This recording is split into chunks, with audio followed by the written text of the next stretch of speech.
Memory transcription subject. Captain Sovlin, United Nations Fleet Command. Date. Standardized human time.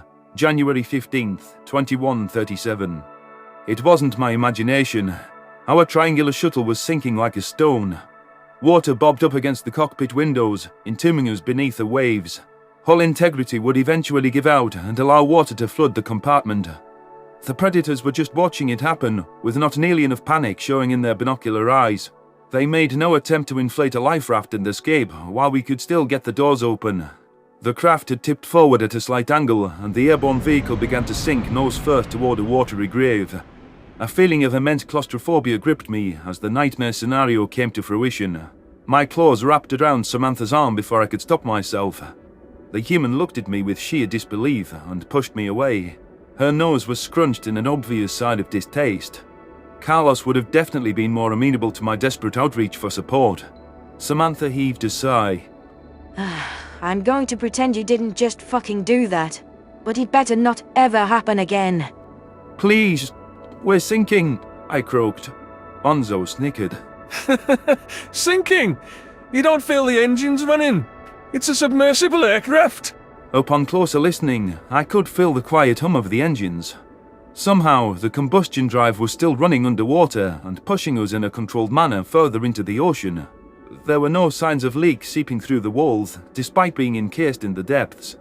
I'd never heard of a plane that could fly underwater, but I should have gleaned our safety from the Predator's calmness. If a human is running or terrified, that's when it's time to assume our deaths are imminent. Sam wasn't the least bit amused by me latching onto her arm, but Tyler and Carlos were both masking smirks. I dipped my head in shame. How had the Yotol known of technology which was unfathomable to the wider galaxy? Until today, I wouldn't have thought such devices would ever have a use. It was embarrassing that the primitive kept his head better than me around novel technology, though I tried to push that egotistic thought out of my mind. Do the Yotol have this kind of technology, Onzo? I prompted the reddish-furred marsupial to answer, though I knew the reply would be in the negative.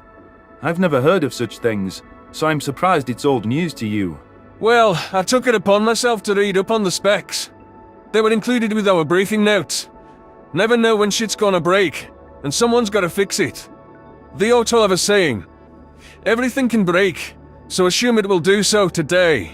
That's valid. Every spacecraft crash is due to a 1 in a billion mechanical failure. Unlikelihood upon unlikelihood. Anyhow, I am a little out of my element here. Clearly nothing like you.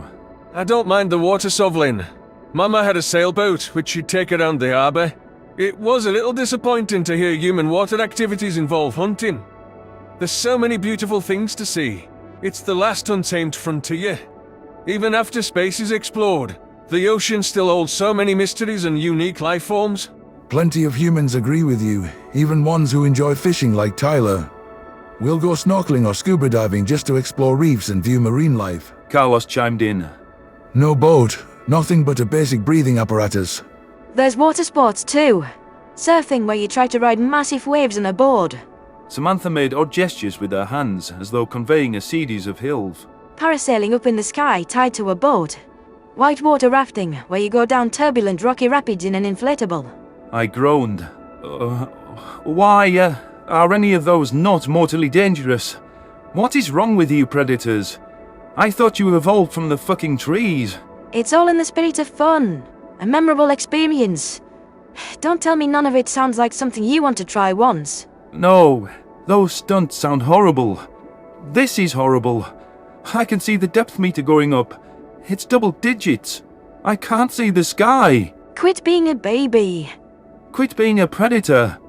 I hate humans. I can't stand you. Onzo, back me up. The surfing sounds totally badass. I can imagine riding a wave up to its crest and trying not to fall. The Yotol answered. We should try it together, old man. Conquer your fears. Do things you think you can't. I am not doing that. No way on the cradle. Tyler sported a devilish grin.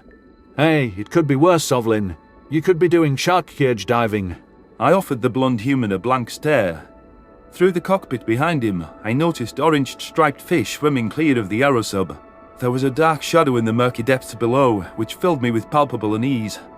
What if it was some sort of massive predator which hid in this oceanic range? Chewing at my claws with anxiety, I tried to pass through what he said.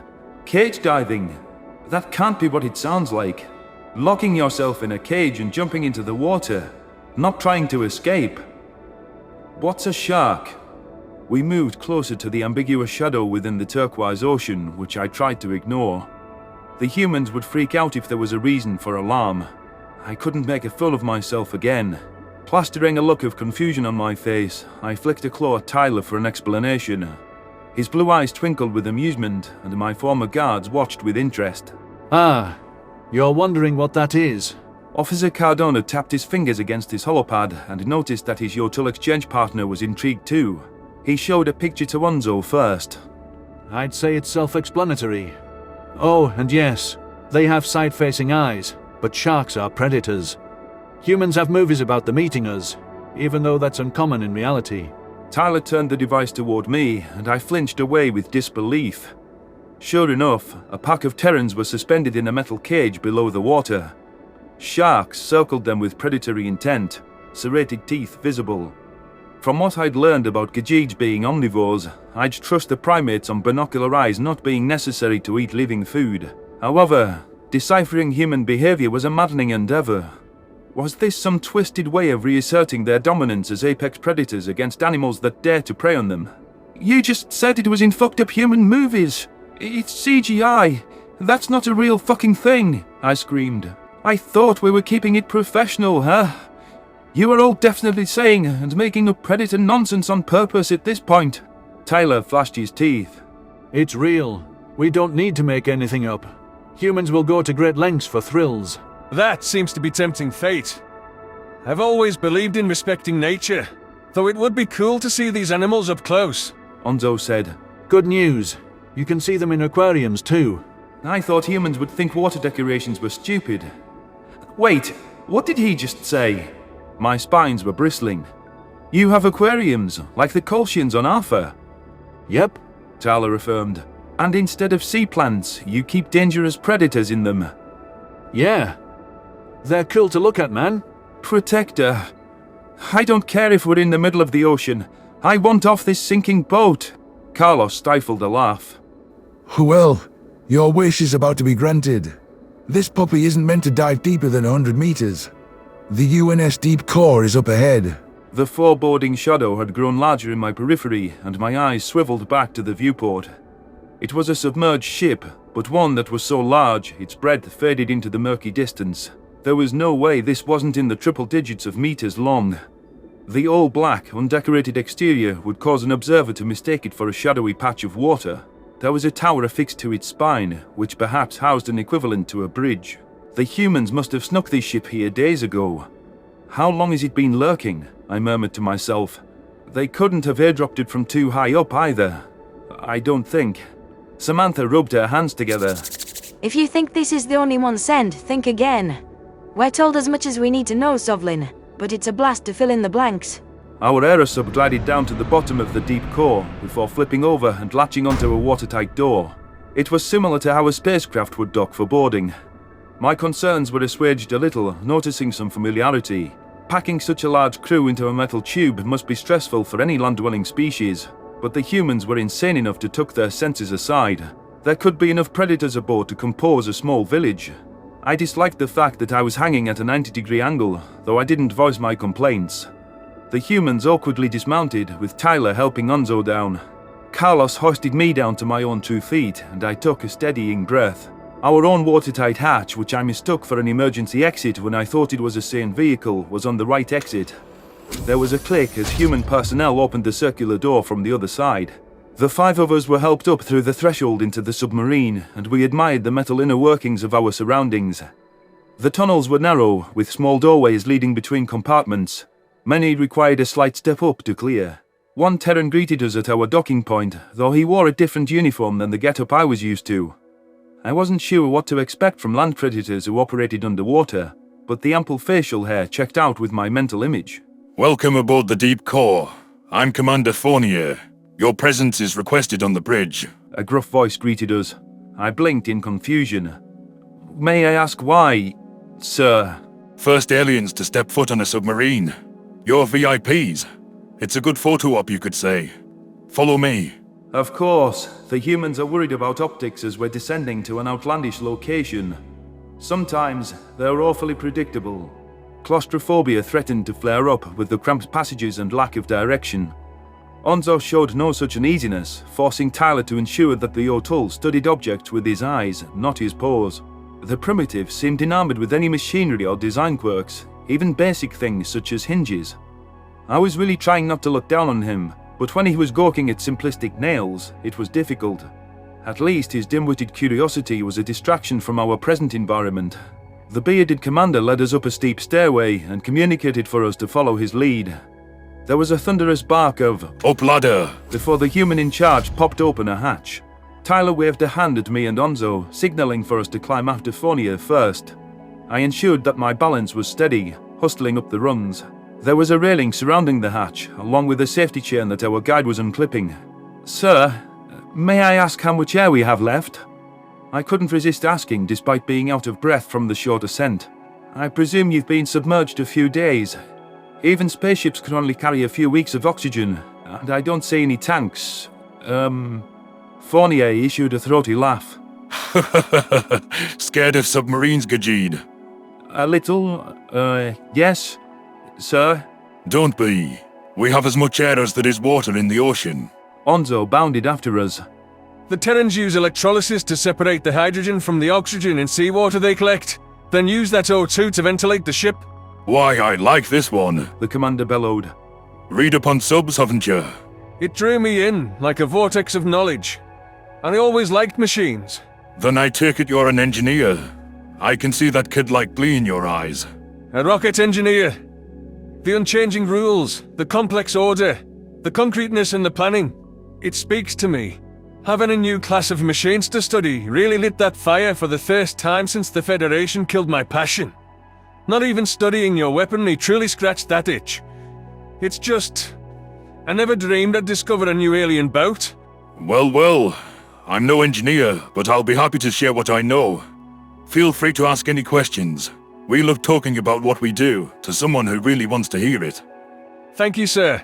Commander Fournier led us to a stout compartment where a vast array of gadgetry and screens covered a wall. Humans were examining a green circle on display with a rotating line and labelled angles. Data feeds were also listed there, which led me to conclude it was a census equivalent. Navigations was at the front, at least from the appearance of several control columns. Some predators appeared to be acting as officers or supervisors, peering over others' shoulders and issuing commands. This isn't that dissimilar to a starship, but where is the viewport? How can they see? I cleared my throat. "Sir, where is the viewport? There's no windows." We don't need windows. Fournier explained. We use sonar because sound travels further in water than light.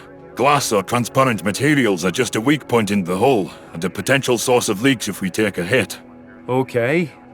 Then why did the submersible craft we took here have windows? Because it needs to be a spacecraft too, and you need to see when you're flying. It's useful enough to outweigh any concerns. Carlos chimed in. This is so cool! Onzo bounced on his digitigrade hind legs, and the commander fortunately didn't take offense to his excess excitement. The sonar doesn't need to see at all. It just listens. Fournier nodded. Precisely. I saw you examining the bearings on our machinery, and I'll impress upon you the importance of noise reduction down here. We keep everything detached from the hull frame to avoid vibrations. Even dropping a wrench can give you up to an enemy. Sonar receptors pick up the slightest vibration, and then they know you're there. That explains why your engines have to be so quiet. I was reading about how you try to avoid cavitation. You know, where the vacuum pressure caused by the propeller makes water boil. The bubbles pop and give off noise. You don't need a rundown at all, Yotul. You already know everything. We have a speed range where we can operate silently. I was growing bored of the technical explanations, and Onzo, primitive, was outshining my knowledge to the humans. Perhaps the O'Toole was desperate to prove himself as an academic equal, but he didn't need to prattle on about science like he was reading a textbook. While there were impressive feats of engineering on display here, I agreed with Samantha's assertion of naval obsolescence. What good was fighting in the water, except in this extraordinary circumstance? The predators can hide far away from any targets or locations of value forever. How ingenious. They'd be unseen altogether if the other human tribes realized this theater was irrelevant in a war. I suppressed an irritated huff. "Permission to speak freely, sir," Granted. Fournier replied, a curious twinkle in his eyes. "Respectfully, sir, I do not see the purpose of putting all this time into submarine development, at least for military aims. You're a spacefaring species, and you're incredible at ground assaults. What use is it to hide so far away from civilization, from the action? Maybe you sink a few ships that are using an outdated method of moving resources, but I don't get it. You have better weapons." You really don't know. To use your word, these ships are masterful predators, nearly undetectable, capable of hearing the slightest sound and able to surface anywhere in the world. But it goes far beyond that. The destructive power housed here is a hell of a deterrent. That's why we'd never actually trade nukes like your Feddies thought we did. Nukes? I'm not following. There's tens of nukes stuffed into just one of these things. We can hang off the shore anywhere and fire missiles while underwater. Not that we have to be close to our target. We can shoot ICBMs halfway around the world. You never know where we are, if it's right down your neck or prowling distant shores. We're waiting to strike anywhere and everywhere with the technology to end civilization itself, even after command is destroyed on land. Obsolete my arse. I gulped with discomfort, wishing I could recede into the ship walls. That declaration was so calm, yet predatorily destructive. There were chilling implications for the extent of human aggression.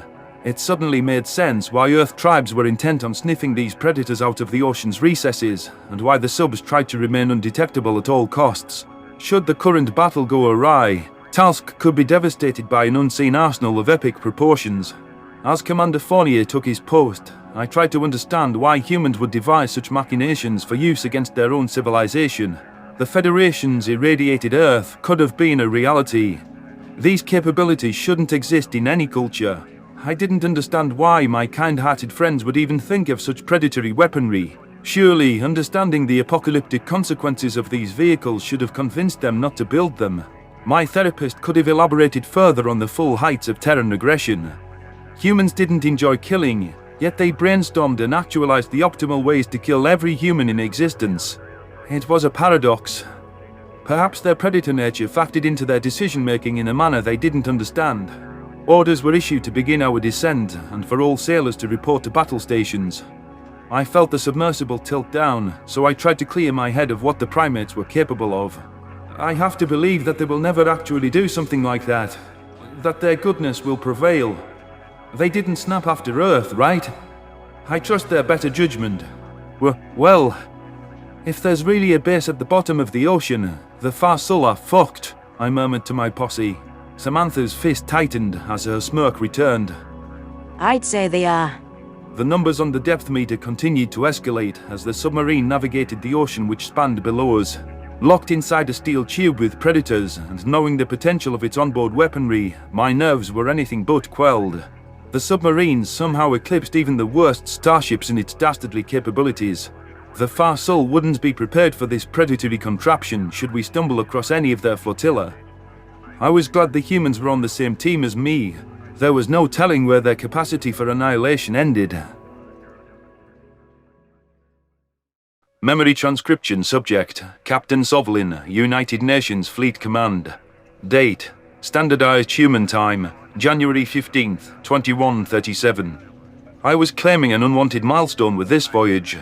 I was certain I was the furthest below water of any Gajid who hadn't already been dead and sinking in history. Some predators were monitoring their scanners for the slightest sign of activity, though I was told an entire team was dedicated to sonar monitoring in a separate chamber too. Sitting in a dark room with headphones for hours with no idea what was happening sounded awful. The supervisory officials and secondary team here got a much better deal. Additionally, fire control technicians oversaw guidance systems on the bridge. Most of their work was grounded in electronic and digital concerns. From what Onzo had told me, this vessel had underwater missiles which were connected to the ship computer by wires. Once the payload got close enough to the target, an onboard homing mechanism took over. By watching the various stations, I was beginning to decipher bits and pieces from their screens. Judging by the learning curve, anyone with training in Starship sensors could adjust to sonar after a few days in a pinch. Onzo seemed aware of most duties, having studied up on the intricacies. I was grateful for his explanations. All the same, It was of some comfort that Tyler, Samantha, and Carlos were in unfamiliar territory too. We're getting close to the presumed location of the Farsul base, Carlos whispered. There's no telling what they're hiding down here. Maybe it's everything that's been done to every species. Onzo flicked his ears. A proper database would help with bringing our culture back exactly as it was. They're the historian species, so it's a good place to go digging. They have a weapon as great as any Kolshian tech. Information. The baseline for every civilization that has ever lived. I wonder what they have on humanity. Perhaps one or two things that are true. Sam snickered. Tyler pinched the bridge of his nose. What made them so certain we died in nuclear Armageddon? How much did they hide about us? I don't know, but my ship's doctor wrote a paper in an ethics class about why it was morally just to execute you for your aggression. They didn't teach anything good about you, I offered.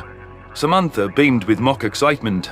Wow, what a splendid ethics class and a rousing thesis by the good-hearted doctor. Meanwhile, our physicians swear an oath to do no harm.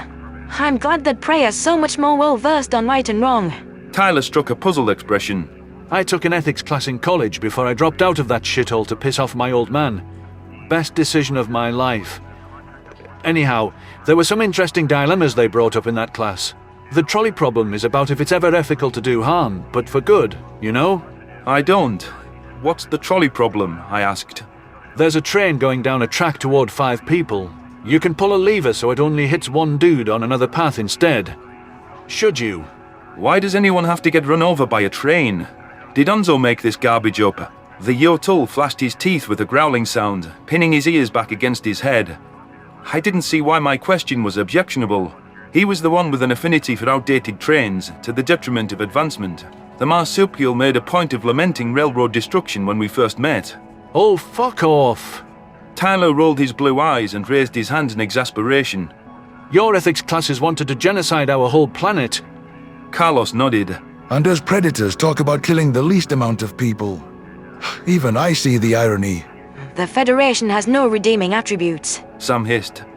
Guess we're gonna see Baldy's real culture soon. Then we'll know if the rest of the galaxy used to have a brain. My spines bristled at the thought of uncovering the original Gajit culture. While I knew that the Federation committed similar atrocities as omnivorous and predator races, it was still painful to think of our real history being flaunted in front of me. What if the Terrans could throw past atrocities in my face and hammer home the fact that a species' empathy wasn't a prevailing factor against cruelty? I couldn't imagine how it felt for the predators to continually defend their past. If our past culture was depraved, I don't want it rebuilt or brought back. We could have been like Onzo's kind, killing our own people over food. The fact that I was worried about our discoveries meant I'd accepted the ludicrous idea that the Farsul had institutions beneath the waves. Perhaps I trusted the humans too much, but it was a rare occasion when they were off the mark. They'd been a reliable source of information, even if they weren't often forthcoming. I studied Captain Fournier as he presided over the bridge. His words on submarine capabilities left me shaken. Understanding why the predators behaved with such a laissez-faire attitude toward extinction was a moot point. Worrying for them was the emotion I couldn't squash. I knew the 3 humans from my shuttle were all from different tribes on Earth. If we won this war and peace prevailed in the galaxy, what was to stop the Terran settlements from pointing doomsday weapons at each other again? Would Samantha and Tyler be trying to kill each other? There were certain crevices in humanity's history that were like a mirror when the comparisons were spelled out in plain fashion. However, in this area, I wasn't worried about similarities being unearthed. There was an inherent difference in our species' aggressivity that was evident, given our contrasting sensibilities. It bothered me knowing that Terrans were not suited to long-term cooperation with each other. Can your aggression ever truly stop? I started to blurt. A sonar supervisor barked words in a commanding voice after receiving a broadband communique from her team. 2 matching acoustic signatures, 2,000 meters out. We've put a tracker on them and forwarded the data to weapons. Captain Fournier clasped his hands behind his back. 2 contacts, 2,000 meters out. We'll log the sound patterns in our database. Maintain battle readiness and prepare to fire on my command. With enemy submersible sighted, the crackpot underwater base theory looked more plausible. Onzo's eyes lit up as the human shipmates coordinated various actions. I could see a security feed of the torpedo bay, where predators were prepared to physically load replacement weapons from racks. The munitions looked massive, even compared to a predator's unyielding frame. Other Terrans were tending to preloaded tubes, hooking up communications cables. The wires do seem a little primitive, but it's stealthy and immune to interference. The Predators have extravagant tech, yet it's only used when it's optimal. Much of the necessary procedures and checks could be done by weapons specialists on the bridge. Captain Fournier growled the order to fire 2 torpedoes, and fire control ejected the munitions through the muzzle doors. Without a viewport, I could only judge the launch's success from received data. From what I could tell, the twin projectiles were propelling themselves in the wrong direction. Onzo had noticed my confused gaze. Yeah, they're aimed off kilter, just at first. Makes it difficult for the enemy to tell where the missile came from. To track it. It's like interfering with targeting on a starship. The Yotul's explanation proved correct again. Fire control routed the torpedoes back on course after their initial journey. The Farsul submarines were oblivious to the incoming weapons, and with our minimalist noise, they might not detect anything until their vessels were annihilated. The predatory nature of this sneak attack wasn't lost on me. The humans operated unseen, not alerting foes to their presence until it was too late. The cables were cut once the torpedoes were in seeking range. The warhead's active sonar was inescapable in close proximity. The pings tipped off the exact enemy locations and allowed last-second course corrections. Human engineering was perfect in orchestrating a kill, as I never should have doubted. They'd risen to every challenge hurled at them, from bringing drones into spatial warfare to shield-breaking missiles. The ocean was an old, familiar hunting ground to them, so this fight was both natural and intuitive. Sonar screens lit up with bursts of noise, painting a story of metal cracking like a dropped fruit. The power of our munitions contributed to the explosion's loudness too. That level of energy output was anything but quiet. Stealth was no longer necessary though, with our submarine's proverbial fangs planted in the Farsul's throats. I could imagine the 2 submerged vessels being spliced into shrapnel as the detonations clashed against their plating. Captain Fournier conversed with the sonar supervisor before turning to the bridge. 2 confirmed kills. Continue on a descent course in the direction of those ships. We go toward them, we'll find the base, I muttered. Onzo wagged his tail. We find the base. We save the O'Toole. We rid ourselves of their influence once and for all. Samantha raised an eyebrow. Assuming they don't wipe digital data or blow up the base when all is lost. They love scorched earth, widely suggested by the whole exterminator hoopla. Better destroyed than used by predators. You were irony poisoned. Carlos shook his head lightly. We get to the archives and we find what we can. Even if they wipe servers, who says our techies can't recover it? Our submarine descended even deeper, pressing ahead toward the real Farsul archives. Talsk's moon was falling above us, and space fleets were clashing around the deorbiting body. All the same, the real battle was a handful of stealth ships here dishing out silent strikes. We remained vigilant for other enemies, knowing we were close to the base's suspected location. If they spotted us first, then they would have a chance to strike before we could. Is there any way to defend against an oncoming torpedo if the Farsul have such weapons? It seems like you can never sense them coming, and you can't look out a window. Captain Fournier pursed his lips. Sweep the area with an active sonar ping. We need to get a read on the terrain and hopefully the base's exact location. The sonar supervisor relayed the orders, and Onzo tensed up a little. The Yotul whispered to me that active pings gave away our position by transmitting our own sound into the water. However, sailing blind into unknown territory could end us crashing or missing the base altogether. We had to hold our breath and pray the Farsul wouldn't pick us up. Their capabilities were unknown, but they must possess listening devices for deep water travel to be possible. Knowing that we were more than 1,000 meters below water, I didn't want to find out what would happen to us if the ship imploded. It was impressive that it wasn't crushed by the outside pressure already, come to think of it. At this depth, atmospheric pressure couldn't be suitable for land life forms. That was a fear I didn't need to dwell on. The acoustic energy illuminated the terrain for our sightless submarine, allowing the predators to map their surroundings. I listened to the bridge chatter as they scrambled to classify nearby points of interest. Echo sounding confirmed we were close to the ocean bottom. It was level apart from a few elevation shifts. Deep-sea invertebrates sprouted skeletons on the sea floor whenever space was available. The most promising sign was a wide area of unusual signal absorption, which was believed to be the base. As nervous as I was about getting attacked well out of any sun's eye, it seemed like we'd gotten away with the emitted ping. Perhaps it was foolish to assign human competence to the Farsul. Why would they expect to see other vessels on the sea floor, armed with the Predator's tech? How could a prey animal even think of using detection methods which hunted other ships down for making the slightest noise? The sonar supervisor stiffened. Torpedo in the water! Oh, stars. At least the humans had picked up a telltale propulsion system from the torpedo, but that meant the Farsul knew we were here. While there were other UN submarines en route, none were flanking us or backing us up. The Predators better have some insane defensive tactics, or we would wind up in a million pieces. I didn't like the prospect of my lungs being crushed. Brace yourselves for inbound munitions. Captain Fournier growled into a microphone. Return fire toward the source. The Farsul submarine was patrolling just shy of the archives base and wasn't, to our knowledge, joined by any comrades. While taking immediate defensive steps, the Terrans dubiously focused on getting their own torpedo into the water.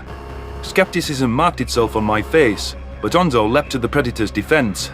The Yotel claimed this counterstrike was to prevent the enemy from firing again.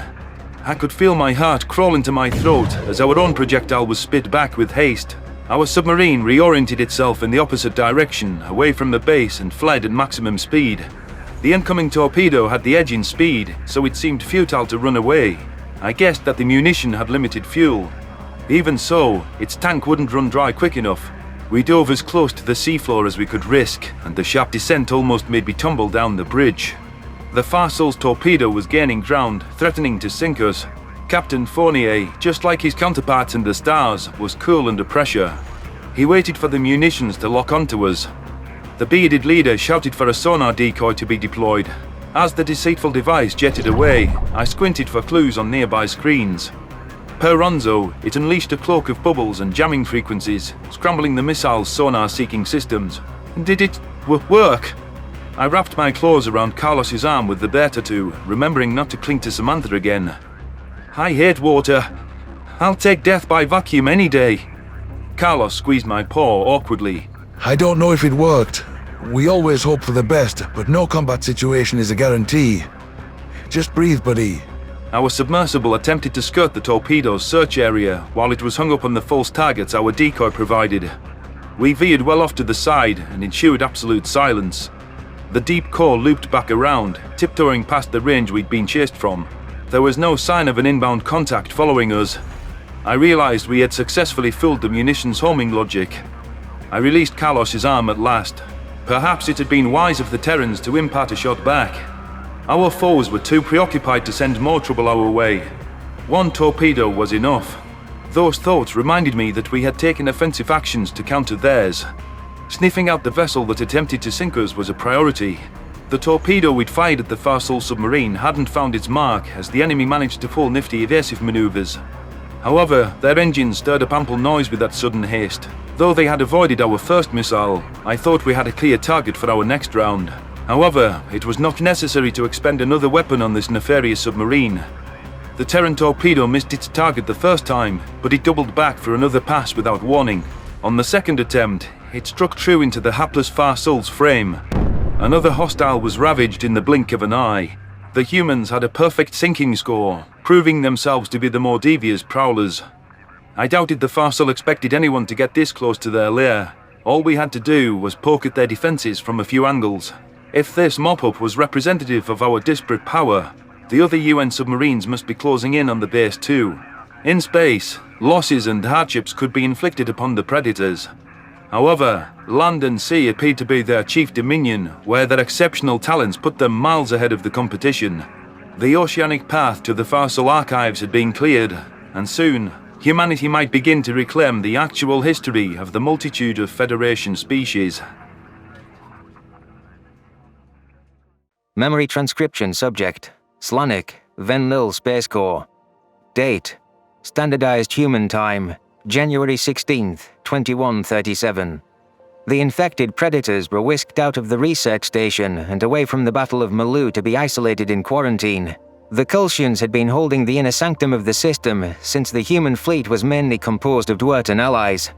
With the goal of a cured Terran race making itself evident, sending rescue teams for the Dossa prisoners was inadvisable. That would need to await proper biohazard gear, which would take days if not weeks to arrive. Earth was making preparations for itself and its colonies to counter bioterrorist measures. Marcel wanted nothing to do with me during our ride to the quarantine station. The cured humans would be kept isolated for study until they determined whether the disease was communicable. Initial observations didn't suggest transmissibility through close contact, though it wasn't clear if other means could spread the virus. All of us relinquished blood samples for a scientist team to pursue. Tests were run to determine the extent of the allergic reactions, and doctors came prepared to treat anaphylaxis. My blood work was the only one that came back allergen-free. It had been determined that the human-tailored bioweapon couldn't cross the species border to other sapiens. As such, I didn't have to worry about any modifications to my genome, and I was free to leave at any time. The medical staff became primarily Xerulean too, after this development was confirmed. Nobody has brought up my execution of the Kolshian prisoner, but it's a matter of time. Has Marcel not been feeling well enough to raise the alarm? Concern for the redhead was the reason I hadn't vacated the facility. No matter what, having him in this situation strained my heart. I wandered up to a Xerulean medic who was conversing with a human in biohazard gear. The quadruped swiveled around and his face jogged some faint recognition in my mind. Had I seen this individual before? No, what mattered was discovering how Marcel was holding up, since my former best friend wouldn't speak to me. Slanek! The Xerulean announced. Just the Van Lille I was hoping to find. When I heard you and Marcel were among the infected, I had to come. I leaned my head back. We do know each other. You were there at the Battle of Earth, helping to save his family. Your name is... Wylin. You might remember my wife, Fraser, too. We wound up living on Earth after the war, sharing notes on human and alien physiology with top experts. Fraser ducked out from within a cabinet. The Xerulean exchange program was a great way to learn what the Predators are really like. They don't deserve this. I understand how close you were with your human, Slanek. Mine is into gardening. Gardening for fun. A predator. I don't give a shit. We met for about an hour, months ago. We're not friends. Cool. My tail twitched with irritation. Could you guys tell me how Marcel is doing? Wylin squinted. You haven't asked him yourself? Oh, of course I have. I just mean from a doctor's perspective. What's going on biologically? I'm worried and I wouldn't want to ask in front of him. You might not be as straightforward if it's bad news. Walk with me. I have to deliver these fever-reducing medicines to the sick ones. Fraser replied. The short version is, the virus inserts DNA into the human genome, which induces desired immune reactions to specific meat-based proteins and enzymes. The severity varies from person to person. Wylin trotted after his wife. I was just talking about Marcel's blood work. I want to help him. What Fraser is saying is that some humans may only react severely to meat and egg foods. Others are more sensitive to lesser things they eat, like animal lactation, boiled animal tendons in gummies, or even things they wear like cured hides. They put what in gummies? I shrieked. I thought you knew. Forget it, Doctor. How does this relate to Marcel? Marcel's blood shows signs of an especially sensitive reaction, Fraser commented. It could be because he's vegetarian, so some of the proteins are particularly foreign to his body. Wylin pawed at a semicircular ear. I'm sure you don't like to think this about your friend, but predatory items pervade human culture far beyond diet. His furniture and his clothes are probably animal-sourced. Their medicine, a nurturing field by definition, is no longer safe to him. He won't be able to get egg-based vaccines.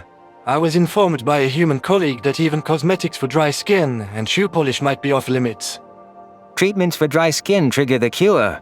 I blinked in confusion, unable to believe the predatory items run that deep with my human. Why? Because of a wall grease called lanolin.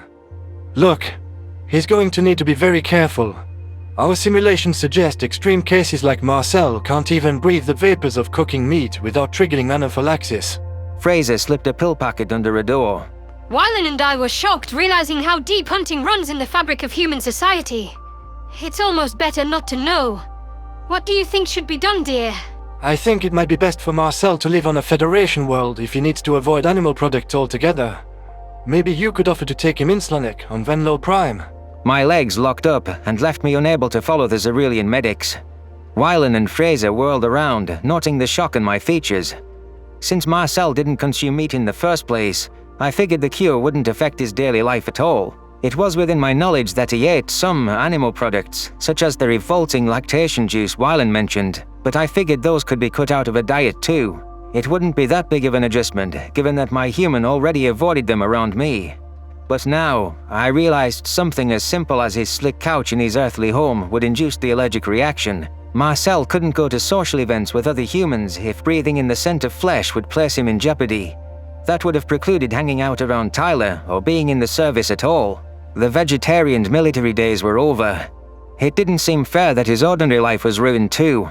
Shit, if he got sick, he couldn't seek some treatments at a Terran hospital anymore. Poor Marcel will have to think of every little thing, as small as treating chapped lips in the winter. If he stays on his world, I don't know how he can go out in public without risk. But he certainly doesn't want to live with me. I pinned my ears back, searching for an excuse. Marcel has family on Earth. He has a life there. It will be difficult for his predator relatives and friends to accommodate him. They'd need to be very cognizant, Wyland said. I'm not pressuring you to do anything you don't want to. But if you care about him, you need to tell him what staying on Earth means for him. He could wear some breathing mask. And a contact suit. Fraser scrunched her nose. Maybe, but does he want to do that every day of his life? It's a rough situation. Though there is good news, Slanek. What? That he's not dead? I'm sorry you're so upset. But the good news is, for the air transmission version, there might be hope of reversing the cure in the near future. The humans have their own gene splicing systems, such as CRISPR. This incident helps them understand the general principles of what the cure adds, so it might help them identify unnatural edits in other species too. I don't care about other species. They don't want it undone. I can fucking tell you that. Marcel does. Well, the humans might be able to undo his gene edits with proper study. If he chooses to stay away from Earth, it might only be for a little while. His normal life might be restored in a few years, maybe months. Terrans are quick studies. Hearing that the Predators could figure out a reversal without outside assistance alleviated my guilt for killing Navarus. Clearly we didn't need any of the prisoners alive to undo the damage. Besides, there were more captives like the scientist my friend had brought in who could provide the information Earth sought. That demonic Kolshian who laughed at the idea of destroying Terran culture deserved a bullet to the head. Marcel was unreasonable, but other humans might be more rational. Maybe I was fretting over one man's skewed morality. I chewed on what the Xerillian doctors imparted. You qualified the hope of reversing the cure as being for the airborne version. Does that mean the other humans from the research station are incurable? We didn't say that, but the injected serum is much harder to cure, Wyland proclaimed. I think that's why the Kolshians favor that method when given a choice. They transmit the virus directly into the bloodstream, and also inject certain proteins and enzymes into the skin, to spark allergies the old-fashioned way. I see. So they're permanent herbivores. Permanent's a strong word, Slanek. Curing the genetic side would prevent the disease from being passed to offspring at least. Fraser flicked her ears. Besides, I expect you would know as a vegetarian's friend, even if those people are eating grass, humans are still violent predators. The Kolshians succeeded in pissing them off, not gentling them. Right. What makes them human is that they're insane, Wyland remarked. So, my Venlil buddy, are you able to break the news to Marcel for us? He deserves to know right away, and it would be better coming from you, a friend. Well, my throat clammed up with guilt, not wanting to reveal our relationship's dire straits. Selfishly, all I wanted was to see and comfort Marcel during this revelation. I could brainstorm a plan to ease my entry into his room. Yes, I'll tell him. Excellent. Well, his door is right here. I'll leave you to the unpleasantries. My eyes widened with alarm as the Xerillians pushed me through a plastic isolation flap. It hadn't occurred to me that the conversation's timetable would be accelerated. I hadn't realized we were walking past Marcel's room while I was distracted worrying about him. Wyland and Fraser watched with expectancy, giving encouraging ear flicks. Nausea twirled in my belly as I didn't dare explain what happened between us. My paw issued a tentative knock before I twisted open the sealed door. The red-haired predator studied me with lethargic eyes, perspiration lining his skin. He shifted on the bed and curled his lip with displeasure. A booming cough racked his body, causing him to fall back against the pillow. A pitcher of water had been nearly drained. He hadn't been able to get up to refill it at the filtration sink. "Hi, Mars," I offered. A low groan came from his mouth. Go away. Please, let me get you some water. I can't leave you like this. I scooted over to the picture, feeling my heart rate hit an all-time high. Chiding myself not to drop the glass and look like more of a fool, I carted it over to the spout. The water filled the jug with the speed of molasses, and my tail swished across the floor with impatience. Temptation overtook me, so I risked a glance at Marcel. The human's face looked puffy. It was clear his immune system was in overdrive. I wished that I could curl up next to him and make him feel better. I miss having such a wonderful friend. Those hazel eyes struggled to stay focused on me, which caused sympathy to tug at my heart. I balanced the full picture with new determination, pressing it to his lips. The rift between us felt palpable as Marcel reluctantly accepted the hydration for his own sake. Even in his discombobulated state, I could see that he hadn't forgotten what I did. Fury was causing him to distance himself from me. I got the sudden feeling my lie had been what pushed him over the edge. I was asked to tell you something by the Xerilian doctors. I spoke hurriedly while setting the picture down on the table. Your reaction to the cure is severe. The doctors don't think you should live on Earth for a while.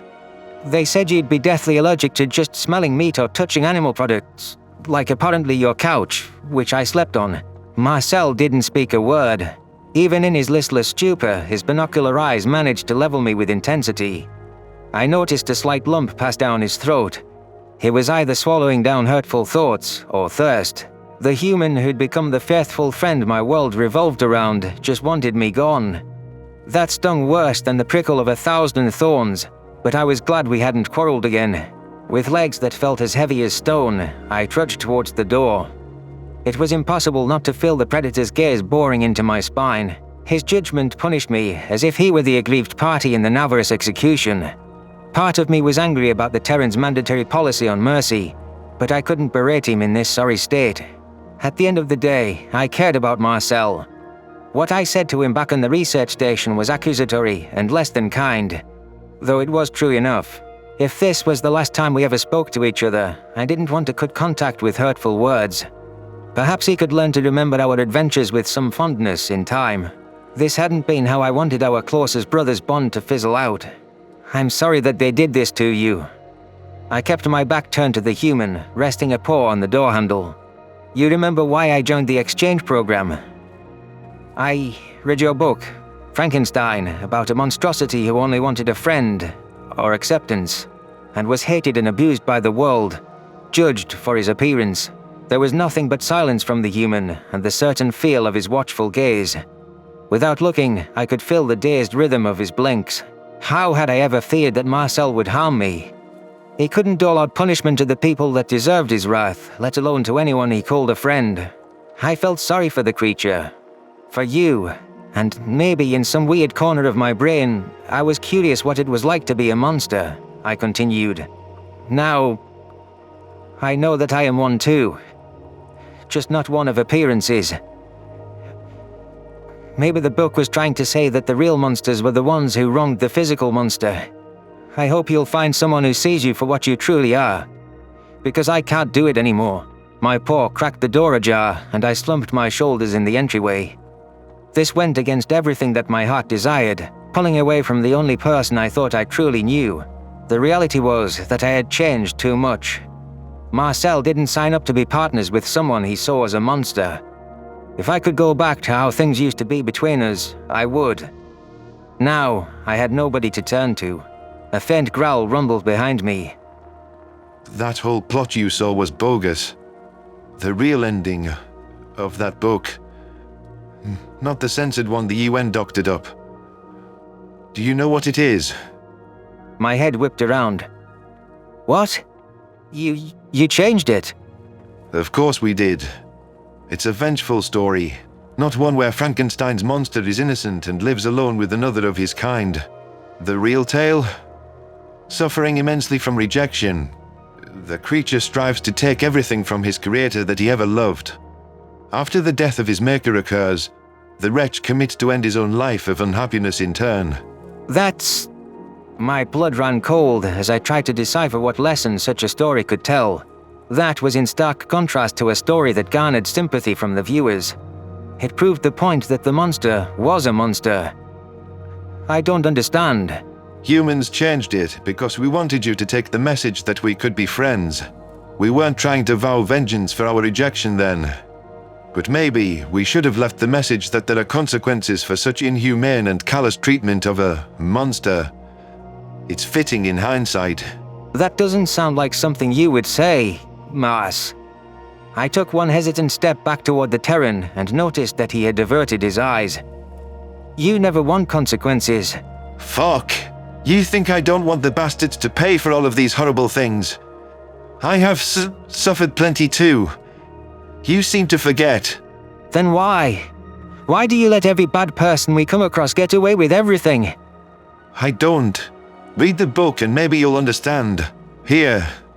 I've had a copy in Venlil script on me ever since I knew you liked it. I wasn't sure about giving it to you, but now I am. The human rummaged through a satchel near his bedside and weakly held it out with a hand. I inched closer, pulling it from his slender fingers. There's also a lesson for the monster in there. In his revenge, the monster damned himself too. I know from Sovlin that that was almost me. I lied to you. Can we No. Come back when you finish the book, and then we'll talk. I need to rest and process my family's future. My tail flicked in a gesture of acceptance, and I plodded out of his quarters with a lighter heart. Marcel didn't sound as angry. His voice was choked with tiredness, but his hatred had evaporated. Perhaps the human didn't have the energy to project his grudge, though I wasn't going to complain if that was the reason. It must be a lot for him to reckon with, learning how the cure would wreck his entire life. He still hadn't complained or exploded with emotion. I have no idea how he really feels, but I guess I've started to assume he doesn't experience hate. He's just always so moral. My claw traced the cover of the real Frankenstein, wondering how it could apply to my own feelings of monstrousness. Maybe I was ready for the lessons humanity hadn't wanted the Venlil to absorb in the beginning. I had fallen far enough to heed teachings meant for the more depraved minds among predators. Regardless, I was curious to see what the full narrative held in its pages. If this was a slight chance to salvage my friendship with Marcel, it was a no-brainer to seize it.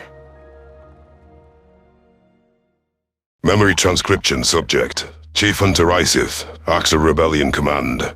Date: Standardized Human Time, January 16th, 2137. Presiding over thousands of Axar rebel ships, I found myself in a more familiar role than managing interpersonal relations with social leaflickers. The Kultians towed a sizable force of their own, and our sensors were able to confirm they were following us into Harshen territory. Secretary General Zhao's proclamation that the enemy possessed drones was eye-opening. We needed to catch up technologically if we wished to contend with the main powers. The Dominion didn't truly want to win, so they were content to remain stagnant.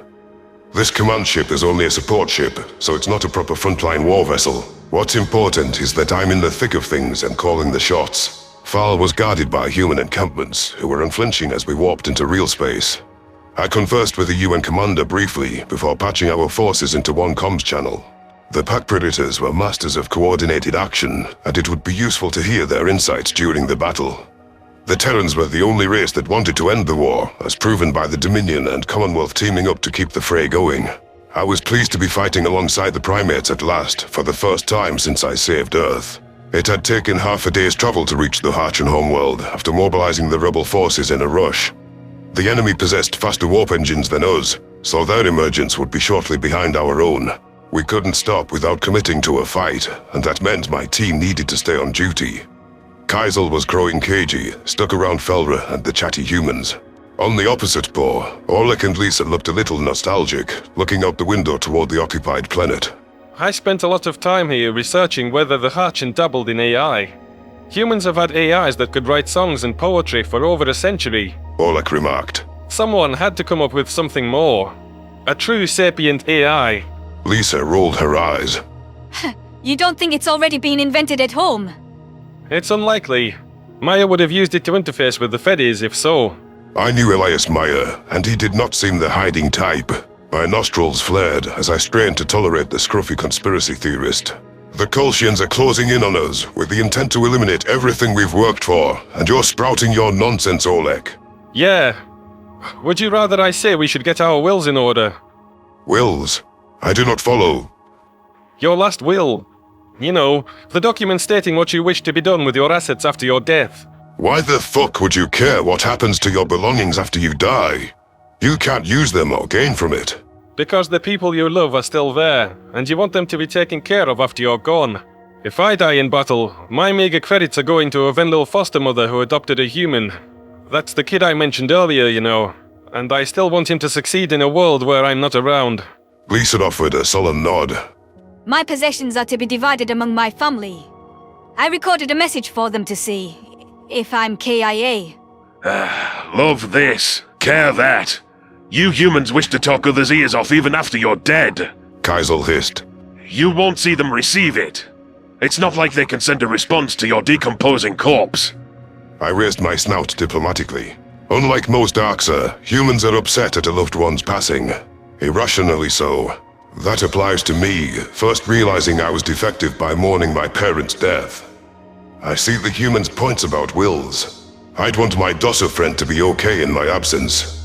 You would be upset if I died, right, Scifi? Felra asked from my shoulder. No. I risked everything to save you because I didn't care if you died. Sarcasm dripped from my voice, and I focused on some last-minute battle calculations. You know that answer. You just want me to fawn over you like a human. Maybe I do. We're about to go to war. I'm a mechanic. The fighting at my research station was scary enough. Kaisel gave an audible scoff, picking up on the rodent stutter. I had an inkling that the scrawny advisor would latch onto this as proof that all herbivores were frightful animals. While I wanted to show solidarity with Felra just despite the bigoted Arxa, displaying empathy didn't come naturally to me. How did other sapients express understanding of fear? The only response I was familiar with was mockery. Tensions brewing minutes before combat was less than ideal regardless. Lisa eyed Kaisel warily, while Oleg minded his own stomach. The human fished a stout stick of meat from his pocket, which he had to be forceful to tear with his flat teeth. Felra gasped, and I only then remembered how the Federation abhorred this. Scaring my Dossa friend worse than avoidable was the last thing I wanted. My job was to protect her. The previous time she tried to observe us eating meat, it culminated with her puking, despite sincere efforts at tolerance. Oleksiy Bondarenko, don't you dare consume flesh in front of Felra, I snarled. The human stopped mid-bite. Sorry, wasn't thinking. Let me just wolf it down real quick, so it's gone? A growl rumbled in my chest as the UN soldier turned his back to hide the jerky. Felra leapt from my shoulder, making me wince at the sizable drop for her small legs. I assumed that she was fleeing from what was an atrocious sight in her culture. While I bore witness to herbivore reactions before, I never cared to understand their primal feelings. Avoiding the subject recently was one of my prouder judgment calls. I'd eaten meals alone, sending the humans to their own quarters too, to keep carnivory out of the Dossa's eyes. I make sure that she has everything she needs, but I know enough to keep our nutrition processes separate. It's better that way. Felra couldn't run off too far, so I tailed her with purposely slow movements. Kaisel's dilated pupils tracked the rodent as she skittered over Oleg's boot. The Axis hunting drive must be triggered by the fleeing prey. I was close enough to intercept my advisor if needed. Rather than running past the conspiratorial human, the Dossa had parked herself atop his laces. Her whiskers twitched, and she stared up at the jerky stick. Can I... Felra's eyes twinkled with uncertainty, and she paused for several seconds. Can I try that, Oleg? The brown-haired human spit out his mouthful in shock. What? Can I try your flesh meal? Unless it's an affront to steal your feast. Despite the impending battle, I was utterly distracted by the unfolding scene. My maw was slackening with disbelief, and I replayed what Felra just asked. The Dossa were natural herbivores, not a cured race. Herbivores licked leaves. That was the Dominion's entire basis for considering them non-sapient. Why would the rodent want to consume something so taboo and out of her diet's bounds? Lisa and Oleg, having spent months around Venlil and then Harshen, both seemed to be having difficulty processing Felra's request. They must have familiarity with the typical Federation response to meat-eating, which was to decry it as an abomination of nature. Kaisel looked like he was about to burst at the seams, wheezing from a lack of breath. His eyes fixed upon the Dossa like she was a defective of her own right. Why? Oleg managed. Felra swished her little tail. I'm curious. There must be a reason you ignore what carcass food is when you're capable of eating plants. The male human shot a glance at me. While I wasn't violent, I think both the primates understood that anyone who was a threat to Felra would find themselves on the wrong end of my claws. Uncertain of myself, I gave him a slight nod of approval. The Doss's reaction tickled my own curiosity, though I was worried she would puke it up. It never crossed my mind that she'd want to try meat, let alone learn to tolerate seeing it. Lisa interceded. Hold on! She doesn't have the enzymes to digest it. It won't kill her without the allergy, but we don't want to make her sick. Good point. Oleg inspected the side of the stick he hadn't bitten from and snapped off a small morsel. She's also tiny, so I'll give her a teensy bite. Here, Felra. The Dosser rose to her hind legs, grabbing the piece. Thank you for sharing. I hope this will help me understand predators better. Why are you wasting your rations, human? Food is too precious to throw away. Kaisel hissed. Oleg raised a nonchalant eyebrow. Even so-called herbivores eat meat on Earth. I don't see the issue. It's prey. It can't eat real food. It is the food. Fury surged in my heart like a wave in a tempest. I launched myself at Kaisel, feeling my blinding temper get the best of me. The scrawny Oxa was slammed into the sensors console, which indicated that the Kolshian force was less than a light year out. However, the perils of combat meant nothing compared to someone calling Felra food. I thrashed my tail against his own, eliciting a crack from the bone. My fangs brushed against his throat and traced their way down his windpipe. I will kill you. This is your final warning, I growled. I told you never to speak to her like that again, and you said you'd do whatever I said when you took this role. Pain laced Kaisel's pants. I misspoke. You showed us cruelty did. Insolence is inexcusable for my underlings. You can thank the prey for you getting one last chance. Don't make me make her see what I'll do with your corpse. I won't, your savageness. I released the Oxa, who barely suppressed a yelp as his fractured tail smacked the floor. There would be no medical treatment for Kaisel when the wounds were intended as punishment.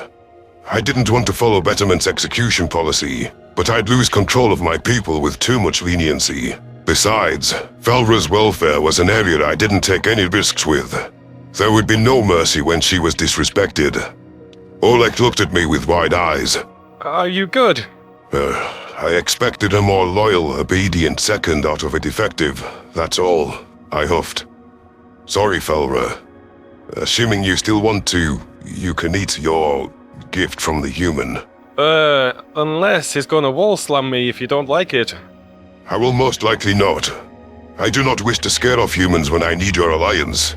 Is that not obvious? Lisa raised an eyebrow. You like us, admit it. I tolerate you. I cannot cause bodily harm to you at will, even when you call me a softie. As pleasant as it would be to disprove this notion, Zal would notice your absences if he checked in. Uh-huh. Sure, big man. Meanwhile, you let Felra believe you were human because you wish you were one of us. Your words. For what it's worth, I wish I was human as well. Kaisel offered with a sour note in his voice. To have the luxuries you take as guarantees. That is what we are fighting for, unless you've forgotten, I spat. Regardless, I will not harm the leaf-licking primates unless they endanger Felra. The Dosser dismounted Oleg's shoe. So I'm good to go. Here goes nothing. Felra was holding the jerky like it burned to the touch, but slowly brought it closer to her face. Summoning her courage, she managed a tiny nibble. The Dosser passed the predator food around in her mouth, and her eyes rolled back with thought. It was surprising that she didn't spit it out at once. In fact, she swallowed it down without gagging. That's something I never thought I'd see a herbivore undertake without being tortured into doing so. It must be a big deal to Felra. Even the humans look like they're watching history. I resisted an odd urge to collect her. How are you feeling? Like I really want you to pet me. Felra shot back. You little... I defended your honor, and now I try to be nice and care about you. After all that, you rehash this degrading nonsense to rile me up. Be gone, rodent. Kaisel's eyes lit up. You want the, rodent gone? May I remove the Dosser through the airlock? What? No. I don't actually want her gone, you unworthy runt. But you just said... I don't follow. Sorry. Read the room. Oleg chimed in. Isif says he wants her out of his sight, or that he's regretting not leaving her at Maloo at least once a day. Lisa nodded. Mm-hmm. And that means the opposite. Felra skittered over to her water saucer. To answer your question, Scifi, I feel okay. The taste was very strong, and it lingers. The texture felt phony. I don't know if I like it, but I think it's best to wash it down. Having been distracted long enough by the deranged Dossa, I resumed my watchfulness for the Kolshians pursuing us. It seemed doubtful that the UN forces padding our ranks would deter them from snuffing us out. An Axa seeking peace was the worst thing that could happen to the Federation. In Nikonus' eyes, it surpassed the damage that human benevolence had done to their goals. Oleg and Lisa found their posts in the nick of time, readying themselves to pass along relevant insights. Kaisel nursed his wounded tail and verified that our assets were ready for action. Commanding an entire fleet did seem easier with multiple sets of eyes, rather than making decisions without any assistance. I hopped away from my post for a brief second, scooping Felra up. The Dossa had been keeping her distance to avoid distracting me. They're almost here. You need to focus. The Dossa said. You don't want me to stay out of your scales. I sighed. You've never been in space combat. I wouldn't want you to be scared alone. We are in this together, yes?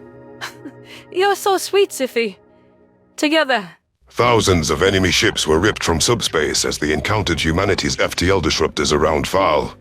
I prepared to communicate with my forces, and the Dossa perching on my shoulder gave me confidence.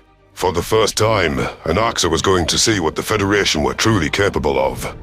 2 predator species, with a guest herbivore among them, needed the power to overcome the Kolshians. Anything short of absolute victory would discredit my prowess beyond repair. The United Nations reissued the command to hold our positions, and we waited for the Commonwealth to wade into whatever traps the humans packed around Farsul.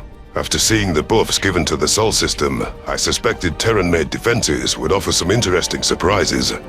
Automated Kolshian vessels forged ahead, fearless against any hidden technology. The primates took no actions to prevent them from closing in on the Harshen homeworld and our joint formation. As an ambush predator, the basic cues screamed trap, although I couldn't figure out the details. It was odd how the Terrans positioned us so deep within their turf. This was proof that Zhao trusted me not to launch an opportunistic assault against the Harshen. However, I was the only non-human party who assessed anything was amiss. The Kolshian fleet continued pushing toward the edge of orbital range and readying target locks on Axa-built ships. The humans are not doing anything. How sure are we that it's not a setup? They could be working against us too. Kaisel barked. I flared my nostrils. They're on our side. Whatever they're really up to, it's hiding in plain sight. It is. Lisa pointed out the viewport to the life-bearing world we were clustered around. More like hiding in the biggest object inside. Staring at Farsul's emerald surface and vaporous clouds, many signatures were visible, rising through the upper atmosphere. Standard air defenses didn't climb that high. They were only meant to counter raids and troop landings.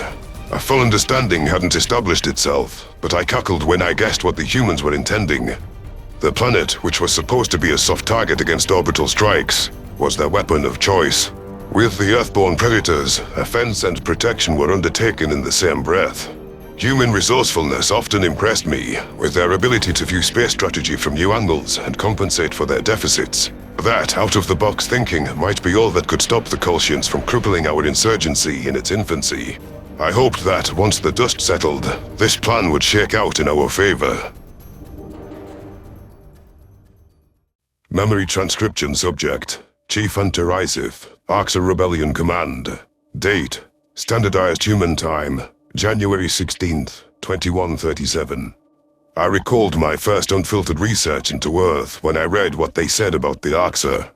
Despite rampant empathy, it was doubtless that they were predators. Their history involved dominating their world and harnessing it to suit their whims. When I understood that the Venlil were considered equals, not a pet or a tool, it required executive judgment about whether Terrans could be an ally. Their social nature was my perfect excuse to cover for their lofty ideals. Upon reaching the determination that humanity was a predator race, I took it upon myself to read their military doctrines. One adage that caught my attention was, "The best defense is a good offense." It was exemplified in the Sol system, lobbing asteroids with FTL drives and ambushing the extermination fleet with nuclear weapons. An active, energized attempt to hold the Harshen system was what I expected from Terrans. Watching the UN forces curl up into a ball at Farsul didn't make sense until it became clear that this was bait. Signatures climbed into the upper reaches of the atmosphere, ascending all the way from Farsul. These were surface-to-space missiles, a concept that required pinpoint calculations. To accurately target something in orbit from the ground took unfathomable skill. The humans must have been mastering similar crafts for years. The name of the satellite wars rang a bell in my head, and I considered asking the Terrans about it. If we were to be future allies, I should have more than passing knowledge of their abilities. This is tech from your satellite wars, yes? I inquired. Do you remember those? That was years ago, before Oleg or I were born. We're 22nd century babies. Generation Eater. I know what they taught us in school, and Oleg knows what he's read on conspiracy blogs. Lisa answered. Oleg admired the viewport. I do know the mainstream narrative. I just don't blindly accept it. They say the conflict didn't seem that bad. It wasn't supposed to be a real war. We were only shooting satellites out of the sky and poking at the digital boundaries. Those were just things, not people or places. No soldier ever fired a shot at another. But someone crosses a line and it escalates, like a domino effect. Suddenly, you have a nuclear reactor meltdown in Mississippi and power going off in winter in Shenzhen. South American countries and African trade blocs get roped into embargoes. Now they're on the shit list. China hits a French satellite by mistake, aiming for a US spy satellite, and now the EU's throwing retaliation shots. All this to say, yeah, we can snipe things out of the sky, no problem. Surface-to-space missiles can be hidden in the ground. Thousands of them.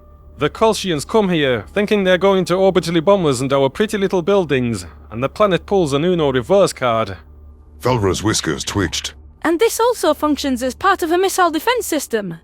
Zal mentioned it at Proxima Centauri. The history lesson is riveting.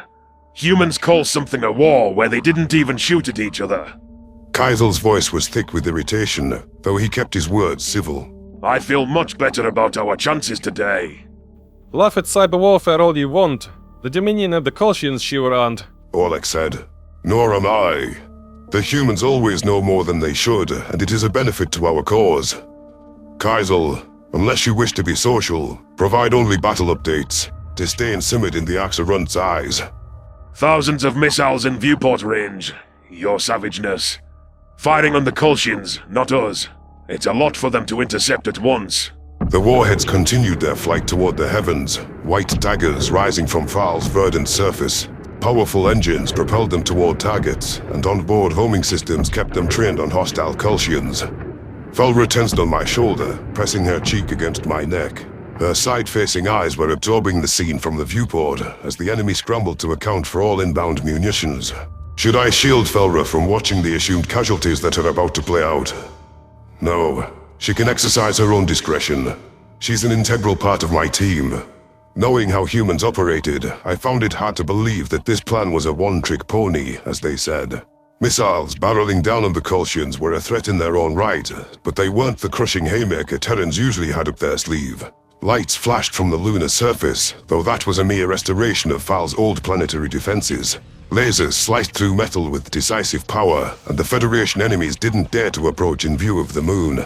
That forced them onto a single vector toward our position. The surface-to-space missiles charged across the void, and the Kolshians deployed a trail of interceptors. Most projectiles were felled by enemy countermeasures, tricked into an early explosion, or broken up by outbound fire. The UN fleet snuck in a few lighter ships to toss shield-breaking missiles, but remained adamant in their orders for us to hold formation. I didn't understand what the humans were playing at. If our foes had suffered shield outages and were warding off multiple munitions, wasn't this our time to strike? Why are we not launching an offensive? I snarled into the comms. We should hit them while they're confused. You've got them reeling. A human commander responded through a closed channel. Negative. Please hold your positions, Chief Underisive. Engaging in close range is not advised at this time. Why not? These missiles and laser point defenses aren't enough. Not against 1,000 vessels. The Kolshians have more advanced tech than anything we've seen. We're aware of the Commonwealth's enhanced abilities, so that's why we must coordinate our actions. Resources are limited, and the Arks of Rebellion cannot sustain severe casualties. Please, hold on a little longer. We're setting up prime conditions for your fleet to strike on our signal. We have a plan. We always do. The Kolshian ships were packing into an aggressive formation and heading toward our own combined ranks at maximum velocity. The Terrans wouldn't want to let them have a crack at the vassalized Harshen. There was no way they'd just let the Commonwealth approach. Still, Nikonus' military wasn't composed of oblivious fools. The tentacled bastards saw the markings of a trap, but were arrogant enough to believe they could plow through it. While time would determine who was right, I had sought out the humans' help. Now was too late to question their wisdom. All Arxa troops, ready your plasma weapons, but await the human signal. Let the Kolshians come to us, I issued the order to my fleet. They want to take us down in cahoots with Betterment, and they're in for a rude awakening if they think they can just walk right in here. It's fitting that the two parties responsible for our starvation have shown they're on the same side at last. We will send them crawling back to the hole they came from. The Arxa Rebellion fleet was comprised of every vessel we could pull from Betterment's side. Rogue captains with their warships, vessels that had stuck around from my original sector force, and lesser transports stolen by defectors fought alongside each other. Smaller craft had also been gifted to us by the United Nations covertly. I could discern design similarities to the Terran armada scattered among my forces. The proportion of our manufacturing that relied on Earth's generosity wasn't lost on me. We only learned of Nikonus and Gisnell's collusion ahead of time because of Zhao's intelligence. That alone was sufficient reason to give them leeway and trust that humanity could outwit the Kolshians. I disliked placing my fate in another's hands, especially after things had gone awry in the past. My pupils darted to a distrustful Kaisel, who lacked faith in humans after his failed defection to Earth. I then scoured Oleg and Lisa, who were poring over data without comment. The leaf-licking primates didn't arch an eyebrow, despite our forces being seconds away from a head-on confrontation. The Kolshians were already pushing through artificial satellites that drifted in orbit and would have recovered their shields by the time we met. The missiles launched from the planet had been impressive, but only netted a few dozen kills. The humans cast a second wave from Fal's atmosphere. I didn't imagine the results would be better. If anything, the enemy knew to expect it now. This plan is asinine. There is no time to wait for planetary defenses to whittle away at the Kolshians. Maybe the UN has missed the mark here, and are too arrogant to admit their inefficiency. Falra chittered by my ear. Humans have a lot of explosives here, Scifi. Is it like this on all of their worlds? Let me consult the schematics they gave me of all of their defenses and contingencies. Zhao hands that information out at public request, I grumbled. So you're moody. I'm scared too, but I'm sure these are different missiles than the first ones. They had lots of bombs in their staging system. You don't know how to read sensors, rodent. There's no difference between these missiles and the few thousand in the last wave. Kaisel spat. The same fucking make. If you know nothing about battle, leave it to your betters. I can learn, Kaisel. I'm just as intelligent as you. But if you admitted that, you'd have to admit to yourself that I'm not food. You're not food because Isif is cruelty deficient. He takes after humans with the pets. The damn humans are letting us down now, like they always do, because they'd leave an Arxa behind if it saved their skin. I don't trust a weak-minded animal, and I trust these apes even less. After considering his comments, I decided not to reprimand Kaisel. It might behoove me to revise my strategy for bringing him under my control if I didn't want to execute him for insolence. Food and opposing Betterment weren't making him cordial. However, what he claimed about the new surface-to-space missiles was true. Sensors backed up his initial claim that these defense weapons were identical to the first wave. Even I wondered whether the Terrans were losing the thread. This second wave was showing signs of a targeting glitch, with warheads straying off course from the Kolshian fleet. I waited for them to veer back onto the correct heading, but many were pointing away from the enemy altogether. If anything happened to my command vessel, Falra would disintegrate alongside me. A protective growl rumbled in my chest as I looked the Dossa with concern. The risk was unacceptable. The UN failed to deliver, and I was going to issue orders to siege the enemy. A sudden explosion appeared on the viewport, away from any Kolshian vessel. That was followed by another payload striking the wrong mark, and then another. The explanation for why the missiles weren't homing in on our opponents presented itself. The moronic Terrans had accidentally lobbed their weapons into Far's artificial satellites in what could only be described as an utter failure of their targeting. Anger burned in my chest, and I wasn't sure I could resist the urge to berate them for incompetence. I thought I could trust humans. If I'm honest, I admired their inventiveness. The one time I'm depending on them for the future of my species, they shit the bed. Fixing a scorching glare at the viewport, I watched a surface-to-space missile take out a satellite. It was ironic, per the now infuriating history lesson I'd received. Taking out orbiting objects was why these weapons existed in the first place. Perhaps its programming hadn't been altered to steer it away from artificial debris. The impacted satellite was ripped into thousands of tiny pieces, which rocketed around the planet's birth like a whirlwind. Most microscopic shards were hurtling toward the Kolshians. Shrapnel impaled the oncoming enemies within seconds, puncturing vessels in multiple compartments and crippling important functions. Navigations went haywire following hits to specific hull regions, whereas a lucky blow to the centrally located drive sent a handful of enemies up in a fireball. The perils were compounded on isolated manned ships, where debris could slice into the bridge and its personnel. Fortunately for Felra's sake, most foes were drones, so casualties wouldn't weigh on her conscience. Their automated ships are built for evasion, but how do you evade a wall of debris? No calculation will save them, I mused to myself. Human command flickered back onto the comms. Arcs of forces, you are a go to engage the enemy. Harass their flanks and target weakened ships. Keep behind the moving cloud of debris. Copy that. All Axa forces, the Terrans have baited vulnerable prey and signaled our opening to pounce. Let's remind these miserable herbivores who the actual hunters are. Miserable herbivores! Felra squeaked as I switched off the channel. Don't be like that. You can do so much better.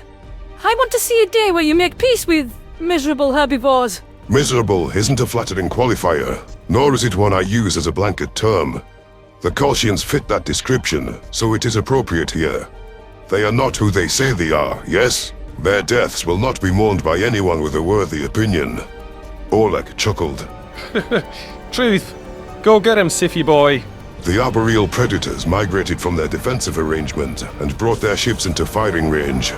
Few Kolshians had escaped the consequences of the satellites, which had acted as grenades when they blew apart. The power of a single missile was amplified into a lasting storm that made our orbital passageway unassailable. The Commonwealth was hellbent on quashing my rebellion, but they didn't wish to lose every vessel. Enemy ships peeled back, likely having received a command to retreat. I watched over my fleet as they snapped up stragglers with deadly vigor. The humans pressed as deep as they could afford to risk. Any crippled vessel became an immediate target for the Earthlings. To think I'd been livid with them for a brilliant strategic play. The Kolshians needed to set the terms of their engagements with the United Nations because they weren't gaining any traction on prepared Terran battlegrounds. My movement would survive another day and be ordered to these weaponized defenses. The Secretary-General had earned a humble thanks for his intercession. Woohoo! What did I say about calamari? Oleg cheered. Lisa smirked to herself. Don't jinx us. Wait for the last ones to be mopped up before you pop the champagne. Let me gloat a little. Especially after Kaisel said he doesn't trust those apes. The Axa advisor scowled.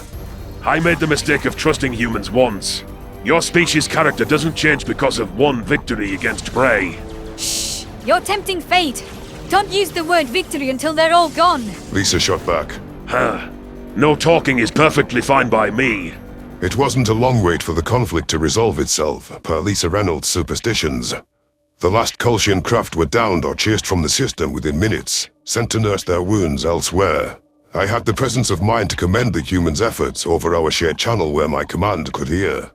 While the United Nations was not an official ally, this showing renewed my confidence over the impact they could make when they joined our clash with Betterment. If the rebellion held out long enough, we'd have the most devious predators in the galaxy on our side. That was an unparalleled advantage in my book. This sent a message to every Axa rebel about the competency of our fellow hunters. I hoped the humans would succeed with their quest to topple the Federation in a hurry. Whatever could be done to curry Terran favor, Zhao must be convinced to back us when his aid was needed again. Memory transcription subject, Captain Sovlin, United Nations Fleet Command. Date, Standardized Human Time, January 16th, 2137. The Terrans were well informed on the base's design, perhaps having obtained blueprints of Farsul underwater mechanisms. Our submarine had glided under the bottom of the structure, which triggered an automatic hatch to unseal. We ascended into a shaft, and it resealed upon detecting the full volume of our displacement. The water drained from the chamber before a gentle computer voice welcomed us to the galactic archives. It was time to take the mantle of authentic history back. I could feel my emotions in turmoil as we geared up. Tyler, Carlos and Samantha were wearing full-face respirator masks along with the rest of the landing party. It was simple to determine through our instruments that we were in a normal pressure, fully aerated environment, but the Kolshian side of the conspiracy had dabbled in aerosolized weapons. The UN was taking extra precautions to avoid future incidents of cured soldiers. The next attack could be worse than the cure if they could target specific genomes with diseases. If the Farsul went to all this trouble to hide the historical cache, there's no telling what we'll find here. We all accept the risks that they could flood or blow it up with us inside, sabotaging the mission. We disembarked in a hurry, knowing other submersible craft would follow behind us.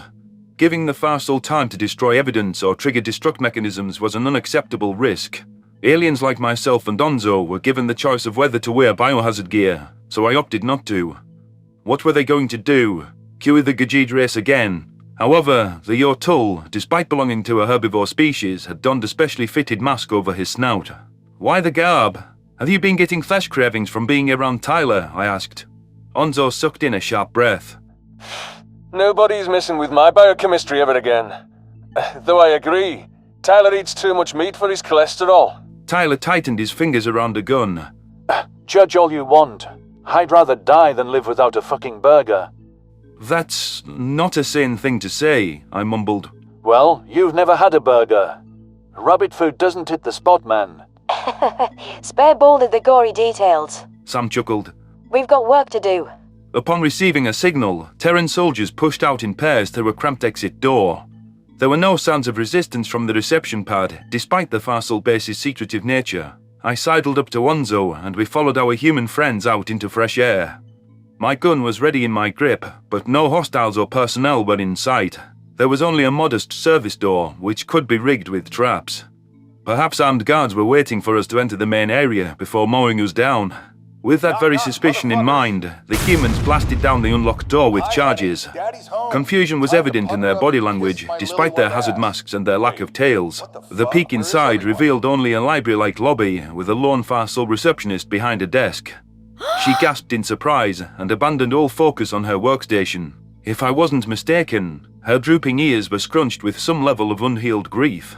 Are they planning to kill us intruders on sight, and this alien is a rare soul with a conscience? Grief doesn't make any sense. Hello.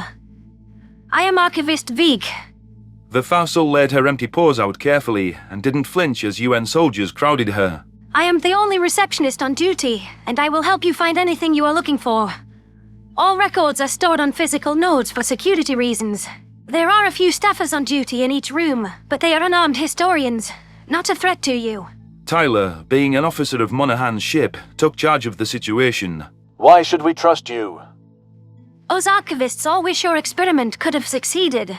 We exhausted every avenue and tried to revive it every so often.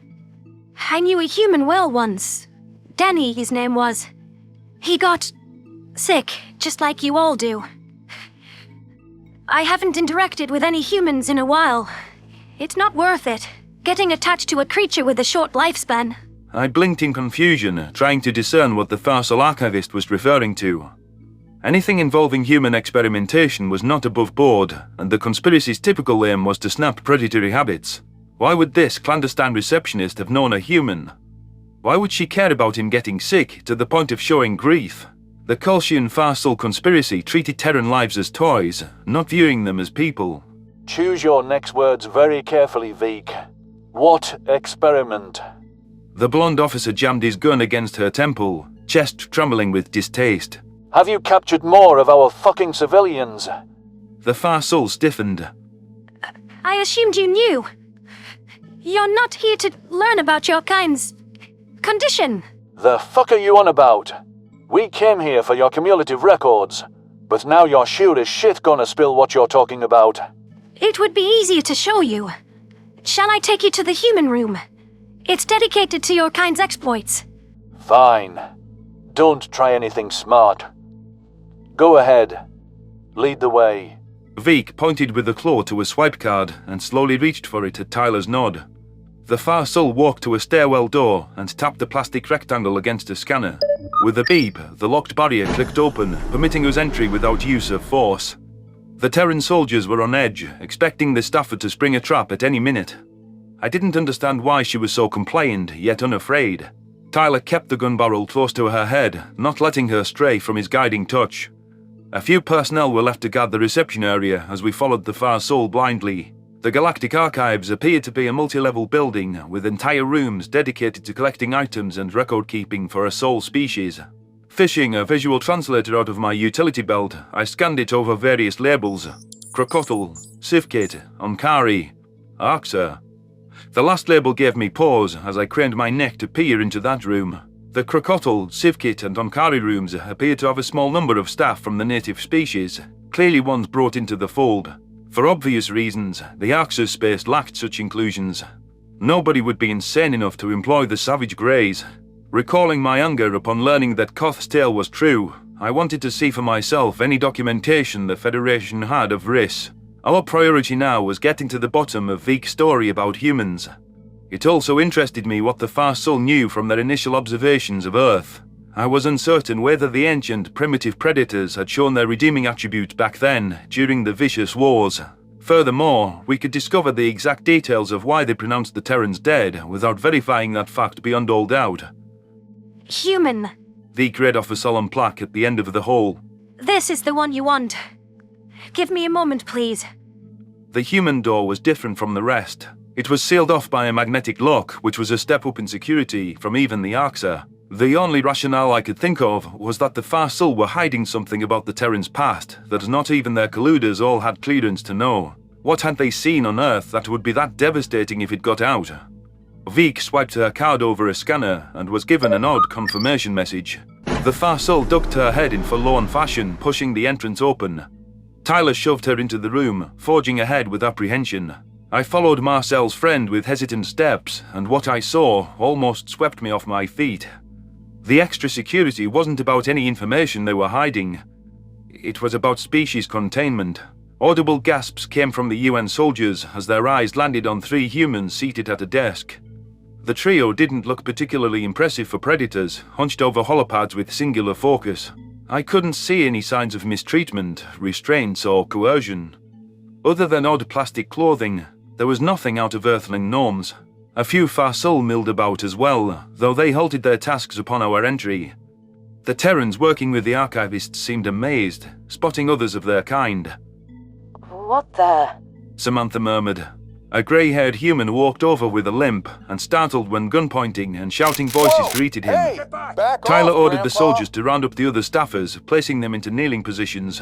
How had Terrans gotten into the Galactic Archives at the bottom of Talsk's ocean? This didn't compute in my brain, but I sure wanted to hear what Veek's experiment was.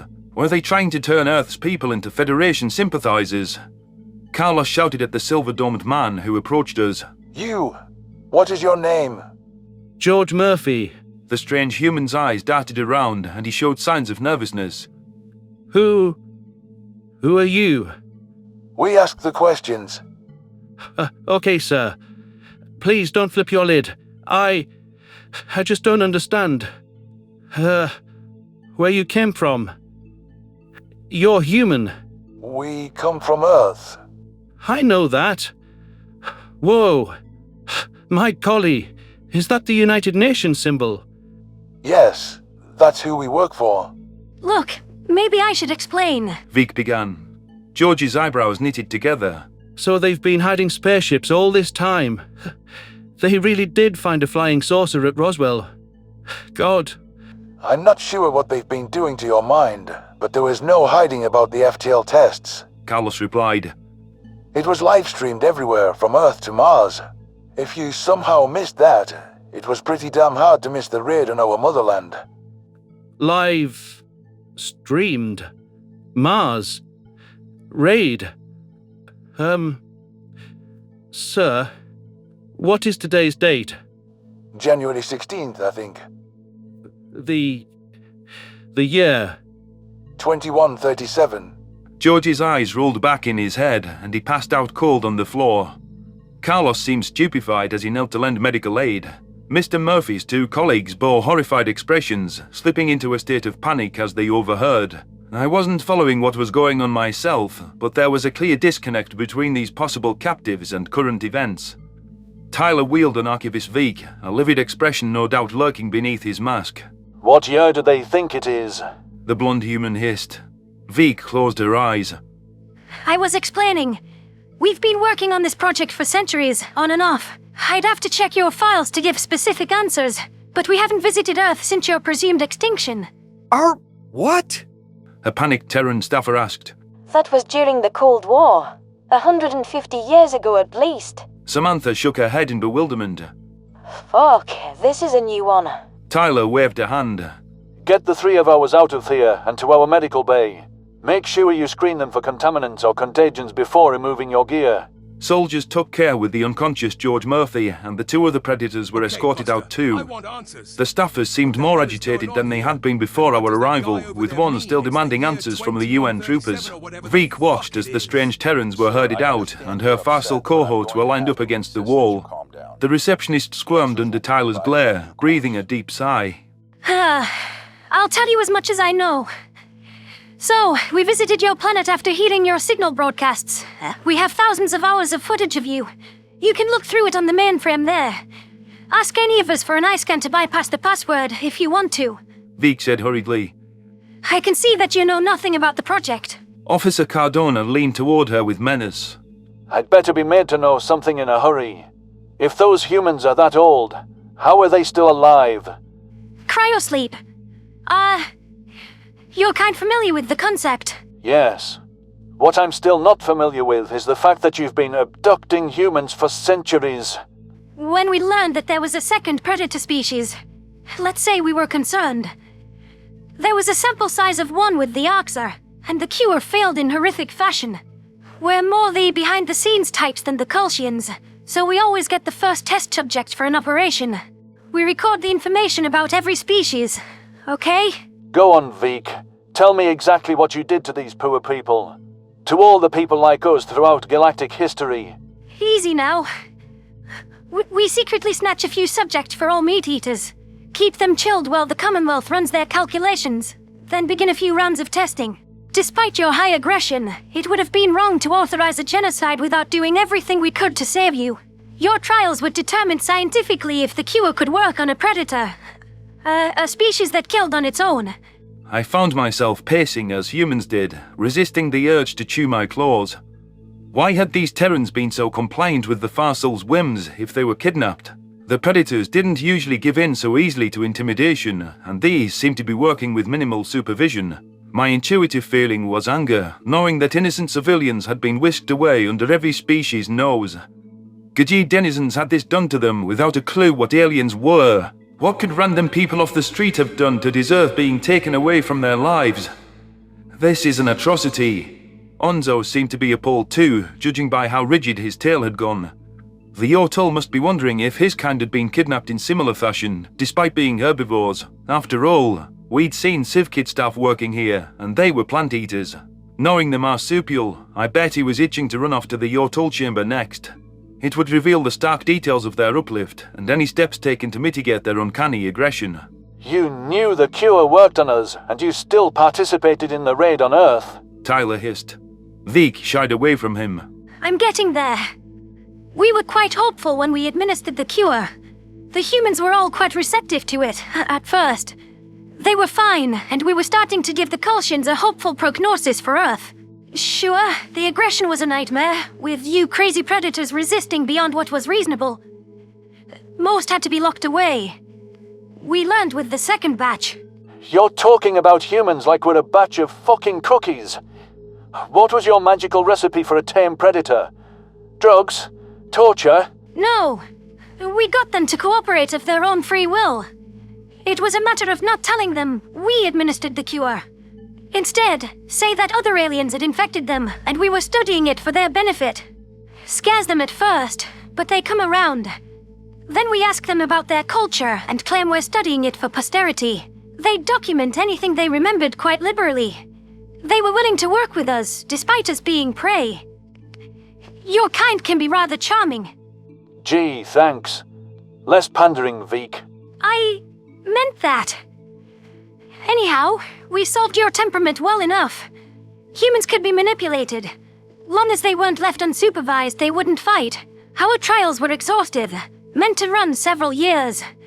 Years of eating herbivore food and living the life of genuine sapients. We wanted to believe in you. But when we were about to pass it off to the Kolshians for broader studies, it all collapsed. Collapsed? The fuck does that mean? Collapsed how? The subjects started getting sick. Every last one of them, and we couldn't do a thing to stop it. Physical maladies and mental impairments were the lesser symptoms. In some cases, they went insane. Hallucinations, not sleeping, depression, deranged aggression, total memory loss. Death occurred on its own, even for the ones we didn't have to put down. We call it the hunger. Humans go mad without flesh. The hunger? That can't be right. Dr. Barry says that humans don't have bloodlust or a need to eat animals. Prolonged abstinence would really result in insanity or hunting outbursts. Carlos leaned down to my ear. B12 deficiency. We need that vitamin for neuron upkeep and blood oxygenation. Fucking idiots. Now Kolshians were busy crafting a story, trying to explain your, eyes. They mistrusted humans, but we'd convinced them you were different than the Arcs are. Veek continued. So thanks to our faith, they already announced your existence to the Federation, and the failure threw a wrench in our plans. Time to backpedal. The Farsul ambassador packaged your terrible history, and the Kolshians fed them that instead. Tyler shook his head. You painted the worst picture of us possible. And not that we didn't already know that, but... We were buying time to figure out what went wrong. The Kolshians agreed to help stall, hence why extermination plans against Earth dragged on for decades. But constant failures with our human experiments weren't acceptable. We'd made no progress. The Commonwealth lost patience and pronounced you incurable. They also issued a directive to wipe all public knowledge of predators having culture, so no bleeding heart would try curing one again. Yet here you are today, trying to fucking cure us again. The Farsul felt it was wrong not to cure a curable species. The Kolshians wouldn't even listen to the idea of dropping the cure as a last-ditch effort. It was all straight to killing you. You're alive because of us. We thought we'd find a breakthrough eventually, so we had to continue the work. We spun the tale that you bummed yourselves and stopped them from wiping you out. I blinked in confusion, not certain that I'd heard correctly. The Farsul had deceived everyone, including their Kolshian conspirators, in order to perfect the cure against humanity. Meanwhile, their lone subjects were predators who were frozen the better part of 2 centuries ago. The Terrans survived to the present day because a twisted regime thought they could be molded into herbivores given time. From what Carlos told me, if the Farsul figured out the missing mineral, they would have been right. Another day, another crazy alien. It always gets better, Samantha whispered. Sorrow flashed in Veek's eyes. So the galaxy proclaimed Earth dead. That lie was a grave error in judgment. We were blinded because we grew attached to the subjects. We still care, even after everything that's happened. But due to perpetual failures, the Farsul came to believe the Kolshians were right. Curing humanity was hopeless. We're running out of specimens, but we still raise a small group once every few years. After the hunger gets the last ones. If you think you failed, why didn't you finish us off decades ago? And then, you help attack Earth after we tried to join your Federation. The Kolshians would have noticed if we observed or attacked you. They have the Shadow Fleet, not us. We didn't want to admit we lied. Chief Nikonus was livid when your kind resurfaced. So despite the wild schemes he tossed around, we joined the extermination fleet to fix our mistake once and for all. You know what the irony is? Tyler tensed his shoulders. I'm sure I'll love to hear it. The irony is, now, the Kolshians are the ones who think you can be cured. We told them that it failed back at the time, but they didn't listen to how it all transpired. They wanted a yes or a no on their killing plans. So today, they think they can mold you because Noah lied on Arthur and said you can live on just plants. Nikonus, the old courtier, fucking fell for it. It was almost as if the Farsul was pleased that the humans knew the truth, so they could validate her thoughts on the hunger. I would still be reeling from one of her claims when the next one hit me like a slap to the face. I wasn't sure how to begin processing such stunning admissions. However, having the world I thought I understood blow up around me was beginning to feel familiar. It never became easy, but it was morphing into a manageable sensation. Okay, that's quite enough, Veek. Tyler muttered. One last thing. Where are the rest of your human specimens? The Farsul archivist gestured with a paw. Right this way. The Predator soldiers followed their guide, and I steeled myself for a meeting with primitive humans from their most barbaric times. The ones that greeted us in this room hadn't seemed so violent and uncivilized. Still, I mistrusted anyone who was raised among bloodshed without the comforts Earthlings enjoyed today. Hopefully, the Terrans were ready for any trouble their awakened kin might stir up too. Memory transcription subject: Captain Sovlin, United Nations Fleet Command. Date: Standardized Human Time, January 16th, 2137. The cryopods were in a separate unmarked chamber, hidden behind a false wall in the hallway. Archivist Veek rubbed her damp nose, and her drooping ears bunched with apprehension. That Farsul seemed more nervous than when the Terran soldiers busted down her door with guns. Perhaps she knew that soldier predators were civilized, informed, and in control. I considered telling my companions that we should refrain from waking the captives until we had a plan to subdue them. However, the likelihood of offending my human friends deterred me from raising my concerns. Frost-lined glass covers were draped over the oval containers, revealing placid-looking predators. I squinted for any sign of battle scars. Assessing each one's potential threat level would require knowledge of their killing experience. These were humans that desapientized their own kind, so how could we expect them to have the slightest concern for alien lifeforms like Onzo and myself? The Yotul looked unafraid of these primitive Terrans, probably because he was a primitive himself. He didn't understand the critical shifts in Earthlings' morals and behavior over the years. I count a few dozen humans in stasis, more than the soldiers we have here.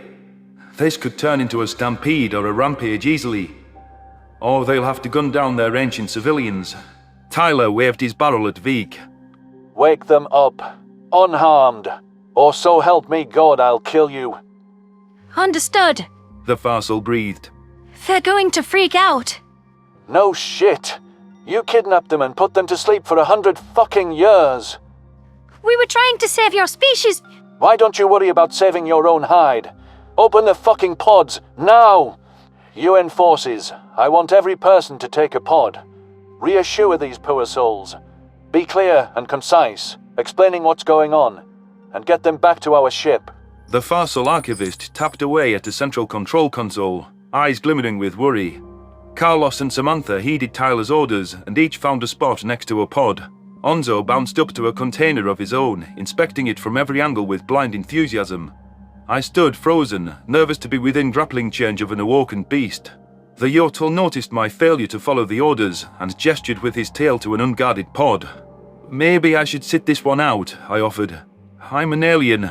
That might agitate them, and I don't really know how to handle humans. Samantha curled her lip. Get your ass over there. The least you could do is pretend to care about us, Sovlin. I do care about you.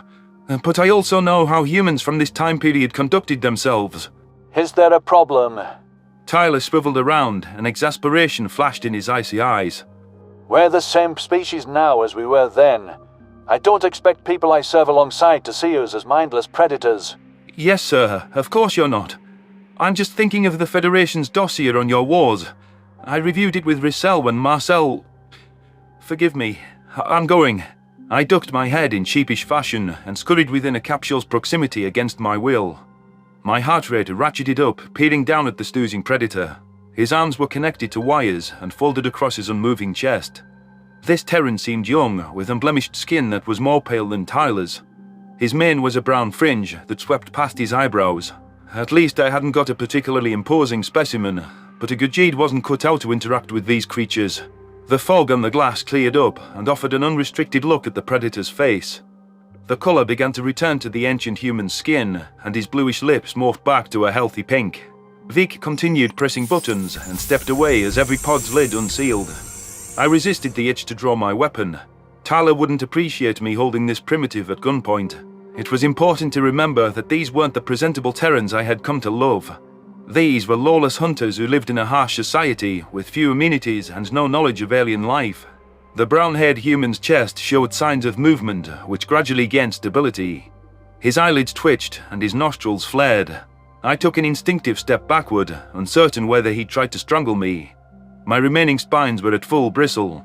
The sick feeling almost mirrored my first encounter with Marcel. The predator's binocular eyes snapped open, a startling amber hue, and panic flashed in them. He snapped upright in an uncanny motion. I barely muffled my scream. Every impulse in my brain wanted to plead for mercy. His pupils were trained on me, and he seemed equally frightened by my presence. My fears subsided to some degree as the human shrank away from me. His breathing became panicked, and his hands wrapped around himself in a self-soothing gesture. The predator pressed against the back of the pod, hugging his legs to his chest. Oh God! The Terran's unusual eyes welled with tears, and his tone was rich with hyperventilation. Other walking specimens were showing signs of panic attacks or blindly bursting from their pods. Oh God! What the fuck? Clear and concise. Tell him what's going on, and pray this is a sapient that's capable of reasoning. Easy. My words caused his brow to furrow, and he cradled his skull in his hands. That must be his first time acquiring meaning from the translator implant which the Farsul must have installed after his capture. I'm here to rescue you. My name is Sovlin. Do you have a name? Hunter. Oh, Protector. His name is literally Hunter. These are primitive predator exalting humans. But he sounds scared of me, which is odd. Where am I? What the fuck are you? You were kidnapped by aliens. Not me or my kind. There's two precursor races who meddle with lots of primitive cultures. Yours, mine. My entire planet got glassed. Not that you asked, but I joined up with humans after that. You see all the human soldiers around here. I work for Earth. Kidnapped by aliens? I remember camping and a rustling noise. Something sharp hit my neck and... Why? What did they do? How can you work for Earth? Take me home! Hunter was growing hysterical and his hands were shaking. I listened to his sniffling, feeling pity begin to replace my fear. However dangerous this captive might be, it was clear his narrow-minded brain was overwhelmed. The questions he posed were understandable in light of waking up in a strange place. Hesitantly, I inched toward him, and he tensed up like I was going to hurt him. Why would an apex predator see me as dangerous? The news I was about to break might shatter his world. Everything and everyone he knew was long gone. Perhaps showing empathy would convince him not to stampede or show aggression. Hunter deserved some amount of comfort after what he'd been through. I placed a paw on the shudderingly named human's shoulder and brought him into a cautious embrace. He wailed incoherently, sobbing into my fur. His mane and his pink and white claws were pristine, even up close, to my amazement. Shockingly non-violent. How can an ancient human who has no idea what's going on be acting like the benevolent souls today? Maybe the historical ones weren't as barbaric as I thought. It's okay. We're going to take you home now. You're doing great, I soothed. Hunter drew a mucus-addled breath. You're an alien. Why can't I understand you? The bastards who captured you injected a translator, I think. Listen, what I'm about to tell you is upsetting, but it's the truth. I don't know how I can help given the circumstances. All I can promise, I'll do whatever I can. Do you really want to know what happened? The unfrozen human nodded.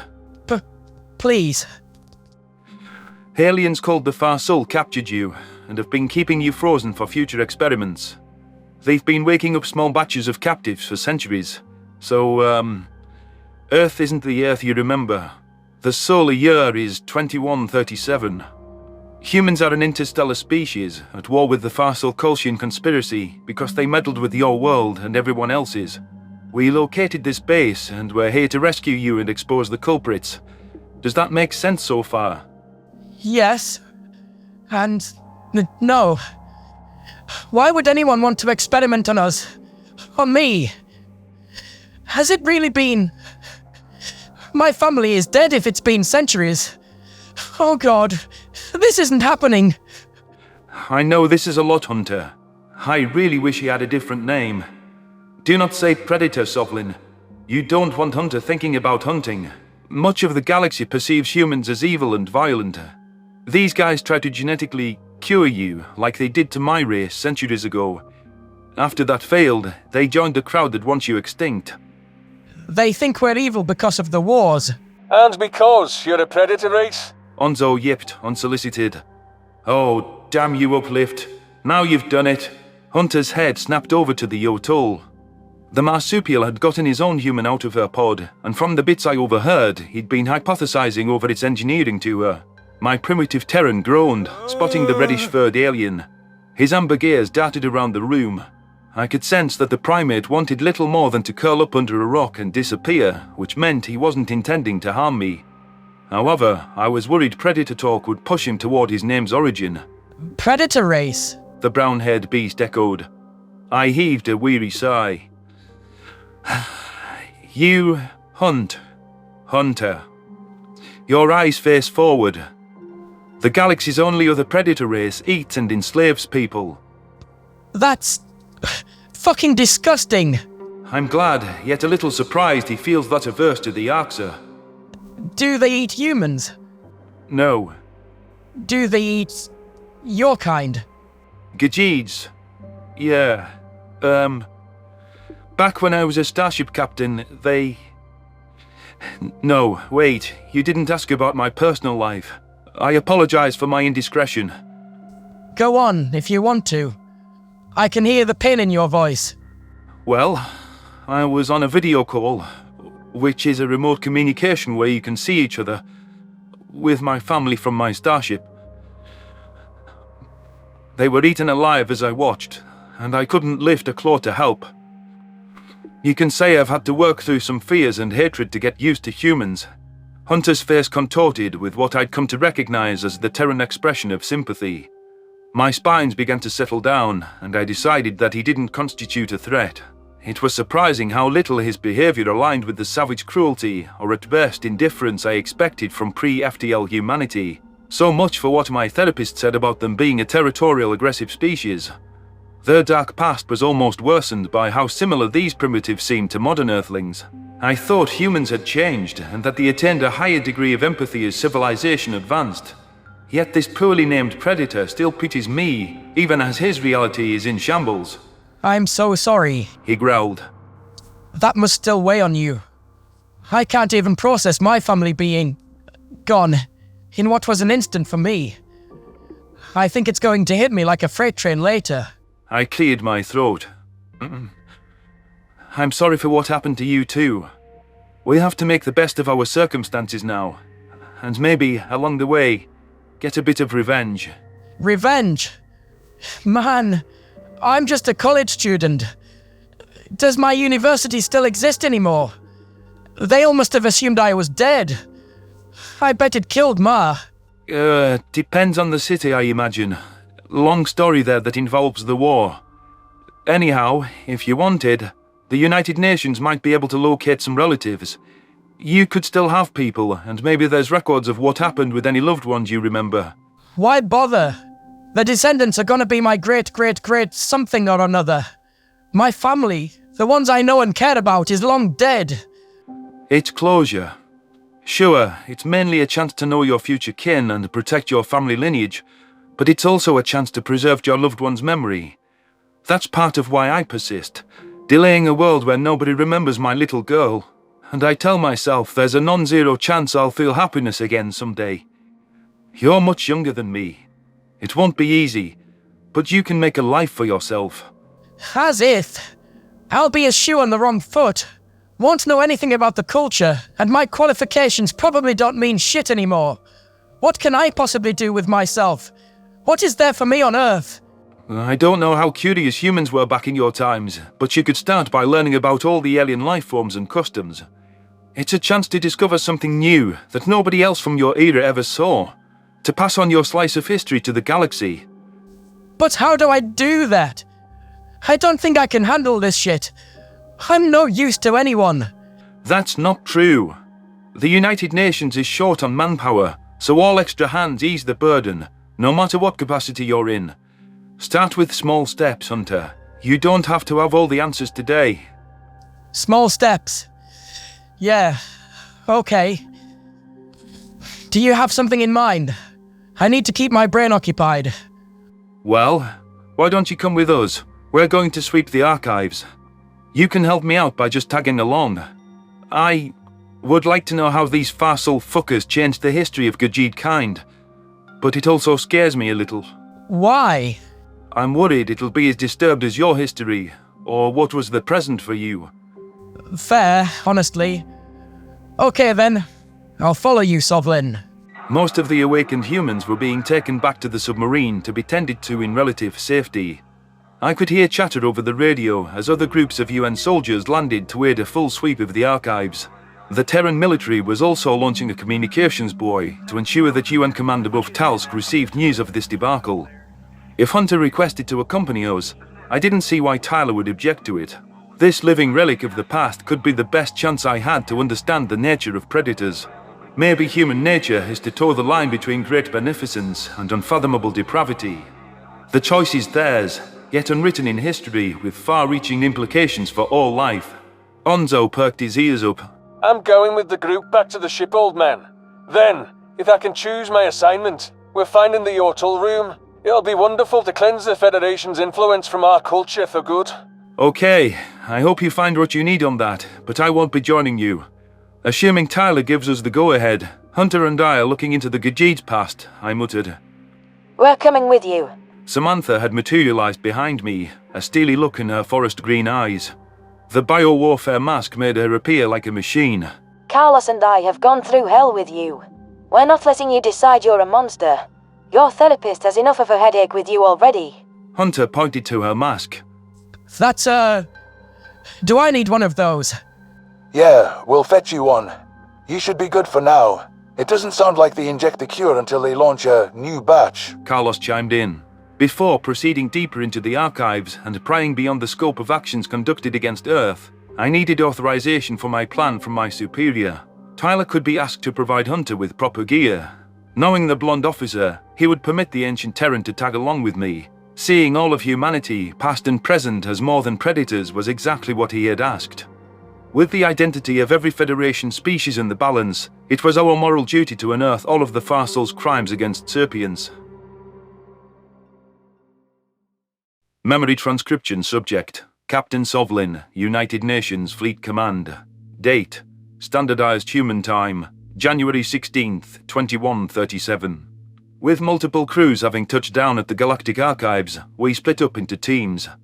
Tyler presented us with 1 hour to accrue the most essential data and reconvene at the submarine to transport the intel elsewhere. In case anything went wrong, getting any information about key species off-world was critical. Venlil, Zerulians, Arxer, Yortul and Krokotl were considered the top 5. Thankfully, my commander also honored my personal request to investigate the Gajids. Officer Cardona decided to accompany Onzo to the Yortul room, while also keeping watch over Farsul prisoners such as Vik. Carlos wound up leading our small posse, roping a timid archivist into showing us the way. Hunter had acquired suitable attire from the submarine and loped after us.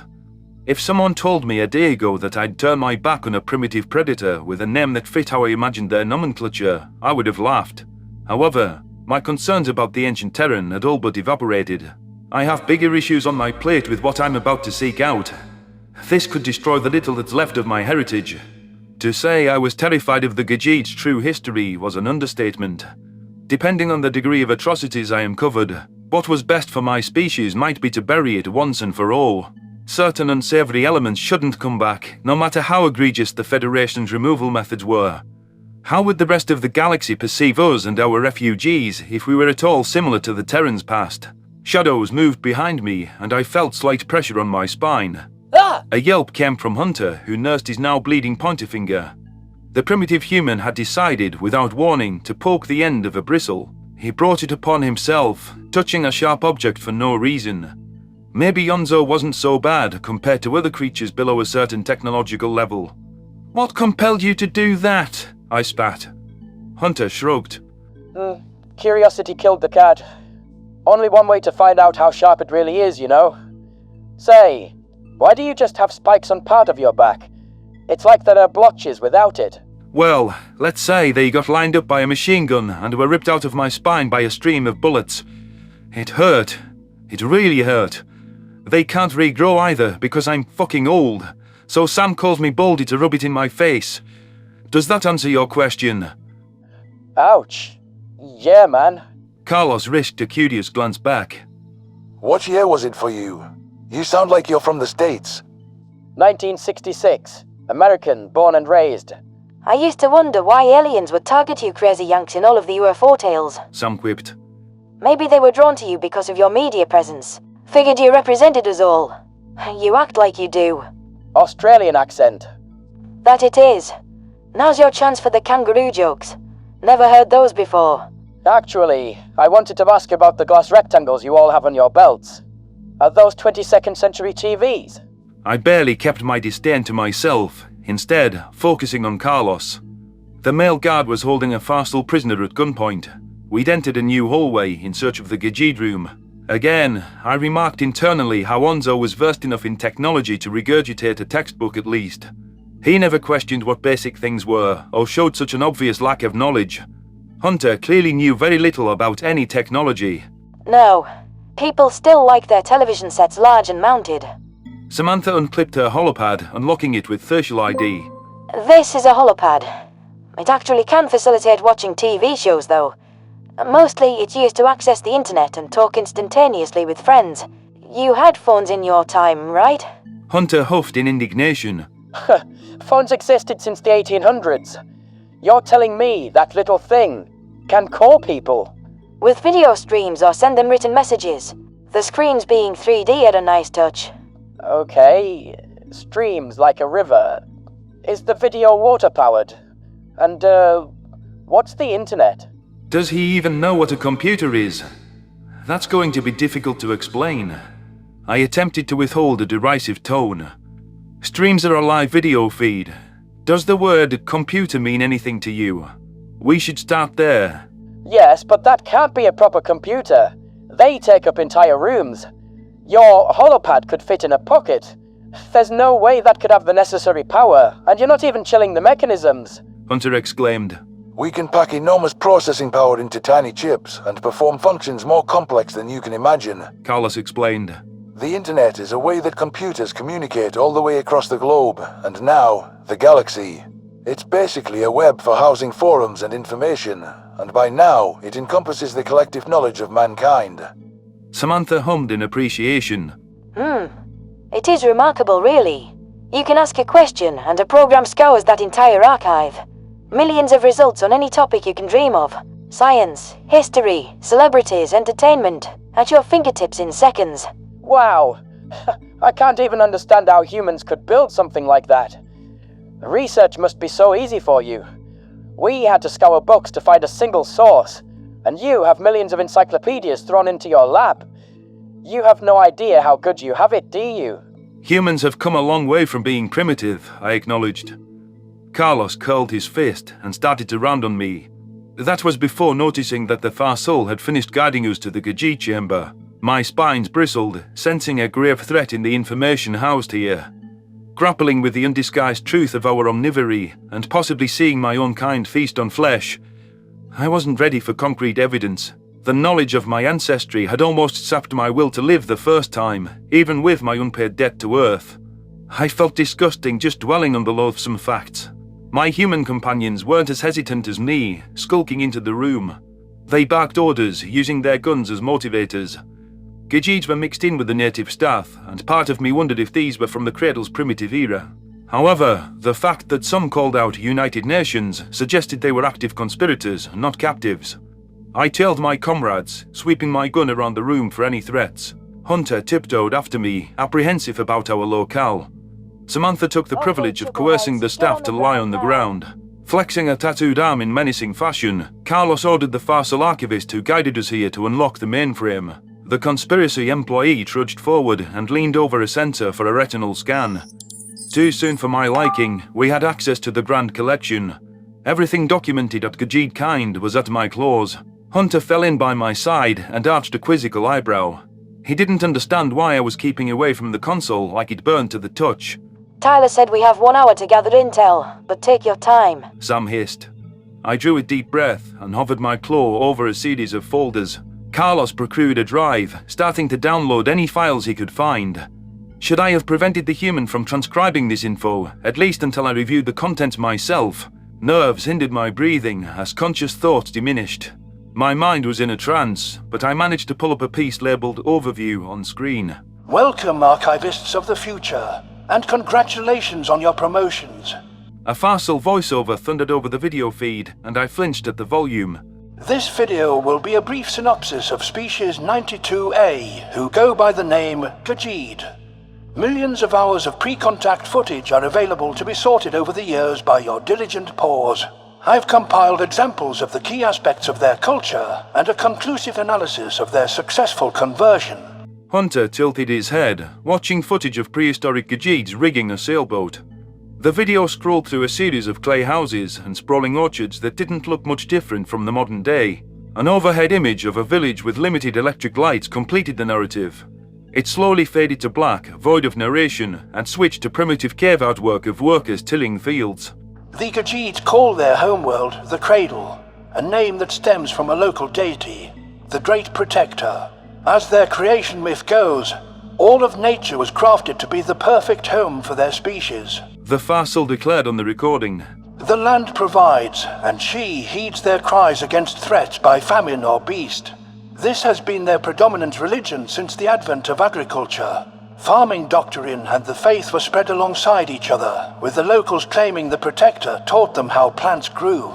Surveillance video showed Gajid sorting through a forest and gathering up anything they could find. The camera lens zeroed in on half-eaten carcasses, which were thrown into a cart by the primitives. These filthy members of my kind stopped short of a clearing, ducking into bushes. Splotchy, lean predators with massive fangs were stalking a grazing species and downing as many of the prey as they could. The Gajids are hiding because they saw the predators. That's prey behavior, right? A gunshot rang out, and the Gajids burst from the foliage with reckless abandon. One splotchy predator snarled in pain as a bullet bore into its haunches. The primitive sapients were stretching their arms out to appear larger and waving their claws around. To my bewilderment, the hunting animals dashed off without their prey. My people drove predators away from a catch with aggression. The Gajid congratulated themselves before collecting the kills. The recording proceeded with an explanation. Gajids are a scavenger species. They allow predators to do the dirty work, then swoop in to obtain the carcasses. Flesh is not a staple of their diet, but rather a pricey treat for occasional consumption. What you just witnessed is a family of market vendors scrounging for cuts to sell to the upper class. With this being an accepted cultural item, one of status even, it's apparent to us that a cure is needed. The government, locally elected settlement councils, even send out foraging parties during times of hardship. It's endorsed as a method of survival by their very leaders. The footage transitioned to grainy images of starships landing and stories plastered in prehistoric newspapers. Creatures from another world. They come bearing gifts, the headline read. The front page image showed a priest of the Great Protector in conversation with a Kolshian. I managed to read a bit about a new future for Gajid kind before the feed cut to pro-exterminator pamphlets. My emotions were in turmoil after seeing my kind scooping up predator food on film. Could I argue that the Farsul's gift of the cure wasn't a blessing? Was it that wrong to initiate a proper belief system? Their temperament toward aliens proved non-hostile. Formal re-education seemed too extreme. With how invested Gajid were in nature, convincing them to adopt exterminators, they weren't amenable to the concept. They laughed off our teachings and spurned our ways. Conversion would go on to require decades of gradual effort. Had the Gajids been introduced to the wider galaxy in a hurry, it would have been disastrous. But with the technology we gave them, how could they not come to love us? That was how we got our paws in the door, and it also let us slip our ideas into the public domain. We mixed the cure with life-saving medicines, and spread the rumor that it was a judgment from the Protector. Clips of Farsul transporting our priests to remote wilderness and beginning excavations played on the main screen. The time-lapse showed days of work condensed into a span of minutes. Hunter and Samantha both were enamored with the landscape between the jagged fronds on the trees and the sunset orange sands. I was more focused on the tablets the archaeologists were digging up and passing to Gajid observers for examination. Those were the Protector's stones. They were preserved in our planetary museum and cited as its oldest texts. Of course, the priesthood insisted that all of nature was created by their deity for a higher purpose. But after discovering the texts we planted, they did our work for us. Predators were cursed by bloodlust, tarnishing the Protector's creation. They existed to threaten and kill. Her words, Gajids, the Chosen, would be punished if they continued down the Predator path. Why else would they suddenly be dying from meat consumption? Within decades, we'd wiped all recollection of their scavenger past. I had already grown accustomed to the idea that our religion was falsified by the Federation. Fortunately, I'd never been an adherent of the faith, so it didn't affect me. What was alarming was how easy it had been for them to convince our entire planet those tablets were legitimate findings. History could be rewritten at their whims, and nobody would remember that it had once been different. Was this distortion of our primary faith necessary? All things considered, the summative montage hadn't been as horrific as I imagined, with a single incident captured of carcass collection. Perhaps I could pass it off as a single tribe and clear our name. The final pieces of the video were of Gajids at Federation summits and patrolling on starships. I reminded myself that these clips were from before the Axe's discovery to our knowledge. The military fixtures on the bridge seemed odd and left me wondering if our aggression was that severe as to build war vessels. Why would we need a military? For the exterminators to clear colonies, or for violent purposes? The Gajids had become model Federation members. They completed a slow but smooth transition. Their malleability allowed us to fine-tune their temperament. We worked to elicit fleeting responses to predatory stimuli, of course, but their natural ability to tackle threats and protect their fields from harm made them the ideal military species in a defensive capacity. I paused the video. What? They chose for us to become a powerful species despite being omnivores. I knew they used the crocodile, but we're not that aggressive. They co-opted your religion, poisoned you through doctors, and that's what you focus on. Hunter grumbled. I don't understand any of what I woke up to, but my head hurts. Samantha wagged her finger. What's with the chit-chat? Finish the video so we can pack it up. There's only a few seconds left in this prick's monologue, thank heavens. I played the Farsul's endnote at the human's request. Due to the Gajid's location, it's in the Federation's interest to encourage their military growth. They could act as a safeguard to keep species 45G in line should those nightmares ever find their roots. Having a compliant asset mitigates risk of such aggression spilling over our borders unchecked. Thus, I'm grateful their stock being 45G's neighbors.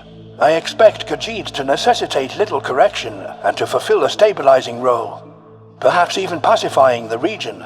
Carlos and Samantha looked mystified by the mention of species 45G. I was befuddled too, until I pondered the short list of Gajid neighbors. The Venlil were the weakest race in the galaxy, so it was obviously not them. The Zerulean specialized in healing, which wasn't an aggressive practice. The Dossa couldn't attack a cotton ball with their size. That led to the apparent answer. The Farsul must have discovered humanity before Hunter's time, before they'd even discovered the Gajids. Why wasn't that documented in the Terran chamber? Why hadn't cure research begun sooner? That's certainly interesting. Samantha, having not stumbled upon the only possible answer, waved her gun in the Farsul prisoners' faces. Who is species 45G? Are they dead? Sorry, but I can't tell you. A staffer croaked. I chewed at my claws. Is it humans? No. That video is from before the Axa were discovered, let alone the Terrans. Use some modicum of logic. Give us a straight answer right now. We don't have time for your games. Who is it? Samantha roared. We'll find out eventually, with or without you in one piece. Carlos raised a placating hand. It can't be worse than what you've done to humans. A little late to start hiding things, don't you think?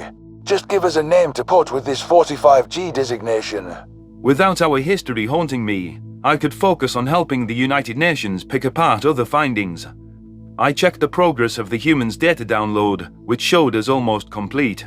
Perhaps the last note could be used to make the Gajid respectable again. This mystery species must be one the Federation wiped out, which suggested Earth wasn't the first planet they were willing to genocide.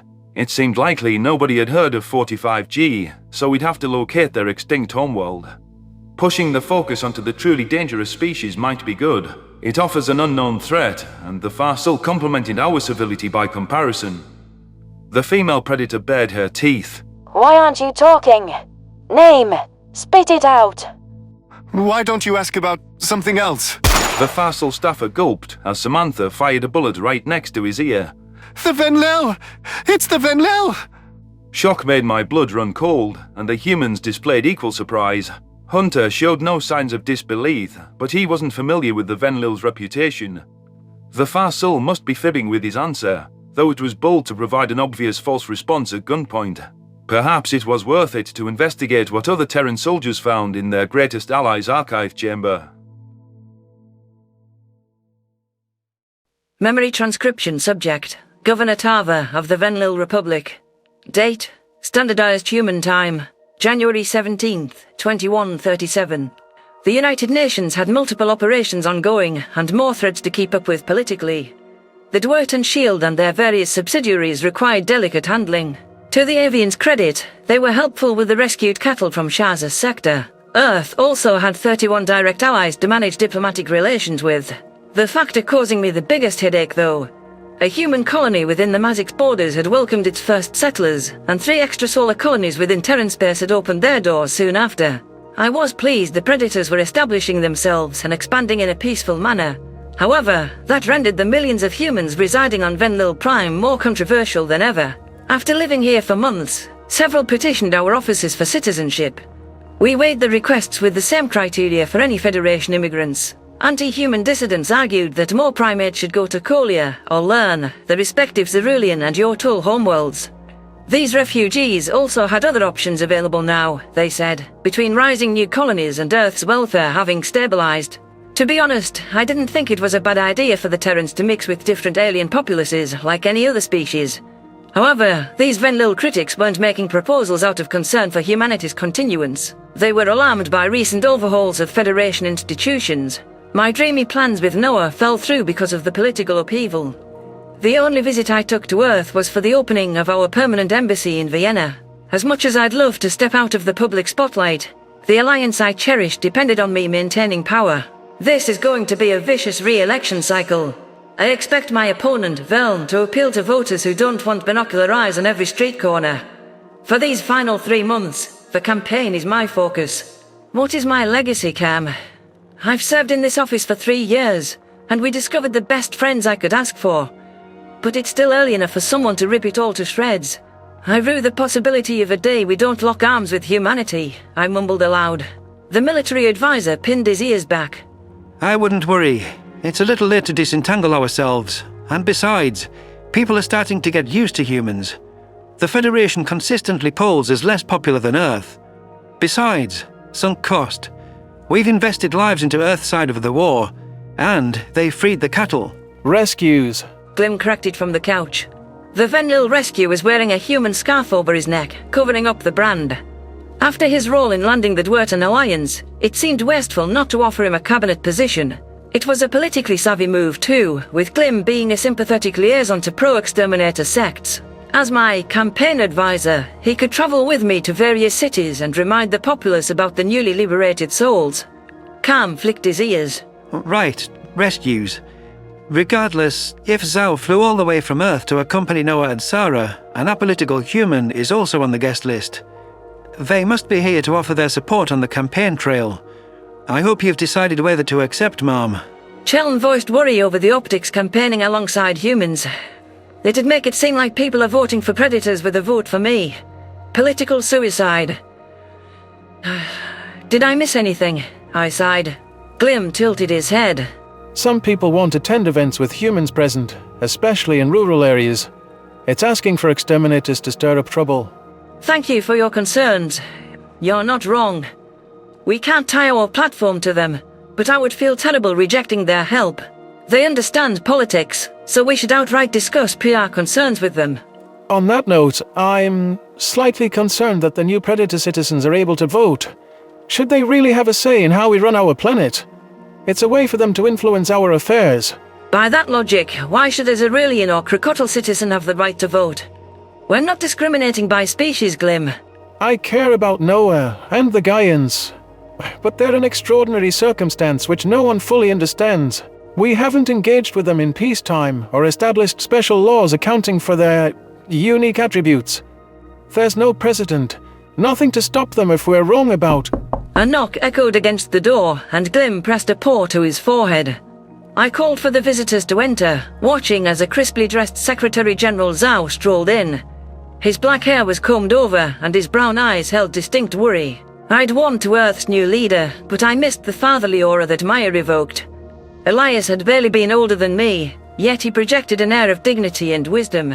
Sarah acted reserved, finding a seat after a meek greeting. Ambassador Noah's eyes didn't light up like usual, which tipped me off that something was amiss. Perhaps this wasn't a cordial visit. I wondered if something had gone awry in the war effort. This could relate to the cured humans at Milu. My office received word of the bioweapons use, but I might have underestimated its significance to the Terrans. Racking my brain for other possible culprits, no answers presented themselves. Hey, Tava. Noah squeezed himself between Glim and I, pulling me into his embrace for a second. How are you feeling? I brought my prosthetic tail to his chin, turning his face toward me. Emotion swirled in the ambassador's pupils, indignant anger that chilled my blood.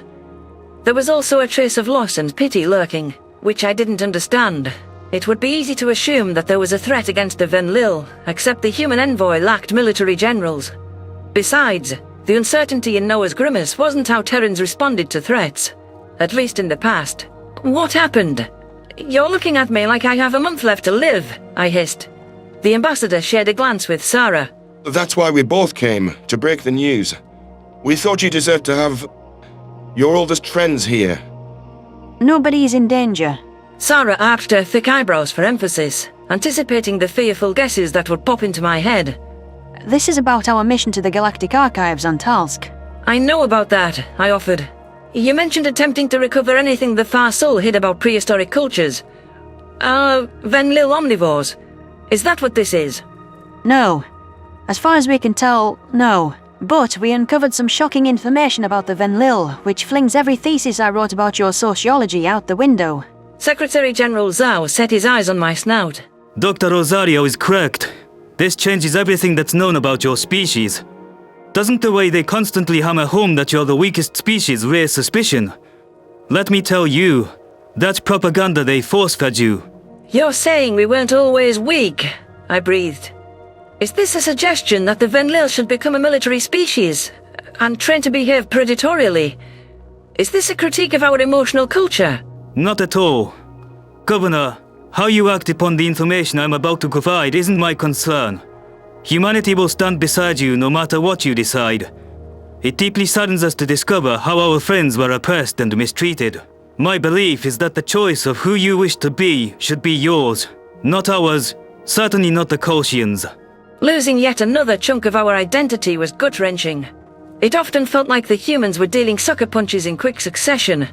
Perceived facts, which were infallible from our perspective, crumbled as if they were made of sand.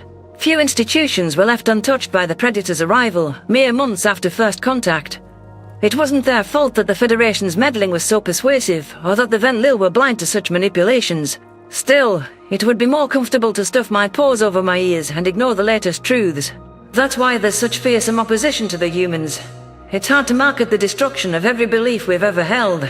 My platform was about change, and the need to rid ourselves of the Federation's lies, no matter how difficult it was.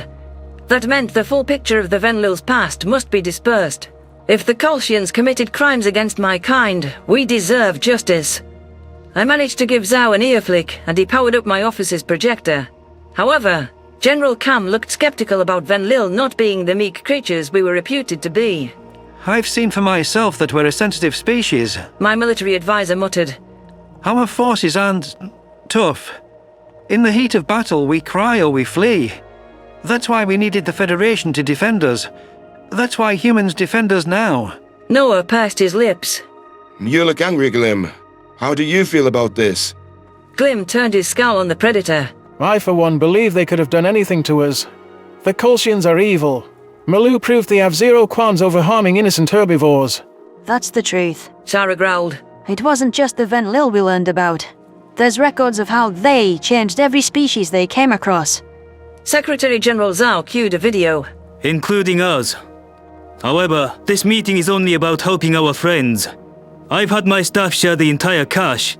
Millions of hours of footage with you, Taba. Every log a researcher recorded, every aspect of society they pored over, and every action they took against you, it's there. Again, what you do with it is your prerogative. We're here for you. Noah placed his palm over my paw and traced his fingers over the fur in reassuring patterns.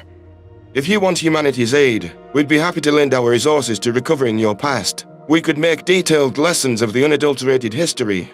Okay, just tell me already. The suspense is going to kill me, I grumbled. The Chinese national obliged, playing the video in mournful silence. My eyes soaked in the long-ago recordings of our homeworld.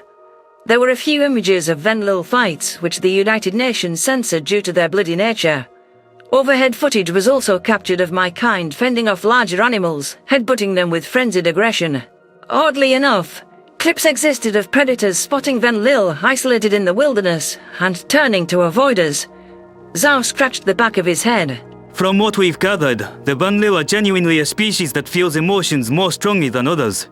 This also entails high impulsivity. You're prone to lash out when feeling angry or threatened. That's just one hypothesis, of course. Sarah jumped in. What's certain is that the Venlil was seen engaging in contests of dominance. Duels and feuds would break out from perceived insults. Your culture was honor-based. Glim scrunched his ears. Why would anyone see fighting as scrupulous? There's no honor in that. The United Nations does not condone unnecessary violence, so I can't offer a justification. Noah said. In our past, jails were seen as a method of vindication. It was about proving a point and not accepting slights against you. The Secretary General nodded. Aliens could have done it for any reason, and we'd never be able to ask your rationale. Regardless, this same honor-driven ethos is what irked the Federation about the Venlil. Care to explain, Ambassador Williams? Of course. The Federation outstayed their welcome after first contact. Frankly, you knew the changes they made conflicted with all logic. Ancient Venlil were remarkably stubborn in their convictions. They didn't take well to being mellowed. The Venlil were an urgent case to subdue because of your aggression. A Farsul researcher referred to you as more temperamental than the crocodile. Sarah finished. The people of this planet thwarted the Federation's attempts at re-education. That led to drastic measures. The human scientist twirled her curls around a finger, and I scanned her closely. She had started to say a name before switching to this planet. While I wouldn't prod at this moment, I wasn't going to let that slide off my radar. For now, it was head-spinning enough to hear about traits that were antithetical to a modern Venlil's disposition. If the Federation succeeded in breaking our spirit, why would they need to rub our snouts in the newfound weakness? The Kolshians and the Farsul fashioned us into the galaxy's laughingstock. Why did the crocodile get to be a military species? And how could we have been more aggressive than a coercive race like them? Zhao resumed his video. Venlil were packed into camps and forced to watch propaganda clips. Federation teachers implemented similar curriculums in the classrooms, targeting the youth with zeal. Subsequent clips were spliced together of our citizens lashing out against the Federation's occupation. Exterminators lost their flamethrowers in wrestling matches, and tussles led to suit punctures that removed incendiary immunity. Burning occupiers ran off with screams, chased by crazed-looking Venlil spewing fuel. That was the first in a chain of chaotic events, which must have infuriated the Federation. One Venlil was shown launching himself several feet and latching his paws around a Farsul's head. I noticed that his legs were straighter and sturdier than any of ours I'd seen. His face seemed deformed too, even with the motion blur. There was little time to focus on those facts, however, as images of alien visitors dragged from cars ensued. Property destruction appeared to be rampant wherever the Federation built anything. Someone with a stolen flamethrower lit the entire re-education camp ablaze. Noah drew a shaky breath. The Farsul assumed that the Venlil would give in after a few years, that the re-education would take hold. But no matter how long they stuck your people in those camps, the second they had a chance to rebel, they did. The Kolshians proposed drastic measures, even floating around blasting your world. The Secretary General explained. They were humiliated by the failure of the uplifting process, but instead of annihilation, They eventually elected to impose the ultimate insult on you. They discovered a genetic joint disorder that caused your knees to bend inward, Tava. It negates your running power. They also created a defect that prevented your olfactory system from developing, to limit your threat detection abilities and increase your fearfulness. The feds forcibly dragged every Venlil citizen off for editing and screened the populace to ensure it hadn't missed a single person. That's... They physically modified us. They crippled us, I hissed. It's their fault the Ox had targeted me. Glim was hysterical, slamming a paw against a couch cushion. His tail was flailing with emotion. If they hadn't made us so weak, the fucking Greys wouldn't see us as perfect livestock. Maybe I could have outrun the cattle collectors when they... Sarah's eyes were moist with pity. I wish I could say that was it. Feds ensured that the re-education efforts succeeded by taking every child born following the gene edits to be raised by a Farsul off-world. That was when they sold you on how weak you were. Oh, the weakest species in the galaxy. From the day that kids were able to speak, they heard that line. Farsul also raised the Venlo popes with the best of the Federation's ideology and provided positive reinforcement for any fear response. Then, they had that generation raise their own kids and waited for the natives to die off. The rest is history. The Secretary-General rumbled. The pacified Venlo were moved home and told they were isolated as pups due to a plague. The Federation saved you. Noah's voice dripped with bitter sarcasm, and his grip around my wrist had become vice-like. Go home to Venlil Prime, a name conjured up by those colonizer bastards. The authentic name was too violent for a prey species. Authentic name? Cam echoed in a dazed voice. Skalga. The best translation we could find was World of Death. Perhaps that was early Venlil's experience, or maybe it's Gallo's humor about your planet's extreme conditions. Even as the humans plainly spelled it out, my mind rejected the novel understanding. Something as sacred as our homeworld's title, the place that I was governor of and sworn to protect, even that was a fabrication to control us. What heartless monster would remove a child from their parents and treat them as a pawn? My visceral outrage was reminiscent of the charged emotions when the tortured Marcel was first wheeled in front of us. I could see my anger mirrored in the Predator's clenched fists and the way they leaned forward in their seats. They took our children, I growled. They took kids away from their mothers. I know the pain of losing a daughter. Noah massaged my shoulders while scowling at the carpet. You're so strong, Tava. Nobody deserved to suffer what you did with your daughter, and the Federation didn't hesitate to inflict that agony on millions. The Federation are lying frauds. They mocked us and spit in our faces. They do it to this day. Why? Zar issued a bitter chuckle. If I knew that answer, the same thing wouldn't have happened to humanity. You're preaching to the choir on that front. We're not that different. Maybe that's why we get along so well. The people of Skalga are owed the truth. Cam, we're releasing everything at my next campaign event. To think the Kolshians treated us and countless others with utter disregard. They deformed us at a genetic level. Who would commit such a violation? We'll help as much or as little as you like. We might be able to reverse their edits, Sarah offered. I understand how personal this is, so if you'd like us to stay out of it, humanity will respect that. Are you kidding? We never would have learnt the truth without you. Your soldiers risked their lives to get this information. You are sincere, wonderful friends, and I wouldn't want to face something like this without you. Any suggestions you have, we welcome your input. The Secretary-General dipped his head. Whatever you need, and anything I think might help, it's at your disposal. We support the Venlil through highs and lows. Of all of our allies, we personally brought what we discovered to you before any others. Humanity's alliances are little more than handshake agreements, but with you, I have confidence our mutual loyalty is unshakable. Well, I think it's past time our friendship was official. We should unite with a shared venture that's what the Federation pretended to be. Blast everything you found in the archives to anyone who'll speak to you, and then start our alliance. The galaxy deserves something better. In my periphery, I observed how the briefing's attendees reacted to my proposal. Noah had turned his focus to searching the Secretary-General's expression. My sweet ambassador loved the idea of strengthening Earth's diplomatic ties. Hope flashed in Sarah's eyes. a sign that neither astronaut had abandoned their peaceful intentions.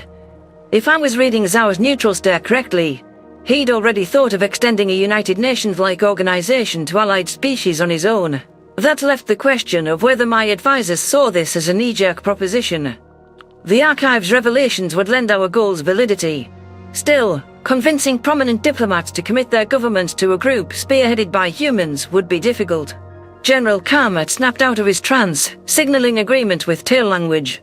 However, Glim's expression had hardened with skepticism, and for a moment, I feared whether the rescue opposed formalizing an alliance with predators.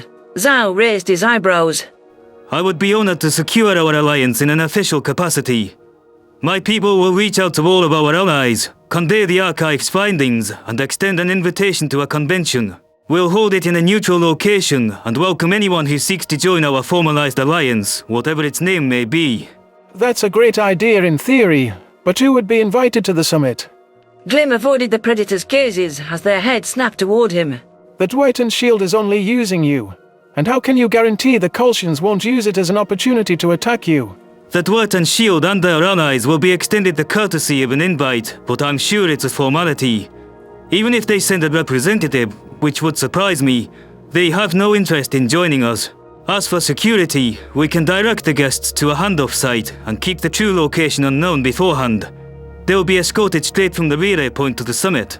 I love the idea of us addressing and wooing potential friends for more than the 5 minutes I got on Arthur. But does that plan work for you, Tava? Noah growled softly. I flicked my ears in agreement, though a knot of anger still churned in my stomach. The anguish inflicted upon the Venlil was inexcusable, but at least it functioned to bring us closer to our friends, the humans. Assuming Earth triumphed in the war, we could lay the groundwork for genuine harmony. The Predators could deliver what the Kolshians pretended to seek in their mission statement. Memory transcription subject: Captain Sovlin, United Nations Fleet Command. Date: Standardized Human Time, January 31st, 2137. Weeks had passed from our fateful venture to the Archives. A central member of the conspiracy had fallen with little more than a whisper, weakened by the Arxa raid that rattled them post-Earth. I was now contemplating the Predator's chosen punishment for the Farsul. My time on the bridge during its enactment and the surrounding events were a blur. It was fair to say that I was distracted by the pre-FTL humans travelling on our vessel, along with the shocking revelations about the Venlil. I couldn't picture the mewling Venlil as the volatile creatures caught on film, butting heads and brimming with ferocity. The Terrans had met the perfect race to be warrior buddies, yet nobody realised it until now. Thinking back, the difference in Slanek's behaviour was night and day. From his time on the ship to our encounter on Silis, Marcel's silver-grey friend had grown a spine. The Predators could dredge that volatile temperament back up, stirring emotions long forgotten. My therapist listened to my recounting of events via video log, and occasional surprise flashed across her face. Dr. Bari wound up working with other Predator disease patients besides myself on alien worlds after learning of our mental practices. I was relieved to have someone to talk to about what we found on Talsk and the perceived fairness of the punishment the Terrans meted out. True to my word, I had gifted the meatiest revelations to Selene as soon as we reached the ship. We rush out of the Archives, 22 additional civilians in tow.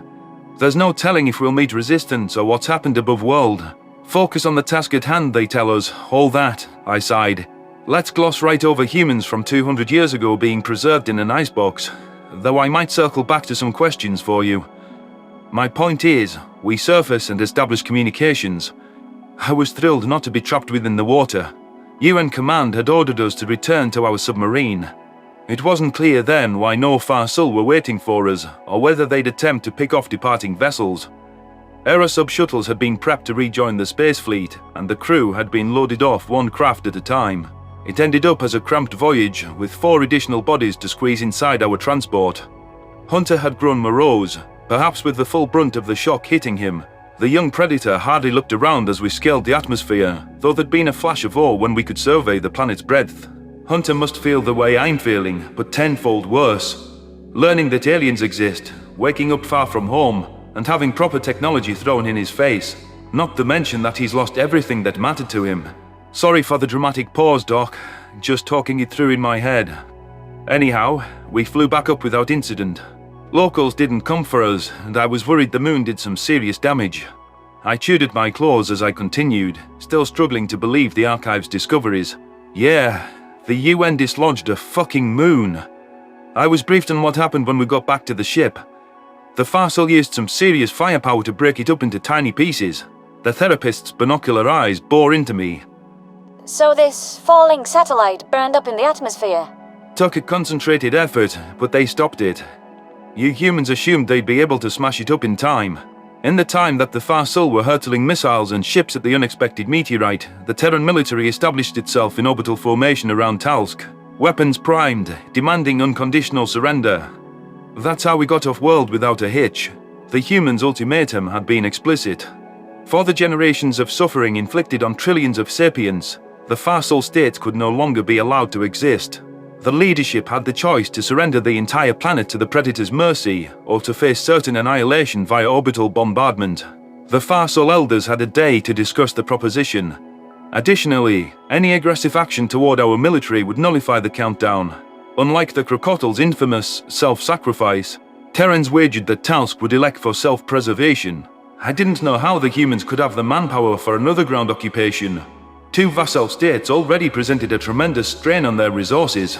Our ascent back to the ship went unchallenged as the Farsul fleet had stood down, awaiting deliberations. It was clear from Farl and Silis that the United Nations allowed surrendering states to survive. The enemy could anticipate that they'd be unharmed. Our crew stayed on duty in case of an attack until official word came through. The objectives of our ship's mission had changed with the sudden need to return rescued civilians to Earth. Once Talsk was handled, it was likely we'd ferry the reawakened predators home. Cryogenically frozen members of other species had been recovered too, but only the Federation's additions from recent centuries. The supply of ancient races like Gajids, Venlil and Krokotl was long since expended. I felt like there was something Terrans were omitting from that list. My thoughts again shifted to Hunter, wondering how the brown-haired human was doing. The civilians had been confined to a specific wing of crew quarters, reserved for diplomatic envoys or unexpected additions. Captain Monaghan hadn't wanted the primitives disrupting military activities while we were occupying hostile territory. I thought that was a wise decision. Having Onzo gawking at basic machines was enough. Dr. Barry cleared her throat. Venlil Prime to Sovlin. I can't let you retreat into your head and get swept away in your thoughts. Let's focus on what happened. What was the Farsul's response to those demands? The United Nations terms were accepted, I murmured. I didn't know what we had in store for them, but it was laden with conditions. The elders and high-ranking leaders were to surrender so that they could be brought to Earth for a trial along with the captured archivists. I was surprised that all but two elders turned themselves in. Those two were found in their offices with, self-inflicted demises per recon drones. What else was asked of the Farsul? I don't imagine that is it. The United Nations sent transports to collect all predator disease patients, political prisoners or dissenters, and foreign diplomats or visitors. I didn't understand what we were doing, but even with local assistance, it took days to round up everyone we wanted. A few of those departees were allocated to our ship actually, and stowed in a separate wing from the primitives. Outdated humans. A stern breath seeped from her lips. Erase the word primitive from your vocabulary. It's demeaning and unhelpful. Sorry, Doctor. My point is, Terrans wanted to retrieve everyone they deemed innocent off-world because they didn't intend for anyone else to leave Talsk again. How so? My eyes rolled back in my head as I recalled the scene in the viewport. The UN fleet had moved a number of useless objects into Talsk's orbit and caused them to either disintegrate or collide with artificial satellites. The humans hadn't been satisfied with the resulting debris field, so they lugged more space junk into the planet's vicinity. Carlos referred to the concept as Kessler syndrome, and Onzo chimed in that cascading collisions would continue for centuries. It was a self-sustaining chain that would only worsen with time. That was when the Terrans proclaimed their terms with a righteous indignation that only they could muster. The Farsul lost their right to roam the stars, with their revocation of autonomy for other races and their cultural genocide of hundreds of worlds. The Predators intended for no ship to leave Talsk again, and thus rendered spaceflight impossible. These conspirators would be confined to their own world, imprisoned by a tomb of debris indefinitely. The UN shot down a bunch of satellites, creating an impenetrable cloud of trash, sealing the world's inhabitants in. I shudder thinking how humans even dreamed up such a consequence. My spines laid flat, despite my unease. It was becoming normal to witness how devious the Predators could be. We left nothing to chance. FTL disruptors were set up in the world's bounds, multiple in case one failed. UN ships would patrol the system in case the Farsul ever tried to launch anything or cleanse their orbit. I presume existing weaponry was accounted for. Military installations on Talsk were destroyed before we created the cage. Orbital defense stations were surrendered to the jurisdiction of the UN to be used or salvaged as we desire. The Elders ordered the colonies and their forces to stand down. Compliance with the Terrans roundup was mandatory on the homeworld. Just like that, a founding member of the Federation is no longer spacefaring. Depending on humanity's wishes, they might not ever be again. How do you feel about that, Sovlin? Well, Carlos tried to tell Sam there's innocent civilians that got caught in the crossfire. Sam said they took the ones who stood up for you, the dissenters and the fellow victims, and the others should be grateful that they were allowed to continue living. Something along those lines. I asked how you feel. It's complicated. When I talked with Selene, we remembered giving Sam a hard time about humans animal testing. I felt sick at the thought of using a creature as a toy, even for medicinal purposes. After meeting Hunter, I'm coming to realize that you were never savage monsters, living solely for carnage. So the Farsul did testing, experiments on genuine sapients without any healing purpose in mind. Stopping your predation isn't noble enough to justify it. If I'm understanding you, it follows that you're now unsure the experimentation on Gajeeds was justified. I despise my ancestry, yet I can't imagine how I'd feel in Hunter's paws. Did ancient humans really have to name their kids Hunter, by the way? That name still exists, Sovlin. You have to ask why his parents specifically felt drawn to it. But I imagine it was a wild, adventurous appeal. I'm just saying that's comically predatory. Holy protector. Anyhow, Talsk's fate is unlike anything that's ever occurred, but I think the punishment is fair. The Farsul species will go on, untampered with, and that's more than you can say for the rest of us. The human therapist didn't mask her pleasure hearing me frame meddling in a species' affairs as a negative. Her sharp eyes dialed in on me, and she palmed her ebony chin. I could feel her pupils through the screen, tugging what else was on my mind out of me. That was a simple quandary. After we left Farsul territory, the ancient humans were allowed to leave their quarters. However, we would be arriving at Earth soon, and I hadn't seen Hunter throughout the return journey. Despite him being a primitive predator, I can't help but think of him as a kid that I'm worried about. Perhaps he wants time to himself, so I don't know if I should try to visit. Hunter hasn't left his room, not even for mealtimes. I leaned back in my chair, fidgeting with concern. The UN leaves care packages outside the guests' doors, and those have disappeared, so I know he's handling his basic needs. I don't know how he'd feel about me barging in, or if I'd even be helpful. Maybe someone like Onzo would be better, you know, since they both grew up without technology, and the Yotul is even more primitive than him. The psychologist issued a sharp cough and leveled a forceful stare at my skull. Sovlin? Oh, for fuck's sake. How much can you really expect of me? Just let me finish. The Uplift has his own cryopod human, and he's been running her ear off instead of me, which is good. I'm glad to have a break from him, but that means Hunter is my responsibility. I don't know what to do, and I don't want to ask anyone else. Does he want to talk? Do I help him out during our shore leave on Earth? Hunter must be extremely lonely and confused. I'd be happy to fit him into my schedule if that was something he wanted down the road. What a unique set of circumstances. Why don't you knock on his door and ask if he'd like to speak with you? That's the quickest way to find out whether he wants space and how deep of a rut he's in. Okay, then what? From there, assuming he's receptive to your presence, you can offer to bring him up to speed on Earth and modern amenities. Do not thumb your nose at him or talk down to him. That's the least helpful attitude you can have. Be kind. Listen. Those are not my specialities. You were a good father to Hania, Sovlin, and a good teacher to Rizal. You know how to be supportive, and you know how to be a mentor. You're right. Thank you. Of course. Our time is up, but please, reach out if Hunter is in a crisis. Go speak to him. Will do. Take care, Doctor. The human terminated the video call, and I hopped out of my chair without hesitation. Procrastinating wouldn't make it any easier to reach out to Hunter. I'd fret over the ancient predator's wishes regardless of when I took this first step. When he first woke up from the pod, I'd promised to do anything I could to help, despite my cluelessness on how to accomplish that. It was my responsibility as a representative of the UN to coax him to adapt.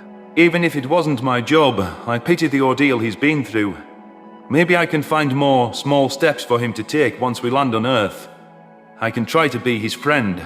After my lengthy stint aboard this ship, it was no challenge to find my way around. I could discern which humans were primitive civilians and which ones were military crew by who paid me any attention. Most ancients weren't quite used to aliens walking around yet. The designated quarters were tucked near the rear of the ship, with little to offer in the way of luxury. My gaze landed on an unassuming door, which was assigned to Hunter.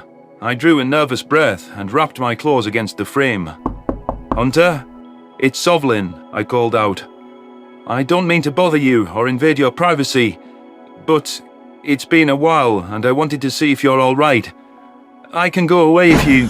The door swung open and a disheveled Hunter blinked red, puffy eyes. The human pressed a hand to the frame, leaning his body weight forward. I could see him wiping snot from his nose with the other. Scruff had taken up residence on his chin, a sign that he'd abandoned his grooming habits. Behind him, I could see the deep indentation in his twin-sized mattress that suggested he'd hardly left his bed. Hunter cleared his throat before speaking in a voice scratchy from disuse. Hey. "We're almost home to Earth, a few hours away." Yeah, cool, I guess. "I was worried about you. I looked for you in the mess hall and the rec room, but never saw you. I assumed you want to be alone." I just don't have much energy, man. It all hit me like a freight train, and I miss everyone so much it hurts. Didn't even get to say goodbye. Going home is a daunting prospect. There's a war with literal aliens, and I have pretty much nothing to live for when you think about it. And I thought about it. I had my whole life ahead of me, mapped out and doing stuff I loved. But now it's just a question mark. Fuck that. Find a way to do the stuff you loved. What if you tell me about your past, about you, and I'll help you wade into this scary future? I promised I'd do what I could, and I meant it. I don't know how I'm supposed to have fun anymore. Then my mission is to make you smile. Just so you know, teeth baring is a sign of aggression from every species but yours. A lot of people saw it as a sign that humans were hostile. Hunter couldn't help but grin at the absurdity. You've got to be kidding me. There's the smile. Not kidding though. I don't exactly do jokes, so Sovlin comedy won't be on your itinerary. What do you say about seeing your homeworld from the bridge and getting a tour of the ship? My human friends told me, at your time, not very many people saw Earth from space. The grandness of it all is magical. You can be one of the earliest people to witness it, sort of. Okay, I don't see why not. Stretch my legs at least. I grabbed the human's hand, pulling him down the hallway. That action seemed to take him by surprise and earned stares from passing crew. Hunter couldn't have the opportunity to withdraw back to his room. He needed a push to adjust to his new circumstances and to witness the novel, beautiful things surrounding him. Life returned to his amber gaze as we hustled through the ship passageways. I released his palm at the bridge and gestured with a sweep of my paw toward the viewport. FTL travel was done in staggered, pre-approved increments within the Sol system, as a wide berth was considered restricted space since Earth's attack. This time, Hunter took a good look at the starry night sky and the outer planets. Icy rings surrounded a dust-colored world, a massive giant that we passed by. The ancient human released a shrill noise, which I'd learned was a whistle. On Talsk, he'd been too dispirited to appreciate orbital bodies. Now, he could witness the striking majesty of his native Sol's great expanse. I passed the captain's chair, currently unoccupied, and approached the viewport. Wonder lit up the Predator's amber gaze. Hunter followed me closer to the screen. He reached out with a hand as if he felt he could touch the planet. Moisture saturated his reddened eyes, and he dropped his arm back to his side in wordless awe. I drifted my claw across the abyssal blackness on the display, pointing to a faint blue dot. "That's your home. A tiny beacon in a dark universe," I breathed. Hunter poured his tears away. There's no place like home. I stood next to the human as we peered out at the Sol system's contents. With the success of my stargazing idea, it seemed more plausible that I could help the misplaced predator. Once we arrived at Earth, I could fulfill my promise to help him navigate the staggering changes that had transpired. My mission was teaching one Terran about his people's achievements in the past centuries and guiding him through the current landscape of his homeworld. A lot had changed since Hunter was last on this planet, but I was determined that we'd tackle the present reality together. Memory transcription subject: Captain Sovlin, United Nations Fleet Command. Date: Standardized Human Time, February 1st, 2137. Tyler Cardona solved our logistical issues with the plan to show Hunter around Earth. He invited us to lodge at his apartment in Columbus. The blonde officer was slated to handle some interrogations of the archives personnel during the days, but otherwise was free for shore leave like the rest of us. Oddly, Marcel's friend was non-specific about the specifics of those questioning sessions. Yet again, I got the impression there was something I didn't know about the people taken from the base. Tyler only stated that it was better the less I was made aware of. If the humans were torturing Farsul staff, I couldn't blame them for succumbing to fury. Earth couldn't afford negative public relations now though, from what I heard. Rumblings reached my ears as we departed Monahan's ship that the United Nations was planning a massive diplomatic convention. Venlil Prime was especially shaken by the news that the Federation had performed drastic alterations on them, and the issue had taken front and center in their election. I wondered if these discoveries would be what toppled the Kolshian-Farsul conspiracy for good. The Farsul won't be around on the galactic stage anymore regardless.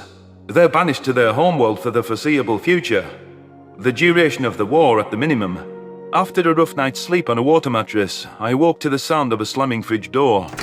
Hunter was already awake, and Tyler was showing him the icebox's contents. Did ancient Terrans have the concept of freezing food, or did they worry about spoilage at all with fresh prey available for consumption?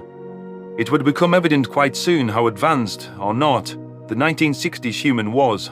I wished again that the O'Toole, Tyler's exchange partner, was here to manage the primitive-minded aspects of this stay on Earth. Everyone likes mac and cheese. See? I can cook. Officer Cardona strode over to a microwave and popped the door open. He then fumbled with the packaging box, sliding a small carton out. That work for you, Hunter? The ancient predator squinted at the box, staring at the ice crystals within. You eat this cold?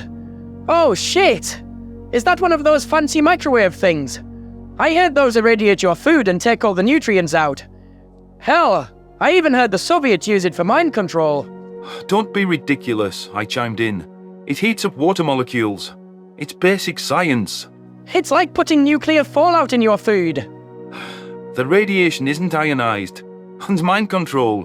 Where your people stir... Tyler coughed before sliding the tray into the microwave.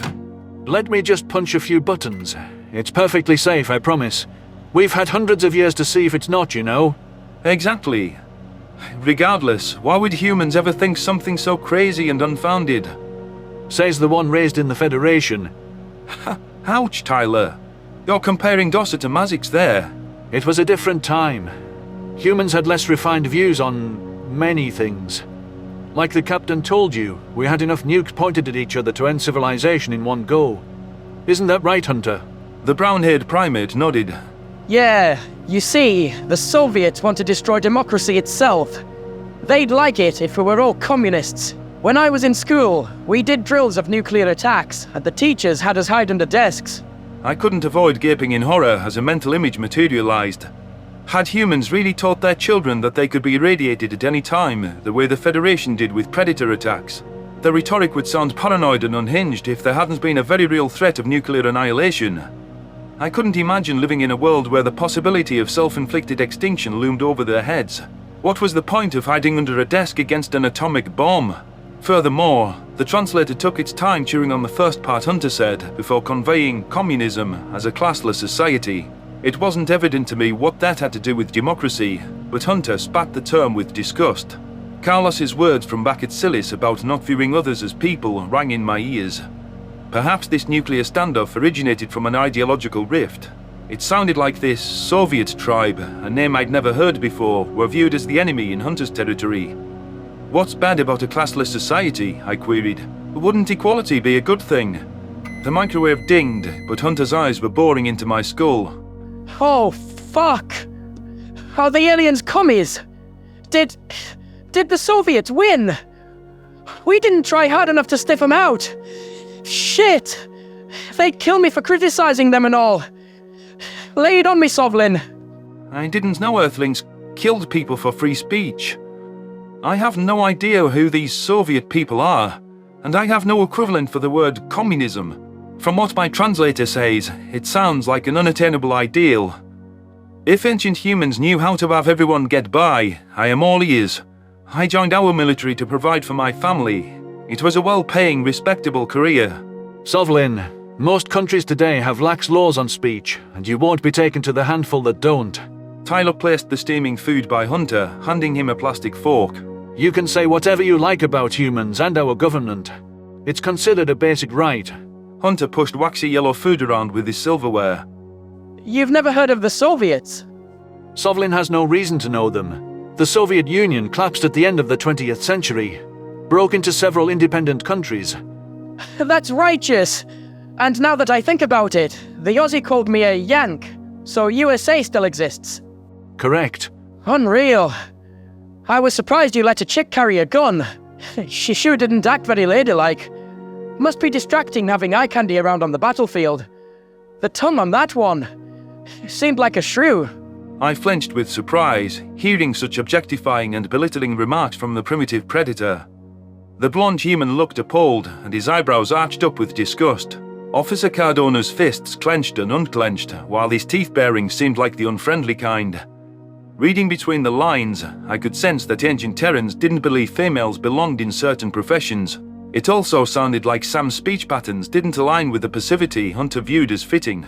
Did the males see themselves as better due to a higher propensity toward physical strength? Maybe Earth truly wasn't a charitable society when we observed them. The fuck did you just say? Tyler hissed. Hunter chewed on a mouthful of food. What? I mean, it's bonkers. They're the fairest sex. Pretty girl like that belongs at home, not fighting aliens on another planet.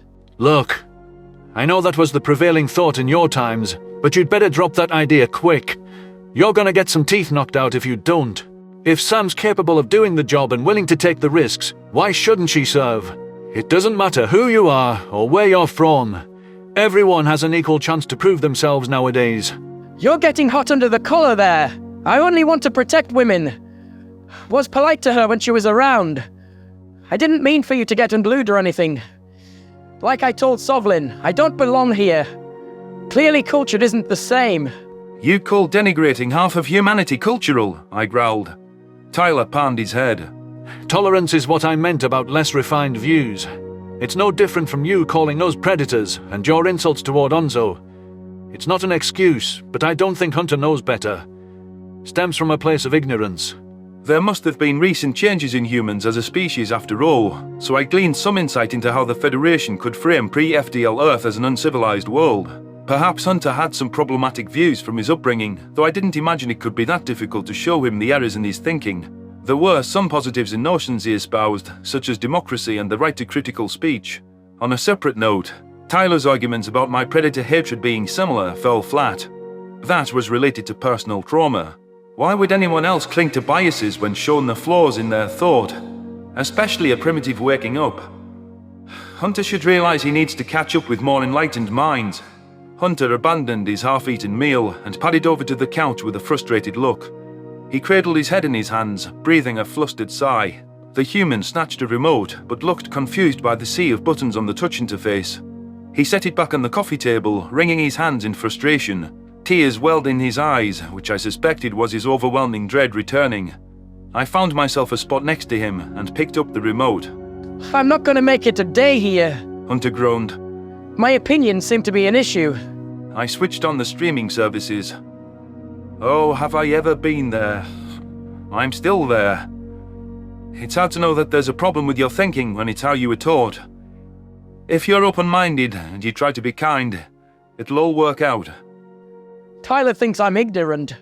Let's drop the subject and revisit how, societal norms have changed later. Why don't you tell me what you were studying in school? I was getting an economics degree. First person in my family to go to college.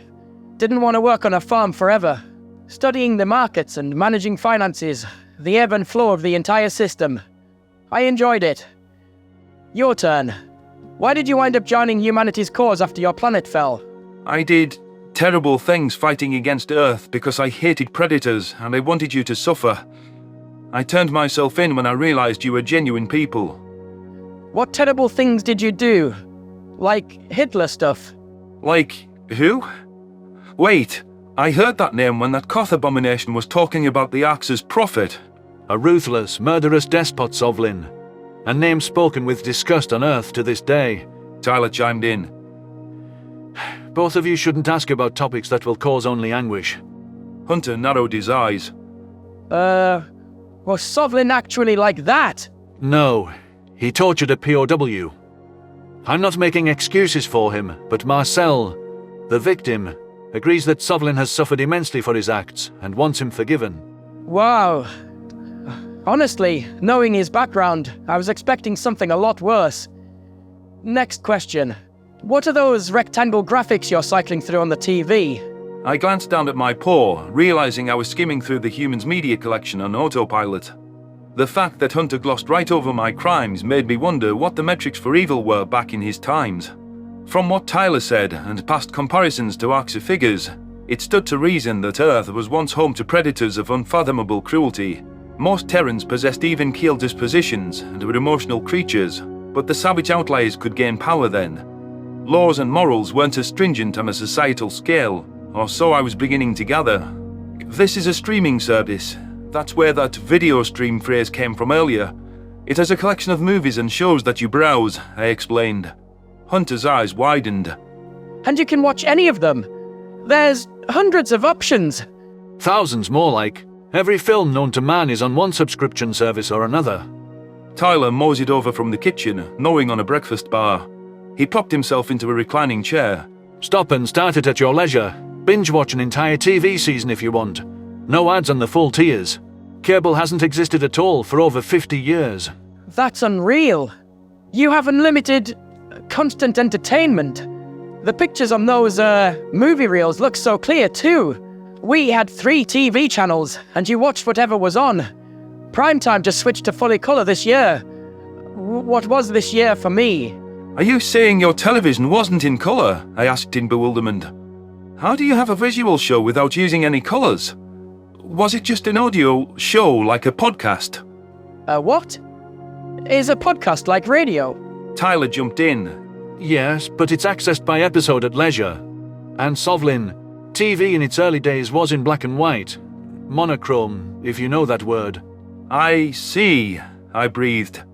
I've never heard of such a primitive visual medium. Well, why don't we pick out a movie? You just passed Satellite Wars with Manny Griffin. I love that movie. We can give you and Hunter a history crash course. Mimicking a human shrug, I clicked on the title Tyler mentioned. Studio introductions gave way to a burning fire before the camera panned up to a missile slamming into a power station's smokestacks. Screams were echoing through the air as panicked actors ran across the screen. The camera cut to a predator that I vaguely recognized from the Escape from the Cradle promos, who had a panicked look in his binocular eyes. Dirt and grime was smeared across his oily skin. Holy shit! Why would they show what's basically a raid in such vivid detail? You can see the missiles hit. The lead actor, likely Manny Griffin, was helping a half-conscious human limp along. Orange light detonated behind them, and the 2 primates went flying.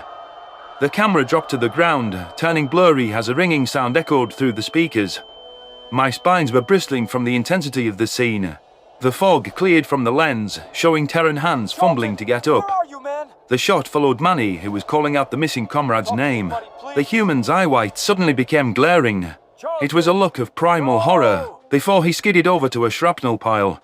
I shrieked, realizing the actor was kneeling by a bloodied corpse. The violence was graphic and uncensored. Photorealistic even. A pole punctured through the fallen primate's heart, and purple-red liquid soaked through his white shirt. I averted my eyes, trying not to throw up while Manny issued a despairing wail on screen. Oh my! They actually showed the injury. Hunter had gasped at the gory sight as well, despite supposedly being from a more violent Earth than Tyler. That looks real. That's worse than Psycho. I kept my gaze on the floor. That is a sick thing to show the audiences. In the opening scene, no less. They didn't show blood in your time, Hunter. Not many did. It was pretty taboo. Brutality shouldn't be depicted in detail. Tyler paused the movie, scratching his scalp. Maybe this was a bad idea. This is about the human cost of the Sat Wars, so there's a lot of stuff getting destroyed and chaos. I see why you humans censor your movies around us, I grumbled. I can't believe Ancient Terran has a better take on immortalizing brutality than you. Though I shouldn't be surprised when you play games about shooting other humans. He does what? Hunter demanded. Man, what is wrong with you? Are you a serial killer to even call that a game? The blonde Terran snorted. For fuck's sake, I feel like I'm talking to Sovlin. It's adrenaline, a power fantasy, and it's a normal pastime nowadays. Please tell me you're joking. This planet is nothing like the one I left. There's no wading into the future. It's more having an ocean of madness dropped on my head. Hunter had his nose scrunched with disgust, though this time I agreed with his input. The display of violence modern Terrans treated as entertainment was revolting. The primitive primate stalked off to the guest room, and Tyler watched him leave. So far, I'd failed in my promise to help the out-of-time predator integrate with his homeworld. I'd only learned disturbing things about his time period and views, yet Officer Cardona still managed to surpass Hunter's violence tolerance. Humans are exhausting. How can one species be such an enigma and have such an extensive collection of sordid oddities? Hunter's response to bloodshed afforded a definitive answer to his thoughts on violence and willingness to perpetrate it himself in a bind. He would have gotten sick boarding the cattle ship back at the cradle, just as Carlos had. Despite understanding his backward worldview better now, I had no idea how to help him adjust to the norms of the modern era. Whatever the reawakened Terran said, this was only wading into Earth's offerings. There were greater extremes on the scales of both technology and entertainment than we saw today. We haven't even introduced him to every alien species and the history of the galaxy yet, I remarked to Tyler. We haven't tried to locate his current relatives. From the stuff in your apartment alone, he's having a reaction to just about everything. The blonde human sighed. Just about everything has changed. The hand of progress moves things forward, you know. You and I would be lost 150 years in the future too. Forget the future. I'm lost in the present. Hey, you're not alone in that. It's hard thinking for yourself. But you're part of the whole hand of progress now. 150 years from now, I want us to still be here and the Kolshians to not. You and me both. We'll have to see what comes of your hush-hush diplomatic convention. Maybe the archives will change things. I don't know much, man. I'm sure it'll be broadcasted back home when it goes down. Some alien hotshots are coming into town, and the UN silence is more about figuring out how to sell it to the Humanity First crowd. The truth about the uplifting shit has all of our allies rattled though, so we got to seize the day. The Venlil must be losing their minds. I wonder how Slanek is doing. Tyler's eyes darkened. I know the answer to that. It's not my business to say more, but Slanek isn't well. Not to mention the Battle of Malu is still ongoing, deadlocked. That declaration made my heart sink as I recalled how angry Marcel's exchange partner had been after my appearance. The Venlil had been through tremendous trauma, bouncing between grueling battlefields and watching a friend's torture. Part of whatever was hurting him was my fault. The new revelations about Venlil kind could have been the stressor that tipped the scale and led to a full-on breakdown. There was nothing I could do to help Slanek and Marcel, however. I had to focus on the person I could still make a positive impact for. There had to be options available to aid Hunter in fitting in and learning the proper etiquette of our time. Humans were fundamentally different all those years ago in some ways. Good traits worth salvaging existed within him nonetheless, so I wasn't going to write him off as a savage predator yet.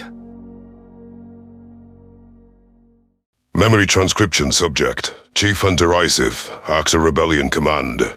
Date. Standardized Human Time. February 2nd, 2137.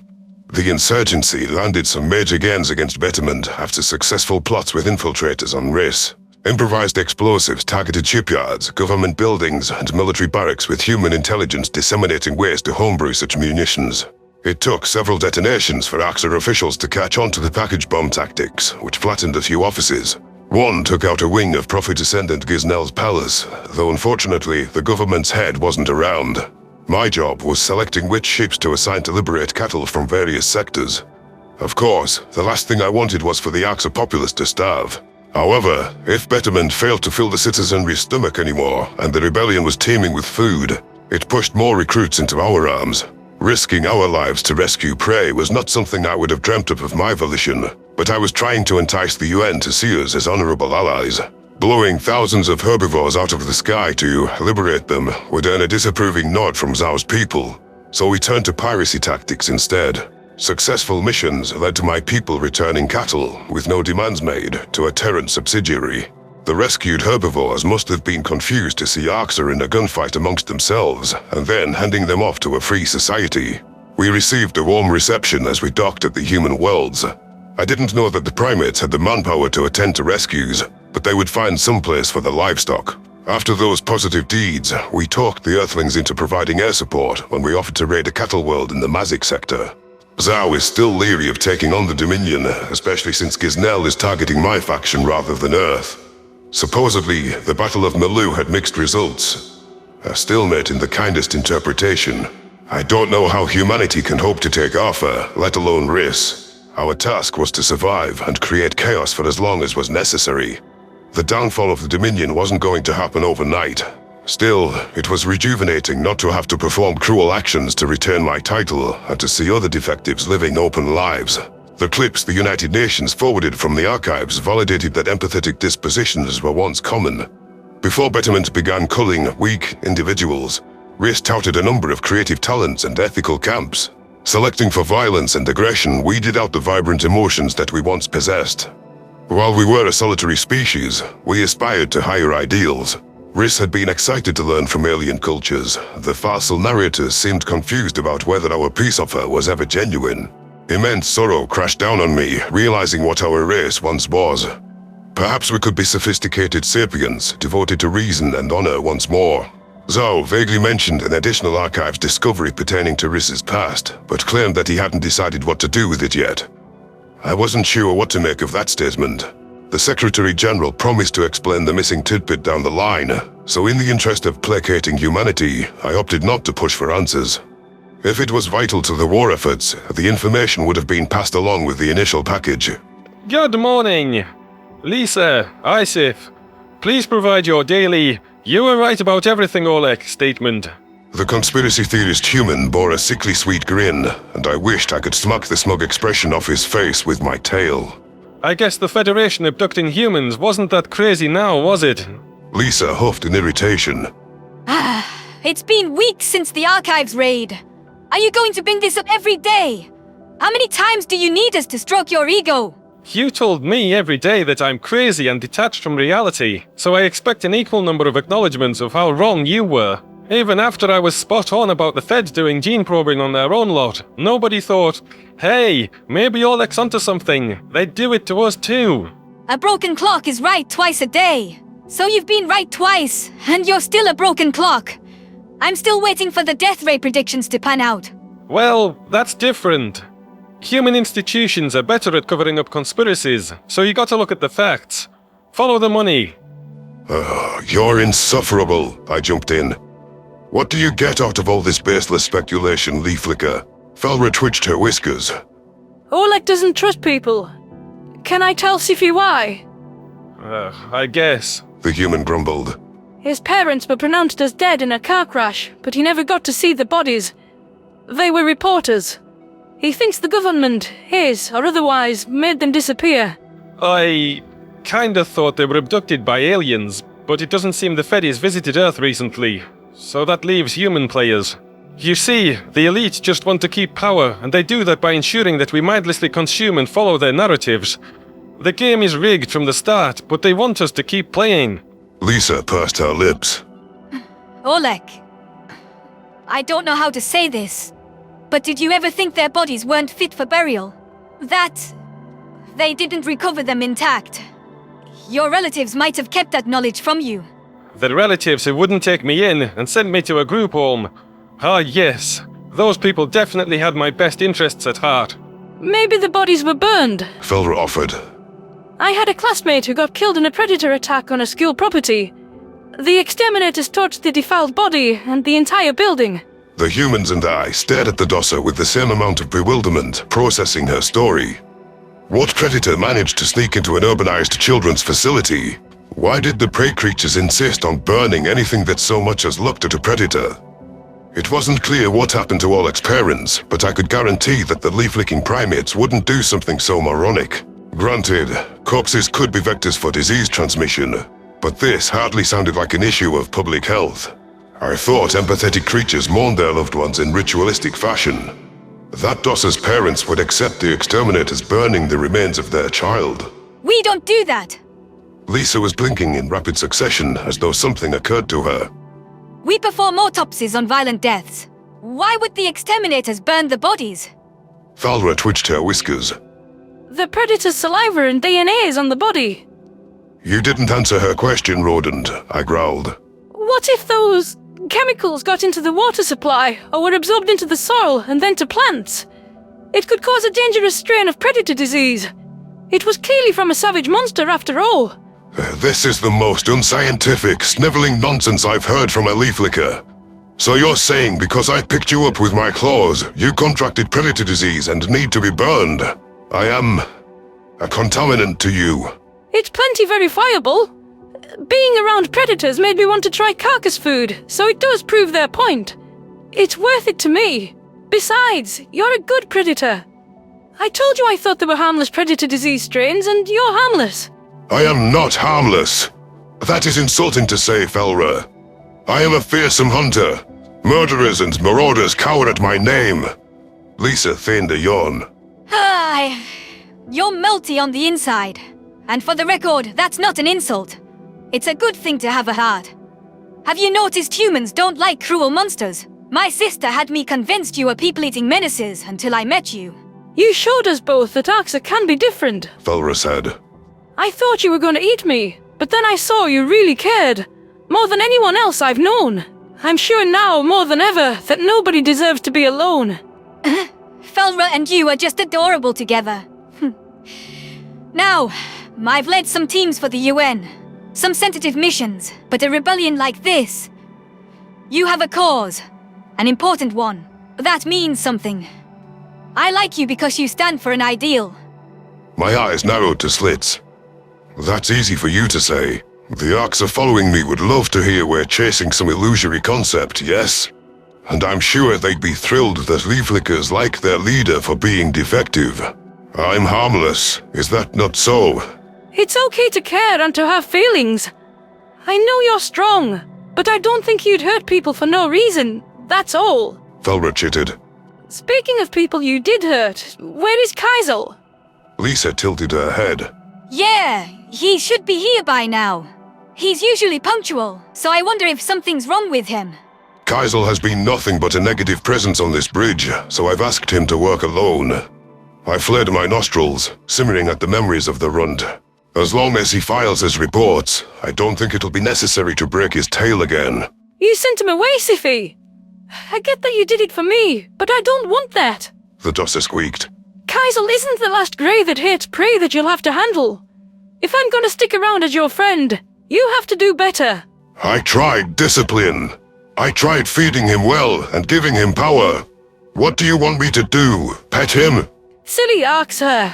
I have to be the first sapient you pet. I'll be jealous if not. Now, we're gonna go find Casey, and we're gonna be nice to him. The two humans shared a glance before gesturing for Falra and I to go on without them. Judging by that wordless exchange, it was possible they agreed with my exclusion of Kaisel from the group. The scrawny Arxa hadn't become the open-minded successor that I'd hoped for, nor had he been helpful as a second. The Dosser truly was deranged if she thought showing defectiveness to the condescending runt would change his stance.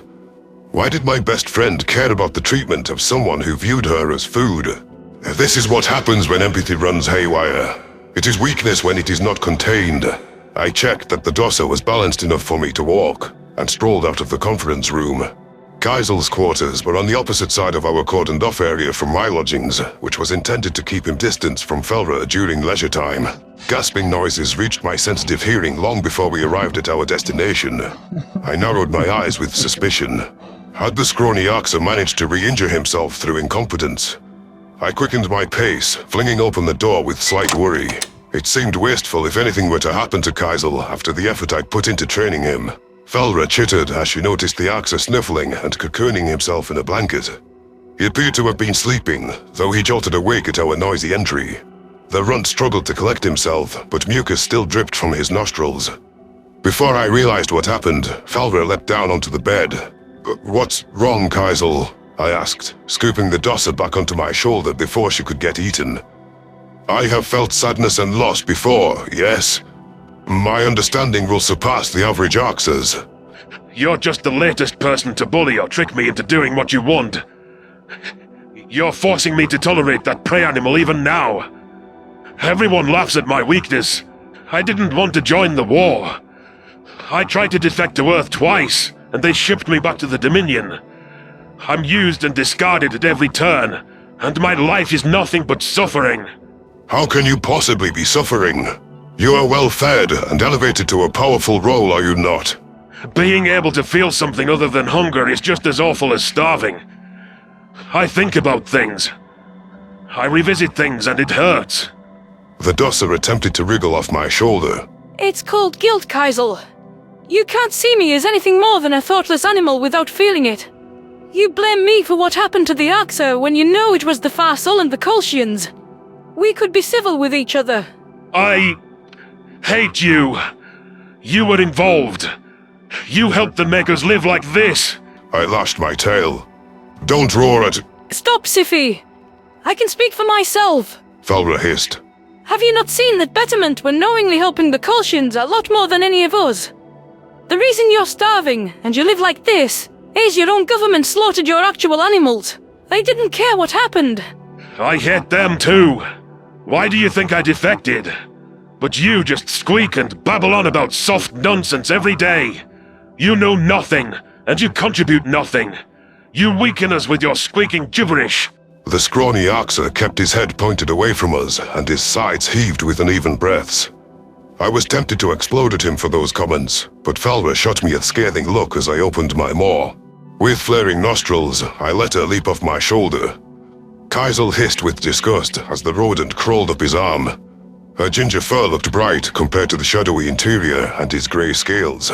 If you don't want to be in a war, we need to make peace. We don't have to like each other. Felra said. It's time for prey to see predators as people, and predators to see prey as people, not food. Nobody should live like we do now. Can't you agree to that? Kaisel fixed his eyes, which were narrowed to slits on her. I hate this war as much as I hate you. Get away from me. So we agree on ending the war. That's a good start. Hey, I know you don't want to be alone. Scifi and I are friends, so you don't have to hate me. I picked the dosser up, returning her to my shoulder again. I'm just trying to make things better, Kaisel, in the only way I know how. If you work with me and make an effort with Felra, I can enable your success. I do not wish to discard you, but I must protect her. Come back to the briefing if that is your desire. I'll be there in a few moments, the runt grumbled. I ambled out of his quarters and moved my pupils toward Felra. The dosser looked quite pleased with herself. She'd handled herself with more fortitude and discretion than I could have anticipated, given Kaisel's hostility. It was true that other Oxer would share those feelings toward prey, so it would behoove me to discover how to change their opinions now. If Betterment was overthrown, I did wish for the needless war and carnage to cease. Too many sapients have died and lived wretched lives. With the hatred between our peoples, how could we ever achieve lasting peace? I do not think the Federation wants peace, Felra. Convincing the Oxer is easier, and as you can see, that's not easy in the slightest, I remarked. The dosser tilted her head. I've told you multiple times to reach out to the Federation and make amends for the awful things that have happened. You could get some herbivore allies. They do not want to talk to us, yes? I know that is your hope, but it is a fantasy. It is not within the realm of possibility. You don't know that. You haven't even tried. Trying worked for the humans. The humans haven't done what we've done, and their allies are lukewarm at best. 10% of the Federation was willing to consider not slaughtering them. You could reach out to that 10%. Send a message to their diplomatic summit. Maybe Zhao would help you plead your case. The reason the humans won't associate with us is twofold. It's partly because it would kill their reputation with said allies. I wasn't invited, and I doubt they'd show me to the main location if I turned up at the handoff. I won't interfere with their get-together, so get that idea out of your head. Then figure out where they're having the meeting on your own. You could follow them and try to deliver a message. Or at least ask Zhao instead of assuming he— It's not happening, Rodent. The Dosser ducked her head, drooping her whiskers in a way that made me feel guilt. The simple fact was that there was no fixing the rift between Arxa and the rest of the galaxy. The bad blood stemmed from generational trauma and heinous atrocities. No rebellion could depict us as anything other than monsters, except to the humans. Even the primates hadn't always been sympathetic due to their open disgust toward our cattle practices. I could never tolerate the derision the humans had subjected themselves to regardless. The goal of my rebellion was to undermine the Dominion, not to sing in the streets with leaf lickers. The best that the Arxa could hope for was the overthrow of betterment and a brighter future centuries down the line. If Felra couldn't get that through her head, she was more delusional than Oleg. Memory transcription subject, Governor Tava of the Venlil Republic. Date, standardized human time, February 5th, 2137. The election cycle had become more contentious ever since the truth about the Venlil reached the public's ears. Velm lambasted my proposal for a union with humanity. My re-election platform involved an instinct suppression program that extended to civilians, a vow to hold a referendum on renaming our planet to Skalga officially, and a pledge to strengthen our military under Terran guidance. After what the Federation did, we had to ensure they never got their claws and tentacles on us again. Reversing the gene edits was my top priority. It was too late for the current generation, but Venlil born in the future weren't going to be hobbled and sense-deprived. Funding scientific research was an action I was already taking. The Federation physically weakening and mocking us, stealing our children, outraged the public. Velm was clever, suggesting that Venlil didn't want humans having the second crack at our genome. The first debate had happened just before I left for the summit, and he claimed that I was making us too dependent on predators we knew for a month. He had stumbled upon a campaign slogan, "No more federations," as I prepared to bring us into a new organization. The polling margins were a few percentage points, with the race neck and neck down the home stretch. Many Venlil wanted to stand on their own and pursue an isolationist policy. I didn't know how to tap into that sentiment without violating my core principles. What could I do to give the appearance of keeping humanity at arm's length without actually pushing them away? Right now, my focus was on exploring the station we were docking on with my delegation. Selling a joint charter to an incensed citizenry could come later. The human envoy should have been the first ones there. I don't know how many others have turned up, but we need to lay on the charm and mingle with every species. It's our job to back up the Terrans, put down any bigotry. Am I understood? I asked. Cam flicked his ears in acknowledgement. Yes, Mom. Not sure where the escort ship has led us with them jamming our comms and navigations. I think that's the point. Nobody knows where this is happening but them. It's secure as it can be. I'm here in case Ambassador Koji asks after me, aren't I? Glim grumbled. I can't believe that Wharton are actually coming. I chuckled with disdain. I don't think Zhao could believe it either. He practically spat that name when he read the guest list to me. There's quite a few surprises there. Krokotl separatists were invited. Perle is coming on behalf of vassalized Silis. The Thafki agreed to come too. How Terrans pulled that one off is beyond me, but the archives sure have galvanized everyone friendly. We're not going to get an opportunity where so many species are open to the suggestion again. Cheln, my diplomatic advisor, commented. I've typed up a draft for your speech, Tava. You need to hammer home that Venlil are herbivores, and we're still modified beyond recognition. Tie credit back to the humans for the archive's findings. I'll keep that in mind. My focus is more on one-on-one interactions and leisure activities. We have days together with galactic leaders, and that means pulling out all the bells and whistles to make the Lily parties feel safe and contented. Let's waste no time. Soon as the docking clamps are in, split up and move around. A few other high-level diplomats from outside my cabinet were along for the ride too, with leading figures from the exchange program also on the guest list. Every species was allowed up to 20 visitors, though I imagined the host humans would have more than that. Between security concerns and the need for at-length discussions with all parties, there was no way they could manage with meager staffing. I eyed the colossal space station as we ducked below a hangar's overhang. Flashing lights illuminated the docking port, though the process of interfacing with the landing pad was automated. A welcoming party of humans was present in the terminal, standing with personalized gift bags. They were wearing full helmets, complete with translucent flower and fauna decor. It looked like someone had ripped out the pages of a children's book. The bottom section of the mask seemed to retract as needed, perhaps by brain pattern recognition. The Terrans could unseal the mouth covering without even touching it, almost like a prosthetic. The one who greeted me unsealed her mask for a moment, revealing a warm smile. They've been advised that they can act normal around the Venlil. That makes me proud, to know they don't have to hide themselves with me. What's in here? I accepted the gift bag they offered and pulled out a translucent bottle. Cam scanned it with a visual translator, revealing that it said, Everclear grain alcohol. Thank you. But you do know your human drinks are watered down compared to ours, right? The Predator chuckled. One shot of this stuff can make a human sick, but we still brew it. It's jet fuel. 95% alcohol. Figured it'd be more up your alley. Glim eyed the bottle with interest. Finally, something that'll make the bad thoughts go away. Kiv. Not so fast. Cam interjected. I can't sit through days of this political snooze fest without being inebriated out of my mind. We're sharing. The human greeter wagged a finger disapprovingly. Now, you haven't been here 5 minutes. Don't you think it's a little early to get wasted? No. Glim answered. Governor Tarver, I guess you have to be the responsible one. Whatever you do, don't leave us to talk to the Dwerten alone. You didn't hear me say that. Please head inside and lend our people a hand. We can take the bottle and the luggage to your quarters. I passed the bag back to her. You got it. We'll go say hello to the guests. A team of Terrans swooped in to unload our belongings, and it occurred to me that parties less comfortable with the Earthlings wouldn't appreciate predators taking possession of their belongings.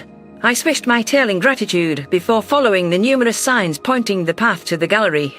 The station was new construction, likely having the final coats of paint splashed on in advance of the summit. Hallways and rooms were built with vaulted ceilings to accommodate Mazics, while accessibility ramps and quadruped lifts were also present. There's no question this was created as a place to host all species. That lends to the assumption that this is in a system close to Sol. Hundreds of guests had amassed in the banquet hall, which had a number of tables positioned shy of a stage. Non-alcoholic refreshments and Terran snacks were present, and calming music played throughout the theatre. My gaze scanned the social circles that had formed. Human diplomats were chatting it up with various leaders. The big names weren't wearing 360-degree helmets. I recognized Sarah's curly hair through her mask before deciding to wander to her group. Kopo, the Mazic president, was listening to her intently, along with the Fisson ambassador and guests from the Gajid party. Body appreciates the accomplishments of the scientific community, and I accept that. The female astronaut was explaining, utilizing emphatic hand gestures. The history books will remember Noah's speech on Arthur, the feats of military grandeur, and the jaw-dropping revelations. The experiments we've done are the foundation for reversal of the cure, or for any of the innovations engineers created for the military. But science is not a spectacle. Intellectual pursuit should never be a spectacle. Halmina the Fisson pointed the horn between her eyes at Sarah. The important thing is whether those experiments form the basis for profit, or whether they give humanity a competitive edge. You humans hold your own economically. Those contracts you almost got us to sign were sneakily exploitative. Is science able to generate enough revenue to be worth the cost? That's the wrong question. None of the technologies you see as profitable would exist without someone pushing the boundaries or unlocking a new discovery. I always found a number of fields fascinating, from biology to neurochemistry to geological surveys. What motivated me to pursue 2 PhDs and kept me going through the grueling astronaut training was the better understanding of our universe. The gaps we filled in our knowledge in a few months are remarkable. What is remarkable about it, human? Kupo asked. You didn't specify what you thought the right question was. I'm still at a loss for what drives your people, even after our work together. The right question is simple. Why are we here? What is the purpose of life? I fail to see why that is important, or what it would change in your daily living. Or how it adds anything of value. Halmina chimed in. It sounds like a religious concern, not one of science. A Gajid I didn't recognize spoke up, waving her claws idly. Can you say there's any purpose after all the suffering we've seen? I'm little more than a de facto leader of our largest colony. I watched my culture disintegrate, my homeworld fall, and the refugees scatter like unwanted rubbish. Sarah shifted on her feet. It's a concrete question as much as a philosophical one. The origins of life, the nature of our reality. It mystifies us. It defies all comprehension. We thought finding other life forms would put our role in the universe in perspective. Well, I strolled up to the circle, tapping the human on the leg with my tail. Did it give you the answers you hoped for? No. To be honest, we hoped that aliens would be enlightened and they would show us a better way of living. Instead, we found a galaxy just as cruel as what we knew. I understand how Gajid Minister Curie can struggle to find meaning, but maybe it's up to us to make our own meaning. Free will means that this suffering doesn't have to be all there is. Science can lead us beyond our current problems, and I refuse to stop believing that. I've always admired your optimism. I remember how happy you and Noah were, peppering me with questions and brimming at the prospect of new friends. Yet even if science reverses the gene mods, it can't bring back the stolen years and history. It can't reset everything to how it was before. That's a defeatist attitude. We can try, Tava. Hey, see, that's a cattle rescue I'm friends with for the other guests. She used to be a historian. When she heard that everything she loved was ripped to shreds by the archives, you could see how much it hurt her. But, while she might not be willing to leave the safety of her room, she's brave enough to work on a new exhibit of the Venlil's past. We can move forward. We can get through this. President Kupol flared his beige trunk. I don't know how I ever doubted humanity's motives. I was certain they'd turn on us, but Koa owes our continued freedom to them. You have my full faith and my full support for this mystical union of yours. The Gajids would like to hear more about what membership entails. Kiri chimed in. The benefits and the costs. Protecting what's left. I think we share that goal with the Thafkis. Almina tossed her head. We're curious about the economic benefits. If you can give us a leg up on those pesky Navoks, we're in. No questions asked. It'd be worth your while. Cheaper wares, better quality, to cut them out of the equation entirely. They've been losing to us in every regard for the past century. I'm not an official diplomat, but this is about genuine harmony and fair treatment between species. I can't see us agreeing to exclude any allies. If anything is discussed economically, I imagine it'll be market regulations and labor laws. Sarah sighed. What a disappointment. We're a newer species like you. We fought our way from the ground up, and we didn't do it through red tape. I interjected, thinking of how to placate the money-hungry species. If the Fission Compact is superior to the Nivox, it should be easy for you to negotiate deals with every power on your own. That's how the free market works, isn't it? Surely you have the confidence to outbid them. You don't want any ethical problems embroiling you in controversy along the way, or any confusion in currency exchanges. The regulations exist for your benefit. I suppose we'll consider the impact of these proposals. The Nivox are so far behind us that they're nigh irrelevant. Our superior prices speak for themselves. The Venlil Republic would love to hear your best offers for an exclusivity deal if you join. Now, please excuse me. I ducked away from the circle, feeling confident that Sarah could steer the conversation away from greedy lines. The Mazik didn't seem to require convincing to join our union. The Fissons would sign on if they thought they could get the better of the humans economically, and the Gajids would be interested in any protection for their piecemeal colonies. I passed Cerulean Prime Minister Braylon in one-on-one discussions with UN Secretary of Alien Affairs Erin Quemper. From what I overheard, the Predator was detailing protections for medics under the Geneva Conventions. The quadruped seemed receptive to these clauses. The United Nations was adamant about having every member state ratify the Geneva Conventions and a Universal Declaration of Sapient Rights before permitting entry. Severe violations would be cause for immediate dismissal from the group. There was no sign of Ambassador Noah, which gave me a slight pang of disappointment. I shook my head, certain that he'd turn up later. The astronaut was likely hiding among one of the groups. Secretary General Zhao was with a massive group, telling an amusing story to his listeners. I realized this was the only time I'd seen him wear a visor. During our early briefings, he elected not to do so. I slipped into the crowd and perked my ears to catch the end of his anecdote. Mind you, this was my first time visiting an alien planet. As I stated, we were briefed on avoiding sudden movements or emotional displays to avoid panicking the Venlil. So Jones and I are trying to be businesslike and professional, but we have no idea how to feel inside. General Kam thinks it's a wonderful idea to take us all the way to the Governor Mansion's gate, and there isn't a soul inside. Zhao growled. Your tall Ambassador Laulo leaned forward. Let me guess. They heard human military were visiting, and nobody dared to visit. That's the gist of it. Anyhow, Kam seems nervous and remarks on what competent predators we are. I've got no clue how to respond to that, so I take a swig of my water. Jones decides she's gonna make a wisecrack with the aliens. He says something like, "Oh, don't worry, the US only preys on oil fields." I can't help but laugh, and the water shoots up out my nose, sprays all over Cam. The Venlil just looks horrified. I haven't heard this story, I commented. I think I find it more amusing than he does. Anyways, I apologize to Cam, and Jones and I are trying to explain why that happens. She means to search up the scientific reason for drinks coming up your nose, and asks where her holopad is. You know where it was. In her hands. You could just see in Cam's eyes when he realized that humans are horribly designed, incompetent predators. I thought you were apex predators. Governor Burla, the current Tillfish leader, offered in an uncertain voice. Sure, that's true enough. We also trip over literally nothing, put our holopads in the fridge when grabbing food, and forget what we were saying in the middle of a sentence.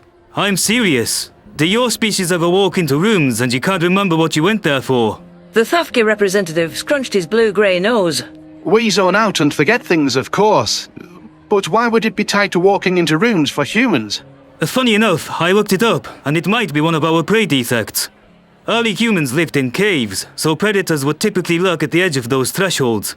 One theory is that our brains tell us to focus up and search for dangers. I guess our predator wiring isn't that strong, is it? We had plenty of creatures that ate us in the wild. Hell, the reason we probably invented language was to raise alarm calls for specific predators. You're sapient because you used to be prey. Dwerton Ambassador Koji remarked, in a voice that was unusually quiet. Something found in the archives changed her hostility. She seems mellow rather than incendiary. I should look up the exact contents of the Dwerton's files. I was so focused on our own that I hardly cared about any other species' truths. Zhao nodded. Precisely. Just look at us. And I don't mean our eyes. We were defenseless prey, and most of our instincts evolved from us trying to stop being eaten all the time. The more I learn about it, from scrambling to understand our place in the galaxy, the more I think our instincts have little bearing on how we actually live nowadays. Humans have some obsolete, faulty wiring. Terrans have so many shared traits with us. I straightened my tail with confidence. The Secretary General was taking the right approach to build common ground. They're nothing like predators are supposed to be. Sapiens are supposed to be whatever they want to be. Predator or prey. That is a dichotomy for animals. In this union, we're all the same. It's almost time for my speech, and that's exactly what I'm going to argue. What's best for all of us is to protect each other and to cultivate a new culture of acceptance and tolerance. I hope each of you will choose to join us. Once the majority of the guests had arrived, the humans would be able to present their opening speech. Between the two circles I'd visited, the Predator's diplomatic appeals were going surprisingly well. None of the species appeared disconcerted, and the fear directed toward Terrans seemed to have eased. I risked a glance around the venue and spotted Noah and Glim on the opposite side of the hall. The Salians, the Onkari, the Verin, and a number of more recent neutrals were picking through the food offerings alongside the Venlil human duo. Everyone there was in good spirits. As light-hearted as this summit had been so far, I couldn't shake my unease over how well it started off. Gatherings never went smoothly for humanity. Between the Arthur speech at gunpoint, the ship sabotage, and the bombing of Earth's memorial on Venlil Prime, it was too early to relax my guard. My job was to ensure there were no incidents with any of the delegations. The reception to the Predator's initial address should be telling, giving us an estimate of how many species had genuine interest in signing an accord. Memory transcription subject, Governor Tarver of the Venlil Republic. Date, Standardized Human Time, February 5th, 2137.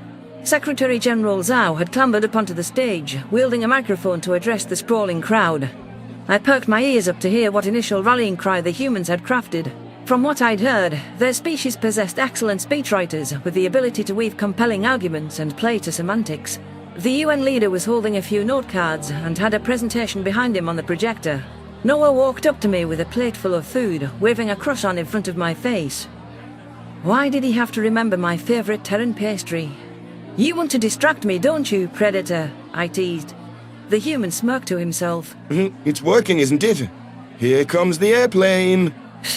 I'll send you to the opposite side of the room if you don't behave. And stop trying to fatten my waistline. Ambassador Williams made a pouting face, lifting his visor to reveal what humans called puppy dog eyes. To think that binocular gazes could be changed into an expression garnering sympathy. I shook my head before breaking off a small piece of the croissant and popping it into my mouth. The astronaut looked satisfied with himself and delved into the rest of his excessive amount of food. Perhaps I needed to babysit him before he gorged himself sick. Humans. I managed to center my attention on the stage as the Secretary General commenced his speech. Every delegation in the room was granting the human their full focus. The group he'd been mingling with before seemed especially keen on his words after the disarming sampler that was dispensed among them. Marketing the prey attributes of Terrans was a brilliant move. Had I known what utter dorks they were during our first meeting, the perceived schism between our ancestries wouldn't have felt as irreconcilable. Hello, leaders of the Orion Arm. I'm not here to present the reasons why humanity is not a menace or a threat to civilization, or to deflect claims that we're bloodthirsty monsters. Zhao growled. Each of you have interacted with us at length, and if you don't already see that as the infallible truth, there's little I could say to convince you otherwise. We're people, like you, who have been persecuted without just cause. Precisely like you. We're no one's enemy, lest you threaten the safety of our loved ones, our homes, and our continued way of life. I leaned closer to Noah's ear. The last line seems a little provocative. They could take threatening your way of life as opposing hunting, for instance, or asking you not to eat meat on their worlds. Absurd. Anyone who draws wild conclusions like that wouldn't last a day in this alliance. My beloved replied. The Secretary General adjusted his visor before continuing.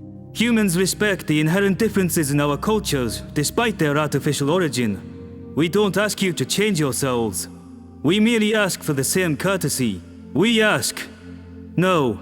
We demand not to be changed or altered for things beyond our control or ingrained over centuries of natural development in our collective identities.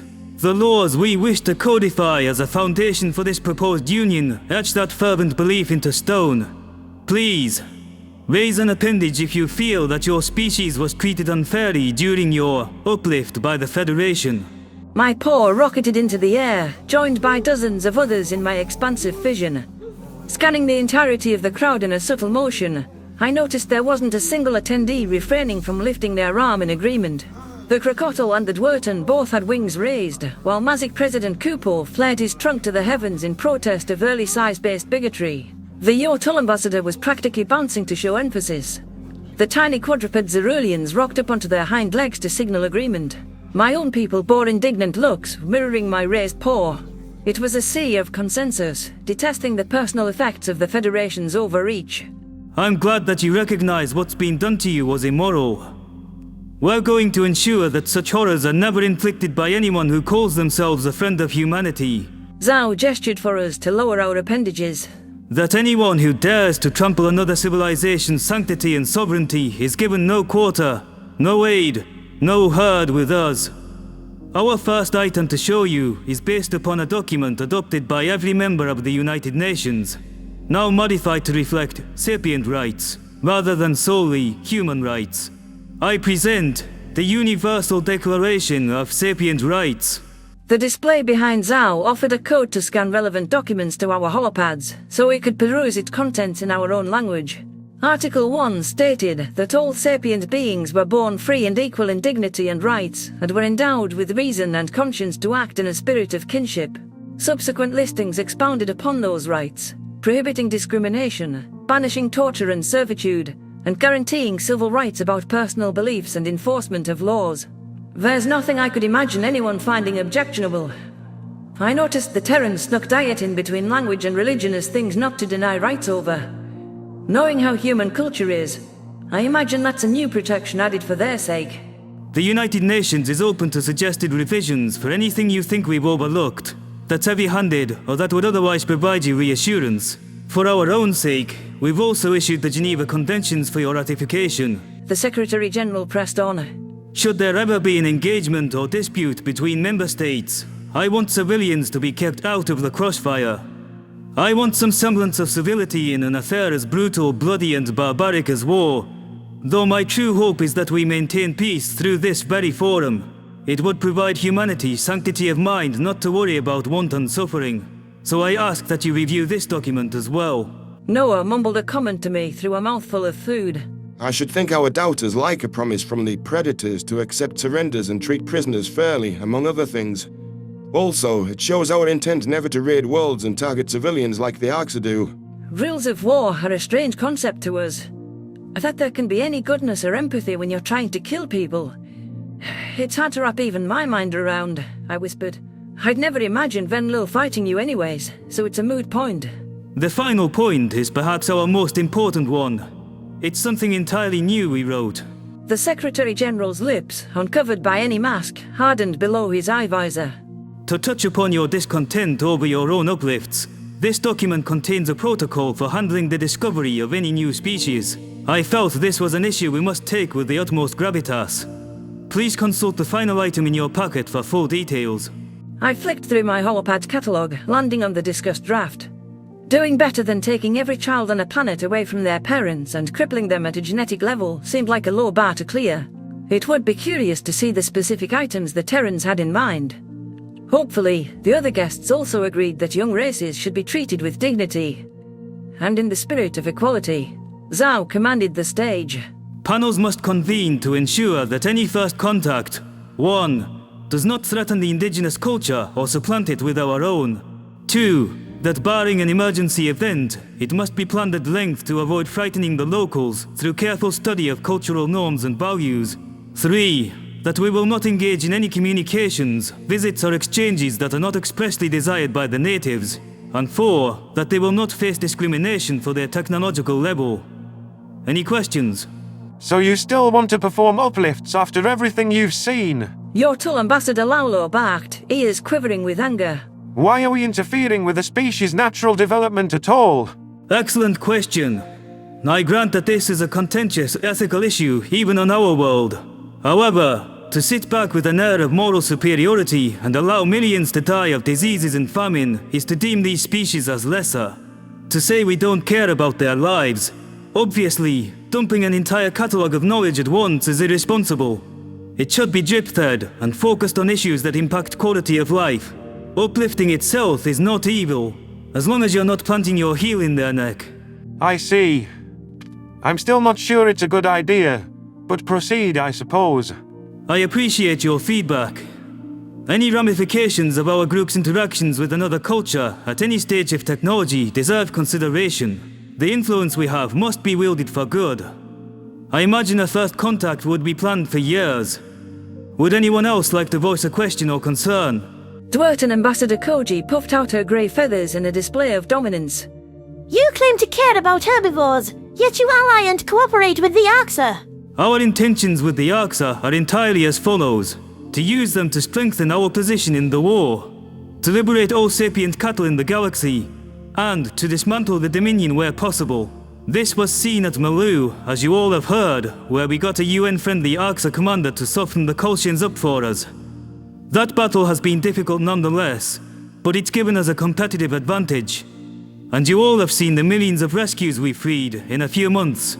So you admit you're working with the Arxa? I admit we're using the Arxa to benefit humanity and sapiens across the galaxy. That accusation has dogged us from the beginning, yet no one can conjure an example of us siding with or acting like them. We went to great lengths to stop the raids on the Cradle, Foul and Sirius, losing human lives in the process. You claim, human, that they're not your friends. We're supposed to believe that predators would choose prey over a fellow predator. A fellow predator that conveniently saved Earth. You should believe us. Do you see the Arxa invited to this meeting today? We sought to secure our alliance with all of you here today, not them.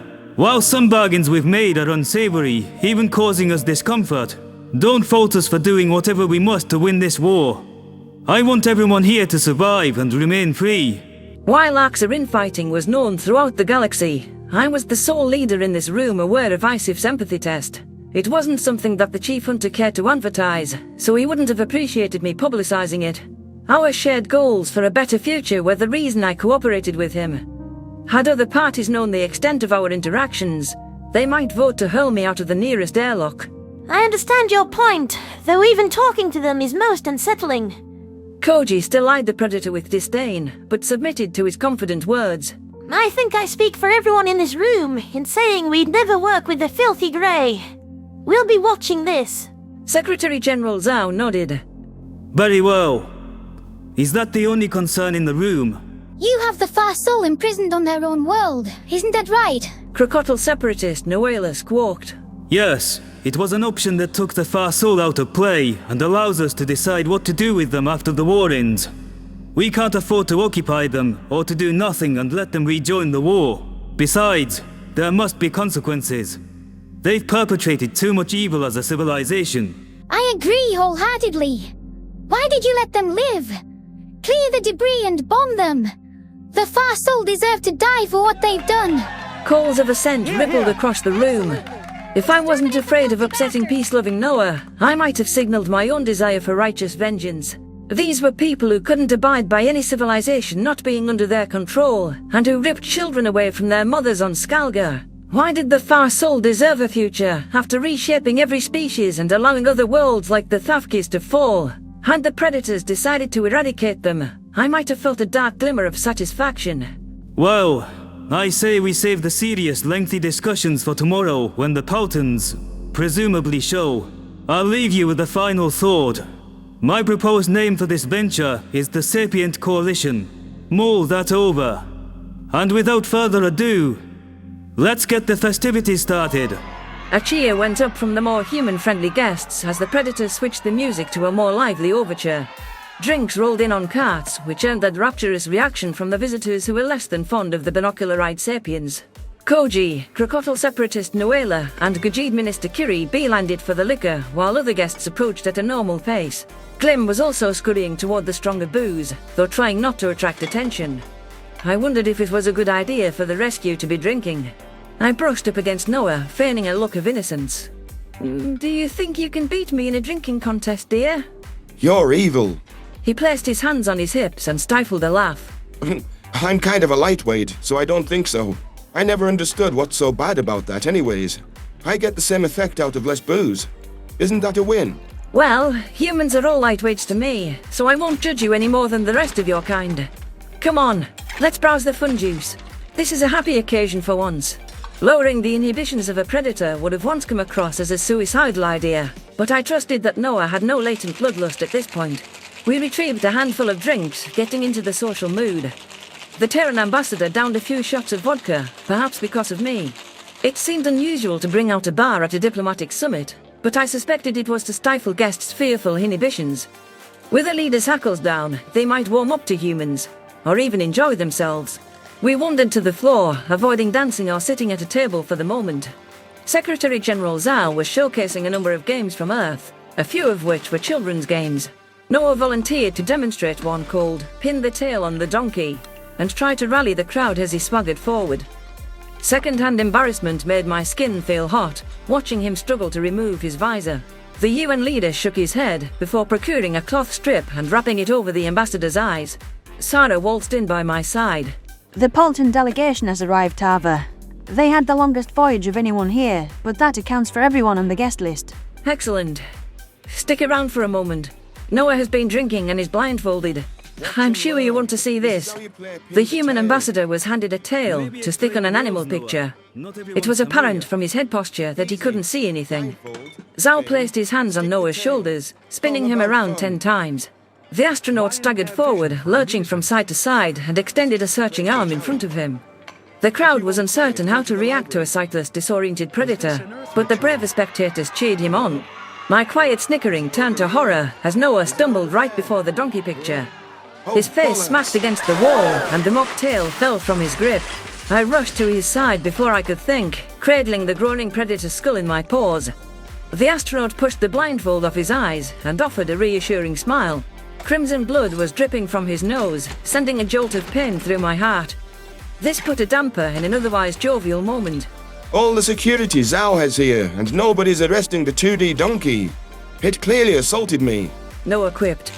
I chuckled at his goofiness. Do I have to cut you off already? Let's get you cleaned up. I'm fine, Tava. I was just demonstrating what not to do for the people who've never played. How does anyone think humans are dangerous? I helped Noah up, checking him for any other injuries. Don't try to act all tough. I'll find a first aid kit, and my chastising of Ambassador Williams faltered as I noticed the complexion drain from Zhao's cheeks. The Secretary General had his hand to his earpiece and didn't seem to like some news he was receiving. The UN leader quietly muttered for everyone to stay put before striding out of the room.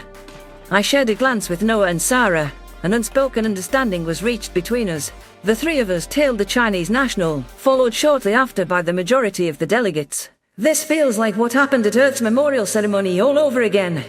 I have to know what has him shaken up and find a way to keep Noah safe. What is going on? I shrieked. Zhao didn't even look back.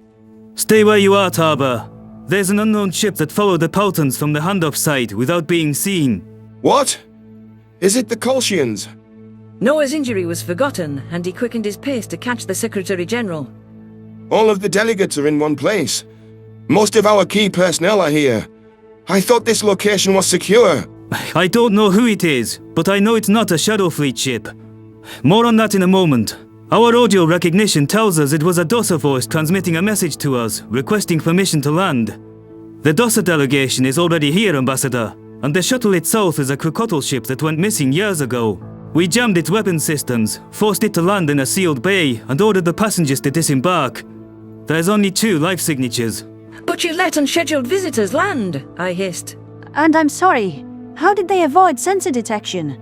Sarah's tone was thick with worry. Who would know where the handoff was to follow them in the first place? I'm trying to get answers. We need to see what's going on and how they found us. They refused to say who they were over the channel. The ship's in a sealed hangar, and an entire team of soldiers will be waiting for them. The station's integrity is safe. We're going to sweep the craft for bombs, though scanners turned up no suspicious markers. That's why I asked everyone to stay where they were, instead of following me. Dwert and Ambassador Koji squawked with suspicion. You said yourself that it was a DOSA speaking, not a Kolshian make, that its weapons are offline, that your people vastly outnumber the passengers, and that a scan showed no sign of threats. What are you hiding that you don't want us to see? I'm protecting you. After the incident on Venlo Prime, I've been taking every precaution to ensure you're safe on the station. But if you insist, tag along, by all means. We will. There's no predator deception happening on my watch. Secretary General Zhao tightened his fists, storming into the bay. Dozens of guests tailed behind us, determined to see what the commotion was about. True to the UN leader's word, Predator soldiers were encircling a small Federation shuttle. Massive guns were pointed at the landing ramp in case of trouble. I fitted my paw into Noah's hand, and he squeezed it to reassure me. Military personnel delivered the order for the passengers to disembark upon Zhao's signal. The tension was tangible in the air, descending on the gathering with suffocating effects. The landing ramp lowered, and I craned my neck to spot the ship's occupants. It was disturbing that an unknown party could track us to a secret location. There was the possibility that they were a scout ship for an actual threat. We needed to assess their allegiance and question them at length. The Terrans held remarkable trigger discipline, so I trusted the soldiers not to get itchy fingers. A massive shadow moved inside the ship, and the muscles in my legs stiffened with horror. Noah's uncovered eyes went wide with shock, making the veins pop next to his brown irises.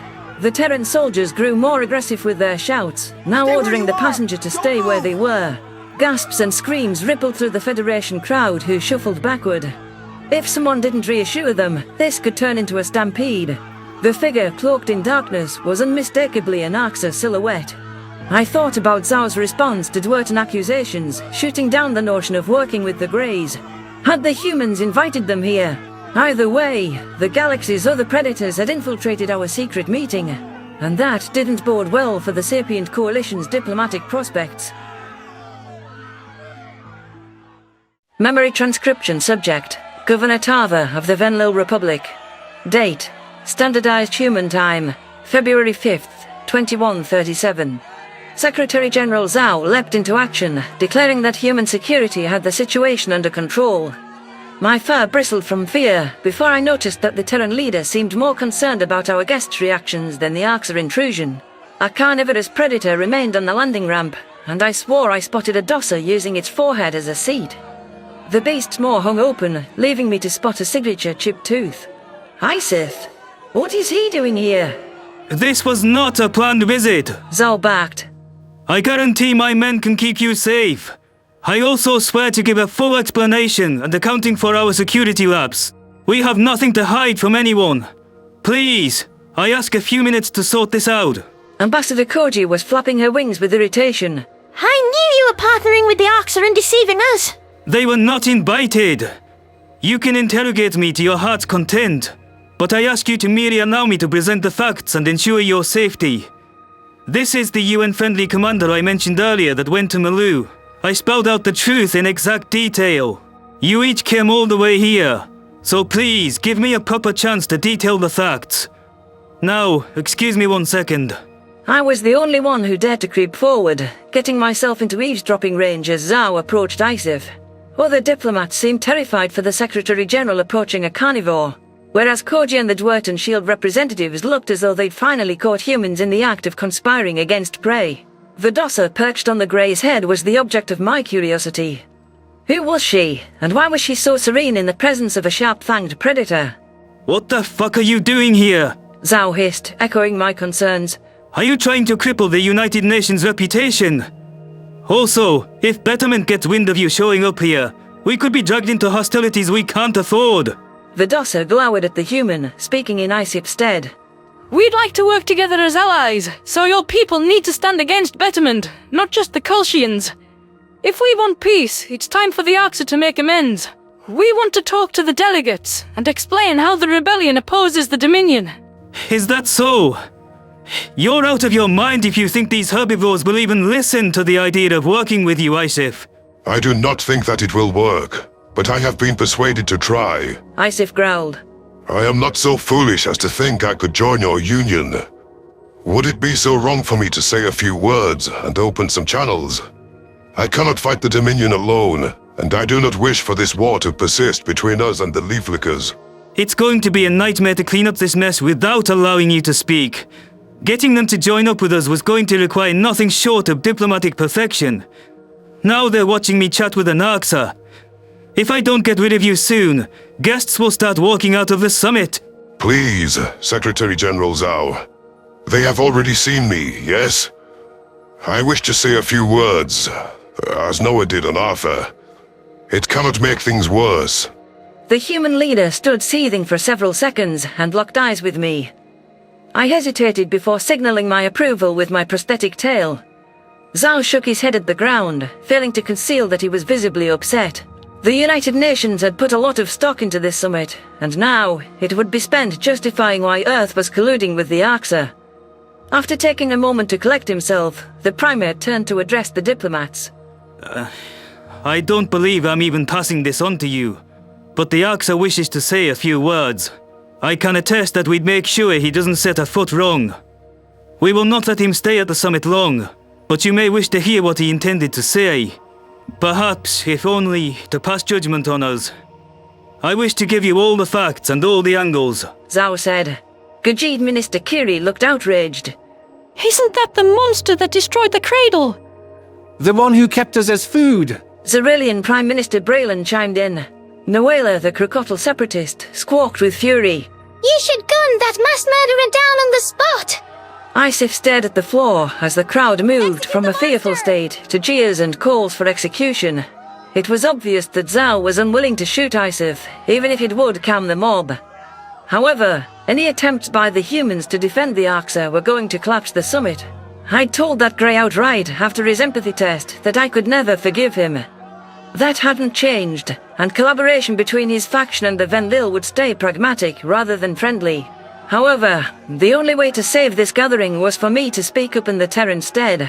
Silence! I shrieked, swishing my prosthetic tail with raw emotion. Venlil were the ones who were the delicacies of his sector, and who were tormented by unspeakable cruelty. I lost my pride and joy at the age of 6 to Isif, but I say you should hear Zhao's explanation. The dying wish of Elias Meyer was for peace between us and the Arxa. It's my wish now, too. President Kupo stamped a massive paw. Why, Tava? I want the Greys to stop attacking us. I want the Dominion and the Federation gone. Most importantly, I want the truth to mean something for once in this star-damned galaxy. There is nothing I won't sacrifice for that. Secretary General Zhao clasped his hands behind his back, strolling forward. Well said, Taba. Humanity is willing to give everything of ourselves for peace. Look at Ambassador Williams, who went to Arthur despite expecting to be killed, or worse. Why did you volunteer, Noah? I said that if there was a single species like the Venlil, it was worth it. Noah answered without skipping a beat. I would have died for what we're doing here today. I would have gone to my grave, satisfied for a chance to maybe acquire peace. The United Nations shuts no doors to anyone willing to mend the rift in this galaxy. Before we decide whether to permit ISIF's request to parley, I ask you to lend your ears for 5 minutes. Follow me back to the banquet hall while we contain our visitor here, and you will hear the full scope of humanity's dealings with the Arxa. The Terrans leader pushed his way through the crowd, who parted in a hurry to avoid the confident predator. I cast a scathing look at my fellow diplomats and hurried after Secretary General Zhao. If anyone could talk their way out of this disaster, it was the humans. Their silver tongues were the only reason a predator race swayed any allies to their side at all. I would do anything in my power to back up Earth's claims. The first order of business was ensuring that the diplomats would listen to us at all. The Xerulians, the Yotul, and surprisingly the Krokotl were the first factions to return to the meeting area. Mazik President Kupo, despite his former skepticism of everything the primates did, was coaxing the others to agree to the impromptu plan. The Salian and Iftali representatives herded former neutrals back, while the Dossa delegation managed to stop gawking at ISIF's confidently waving hat. The most staunch human allies won't turn on the arboreal predators, not without hearing their side of the story. It's the others that will mean the difference between a sapient coalition of a dozen or so, one of 40 plus, or somewhere in between. The rest of the factions trickled in, grudgingly willing to hear the Earthlings' explanation. The Gajid and Tilfish leaders seemed disgusted. The Cradle and Silis both had suffered devastating Arxa raids in the post-human era. The Thafki looked terrified, which was understandable for a species that was nearly hunted to extinction. Recent revelations showed that the Federation conspiracy allowed their planet to fall centuries ago, making that loss even more needless. Meanwhile, Dwart and S.H.I.E.L.D. visitors appeared to be returning to solicit a confession from Zhao. You just proved you'll choose the Arxa over us! Koji stormed toward the stage, ruffled with disgust. Here's the proof of you siding with them! Humans acting like them comes next! You lied about the extent of your involvement with them! Zhao leaned toward the podium's microphone. Settle down! My answer to you was the truth. I can recite it to you since I have it written down on these cards here. Does anyone recall the 3 things I listed as our intentions with the Arxa? To win the war. Xerulian Ambassador Chorson offered. Close enough. I did say we'll do whatever we must to achieve victory. So I repeat, my 3 stated intentions were to use them to strengthen our position in the war, to liberate all sapient cattle in the galaxy, and to dismantle the Dominion where possible. Those are my exact words, and it was the truth. We interact with ISIF to benefit humanity and sapient life as a whole. Koji puffed out her feathers. But you didn't say... That's exactly what I said, verbatim. These proceedings are recorded. You can check for yourself. Nothing I said was a lie or predator deceit. I was quite candid about us allying with them, even naming the specific instance of Malu. Do you refute that claim? No. But I refute that a Grey could ever benefit humanity, or any of us. Really? So ISIF lending thousands of ships to fend off Kolshians at Malu meant nothing? He's leading a rebellion against the Dominion, which you and I both thoroughly despise.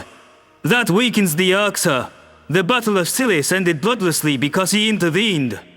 Furthermore, since his uprising began, he's attacked cattle holdings and returned any herbivores he could acquire. So you don't care about the Cradle at all? Minister Kiri hissed. Are you forgetting who fought the Arxa on the ground? There would be no Gajid refugees without humanity. The fact that your remaining colonies have been left alone is because we retook the Cradle and parlayed with ISIF. Again, I'll do anything to ensure your survival as sovereign entities. The Gajid representative backed down, but judging by the bristling spines, she was still simmering. Having bargained for every Venlil cattle in custody, I could attest to the benefits of negotiating with Isif. Planting meat-growing factories on Skelga had been unsavory. Still, the exchange was a net positive for my species. Humanity and its allies needed every drop of cooperation they could scrounge up. General Jones had briefed me on the Arxa-Kolshian collusion to perpetrate the war, after assuring that I would keep it secret. It's a good reason to seek peace. And it redirects some of the blame, knowing the conspiracy wanted us to be attacked and butchered. Tell them why the Arxa still exist at all, I prompted. Zhao pursed his lips. I was going to show them tomorrow. But very well, it can be bumped up the list. The Kolshians could have stopped the Arxa at any time. It wasn't just the Thafki's world they let be raided. It was every world that was ever attacked by an Arxa ship. If you don't believe me, hear it from Nikonis' lips.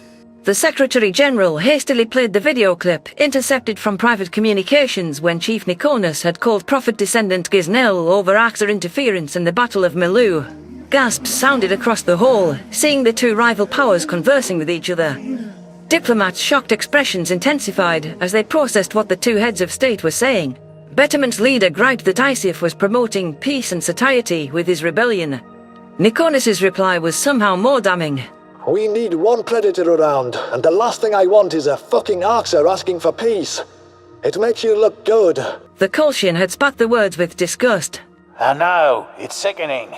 A fat, lazy dominion without betterment. The war must continue for the sake of control. We're trying to hunt Isif down, but he's been elusive.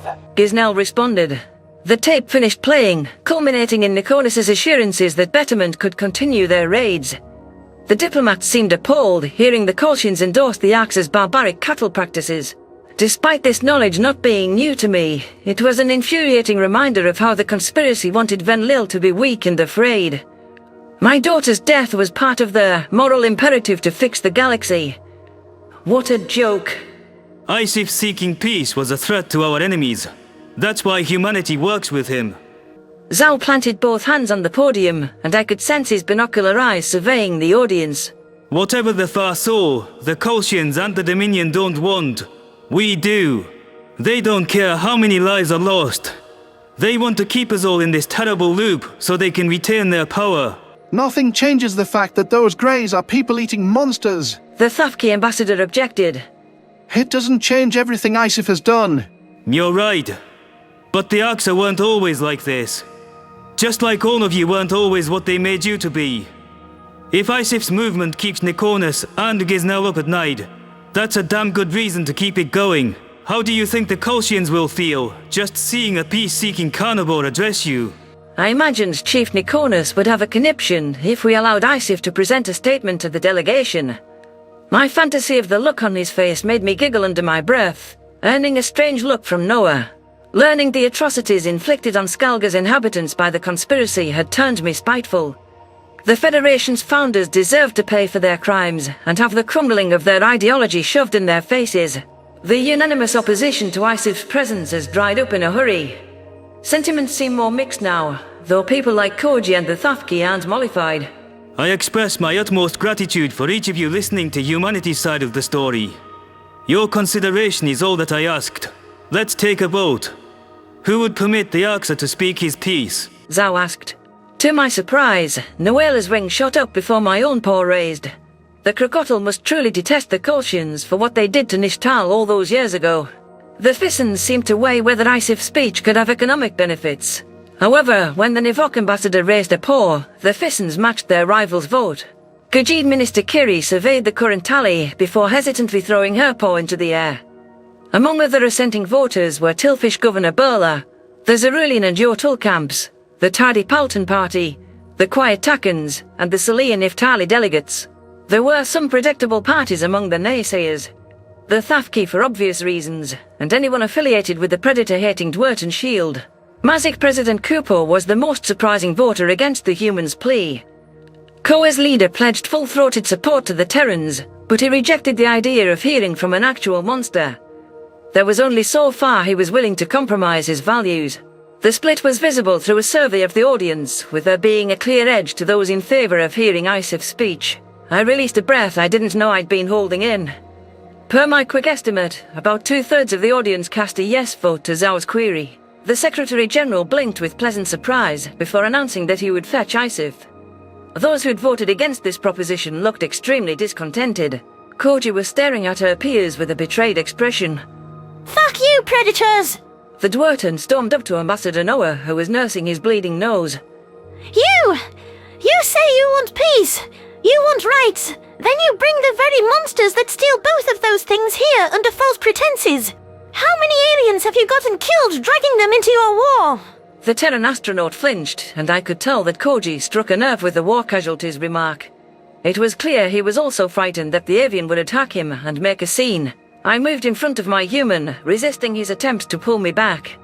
My paw curled into a fist as I leveled the Dwerten ambassador with a glare that could melt glaciers. The rest of the Venlil delegation, minus Glim, rushed to my side, forming a wall in front of Noah. I think you should leave, I told Koji coldly. Other human-friendly species mobilized into our formation. The unintimidating Zerulians among the first to stand by my side. Nuela was ready to go toe-to-toe with the other avian species, with the crocodile delegates eager to atone for their past crimes. The Dwerten ambassador became visibly nervous when Kupo stepped into her path. The Mazik respected the results of the vote and didn't appreciate the scathing rhetoric towards sweet Noah. I recognized the irony, remembering how accusatory Koa's president had once been toward humans. The grey-feathered avian turned her beak up toward the sky. We're leaving! The entirety of the Dwerten shield is leaving! We'll never be beholden to filth like you! And your pets! Koji stalked away, followed by the handful of species from the Dwerten's alliance. Laulo, the Yotel ambassador, started cheering and imitating human clapping as she left. The avian looked like she wanted to bite his head off, though she marched off without another word. Secretary-General Zhao peeked his head back into the room, just in time for the Dwerten to push past him. Judging by his weary grimace, the Chinese general put 2 and 2 together. The good news was that the Thafki and other non-shield dissenters remained present. With the troublesome Dwerten vacating the premises, it would lessen the chances of hostile responses to every word a predator uttered. The 38 species still present found seats far away from the stage and waited for Isif to be brought in for his speech. Whatever the chief hunter wished to say to us, I hoped it wouldn't cause any more diplomatic upheaval. Memory transcription subject, Slanek, Venlil civilian. Date, standardized human time, February 5th, 2137. The awkwardness between Marcel and I hung in the air, though the human forced some small talk. My exchange partner had stayed in the quarantine station for longer than any other patient, even after the infected were all cleared to leave. I didn't pry into his affairs, but the mention of moving to Venlil Prime hadn't sat well with his fiancée, Lucy. She was growing exhausted of the redhead running around the galaxy, and was less than thrilled at the prospect of leaving Earth behind. The Zerulian doctors had passed along rumors that they heard Mars yelling into his holopad. The scarred predator had reported my crime to the United Nations and admitted it when I came to speak with him after reading Frankenstein. Marcel thought he was doing me a favor by qualifying his report with me being mentally ill and with unknown variables from the Venlil news in the archives. The fact that my species were once fierce warriors unsettled me. We were twisted into something that I didn't comprehend. The instinct suppression program had stirred something that changed me back. Feeling like a science experiment gone wrong, the moral of Frankenstein landed. I am the monster, a deformed, angry man, and I know what I must do. I interrupted the humans' current train of conversation, which was regarding rainforests on Earth. You can't even look at me. What do you want me to say, Slanek? I'm, well, upset at my own people as much as you. Marcel growled. When I notified UN Command, they claimed that the video logs from your helmet cam, went missing. Then, they pull some under-the-table stuff with the Venlil military to give you a quiet, honorable discharge. It's bullshit. I didn't want a discharge. I want to go back to the war. No. You told me you read the book, and you understood. I did. I finished it weeks ago. You're still not ready to talk. Slanek, who was the one dodging every question of substance? I don't need to hear any more lies from you. You just want me to let it go. But we can't rewind the clock in our friendship. I trust very deeply, and you broke that. The only reason I'm coming with you is because I want you to get help. For what it's worth, I'm sorry I didn't see it sooner. I rose to my feet as the near-vacant train stopped near my hometown. You think I damned myself? I heard your interpretation of the book. What's the point if I've already fucked everything over? His hazel eyes glistened. I couldn't bear to watch you go off the deep end. I loved you. The brother I never had, Slanek. I still do. But this hatred is festering inside of you, and it's turning you into someone I don't recognize. Everything I did because I cared about you. Because I didn't want you or anyone like you to get hurt. No matter what you think of me, I'm still here when you need me. I'll make sure you're taken care of on Venlil Prime. The Predator's stare intensified, and he placed his hands on my shoulders. Marcel turned me around forcibly, inspecting me with a look that screamed alarm. As bitter as I sounded right now, it offered slight comfort to know that the human still cared about me. The way I regarded him was like the brother I lost. Perhaps my dependency on him was from fear of loss. The prospects of the Terran having no choice but to cling to me due to the effects of the disease were enticing. This was an alien world that he'd need to be coaxed into. Unfortunately, my calling is much more urgent. The things that were done to me, to all Venlil kind, must be reckoned for. I'll try to set Marcel up for success. How you said that? It was like you're not coming back. Are you going to hurt yourself? His voice had become much softer, and he shook his head emphatically. It doesn't have to end like this. You made a mistake, I won't sugarcoat. But it doesn't have to define you forever. I'll help you. I straightened my ears in earnest. I'm not going to self-harm. That was a dark assumption. I just need to go somewhere else to sort out my issues. Of course. That's exactly what you should do. I'm, really happy to hear that. See, I did understand.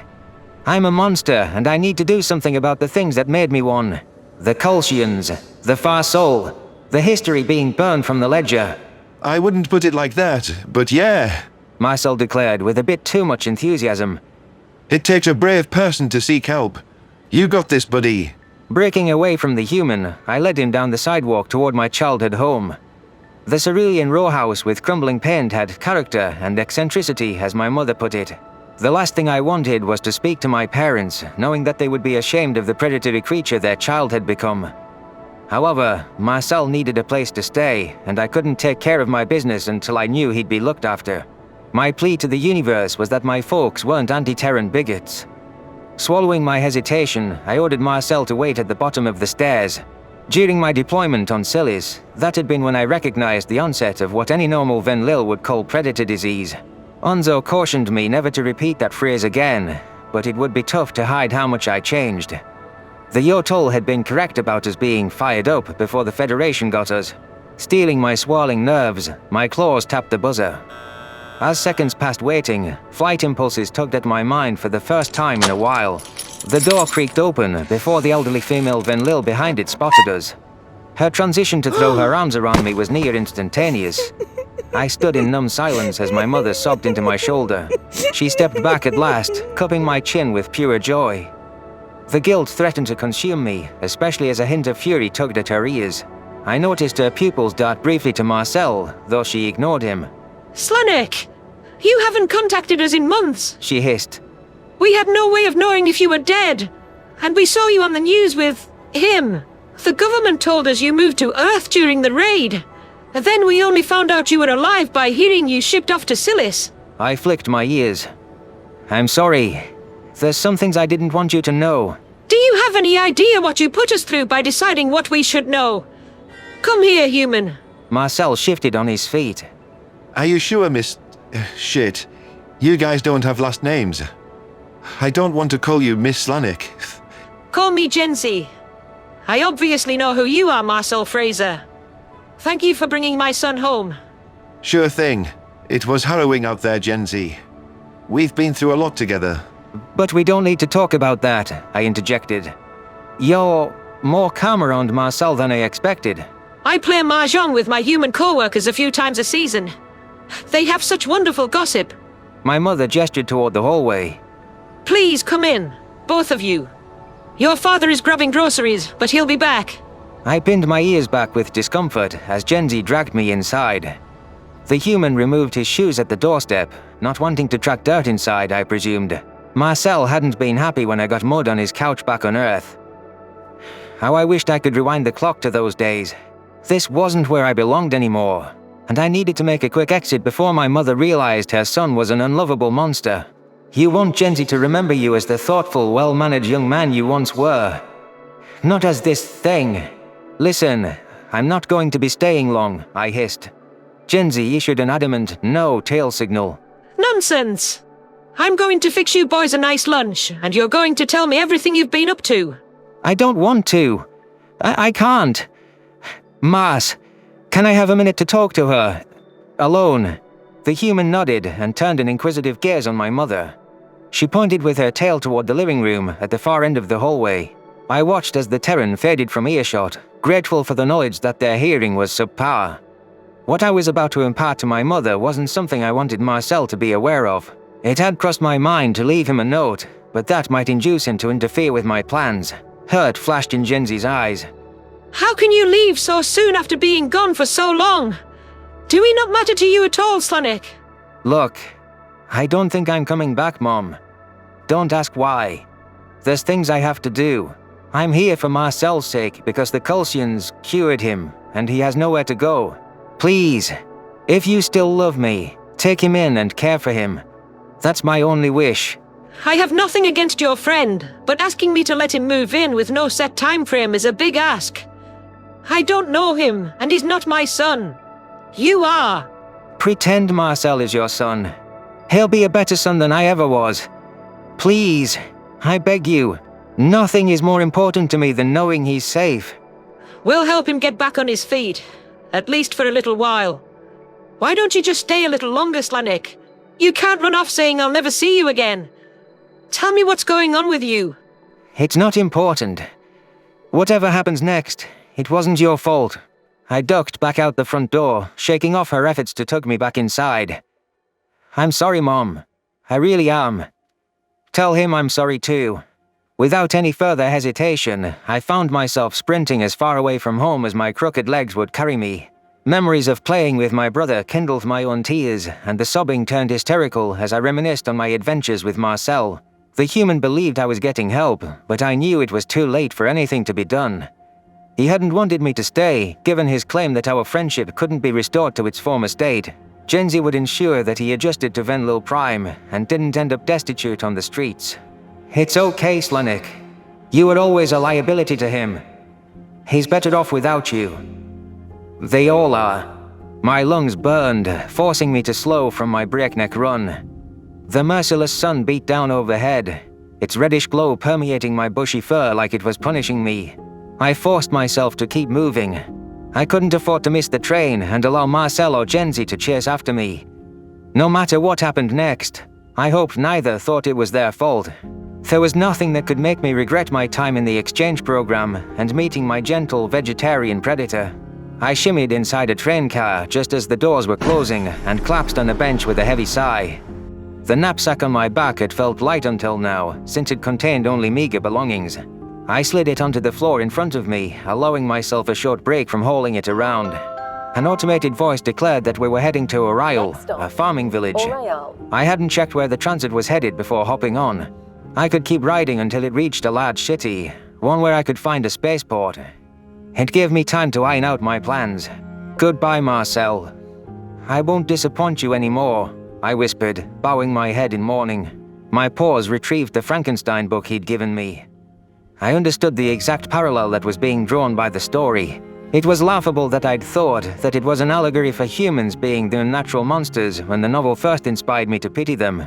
The unholy mix-and-match abomination created by scientists that thought they could play God, who was then driven mad by the world around him.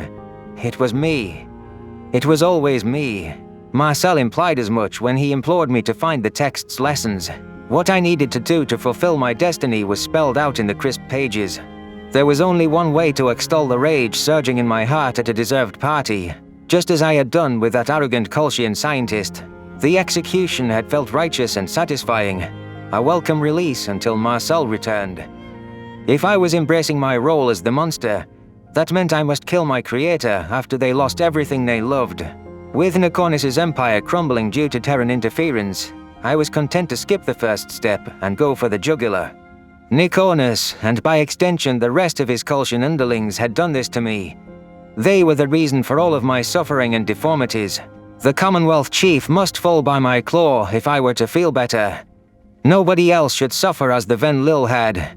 Those tentacled freaks shouldn't have the opportunity to harm anyone ever again. I was going to find my way off this world and find someone who could smuggle me into Arthur. When I lorded over Nicornus's cold, lifeless corpse after watching the light dim from his eyes, then his punishment would be complete. Justice will be served. It might not set my heart at peace, but I don't care. It's not about me. It's about them and what they've done. Humans could never slip through Arthur's security to get close to Nicornus, but the Colchians didn't take us modern Venlil seriously. There had to be a way to use stealth to my advantage. I stashed the book back in my knapsack and set my mind to devising a plan. Attaining a weapon was the first order of business, though I had that figured out. I imagined an exterminator's office would give me one if I claimed a dog was following me. How else could I protect myself from a predator? It was a shame they wouldn't hand out flamethrowers without guild membership. A standard firearm would have to be good enough to put Nicornus down for good. If this was the last mission I undertook, I accepted my fate. Perhaps the greatest incentive was that, if I succeeded, nobody would ever jeer Venlil as weak again. My focus turned to blocking out all memories of the human that was once my friend, and I committed myself to avenging both of our species. Memory transcription subject, Governor Tava of the Venlil Republic. Date, standardized human time, February 5th, 2137. While the United Nations had no intention of gunning down Scifi, human snipers had their sights trained on him in case the Arxa tried anything. I imagined their watchful presence was for the purpose of putting the other delegates at ease, as much as they could be with a carnivorous predator mounting the stage. The chief hunter had to slouch to reach the microphone, even after raising it to its full height. Fearful expressions marred the prey delegates' faces, with reptilian eyes aimed in their direction. Everything that stirred our instincts about Terrans was there tenfold in a grey. This was the face that haunted our nightmares, the visage of the cruelest race in existence. A ginger and white dosser leapt off Scifi's head and curled up on the podium right in front of him.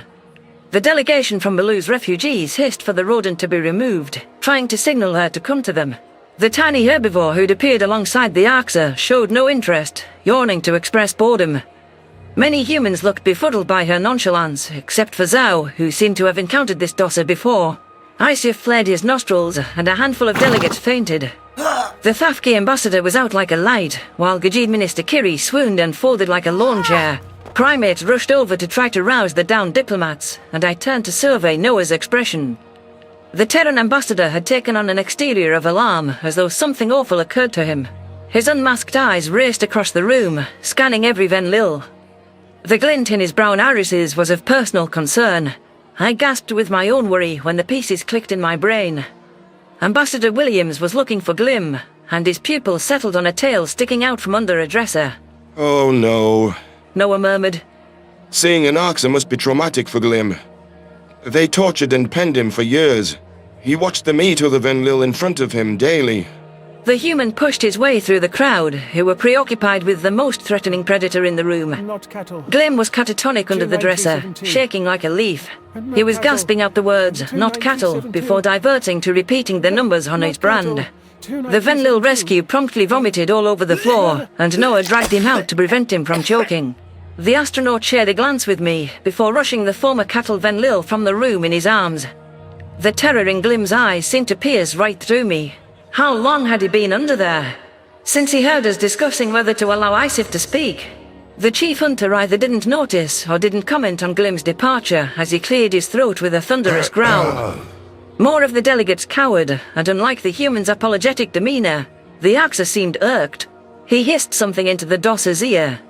Worried gazes dotted the audience as many assumed the grey was leaning in to chow into her soft throat. The rodent chittered back with an angry expression and made a dramatic gesture at the microphone. Scifi sighed in surrender. Hello.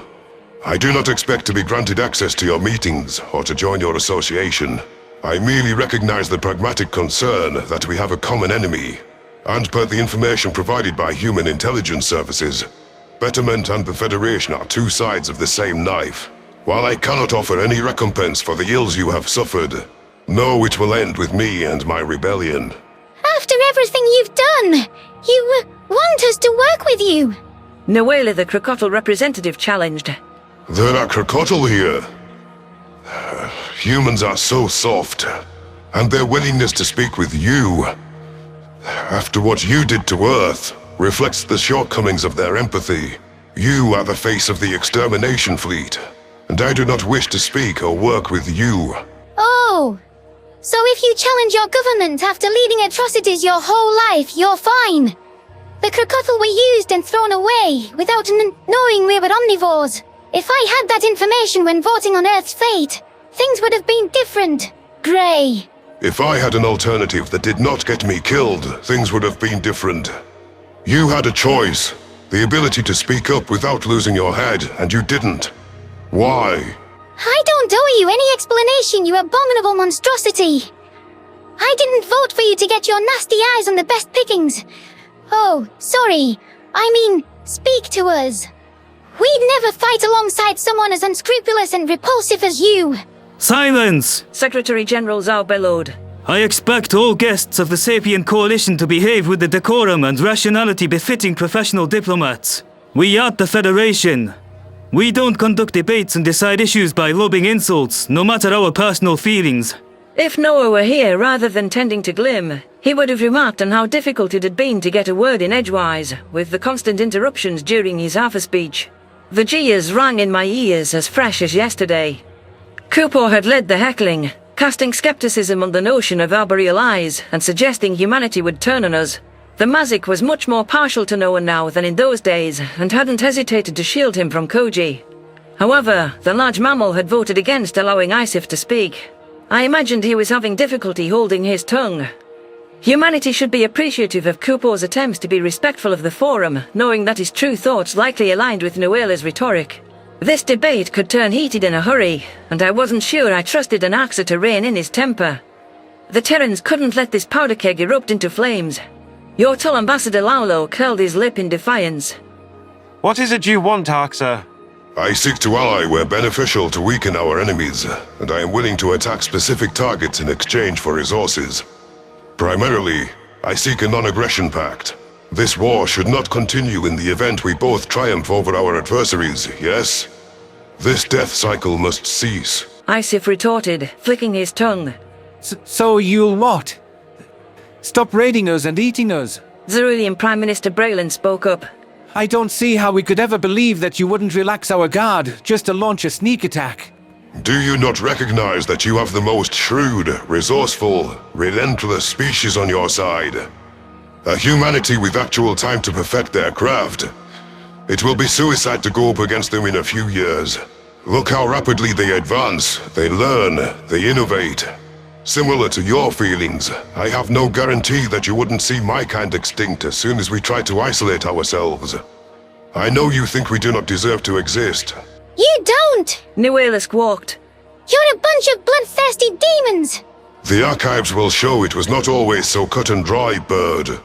Now shut your beak.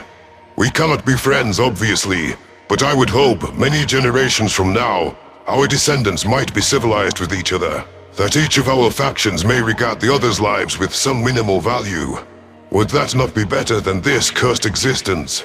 Adastra diplomat leapt around, held aloft by a Mazik, trying to draw attention. You're keeping one of ours as a hostage on this very floor. Who is she, and what have you done to her? This is Felra. I rescued her from Baloo, and we are friends. She is silly and irritating, but does she look like she's a hostage to you? I feel like her hostage. I made Scifi come here. Felra squeaked, a prideful note colouring her voice. Speaking at this summit was my idea. I told him we should try to make peace. Isif was never taught how to have empathy, but I'm certain he has a good heart. For the record, nobody made me do anything. I believe this is a delusional, fruitless endeavor, and the humans, much like all of you, don't want me here tarnishing their reputation. I am surprised I was allowed to speak to you. Then why did you come here at all? Mazik President Cooper finally challenged. To test how much you could manipulate us. My reason for coming is somewhat to express my remorse over the role I played in your historical atrocities, because it is my sincere feeling. Also, practically, I can't overcome the Dominion alone, so it is a strategic move to express the benefits that could be gained from a reluctant partnership. Zhao touts the idea of victory at all costs, yes? The cost is for us to tolerate each other. What if I don't want to tolerate you? Then that was the expected outcome. I merely will ask that the United Nations pass along bat channels to communicate with me if you desire. Each state may reach out should they be interested in any non-aggression pacts. Thank you for granting me an audience. I will not take any more of your time. Zhao gave a hand signal to the UN soldiers who escorted the Axa from the room without hesitation. I considered the speech I just heard. It was surprising that the carnivore had been able to iterate his full pitch and have his points listened to by prey. Isif's rhetoric mirrored my own ideas, recognizing that friendship was impossible and suggesting a pragmatic alliance instead. Risking open collaboration before the election would be political suicide, but perhaps the Venlil Republic could accept his proposal off the public's radar. Isif's stunt proved that an Axa can act civilized and communicate more than hungry threats. The question is if this demolished humanity's chances of securing support for the coalition.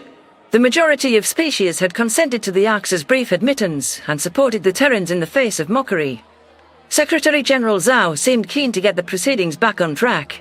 Serious entreaties were needed at this moment rather than festivities. It was a shame, since I sensed how desperately the humans needed a happy moment to cling to. The guests had enjoyed the earlier messing about to a certain degree, judging by how they cheered Noah's face-planting stunt on. This was supposed to be an event calling for unity and celebrating the diplomatic tribulations Earth had overcome. As the UN's leader rushed to mingle with lady diplomats, I committed myself to winning over anyone who was put off by the Axa's visit.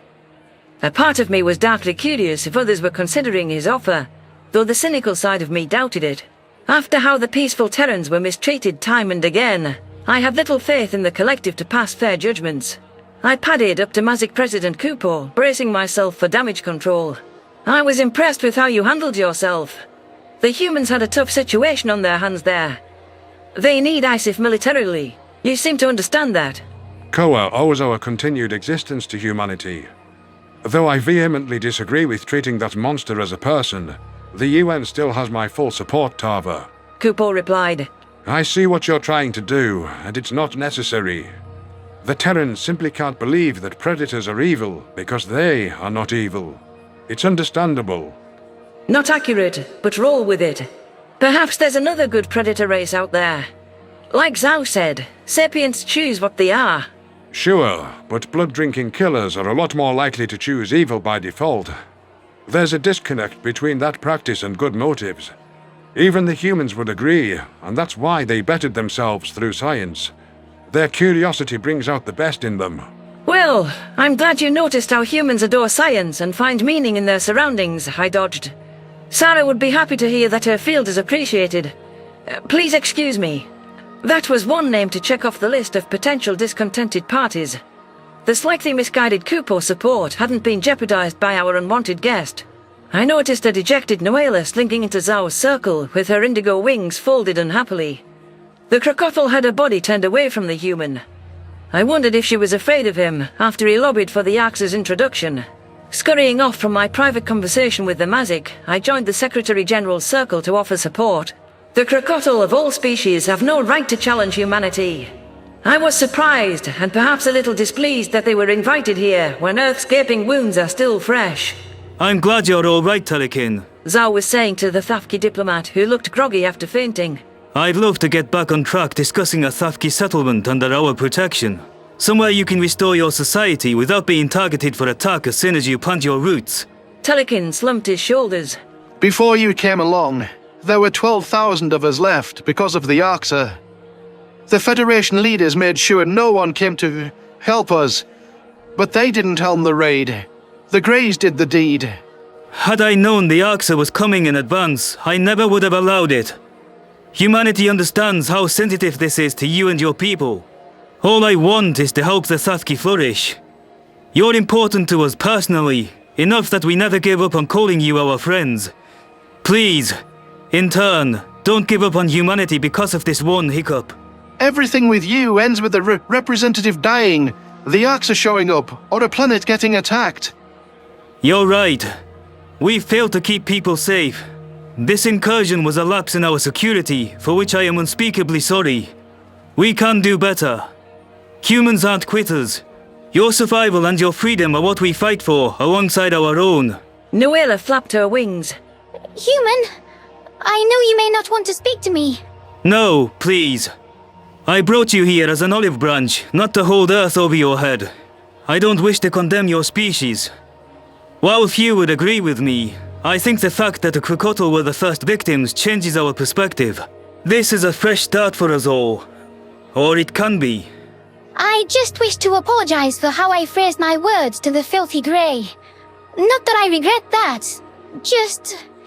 I realized how my nasty eyes comment could be taken the wrong way by humans, who also have binocular eyes. Your eyes aren't nearly as bad as theirs. Zhao coyly lifted his visor for a second. Are you sure about that? The Crocodile froze, stuttering for a few moments. No. Worse in person. Videos don't do the whole looking right at you justice. What I meant to say is that yours are unfortunate, and theirs are nasty. Is that so? The Secretary General issued a gruff laugh, fitting his visor back over his eyes. For what it's worth, many humans get anxiety from other people staring at them. It can be most unsettling, and I understand that your temper flared with Isif. All is forgiven. Nuela shook her wings out, an attempt to flush the fear chemicals from her body. Telikan had looked away when Zhao started to remove his visor. The Thafki didn't want to risk passing out twice in the span of an hour. I couldn't help but snicker at the frightful diplomats, along with the amused, human-accustomed Laulo.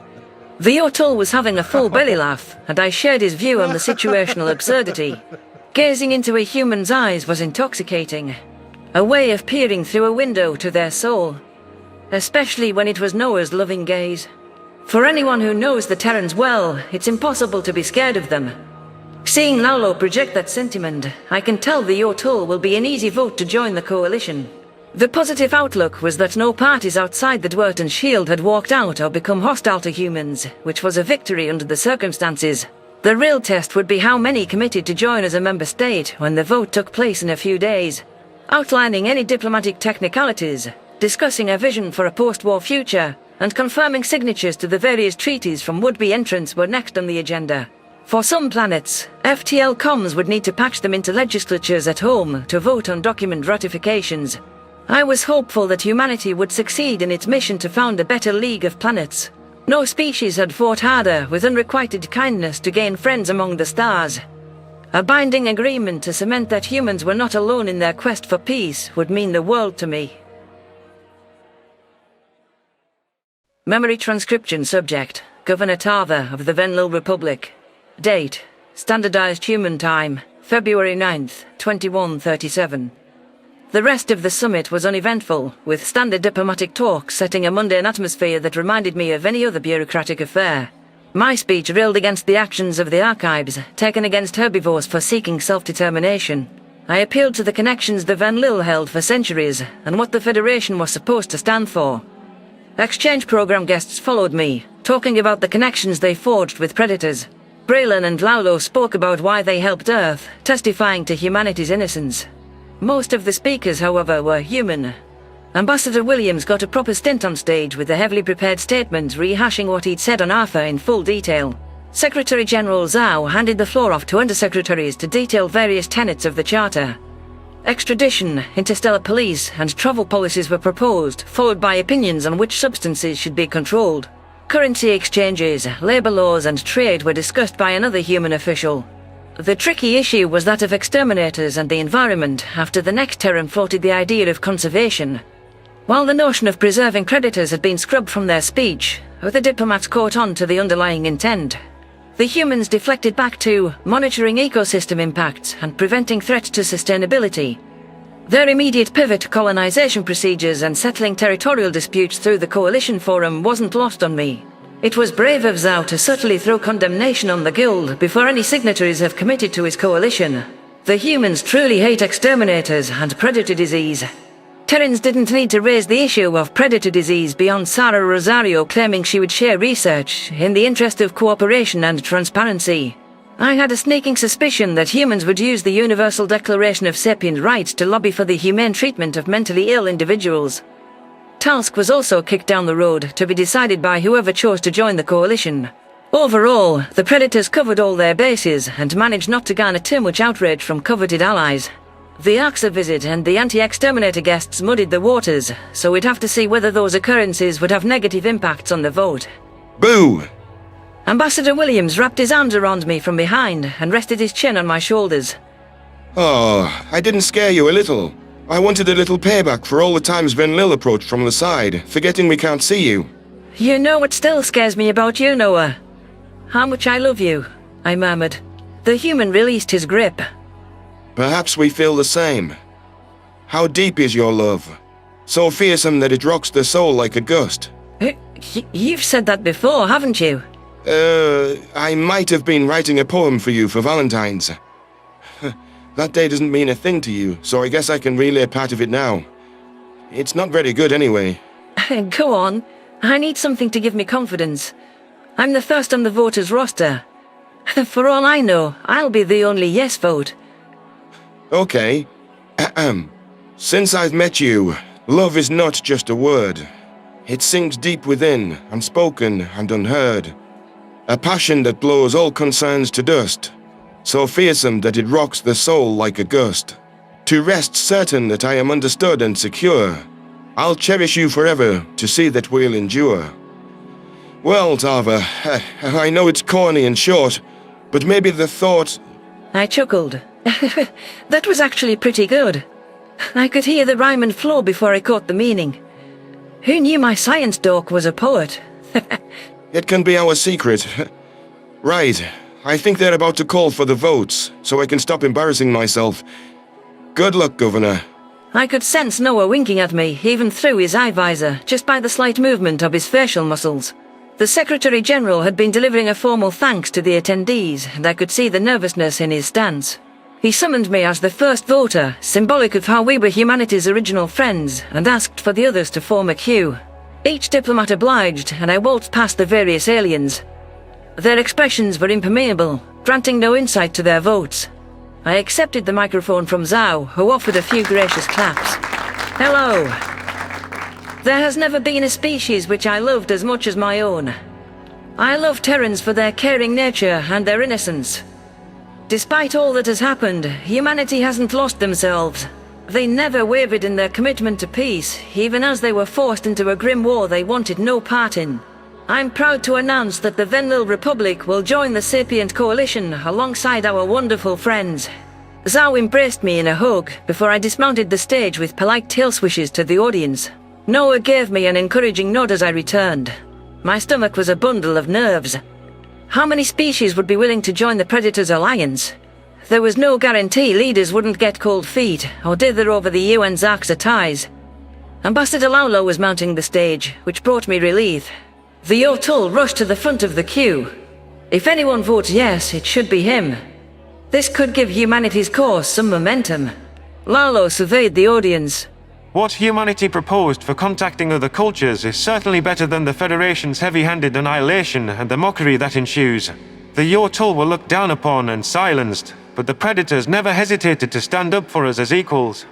They want us all to be equal. I finally have the respect I thought I'd never get. The Yotul offer a resounding yes vote and pledge everything we can offer to the ideals of the Sapient Coalition. The marsupial flicked his ears in gratitude, and Zhao returned the gesture as best he could by dipping his head. Gajid Minister Kiri was trundling up the stage, and I recalled her desire of safety for her people's remnants. It wasn't clear if she'd see that safety in a union formed by the species the Gajid had been at war with mere months ago. Additionally, the spiky leader had been displeased about the humans defending the exact AXA responsible for the Cradle's fall. This vote could be a curt no. Kiri curled her claws around the microphone. Colonies and refugees. That is all we have left. We wouldn't have that without the Predators. The people we attacked, fighting and dying to save us, while we wanted to kill them. They were honorable in a way we did not deserve. You know, we never officially ceased our war with humanity. Let my yes vote, as the highest remaining member of the Gajidi Union, serve to erase all uncertainty. We are on Earth's side today. That was a surprise. I could feel the tension lifting from the Predator diplomats as the first few votes turned in their favor. Each commitment injected a dose of positivity into the dialogue around humanity. After constant suspicion and accusations, the genuine kindness was moving a few primates to tears. They deserved to hear affirmative messages from all of us at the summit. I squeezed Noah's wrist with my tail. Xerillian Prime Minister Braylon took the stage next. We healed innocent civilians in the aftermath of Earth, where 1 billion lives were taken without cause. We've seen their homeworld, and their doctor's code has reminded us of our purpose: to do no harm. My brother's pleas to give humanity a chance were a gift to my administration. Collier and her government votes to join the Sapient Coalition by the Parliament's decision, 62-3. Unsurprisingly, the 3 species who came to Earth's aid all were early votes to join humanity's league. A positive start, though our voting record can't stay perfect forever, can it? Thafki Representative Telekin followed the quadrupeds, a nervous look on his face. The Federation allowed us to die for the crime of having a semi-aquatic nature. I guess it's no surprise that they never offered once to help us rebuild our lost heritage and home. You know who extended that offer the first time we met face to face? The humans. The Thafki advocacy for this alone votes to join the Sapient Coalition. Considering how quickly the blue-grey ambassador had been to run from the bar and avoid Zhao's exposed eyes, that was a surprise. Telekin wanted to open full diplomatic relations with predators. Thafki acceptance was an encouraging indicator to the temperature of the room. If the United Nations could deliver on the promise of a proper colony, that would be invaluable in helping the advocacy return to relevance. What more do we need to say than saving Koa? Mazik President Kupo asked, succeeding the Thafki. The people we thought were our friends came to conquer us, while the predators we doubted and scorned saved us for nothing in return. The Presidium remembers this, and we issue unconditional acceptance to take our place within the Sapient Coalition. Noah snorted to himself. Long way from never trusting predators, huh? Your speech is the reason Kupo and all these species started on the path to accepting humans, I whispered. You're the original inspiration, the spark that lit the fire. The Unkari and Verin ambassadors took the stage together, with the former speaking for both. We are grateful the Salians put us in touch with humanity. Many neutral parties had time to rethink the Terrans and who they are as a race. When we learned we were former omnivores, we felt alone. The predators welcomed us, and everyone who lost their heritage. The Unkari and Verin governments stand together as deepest allies for this unequivocal step of joining the Sapient Coalition. That left 8 entrants into our union, with no votes to oppose them. The humans could hardly contain their jubilance, and there were 30 species remaining to speak. Quick acceptance speeches from the Drilvar and the galactically distant Paltons rounded out the numbers to 10. The United Nations had cynical expectations before this summit commenced, stating they'd be happy with a mere dozen allies. Despite all that had gone wrong, enough sentiment had swung in our favor. Tillfish Governor Burla scuttled to the podium. My thanks to the Terrans is a personal one, for saving me, my son, and helping me with a troubling concern. They could have done anything when they accepted our surrender, but they're giving us a chance at freedom. They fought for Silis, even when it seemed like they'd left, in spite of our participation in the raid. We don't deserve to join the Sapient Coalition, but I accept the offer with gratitude. The Harshen, the other vassal, mirrored that sentiment before relinquishing the podium to the Fissons. Ambassador Halmina seemed pleased to have reached the stage before the Nivok's successor to Tossa, and declared that she'd join, since the coalition might soon be the only bargaining opportunity left. Eager to outshine their rivals, Tossa's replacement went on a lengthy tirade about how the humans needed the Nivoks. Both hypercapitalist species signed on, though their speeches weren't quite as inspiring as the others. 4 converted neutrals followed, each penning the dotted line. The Salian Iftalis trotted onto the stage, suggesting they'd been smoothing the waters and guiding the last few speakers. I thought they were a certain vote to join humanity's team after all the diplomatic legwork they'd done. However, I was curious to see what the sister species from a single world had to say about our predator friends. Noah had his two fingers twisted atop each other, hoping that the perfect voting streak would hold up throughout the tally. "They all love you," I whispered to the astronaut. "Everything you've done has mattered to a lot of people." The Terran ambassador bobbed his head. Sometimes I thought no one would ever see us as anything more than monsters. It felt like no matter what we did, it wasn't appreciated. That's not true. Listen to what they're saying. All the things you've done in such a short time. He's a duo that are sure to sing your praises. Humanity answered the call when we discovered our sister species had been slighted, the Cillian ambassador was saying. What they gave us was the scientific truth, derived from a methodology of scraping fact from bits of stone. They then risked their life to recover the archive's info and give us concrete answers. We decide who we are, like Zhao said, and that's humanity's friends. The dual species of Jild will join the coalition. That was only the beginning of the tide of agreement. 7 more species accepted the proposal, and a palpable fog of emotion hung in the room. It would mean a lot to humanity if every species here voted to join. My pleasure was soured as Noela took the stage. She'd helped greenlight the bombs that struck Earth's flesh before she turned separatist. Hopefully the crocodile had the sense to see that her species didn't belong in the humans' inner circle. Whatever Zhao espoused about an olive branch, the Terrans didn't deserve to interact with their arch-enemies on a daily basis. The Tillfish and Harshen should have had the decency to reject the offer too, but the crocodile are particularly egregious. Noela tossed her sunset orange beak, shaking out her feathers. I offered to turn myself in the first time I could speak to Zhao alone here. Unfortunately, he expressed no desire to have me charged. The humans were innocent, and we persecuted them to no end. I came here to apologize, but if they wish for the crocodile to join, I must honor their wishes. Whatever I have belongs to the Sapient Coalition. We're in. A few disgruntled murmurs passed through the crowd, but the representatives held their tongues, knowing that humanity would strike down discrimination on their floor. 3 yes voters followed the avian, but my focus wandered. My thoughts briefly flitted to the election and how joining with this many species after the break from the Federation might turn voters against me. If securing the Venlil Republic's place in galactic politics was my last act, I could live with that. The race would be a challenge, but it would be arduous for Veln to pull us out of the coalition. Unity in the face of this war, and motivation given through outside kindness is what humanity needs to make the final push to Arthur. Forget your competition at home, Tarva. Let Noah and Zhao etch this feeling into their memories. Species after species passed by Zhao, and the line dwindled without a single species rejecting a spot on our team. I thought about Elias Meyer's vision of galactic peace, and his desperate outreach to anyone who would listen. The current Secretary General had brought that dream to fruition, and made prudent moves on the warfront to fend off the Federation at the same time.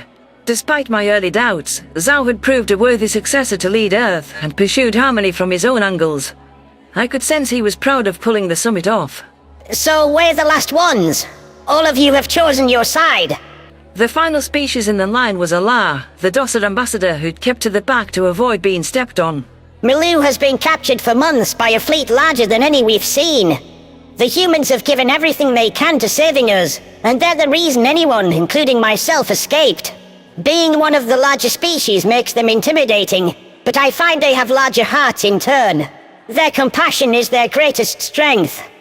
The Federation pushed us into their arms, so it's a given that we join this alliance. Silence permeated the auditorium, with the tally remarkably sitting at a unanimous vote to join. The chorus of heartfelt praises to humanity, the predator species that opened all of our eyes, were still ringing in our host's ears. Noah sank to his knees and wept, unable to fathom such decisive support being lent to Earth. If one species was worth sacrificing his life on Arthur, how much more did 38 friends mean to my astronaut? I wrapped a paw around his shoulder and tugged his shaking head toward me. Oh, Tava, after everything that's happened to Earth, it's really nice to know that I set some positive events in motion. Noah sniffled. Why couldn't it always have been like this? There's nothing I wouldn't have done. Mucus dropped from his bruised nose as the emotions he'd been carrying spilled out. Secretary General Zhao had wandered back to the podium, head briefly turning toward us. Other aliens were watching us, though their attention quickly shifted back to the Chinese diplomat. The UN leader couldn't find the words to address the crowd, and he swallowed a lump in his own throat. I could see that he was choked up, though he managed to get out a few words. We have work to do, friends. The human coughed, clearing his throat. Thank you. Only now can I truly say that humanity is not alone in the universe. We're going to make this community special, because we must. Together, we'll turn the tides of this war and restore autonomy to every world. Now, before we pack this up, let's have a celebration of us. After extending their hands in a plea for friendship for months, humanity had found the eager comrades they desired. I soothed the overwhelmed Noah and thought about how far I'd come from seeing him as a despicable monster. The Terrans deserved an outcome that was in their favor without any caveats. For the first time since their introduction to the galaxy, events had shaken out that way. My gaze swept over the various diplomats, considering how this diverse alliance would approach the challenges that faced us all. The Predators had much to teach everyone here about civility. I had faith that we could come up with solutions to our dilemmas and undo the crushing dogma that pervaded our societies. The future could be bright under Earth's guidance, paving the way for better days to come. Memory transcription subject: Slanek, Venlil civilian. Date: Standardized human time, February 13th, 2137. The Duertan homeworld was a stormy place during monsoon season.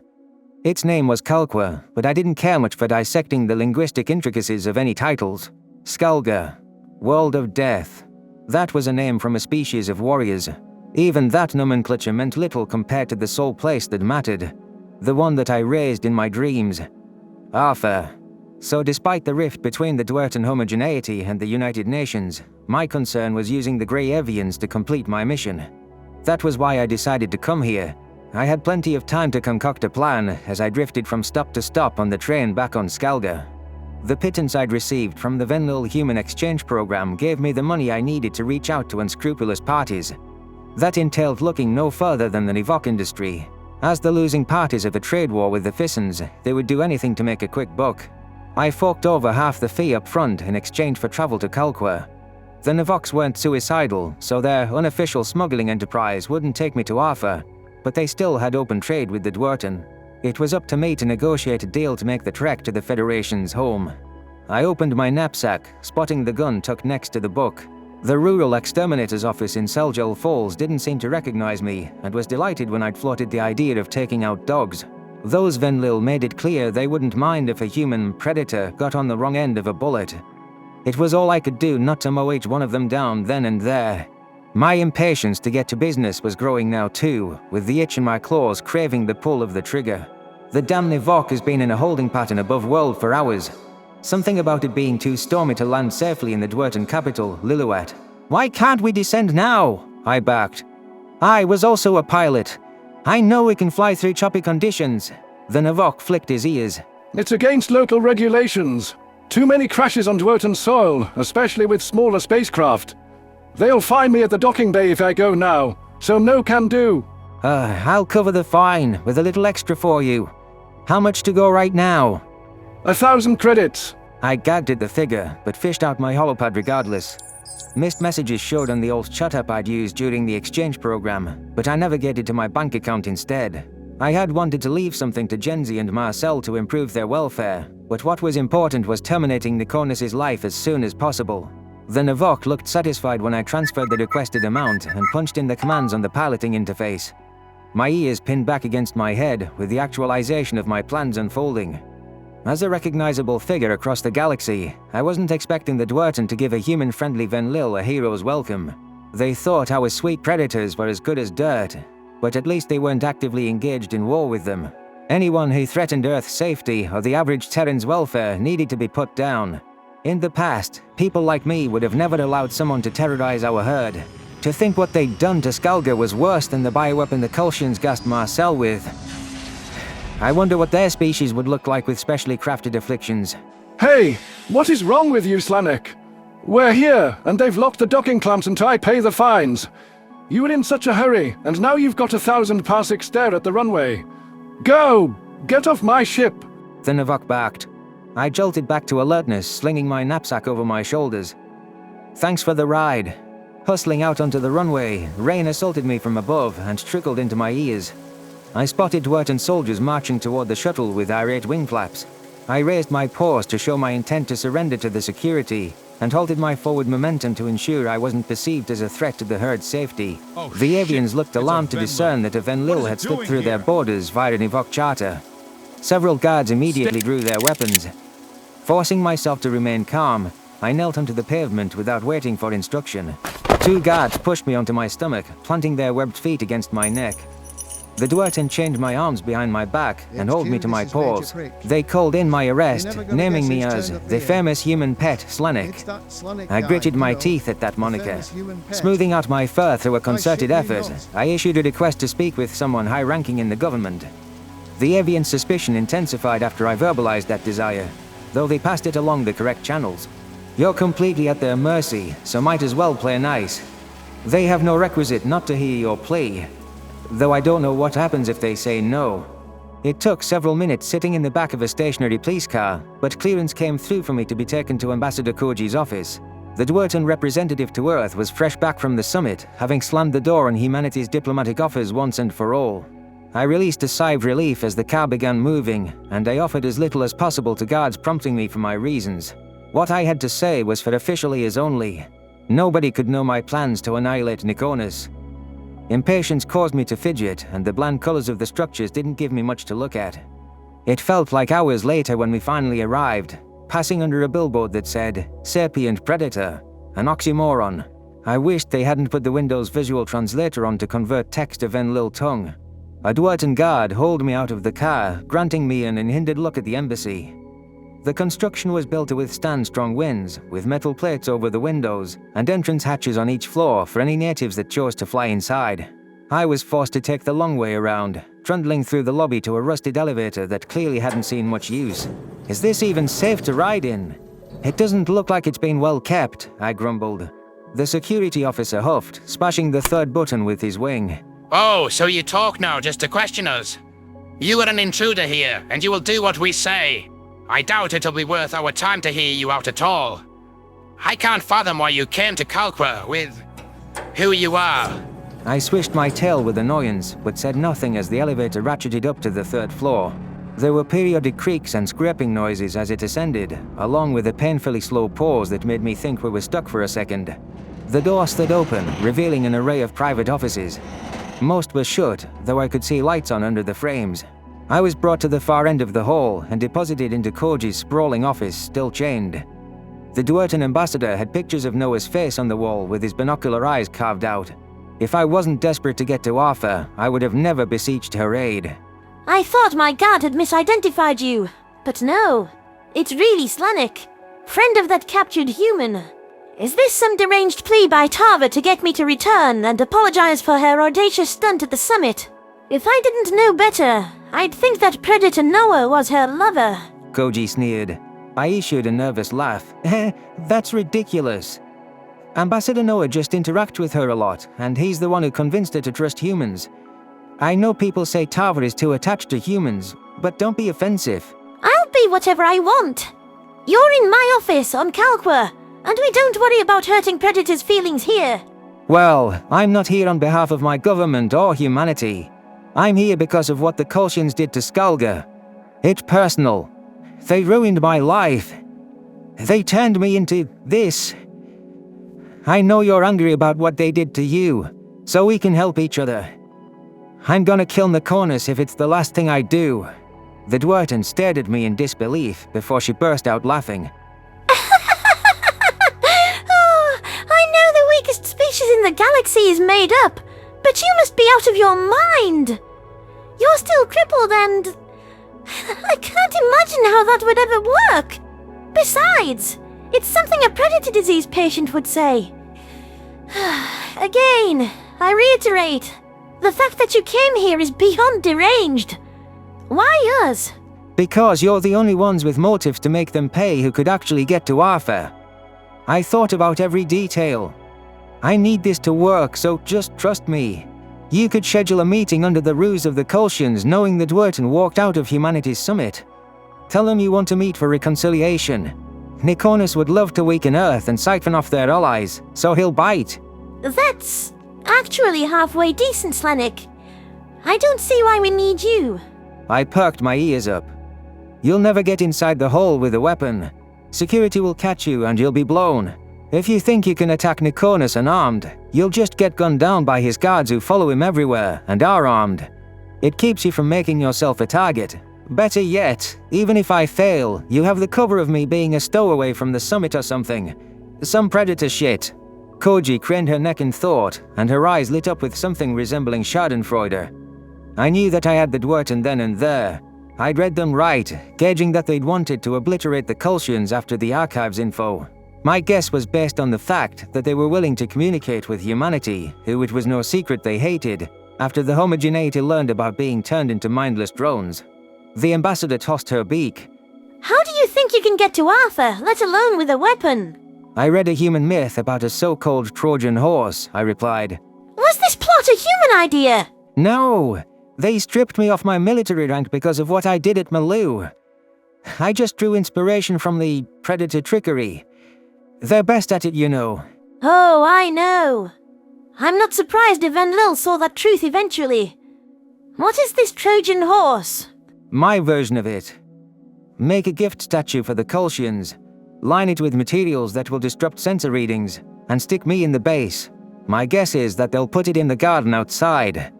You bring Nikonus to see it, wherever it is, and I'll pop out. We can't put a slit from it to shoot from the inside without risking me being sighted. I just need an escape lever and a motion sensor for when you direct him in front of my exit. I see. You want a weapon from us, I imagine. I already had a gun in my bag, which I'm sure your guards found, so it can be stashed in the statue with me. Don't worry, I've gunned down Kultians before. You don't want to know, so you don't need to worry about me getting cold feet. I can handle myself. What's your escape plan? I don't have one. I tugged at the chains around my paws with discomfort. My plan is to run off and meet you back at the ship. You can make a lot of noise and cause a distraction if you want to help. The less details you know about that specific part, the better. I don't want to tip off the Kultians chasing me. That makes sense. Koji seemed to buy my lie, and she shuffled the papers on her desk. I'll bring it up to the people who can actually make this decision. If they say yes, which I suspect they will, we'll start work on this statue. What should the likeness be? Playing to narcissism always works. Nikonus boasts about all the things he did to other prey species, so it's clear his ego wants people to know. It could be a statue of him. Killed by an idol to himself. It's poetic. They hated Dwerten for having opinions and speaking our minds. They don't want us to speak. Fine, we'll do things the other way. For what it's worth, I appreciate you bringing us this opportunity, and I hope you succeed. I imagine the collective feels the same. Koji summoned the guard that had brought me in and ordered him to bring me to a visitor's room on the first floor. As I looked over my shoulder, her grey silhouette swooped out of the hatch in her office and the bird took flight. My mind harkened back to when the wingless humans had jumped out of a spacecraft with me sedated in tow and dropped to the cradle's surface. Loss clawed at my heart as I pictured Marcel giving Nulia pain meds for her shattered leg. The Gajid child he wound up considering his own, who played with Uncle Slanek and Mausel often. What I wouldn't give to be innocent like that again. Before Earth was hit, we were so happy and unaware of the Federation's unholy meddling. I had no clue what I really was. Tears welled in my eyes. The finality of this assassination attempt was certain. When Koji fulfilled my request to travel to Arthur, and after observing her reaction, I was certain her people would heed the call. There was no turning back from deep within the Federation's heart. It was too late to select any route other than vengeance for me, and I struggled with what I knew came next. After deposing my creator, this was part of the tale where my own life of misery should come to a close. With how I'd changed, that might be for the greater good, but I was chilled by the prospect of non-existence. My tale didn't have to be an exact replica of ancient Earth literature. It wouldn't be. However, my non-existent escape plan meant the end was near for me. I wished I'd said a proper goodbye to Marcel. The red-haired human would be upset by what I was about to do.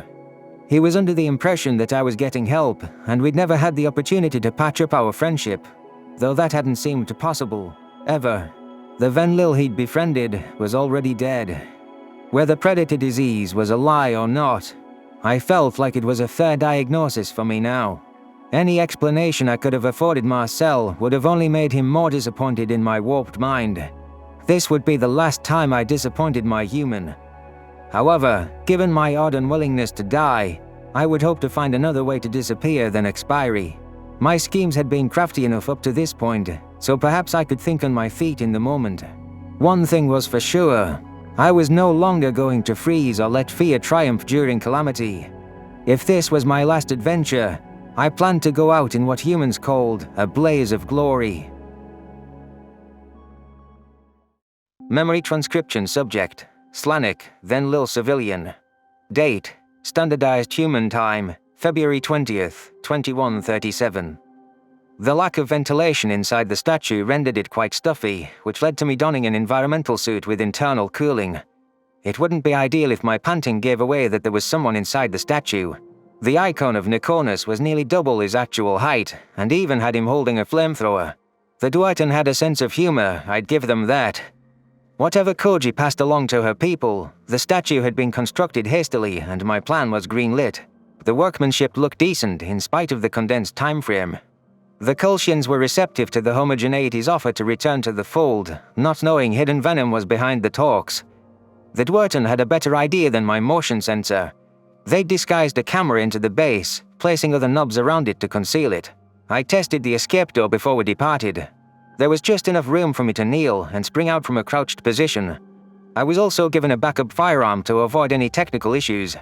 The moment of truth came when Arthur's gunships greeted us above world, scanning us with sensors. The masking technology obfuscated my signature enough, since the hidden compartment was painted with special materials that prevented light from passing through.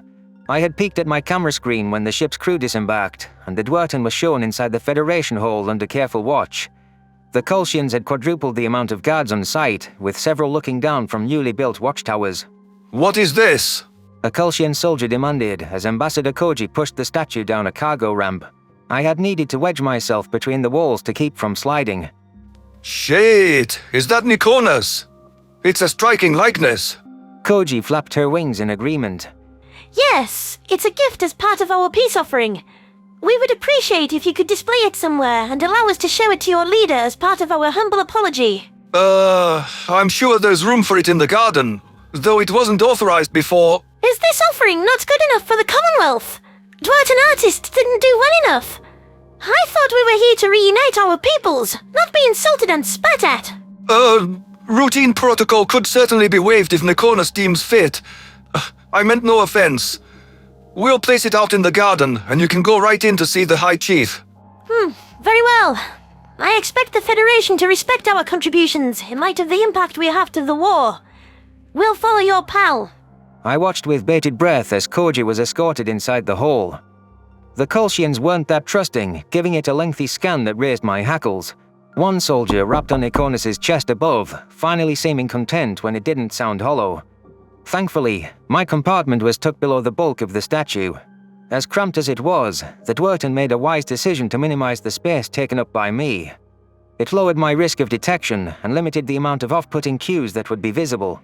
The statue was moved onto a large dolly, with several Kultian soldiers exerting themselves to push it across the clean sidewalks. Blood hummed in my veins as I fantasized about popping out now and shooting these grunts at point-blank range. With the hour of my plan in sight, the fear and doubts had evaporated. I was excited for the deliverance of sweet revenge, for me, for Marcel, and for every Venlil affected by the Federation. However, my wrath had to be saved for the one who deserved a summary execution. I had plenty of time to think. Hours without any stimuli other than listening to guard chatter and surveying my surroundings. My life had gone downhill in a hurry. I ruined the only real friendship I ever had, and I erased my fear at the cost of my soul. The humans and I had no idea what we were awakening from our shaky beginnings down this path. When Nikonus fell at my claws, if I was taken with him, 2 monsters would be killed. This was the only way to be free of the Federation's tampering once and for all. Nikonus is the one at the helm of this war, who plans to forcibly cure and use humanity. He gave the orders for Malu and every other battle, and laughed about the centuries of torment for other races. He'll do anything for power. He is pure evil, lacking respect for nature or any other societies. This would be my final act to protect humanity and Venlil kind. I could still hear despondent words in Marcel's voice, demanding an account for what I'd done, but I had the conviction to pep myself up. The Dwerten saw the wisdom in my plan. So while Koji had called it deranged, there must be merit to why I was doing it. The galaxy would be a better place without Nikonus drawing breath. I repeated the mantra to myself and ruminated on how good it had felt to execute the Kolshian scientist at Malu. Hours replaying that moment worked me into a fervor. Where is Koji? I thought to myself. How long is that Dwerten going to dawdle inside? She was supposed to bring Nikonus here. You'd think he'd want to see this stupid statue. Even fixating on my impulses wasn't enough to stave off boredom, stuck in an uncomfortable suit and a cramped space. As I was half contemplating going on the prowl, seeking out the chief, distant chatter finally hit my ears. It had gone from daylight to an eerie dusk, with faint illumination falling on curated tears flowers from the sinking sun. Koji and Nikonus' voices floated behind me. The Dwerten ambassador to humanity was the perfect figure to renounce Earth and make amends. The duo were laughing like old buddies, seeming to mock Terrans. I doubted Koji had to fake a word she said. I was shocked to learn humans groom themselves, the Dwerten was saying. They trim those tiny patches of hair, paint their claws, and polish their canines. Predators dolling themselves up. It's hilarious. Nikonus clasped his tentacles behind his back. In a predator's mind, they truly think they're sapient. We know better, of course. There might be a tiny bit of credence to higher cognition in humans, but it's minimal. Flesh-eating beasts figured out germ theory, unlike the Yoto. Well, it's fortunate those human monstrosities bathe, or they'd smell of blood and carcasses. Just to not smell more rancorous than they already do with that sweat. Ugh, they're dripping in it. I've seen it pool under their armpits, and it's fucking gross. We never wanted to be friends with them. Remind me why I shouldn't aim for Koji after Nikonus. The way she talks about Terrans is disgusting. She's lucky we have the same enemy. The Dwerten was positioned out of reach of Nikonus, with guards keeping the duo apart. I grimaced when the Kolshian leader stopped a hearty distance from the statue, admiring it from afar. He inspected it for several seconds before returning his focus to the avian. Curses flitted through my mind. I had thought that he'd view it from every angle and be drawn in by his own towering image. It represented the power he wished to lord over others, as well as the fawning attention he craved. What do you think? Koji prodded. Nikonus started to turn away from it. It's satisfactory, but I'm not sure it will help our image to keep this around. Are you joking? It's an expression of adoration from an independent party who regrets their time outside the Federation. It's not like you built it. Please, humor me and appreciate the craftsmanship. Come close. Look at the knobs on the base. They're carved with different flora from Arthur. The Dwerten trotted forward without waiting for Nikonus' response, and I noticed the Kolshian leader curl his lip with a bit of irritation. He trailed after the avian, offering a cursory glance at a knob to appease her. The grey avian was stationed right in front of the camera and the escape hatch, though she was struggling to coax Nikonus into position. I might have to go for a suboptimal ambush. Feel the quality materials and the level of detail. I want you to appreciate it, Chief. Give me some interest. We don't give gifts lightly. Worried the press are going to catch you? Koji squawked. Nikonus trudged up with reluctance, and the Dwerten moved out of the way so he could take her place. The indigo skin containing his violet blood and the bulbous, sickly orange eyes harboring evil intent were right before me. This was the time to strike. Given that Koji had been instrumental in luring the Kolshian to this spot, my anger toward her eased a bit. I ensured that my paws were ready on the gun and wrapped my tail around the statue's release lever. With a single unhesitating tug, the assassination attempt was set in motion. After dreaming about this moment for hours, all that rushed through my mind now was Skalga and Earth, my two homes. I thought about Genzi and her tears at my brother's funeral. Thanks to what I was about to do, she would be mourning her other son's death in no time. If Marcel truly still cared for me, he would be grief-stricken too. This choice of mine was going to hurt the people I loved, yet I still had the resolve to move forward. The door slid open, and I lunged toward the Kolshian that was mere feet away. What the? Nikonus gasped out a few words, and alarm flashed in his eyes. Before his guard could even draw their weapons, I'd gotten off several trigger pulls into his center of mass. Violet blood gushed from the wounds, but I made sure I kept pulling to ensure the job was done. The Kolshian leader crumpled to the ground, while Koji had taken to the skies in a hasty escape. I landed on all fours, shoving the barrel into his temple. Guards had drawn their weapons, and I could hear shots being fired toward me. Pain seared through my stomach, nearly blinding out all sensory input. But I managed to depress the trigger again. Brain matter spurted over my wrists as another bullet struck me in the leg. My crooked limb gave way underneath me, and as I fell, more shots whizzed by where my head had been. Nikonus was splayed behind me, lying in a pool of his own blood, his bulging eyes cold and lifeless. I could tell from his vacant gaze that he was gone. I'd done what I'd set out to do. The wicked tyrant, the face of the empire that terrorized every world they came across, was dead. I'm okay with being executed now. My sacrifice will be worth it and bring humanity one step closer to demolishing the Federation. I still clutched my gun as I gasped in pain on the ground. Orange blood was dripping onto the grass, matting my stomach fur with sticky fluids.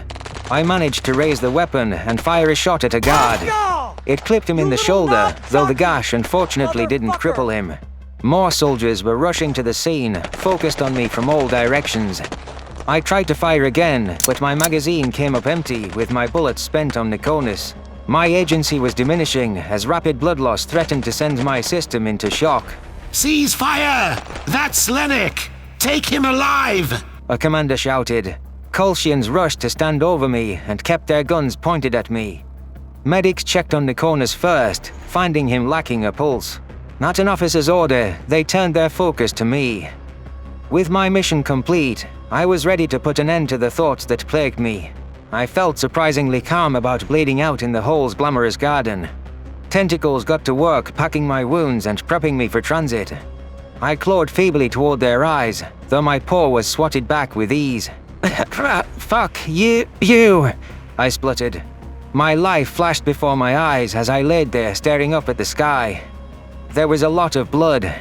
I could tell that without looking. I'd never planned on making it out alive, and clearly Koji hadn't concerned herself with my escape either. I stopped fighting and relaxed into the ancient force sinking its grip into me. A cold, involuntary wave tugged me down into unconsciousness as I fell further away from all senses and thought. Harsh light filtered into my eyes as I slowly came to in a laboratory. It wasn't clear how long I'd been out, but I still felt disoriented. My wounds had been mended and an IV was sticking into my arm. It could have been used for a blood transfusion. A sick feeling clasped my abdomen, realizing I was in Kolshian custody. Researchers were conferring with each other, clearly talking about me. Something in the air they exuded reminded me of that evil scientist Navarus. The visuals in my periphery finally registered as machinery I'd seen in the humans' anti-predator disease campaigns. This seemed like a facility. The reason Onzo had cautioned me against touting my diseased mind. I tried to prompt my weak limbs to rise, but restraint strapped me to a table. The jangling sound alerted the Kolshians to my wakefulness, and a doctor skipped over with delight. I gulped nervously, though my throat was lacking in saliva. Ah, you're awake! Now we can do our neurological scan and determine the exact areas that trigger Ven-Nil aggression. The doctor pressed a few buttons and the cot I was laying on rolled down a conveyor into a machine. Researchers log. We are commencing our initial survey of the assassin. I anticipate few difficulties breaking this Ven-Nil. He only spent a few months with the Predators. Once the education is complete, a docile Sonic will be an excellent example to our allies of why gentling and curing are necessary practices. My ears clamped flat with pure terror, listening to the hum of the machine. The Kolshians were scanning me to identify which parts of my brain they wanted to change, and then were likely to broadcast a before and after to demonstrate what an excellent job they'd done. I wasn't sure if the researcher had meant for me to overhear, Perhaps he thought it wouldn't make a difference whether I knew his intent. What if they convinced me to detest humans and go back to being meek prey? I didn't want that. Regardless of what they did to me, I'd hold out for the memory of Marcel. I struggled against the restraints again, despite knowing it was useless. These monsters had me at their mercy, and given my role in Nikonas's gruesome death, I imagined my treatment would be less than kind. Every ounce of my brain wished I had bled out in that garden, and that the tale ended just as Frankenstein's monster had perished. There wasn't supposed to be anything after the assassination was complete. I had to find some way to get out of here. The rest of my life suddenly seemed like an endless stretch of torment. I fell into a numb state of horror, realizing the unavoidable future in store for me. The personal sacrifices necessary to bring about Nikonas's demise were higher than I had ever expected. The Kolshians chuckled among themselves as they scanned the terrorized Venlil's brain for places to poke and prod. Hatred simmered in my veins, and I yearned to kill every last one of them. Yet all the same, despite the burning rage that festered inside me, my deepest, all-consuming thought was that I missed my human.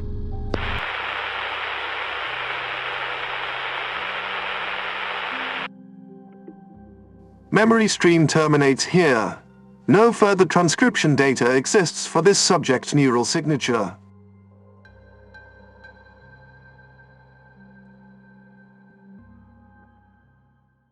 Memory transcription subject, Captain Sovlin, United Nations Fleet Command. Date, standardized human time, February 21st, 2137.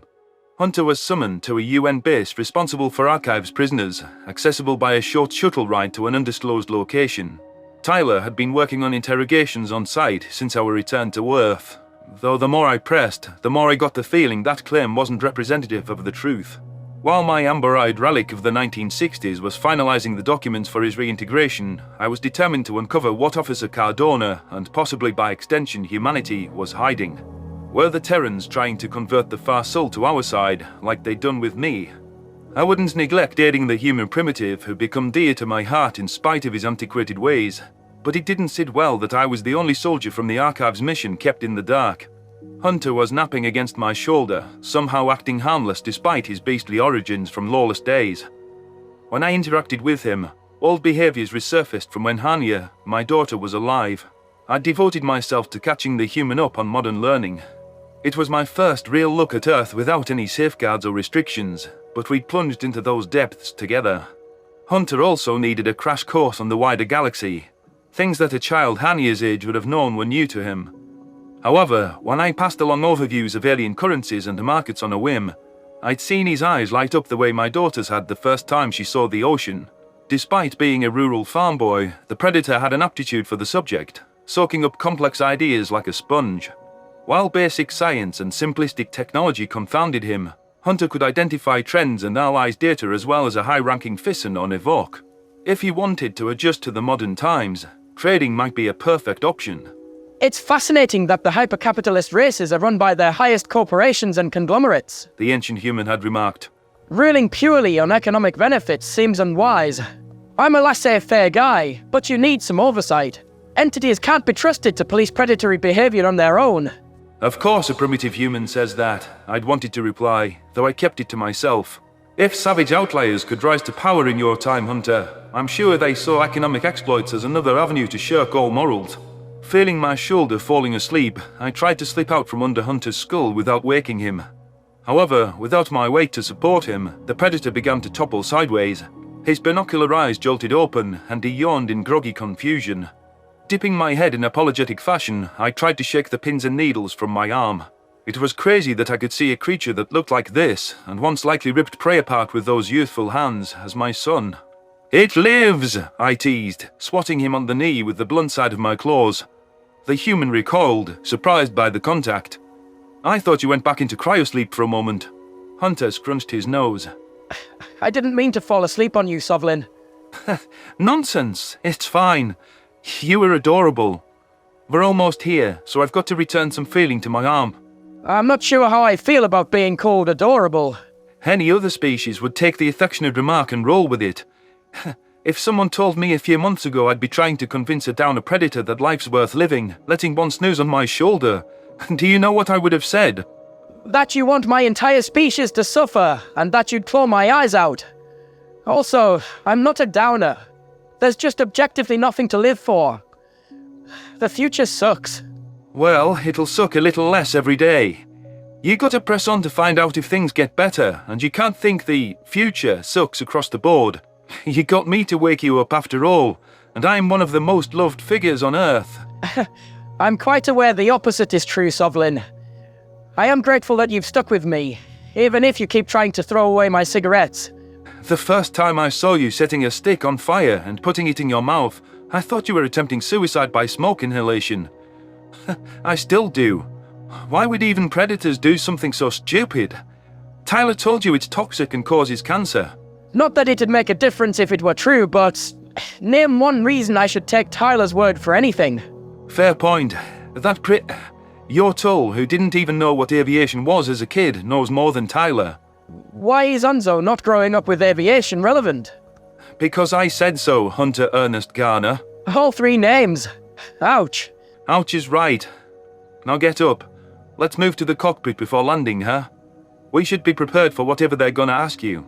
Hunter made a point of saluting, and I waved my claws dismissively at the Predator. We ambled up to the cockpit where Tyler was paying no mind to the automated transit shuttle. By regulation, someone who could pilot a craft was supposed to keep watch during takeoff and landing. That meant I needed to preside over the blonde officer for the descent. The plane had begun to tilt downward, and the windshield granted a clear view of desolate treetops surrounding a roughshod installation. UN security on the ground looked like ants from this height. Sovlin called your buddy primitive again. Hunter snitched immediately. I shook my head. Damn you. It doesn't count toward the jar. I stopped myself. Tyler rolled his eyes. That your Tull was studying rocket science when he was 13, and knows more than you about pretty much everything. I bet a kidney that he'd smoke you on an IQ test. As if. Onzo repeats things he hears and he reads. Word retention doesn't mean... Tyler's holopad buzzed in his lap, revealing an incoming call. The tall human grew serious at once, and he pressed a finger to his lips for silence. Hunter gawked at the video call, an awestruck expression taking over his features. I wasn't sure if such exchanges existed in this century, or if they'd been in monochrome over computers the size of a building like he'd suggested before. It might have been more difficult to resist scoffing at him had I not seen the face on the other end of the call. Marcel. The red-haired human was inconsolable, weeping through puffy eyes and red-rimmed irises. A box of tissues was just in view of the camera, with several wadded up on the desk. His posture looked utterly defeated and distraught, while his grooming was in shambles. It was clear he'd lost weight in the aftermath of the cure.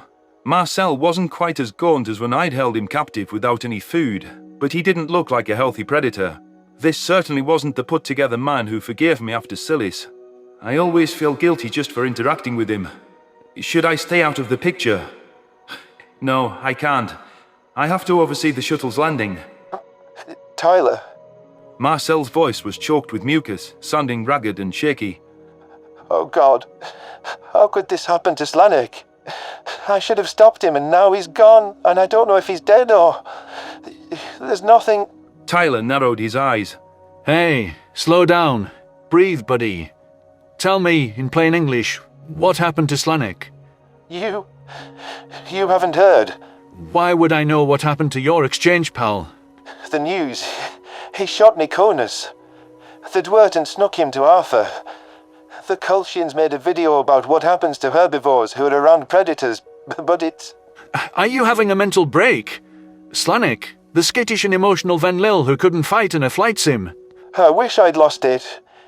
Slanek's gone. His mum's begging me to know what happened, which I don't fucking know. And the last thing I said to him...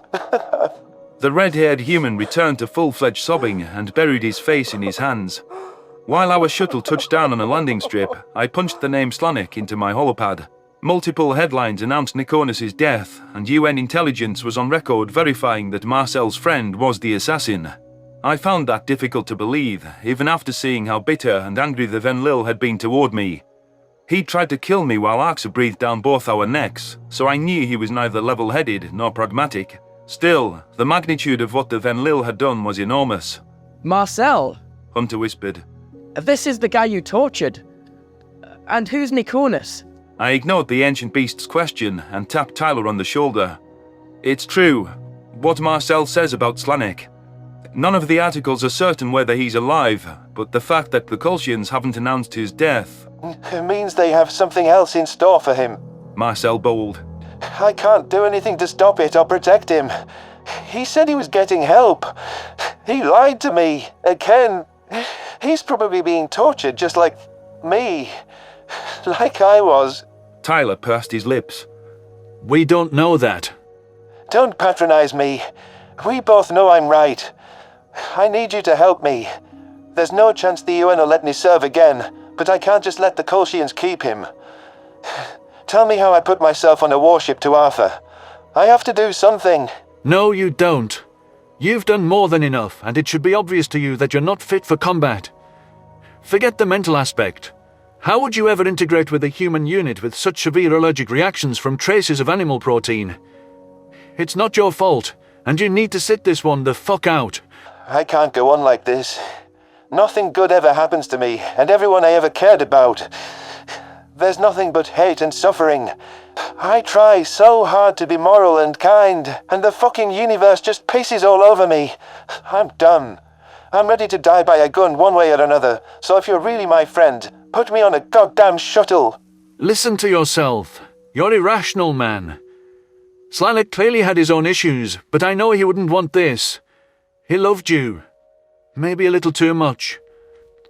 I'm going to help you, but you have to be strong and be here for when we find him. For his family. For Nulia.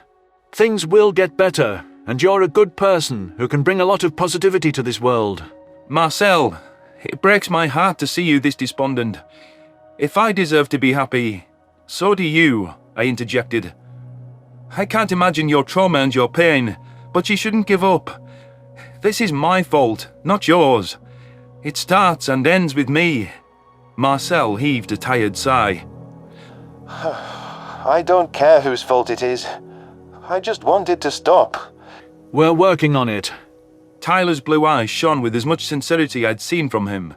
His concern for his friend was apparent. I know you're wondering how I can possibly help you, but you called me because you trust me. You trust me, right? Yes. But I have no one else to call. So I was your first choice. I'm flattered. Listen, I'm gonna make sure you get to help out. I'll get in touch with the UN, some way, and see that you're put on something like reports. It all makes a difference toward bringing Slanek home. Second, I'll ask to go to Arthur in your place, and do anything I can to bring down these fuckers at the very least. Tyler, I can't ask you to do that. You have some sort of cozy detail. Us crayon eaters make our own decisions. You're worth it to me. I want Marcel Fraser in this world, but if I'm doing this, you'd better uphold your end of the bargain and carry on. Remember how happy you were learning about aliens. You're gonna treat your time abroad like an exchange program adventure, and they'll find a cure before you know it. You hear me? Uh-huh. Yeah. Good. Buddy, we landed a few minutes ago, and I don't want the boys in blue barging in, flaunting phrases like dereliction of duty. I've got to, interrogate some, guests. Marcel chuckled in spite of himself. You're not qualified to interrogate a Barbie doll. What are you really? Tyler coughed, flicking his pupils in my direction. What the fuck? I knew he was hiding something from me about his work here. Got it. Good luck with your interrogations, buddy. The redhead pivoted. Officer Cardona grinned. I love you, man. I'll be in touch as soon as I can, and believe me, I'm on this. Thank you, truly. Don't worry, I won't do anything rash. I'll talk to you in a bit. I'm gonna go lay down. The red-haired human disconnected from the call, and Tyler cleaned his misty eyes. It was moving to see how much the two predators cared for each other as friends. However, other thoughts warred for my attention. Marcel's skepticism of the real happenings at this base fueled my own suspicion, prompting me to find a way to snoop around once we got inside. I helped Tyler straighten his uniform, shifting between concern for my former captives and nosiness toward this current operation. Tyler, I know we go where they tell us, but I'd like to throw my name in with your request, I murmured. I owe it to Marcel. and his Venlil. Slanek might not have done this if he'd been allowed to take his frustrations out on me, or if I hadn't sparked his anger to begin with. Hunter raised his eyebrows. What? But I need you here. You promised to help me navigate the world, Sovlin. I can't do this alone. You're all I have. I'll still be in touch, here for you at the press of a button. But I'm responsible for Slanek going off the deep end. It's not right for me to live while Marcel throws in the towel. I couldn't live with myself if I didn't try to do something. Please, Tyler. The tall human sighed. You did enough for Marcel on Silis, but I know you'd never believe that, so I'll forward your request. Honzo will want to come with me, and it won't be a negotiation. If Sam and Carlos want to join, you'd better find out by this afternoon. Yes, sir. That's settled then. Let me walk you and Hunter to the lobby for your Q&A, and we'll sort out the rest later. I've got to get to my post. I wrapped an arm around Hunter's torso, trying to reassure him of my commitment to his welfare. As determined as I was to motivate Marcel to persist, this reawakened predator from the archives was beginning to feel like my son. I had to ensure they both sought continued existence. It was dubious how successful I was at deciphering Earth's ways, but I tried to set my primitive Terran up for success and fulfillment. He needed my guidance. No matter how far away I was, I would deign to be in touch daily, if at all possible. Would you object to me, mentally adopting you? I whispered to Hunter. The primate scratched the brown hair on his scalp. No. Good. Now only if I could change your name. Are you sure I can't call you Ernest? No. That was Pa's name. I ain't my Pa, and I don't want to think about him none. Tyler escorted the two of us through the premises, down a walkway to an unassuming complex. UN guards were patrolling and posted at various entrances. Despite its remote location on their own planet, the humans hadn't relaxed security at this base. The Predators were notably paranoid of attacks, anywhere and at any place, but I thought it'd be wiser to concentrate security inside with the prisoners. That was unless the notion of Archives inmates was misdirection, just like the fabricated interrogations. Maybe Hunter is privy to some information I'm not. He could have overheard something Tyler revealed without me present. Since this beast is my kind of son now, he's going to help me solve the puzzle. I pushed the issues with Slanek to the back of my mind, knowing that I'd already committed to do what I could. Dwelling on the Venlil's crazed, yet successful assassination would only provide a disservice to Hunter, and it would distract me from assessing the situation here. Why would the Predators alter the facts about their activities with me when I'd proven my loyalty and discretion? I'd been willing to do everything the United Nations asked without questions or hesitation. It was ridiculous that the primates would keep me out of the loop now. Here we are. Tyler ushered us into a lobby area and spoke a few words to a receptionist. He turned back to us with a taut smile, scanning his card to unlock a secured door. You'll do great, Hunter. I'll be there to take you both home. Ramen tonight. Again! Hunter groaned. Blame Sovlin and his stupid meat allergies. If you don't like it, cook for yourselves. The blonde human vanished down the corridor, and the receptionist informed us that UN personnel would be with us shortly. I waited several seconds to ensure Tyler was gone and scoped out the area. A keycard was visible on the desk, which was likely able to unlock the sealed door. However, there was no way for me to snatch it, since it was in the direct line of her binocular vision. I nudged Hunter, whispering in his ear, "Distract her. Make a scene." Why? He hissed. "Because Tyler's not a good liar, and I'm tired of pretending he is. Do it." Yes, Dad. The brown-haired human stuck his tongue out at me before sauntering up to the desk in exaggerated fashion. He tried to peek at the computer display, but she turned it away from him. Hunter made a pouting face before removing his shoe from his foot. I gasped when he chucked it just over her head. The poor stranger seemed shocked as well. She rose quickly, approaching the ancient human to subdue him. I slunk around the corners of her vision and swiped her card as she shouted at the primitive to calm down. Jackpot. I unlocked the sealed door, only to find two human guards standing a few paces away inside. Gulping, I tried to think quickly. Acting like I belonged here would be easier than shoving my way through, blind to where I needed to go.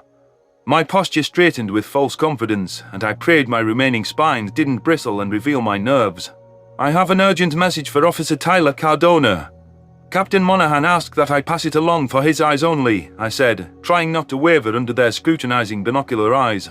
You can verify with her if you want to waste everyone's time and land yourself on a starship captain's shit list. Either way, I must speak with Officer Cardona at once. The guards, both young soldiers who seemed inexperienced, shared a glance before one beckoned for me to follow them. The threat of being rebuked by a superior officer was menacing, and to their eyes, it was unlikely I'd accessed the facility at all without proper clearance. If I tried anything, or was found to be lying, they could always restrain me. I followed the humans down a short hallway, retreading the ground Tyler had walked on. My heart was pounding in my throat from this act of deception, though I was also nervous to discover what the humans were concealing. The UN soldiers hesitated before one rapped his knuckles on a thick metal door. I drew a deep breath as Tyler popped it open, granting me a peek of what was inside the cell. There were no Farsul occupants, nor were there any rescued herbivores being purposefully hidden from their people. Instead, I could see comfortable accommodations designed for an unrestrained Arxer, which had its monstrous eyes turned toward the door.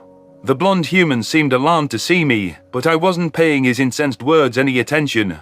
Why would the Terrans have a Grey in custody, kept under the guise of the archives? My heart rate climbed even higher, and with rage churning my blood, I struggled to consider what this meant. All I wanted was to have the sadistic predator slain at my claws for the torment its kind inflicted upon my family. Memory transcription subject, Chief Hunter Isith, Arxer Rebellion Command. Date, Standardized Human Time, February 21st, 2137. When the United Nations contacted me after the summit, I expected to be chastised for my unannounced arrival, shirking Oleg and Lisa's watch. Instead, Secretary General Zhao offered to confide the secret he was keeping about the Arxer. The human was emphatic that this had to be kept under wraps, even from Felra, Kaisel, and anyone else in my inner circle. I landed a shuttle on the gorgeous world known as Earth, following the UN's landing beacon. It was a bit concerning to know the humans were officially in league with the herbivores, while we remained outside their organization. It wasn't clear if the speech the rodent pestered me into had made a difference, given that I hadn't heard from any government except the Yortol. Tava was notably quiet. Human soldiers steered me in through a separate entrance from the main one, though I found their cordial demeanors reassuring. It wasn't clear what the Secretary General felt needed to be passed along in person. I hoped the request for a face-to-face dialogue meant I was in the United Nations' good graces. My docile friend's most compelling argument for attending the summit had been that an effective rebellion required external military support. Our success hinged on how much the Terrans or their allies chipped in to our cause. While it didn't suit me to beg like a leaf licker, I would attempt to gauge their war plans. Do humans view us as full allies? Unless they're crushing Arthur underfoot tomorrow, this revolution needs to be more than an afterthought. What could be a lock-and-key secret about the Arxer from the archives? I mused to my escorts, who only acknowledged my words with the twitch of their binocular eyes. We already know the truth about the conspiracy, yes? The humans clearly had been ordered to stay tight-lipped about the purpose of this visit, so I fiddled with my holopad while waiting for Zhao. The Secretary General strolled into the room within minutes, which suggested he'd been here in anticipation of my arrival. It was another positive sign that the leader of Earth respected my time. His personal guards were lax, further denoting that he no longer viewed me as a threat. The Terran dignitary extended his right arm, and I gripped it loosely in my own paw. A slight smile crossed his face before he seated himself across from me. I'm not here to put you through the ringer, since the Dwarten were no major loss. If I'm being honest, there were lots of groans among the diplomatic staff when we heard they were coming. Zhao chuckled. But frankly, Isith, it wasn't a smart move on your part. You know how delicate it is just for us to appease the herbivores. Falra seems to have a negative impact on your decision-making, while also failing to maintain decorum, and making you appear weak to your kin. She's been good for you personally, but she's a negative influence on your judgment. She needs to go home. I flared my nostrils with indignation. I'm not going to ship my best friend back to Malu, gift-wrapped for the Kolshian occupiers. It was your people's idea to guilt me into rescuing her. General Jones miscalculated in my humble opinion. Her intent was for you to tilt the scales at Malu, not to grab one docile and bold. You're a great strategist, and you did need a push. But you've become distracted. You're not devoting your full energy to the movement. That'll cost you in the long run. I saved someone that is important to me. Jones wished to force me into openly rebelling, yes. Humanity has made no progress at Milu in months, so it seems bold to fling accusations at me for my selected engagements.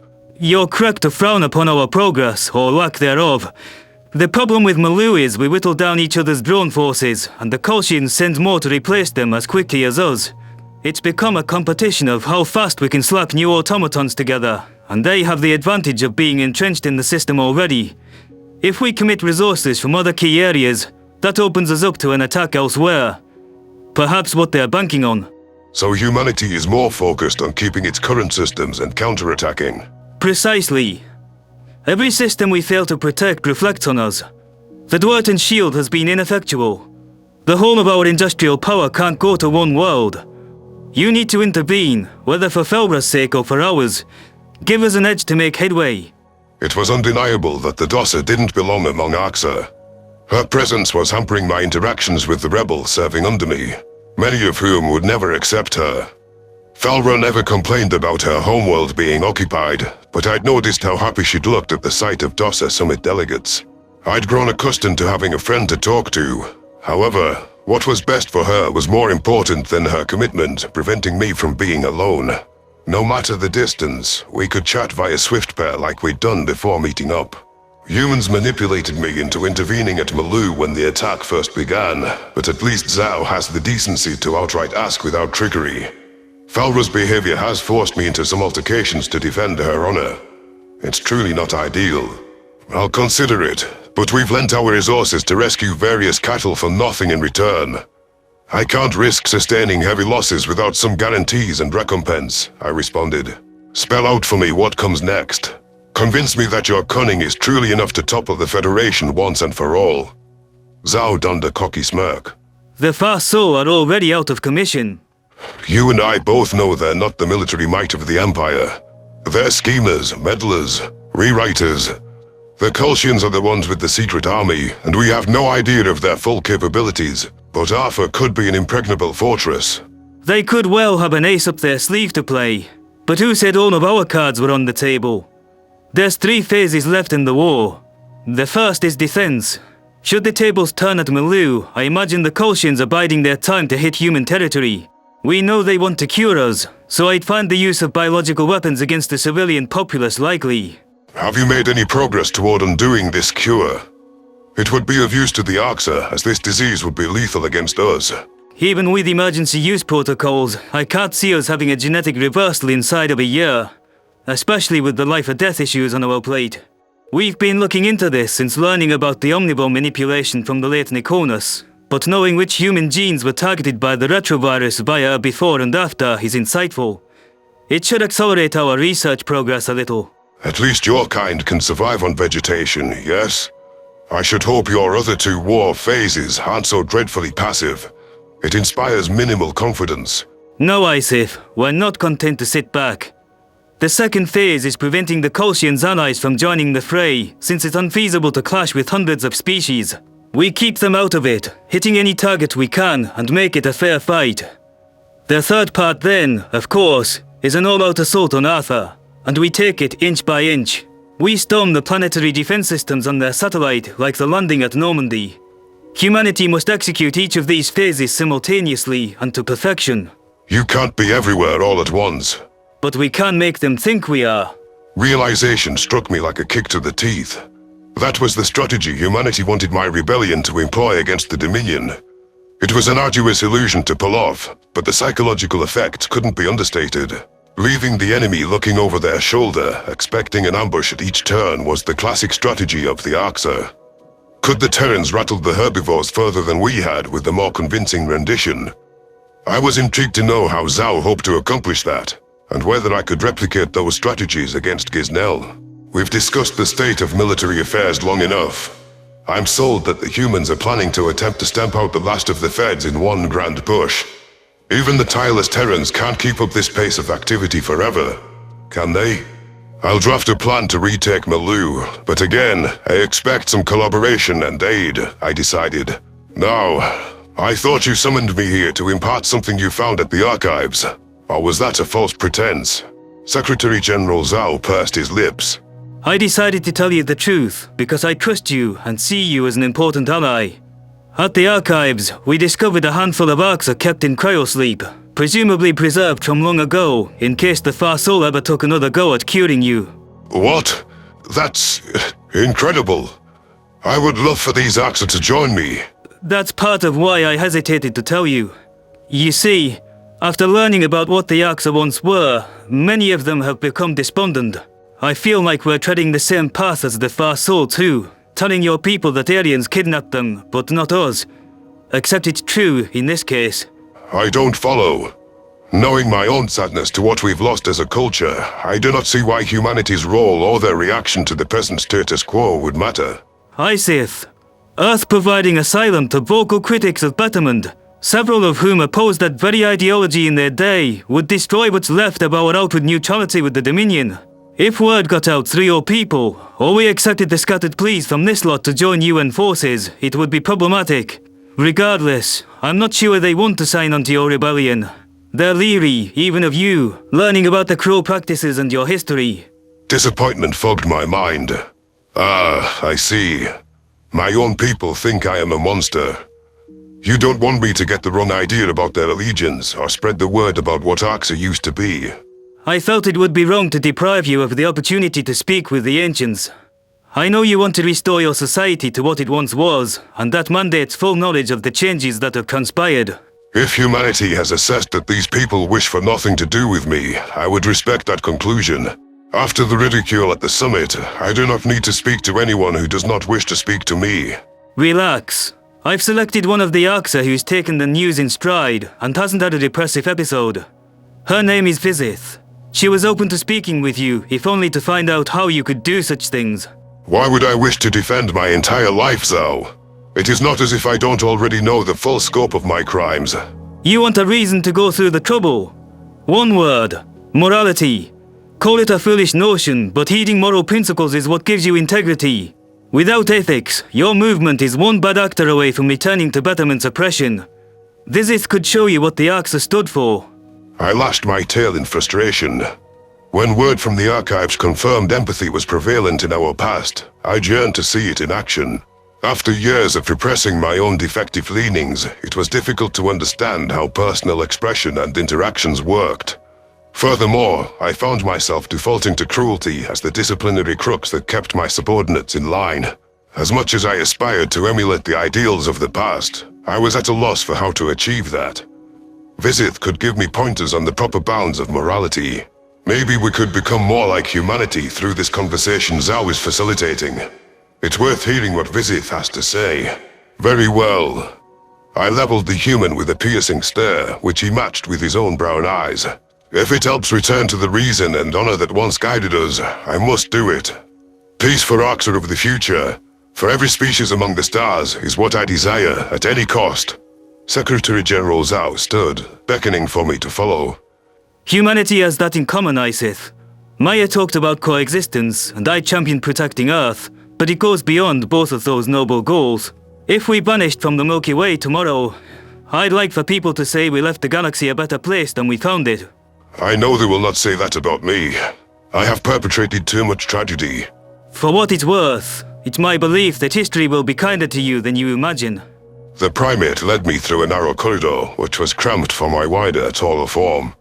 Had I not been slouching, I would not fit upright within the dreary hallway. Arxa's posture proved beneficial in this instance, as we ducked into an observation room that opened through Zhao's retinal scan. I stalked up to the window, curious for a peek at Vizith. The female Arxa was seated across from a blonde human who was playing some paper rectangle game with her. The glass was one way, while security monitors also captured the scene. Zhao approached a microphone, switching it on. Testing. Vizith, can you hear me? Are you ready to talk to the rebel leader I told you about? Yes. The Huntress answered. In the interest of parity, I think we should trade questions. This ISIF figure can start. Swallowing with nervousness, I took Zhao's spot by the intercom. It's a pleasure to speak with you. May I ask whether you were around during the Fourth World War? I was more than around. I could have gone into politics, run for a small local office, but I served my country's military to oppose the genocidal maniacs that wanted to conquer the world and cull their own. My turn. If betterment culled the good people, how could someone like you even exist? Blending in. You can't fully erase defectiveness, their word, from the gene pool. Assuming you have empathetic traits, which I gather from your speech, you would be put down today. Rest assured, I do not engage in such practices. Yes, how reassuring that you felt the need to specify that. I don't get how the bloc could have gotten away with killing people without an uproar from friends and family. Nobody fought back. Uproar? You had friends and family who cared about you. Normal Axa did. Is that really your question? If I posited it to you in the interrogative, I suppose it is. By that logic, you asking why nobody fought back was an extraneous question. I'm astounded by how rigid and literal you are. I was expressing my shock that you people just let Riz rot. Even less social Axa cared about their families and had a few people to share their subjects of interest with. It seemed impossible to have a functioning society without any connection. It's no wonder you have no conscience. With how self-conscious I was speaking to others, the criticism of my phraseology would have been enough to make me clam up before Vizith lambasted me as devoid of empathy. My conscience was why I shied away from talking food to begin with. Despite my efforts to oppose betterment, this huntress viewed me with unfettered hostility. It was difficult enough that the rest of the galaxy saw us as irredeemable monsters. To hear such rhetoric from my own kind needled shame deep within me. Secretary General Zhao knitted his brows with concern and seemed to weigh terminating the exchange. I was surprised when the human placed an oily palm on my shoulder, a quiet gesture of support. Vizith's verbal attacks drew disappointment from Earth's leader, who'd hoped she would serve as a moral lighthouse to guide me through murky waters. I stepped away from the microphone to deliberate a better angle to approach the investigation. The human dignitary started back down the corridor, sighing heavily. A knock sounded from within Vizith's room, coming from a separate entrance to her chamber. The blonde Terran accompanying the Axa leapt to his feet with a baffled expression and propped the door open. My deflated demeanor was replaced by curiosity, prompting me to squint. The face on the other side of the threshold was Gajid, belonging to an individual the humans clearly weren't expecting. The primates displayed concern at the newcomer's arrival.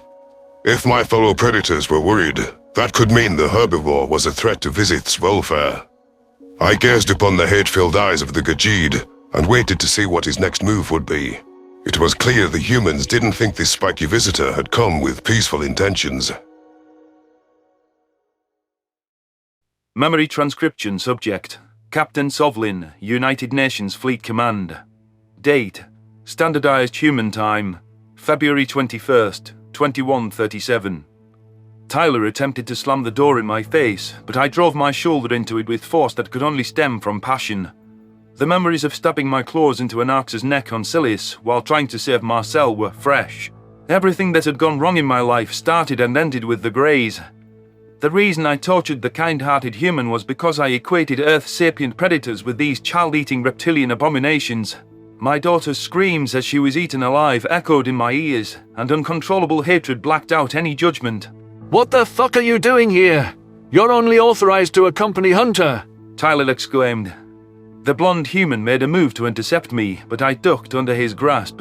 The Axa at the table hadn't reacted to defend itself, and it looked more alarmed than ferocious.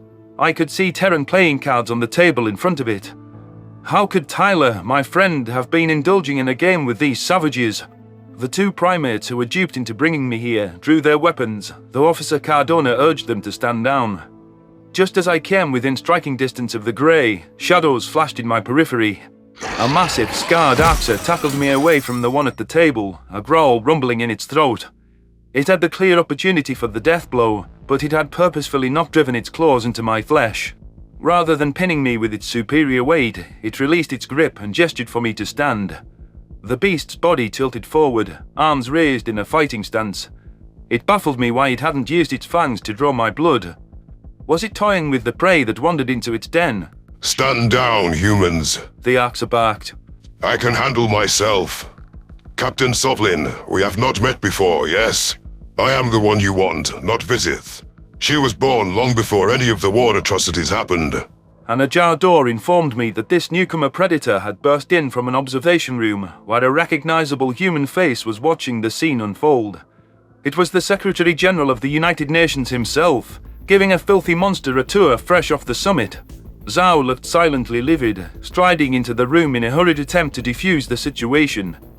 The name the Terran referred to the Grey Demon was Scifi, which rang a bell. The primates were consorting with the chief hunter that terrorized Gajeeds, forgetting all of its sins because it saved Earth. This ugly bastard is directly responsible for Harnier's fate. I'm going to rend it limb from limb. It underestimates just how much I want it dead. Vizith stood from the table, lashing its tail. Why don't we talk about whatever the issue is? It's dishonorable to trade claws without provocation. Besides, I would love a chance to speak with an alien other than... The leaf flickers do not see you as worth talking to. We're monsters that deserve death to them. Sif hissed. With what the Arxa have become now, I can understand where they're coming from. I never would have imagined we'd... heat and torture people. That's something that's burdened me my entire life. Why do you think I'm letting Sovlin have a swing at me? I do not need outside assistance, which would make me look weak. Go on, Gajeed. Do your worst. My bones ached from the force of its tackle, but I stood with renewed determination. This Arxa was mocking me, assuming I couldn't scratch it. The Terrans were foolish if they bought this mechanical, staged profession of guilt from the monster that led the raids. I shrieked, swiping straight at Sif's eyes. Its tail hooked around my legs while I was mid-swing and sent me crashing to my rump. It waited with patience, heartless eyes facing me as cold slits. My spines bristled, sickened by the predatory visage. Sif seemed to be treating this skirmish as recreation, the glint in its eyes reminding me of how Tyler looked playing his murderous video games. In my youth, my movements might have been a bit more spry, but my ankles were throbbing from the tail swipe. I could acknowledge that the monster had a grasp on its hunger, enough to calculate and wait rather than act in a frenzy. That necessitated a more measured response on my part, despite the fog of fury spurring me onward. Lost your nerve already? The chief hunter prompted. I raised my claws in defiance. Bloodthirsty, rotten, unfeeling fiend! I want you dead. Dead as the fucking children you ate alive. You stole my family! Creeping forward with purposeful steps, I kept all of the Arxa's offensive weapons in my peripheral vision. It had to keep its repulsive pupils focused on me, which made it obvious where it was looking. When its gaze flickered downward, I hopped over the blistering tail sweep that followed. The grey balanced itself, swinging an arm at my head. I landed just in time to duck and popped back up to swipe its snout. Crimson red blood, the same iron-rich colour as the humans, spurted from its nostrils. The UN soldiers looked ready to intervene, treacherously worried when I drew the grey's blood. Stop attacking Sif at once! That's an order, Sovlin! Zhao growled, his own brown eyes narrowed in predatory fashion. I darted out of Sif's range, daring him to come to me.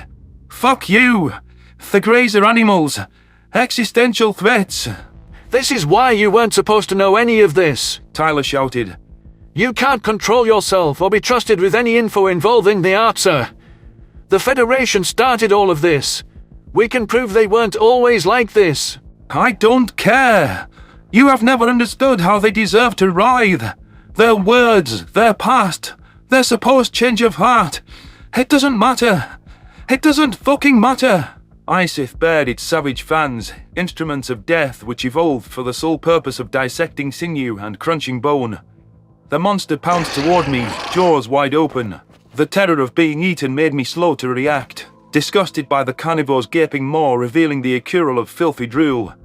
Its teeth were impossibly sharp, digging into my throat with painful force. The grey was applying the maximum pressure it could without puncturing my vulnerable flesh.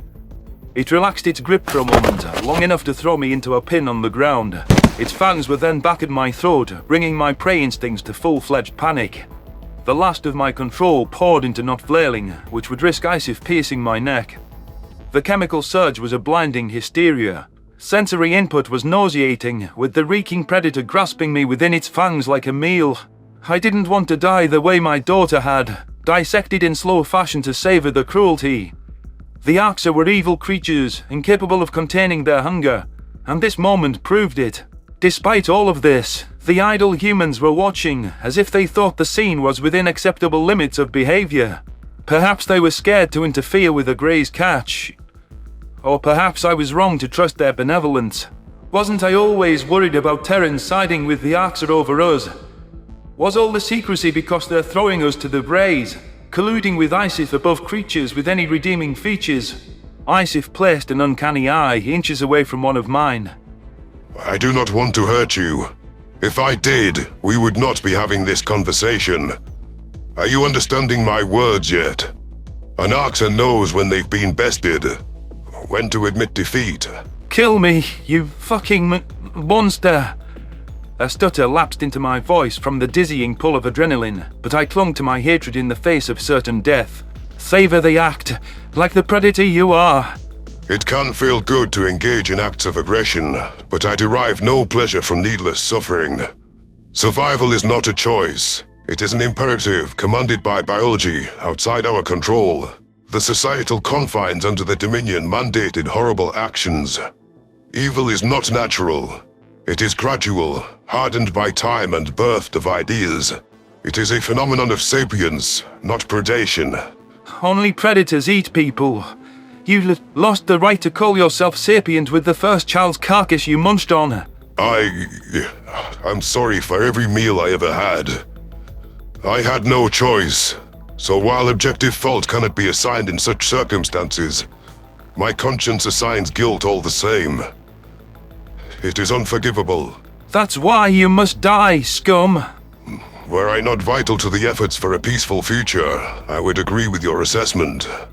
By your own words about the right to be deemed sapient, Vizith has not lost her status. She never ate any creature with sophons in her life. She was rescued from the archives, and her people might as well have been a different species. They welcomed you, as the humans would have, and like humanity, their civilians were killed for it. Direct your anger at me. The Arxer, for an unfathomable reason, opened its jaws and allowed me to crawl away on the floor. Why would it spare defenseless prey when it could literally taste my flesh on its tongue? Perhaps it was deceiving the humans, who clearly trusted it enough to let it place its gross, chipped fangs on my throat. It had more control than I'd anticipated from a vile grey, but I didn't buy for 1 second that their species was different in the past. The Federation brought out a viciousness that was their existing inclination. No worthwhile race could have hunted other civilizations like they had. The UN soldiers bound my wrists as though I were the criminal. Tyler and Zhao both stared at me with disapproval. While I had disobeyed direct orders and trespassed, it had proven that their secret actions were reprehensible. It was tough to believe they'd pulled Vizith from a cryopod and deemed it ethical to keep the ancient Arxer out of my purview. I risked my life on that mission to help the Earthlings. I had the same right to know as anyone else. The humans crafted too many excuses for the Grey's behavior, and their continued cooperation with these tormentors was unacceptable. Tyler breathed a flustered sigh. I was supposed to keep Vizith company, Sovlin. She's a guest, and she's not dangerous. You can't be questioning our judgment and poking your nose where it doesn't belong. I'm tired of you treating the Arxer like genuine people, I spat. They're not. You know what? Either you sit and talk to Vizith like an adult, or I'll have you charged for insubordination. Your pick. As if I'd ever care what a Grey has to say. My decision is self-evident. Zhao tapped his chin. Do you think the Arxer are evil? Of course I do. You humans can't even say that word. What the Dominion have done is evil, but that's why they're sapient. It takes intention and knowledge to be malicious. Animals just exist, unbeholden to our morality. The capacity for good and evil are adjacent to one another. Oh, I get it. You think you see yourselves in them. They are way different. Humans might have had savage outliers in your past, but it wasn't your whole fucking society. That's the problem with outliers. Left unchecked, you realize one day that they've become your whole society in plain sight. I opened my mouth to argue, but my treacherous thoughts turned to how easily the Federation ensnared countless societies in its web of lies. Our entire society was disingenuous, and the loudest voices all had called to slaughter the peace-seeking humans. Secretary-General Zhao's words boasted the conviction of truthfulness, and Carlos's old lesson from the Battle of Silis rang in my ears. That's the belief that makes monsters of us all. Nobody has empathy for someone that is too unlike. When the dot connected before my eyes that the Arxa had en masse been convinced that aliens weren't people, I couldn't deny that it fit with true evil. The humans viewed the Grey's trajectory as a knowing, purposeful decline into depravity. Where I wanted to find a monster beyond comparison, I saw the Federation mirrored. Both parties were to blame for what happened to my family, and for that, they were irredeemable. I hated that I'd served for years beneath the Federation's banner, fighting for their causes, as much as I loathed the carnivorous creatures in this cell. Perhaps the Arxa were once capable of a slight semblance of civilization, since their decline had to start from something that wasn't this abominable. The Kolshians contacted those demons as sapiens, and by Nikonis' own admission, starved them soon after. Maybe Vizith is capable of restraining her bloodthirsty instincts, because unlike the humans, Arxa certainly possess those. Isif was drooling, and the brutality in the Grey's mess hall on that cattle ship. Zhao pointed a hand to the table. We want peace. Make your choice. Be a part of that vision, or refuse and help the Federation and the Dominion keep us in this cycle of death. Tyler seemed surprised as I gave the ultimatum genuine consideration. The ancient Arxa had returned to its spot at the table, watching me with an unblinking stare that seemed to x-ray my skeleton. Isif's pupils darted between me and Vizith, perhaps regretting relinquishing a Gajid prey to fatten itself up. No doubt both Greys had cued in on my vulnerable areas and fleshiest organs the second I stepped into the room. There was no depth of emotion when I peered deeper into those terrible eyes, unlike when I'd gazed into Marcel's from my jail cell. The Arxa were soulless predators, incapable of kindness. Their exteriors had zero clues that didn't scream cold-blooded killing machine. Still, as suicidal as it seemed on an instinctual level, the debt I owed to the UN compelled me to comply with Zhao's urgings. My feet shuffled toward the table with hesitancy, feeling instinctive disgust and apprehension swell within my chest. Every neuron summoned the impulse to run away from the ravenous beast, who I couldn't hope to best with my arm still chained. Vizith drummed its claws on the table. Your visit was most insightful, Isif. I'd like to speak to Sovlin alone, and not while being watched like some zoo exhibit. I do not know this zoo word. Is that a term of the human lexicon? Isif asked. No, it's Morvim, like all my other words. Since your language has been dead for many centuries, my knowledge is negligible. I must research this zoo concept. Perhaps my human friends can aid me. I'll leave you to be, Vizith. The chief hunter departed from the observation door it came from with Zhao, while the ancient Arxa looked mistrustful of the modern predator that had schooled me. Then again, I suppose I was being foolish to assign any emotion to a Grey's countenance. However, it was an undeniable fact that Vizith waited for Isif to be out of earshot to address me directly. The carnivore gestured for Tyler to retake his seat, and it tended to the playing cards it had abandoned. The blonde human watched me with disbelieving eyes, relaxing his posture for the first time since I barged in. I can't begin to express my shock, waking up to find the genocidal Northwest Bloc won, and that the galaxy sees my entire race as people-eating monsters. Vizith hissed. We were fascinated by the idea of aliens. I guess Betterment has bred out all curiosity too. Your behavior is unhinged, Sovlin, but I agree that these Arxa are beyond saving. They are no longer recognizable, no longer people. I recoiled at how smooth and reproachful the Grey's speech was. How could your society ever have had meaningful differences from today? For starters, we cared about each other. Social and non-social Arxa managed different roles in society, being on opposite ends of the spectrum. But we respected the contributions of both types, at least in my nation. The Northwest Bloc wanted to destroy the Morvim Charter, though, and we feared the war would kill us all. That might have been better than losing to those megalomaniacs. I am so unspeakably horrified by everything the humans say we've done since then. Why would you care? Because they made thinking people cattle and wiped out entire societies. So many needless deaths. Whole generations born into war, and no freedom of expression. Betterment has become so comically villainous with the titles and hunting obsessions that it's not even funny. They didn't use those titles back in your day. Know your savageness, Tyler commented. They would have been a mockery if they did. What's admirable about not landing a clean kill, choosing cruelty over honor? Anyhow, I got abducted by the Farsul on a mission to Kissium, a neutral state the bloc invaded in their quest for power.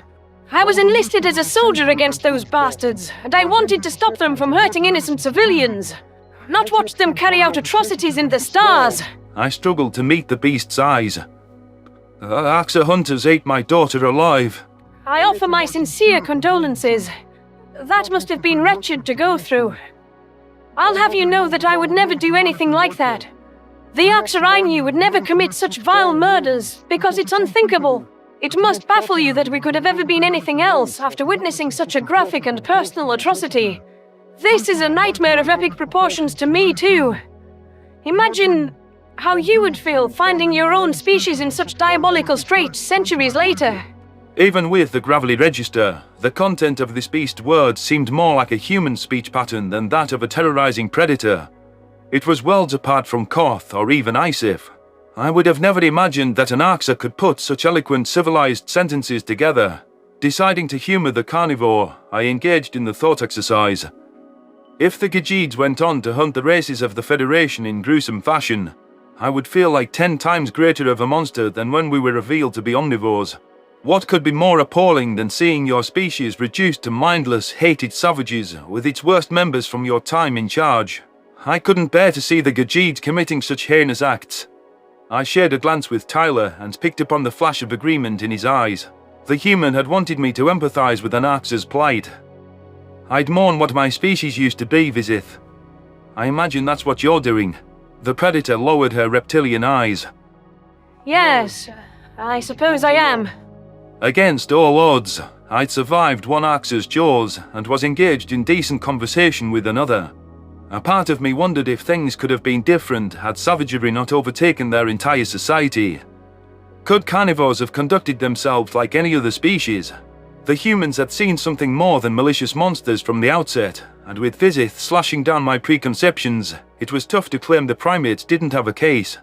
For the first time in my life, I spotted a tinge of sapience in the galaxy's original predators. Memory transcription subject, Onzo, your tall technical specialist.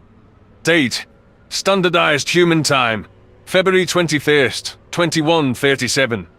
After a lengthy tour aboard the UNS Rosinante under Captain Janice Monaghan's directive, it was wonderful to have time to myself at home and learn. My place of residence had once been a quaint farming city, built around the sales of a staple grain called Erd. After Papa refused to adopt the industrial techniques of Federation agriculture, our crop farm had been outcompeted by those who acquiesced to the aliens' ways. Our land was lost within a few years of the exterminator's arrival, and my father toiled in construction work in his old age. It involved grueling, back-breaking tasks to build the very machinations he so despised. The farm that had been in my family for a dozen generations was gone, never to be passed down to me or my brother, Mona. It wasn't like I had any interest in agricultural professions, beyond perhaps tinkering with some automated tractors to complete the work for me. While I loved innovation, the knowledge I soaked up from the Federation wasn't worth the loss of my culture and the 2 decades as a zombie under their predator disease medications. If I could do it all over again, I would have stayed and helped Papa with the farm, forsaking my true passion. But then I would have never met Tyler. Tyler might be a dolt, but he never judges me or speaks ill of my culture. The humans have been wonderful. The village of Rinza was once the pride and joy of this side of our small continent, with the auto-built train tracks that allowed us to chug across the landmass in a day. The bullet trains in their place now could zip across the island in an hour.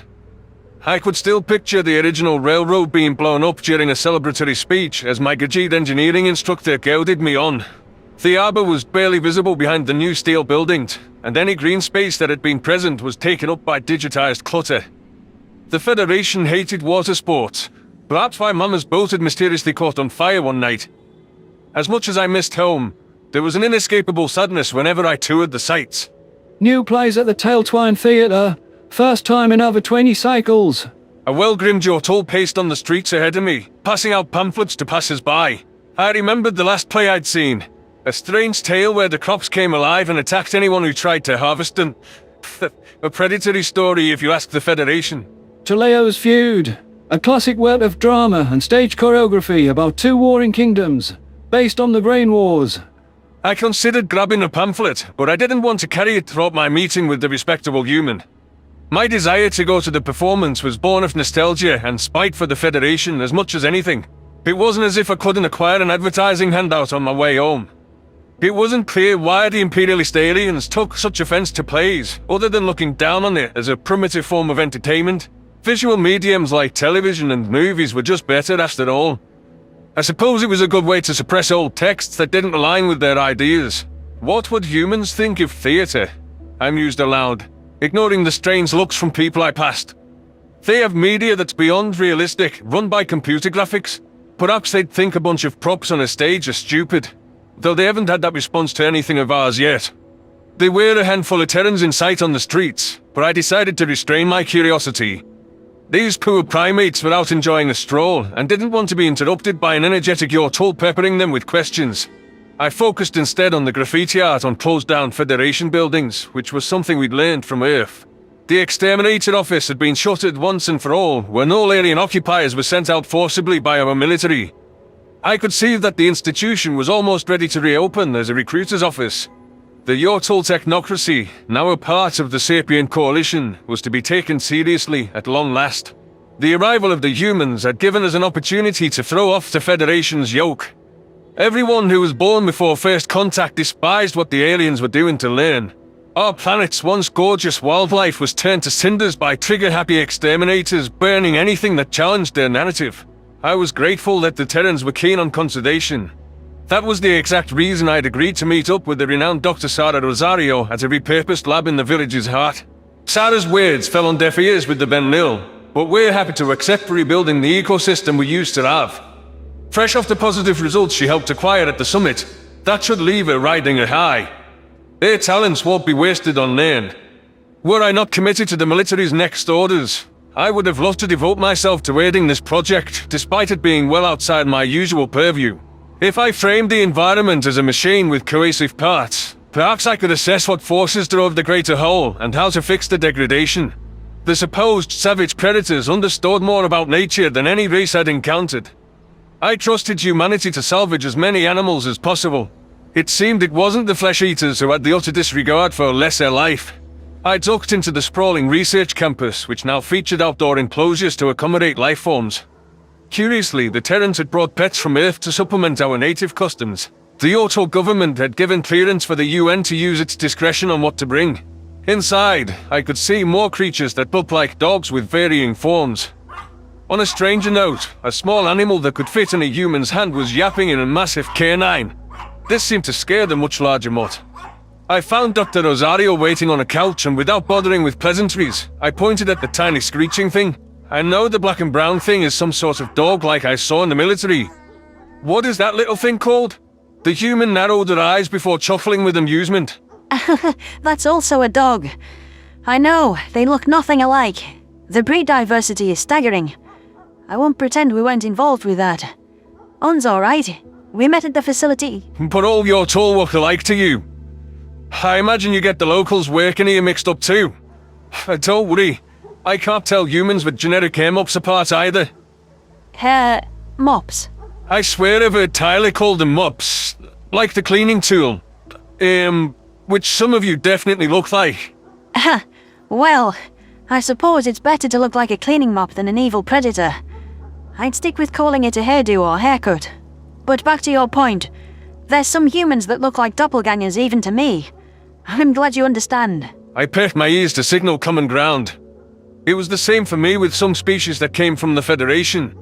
You have to spend a lot of time around certain ones to pick up on their individual quirks. The way we know our dog from someone else's, even if it's the same breed. Not to say sapients are pets. But don't worry, I loved my Enter. She was a sweet thing. I like God. After seeing Sarah's confused reaction, I racked my brain for a human equivalent. Like angels, I think. Noble spirits that watch over your toll. Tyler must have taught you a lot about human culture to know that. Hardly. I researched quite a bit on my own before I'd even signed up for the exchange program. If I was going to Earth to help through rebuilding your cities on military service, it would be inconsiderate to not learn the basics of your culture. I didn't want to stub my nose at your customs like the wretched Federation did to us. You're exceptional in that regard. The Yotl are quite laid back and open-minded, but few have gone the extra mile to pass our cultural references. And humans have gone to great efforts to relate to us and other life forms. I confess, I did it because I was curious rather than any higher ideal. A man after my own heart, Onzo. Now, not to cut you off because I would love to keep talking as we walk, but should I give you a tour of our operation? Gladly. Don't worry, I understand what you said earlier about me not being allowed to take any Henzer personally. Preserving the species with care and objectivity is most important. Sarah's lips curved upward in that customary human expression which always registered to my gaze as both a firebrand statement of defiance against Federation norms and a graceful note of politeness imparted in a split second. It was obvious when the so-called snarl was malicious. Their eyes never lied about their emotions. Those forward-facing orbs were clear as a reflection pool. I trotted after the scientist with the glee of a 5-year-old, eager to see a Henzer out of my mind's eye. It had been so long that I didn't trust my memory, especially after that Farsul doctor altered my brain with his numbing pills. I attempted to return my focus to the primates, the only aliens who'd ever treated us as equals. Hundreds of civilizations were worth a pile of manure in my book, while the humans were a priceless gift. Despite other herbivores labeling Nain a backwater, we'd received the second highest total of Terran immigrants, behind only the refugee-laden Skalga. Many were engineers working on raising our own armada from the shipyards.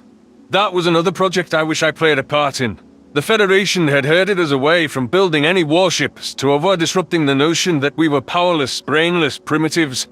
Wouldn't it be the greatest insult if your toll, in collaboration with humanity, improved upon the tech the Federation lorded over us? We already helped devise several ideas, including the crushing, shield-breaking missiles. Sarah, if you'll humour me, I do have a recent question that my past research overlooked.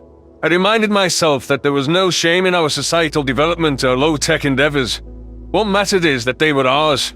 If humanity were going to mock our arts and culture, they weren't the species I thought they were. I remember Hasey saying something about humans having ancient theatres. Exactly how ancient were they?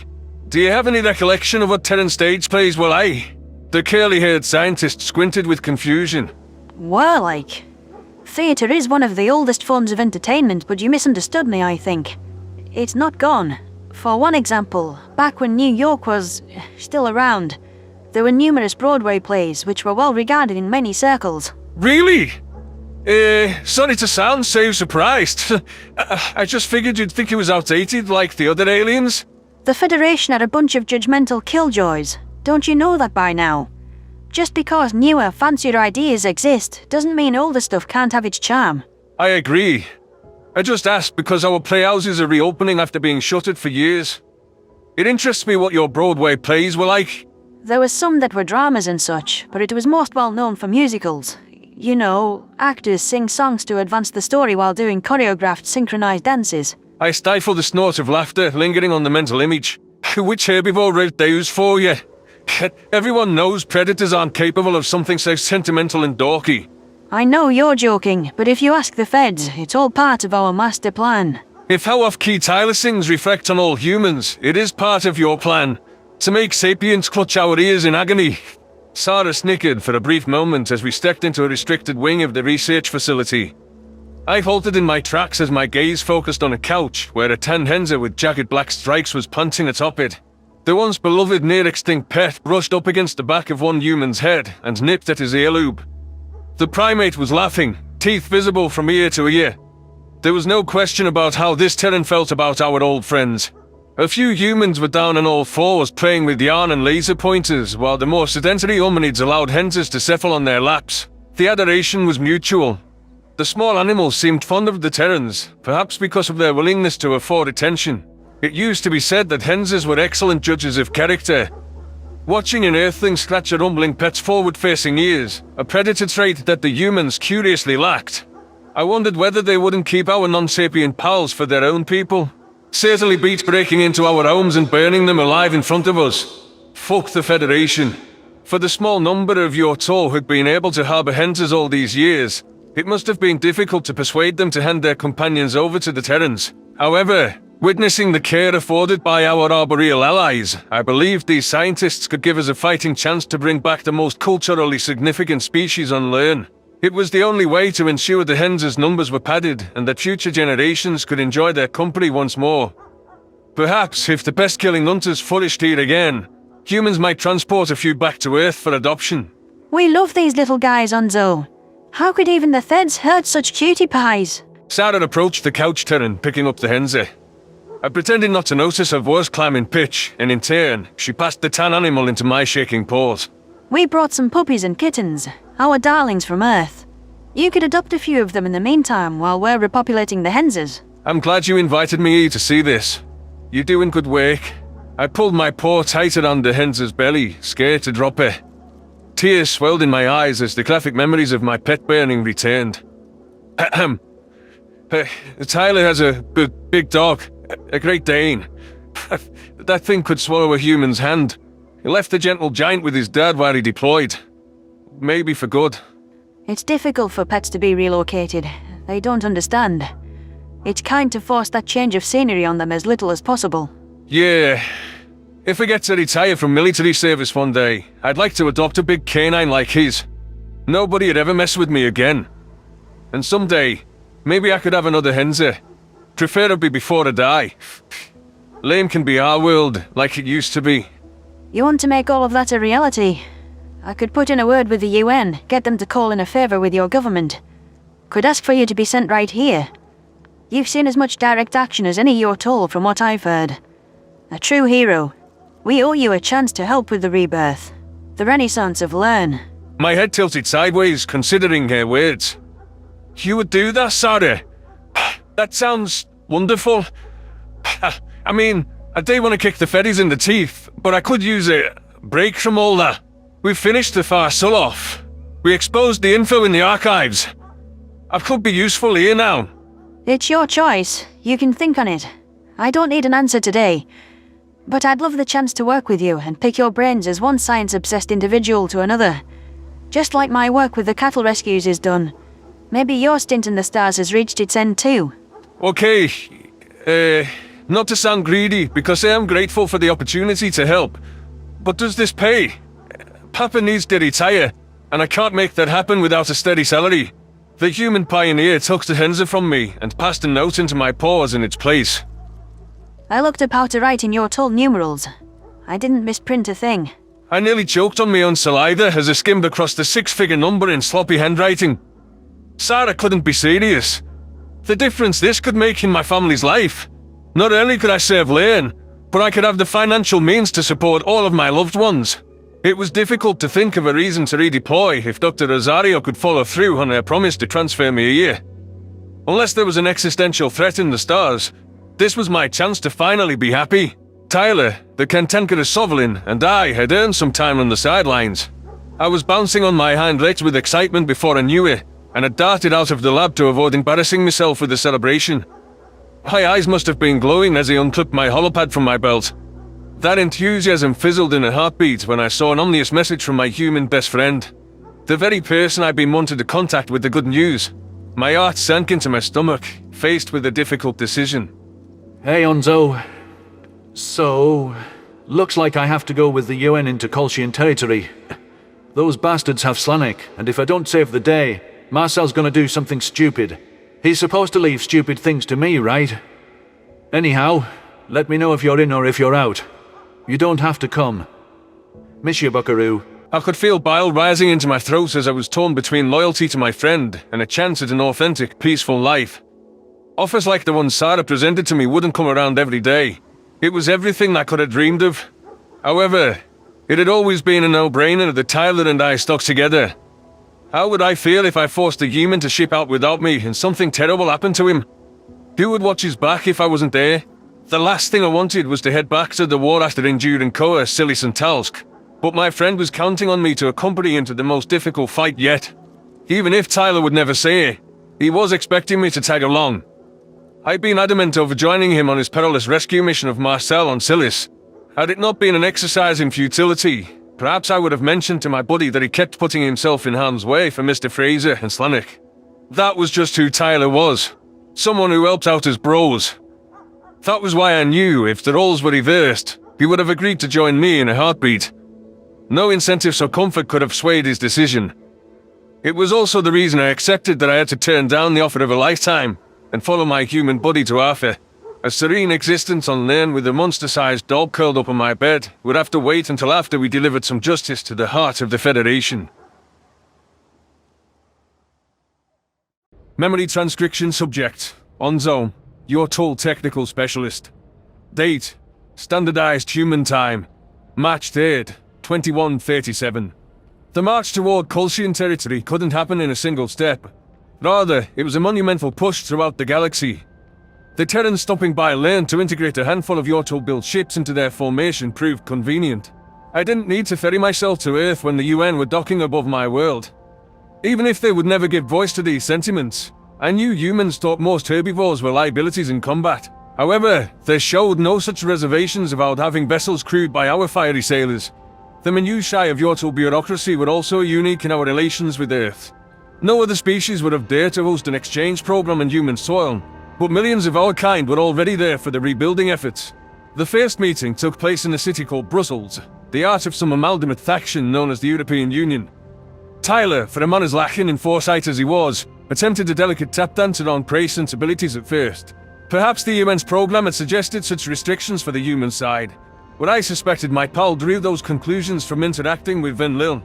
Regardless, hosting the mate upon Terran grounds meant that, despite my gushing about the smallest details of our home, Tyler had never actually seen or set foot on Lern. I was bouncing with excitement for the tour I had planned. The sole upside of chicking out in this manner was getting to nerd out about my hometown. Finally, an alien who cared about us. Or pretended to care. The big guy certainly cared about me, but I knew he'd find my grocery list of fun facts boring. Alright, Onzo, look alive. They're almost here. I perked my ears up as the shuttle docks in the spaceport, and waved once I spotted the massive human among a crowd of sailors docking for a few hours of shore leave. Tyler! Over here!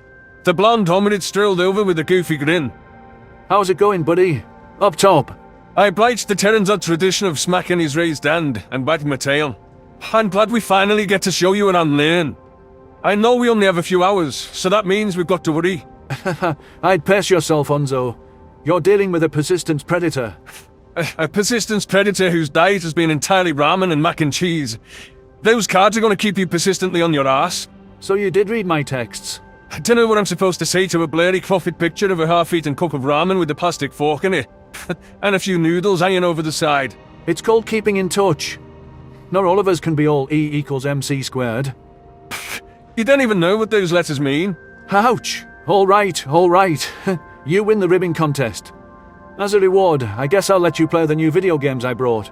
This time, I picked ones with turn-based combat.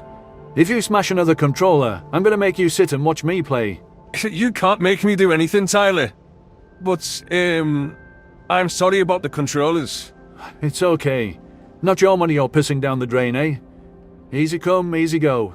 Quit ragging on me. I don't have great control of my temper, but you know I haven't been able to even feel angry at all for the past 20 years. My neurochemistry is fucked forever. When I'd first come off the mind-numbing drugs, it was right after the Yortul technocracy voted to join the Terrans following Noah's speech on Arthur. The daily screening stopped at my engineering job in a flash once the Federation was driven off-world in the Great Reclaiming. Having a name like the Great Reclaiming already was a clear sign about how not great we thought the alien occupiers were. The Farsul had instituted a puppet government, but when given an out, Yortul weren't compliant with their maddening decrees. Anyone who maintained loyalty to the Alien League was ousted, and we sought to make ourselves respectable. After all the horrible things the Federation said about sapient predators, it was obvious it differed from reality. Ambassador Laulo's report on how the humans stood up for us, primitives, made it clear they were the only ones who saw the injustice of it all. Siding with them gave us a fresh start. The current government had settled on the technocracy name, in opposition to the primitive chaps that plagued us in the 22 years since our uplift. These new officials were unelected, something Tyler had been surprised I was okay with. It would be a rude awakening to him that people claiming power to overthrow the Federation tyrants were wildly popular. We've been denigrated for years, and we'd rather have an imperfect government of our own species than one of imperialists. The main focus was centralizing authority across Lern, rather than clinging to the loose, local overseers that the aliens had used to keep us divided. I was just giving you shit, buddy. I didn't mean to strike a nerve. Tyler's expression had become concerned. You should know this already, but I care about you way more than any controller.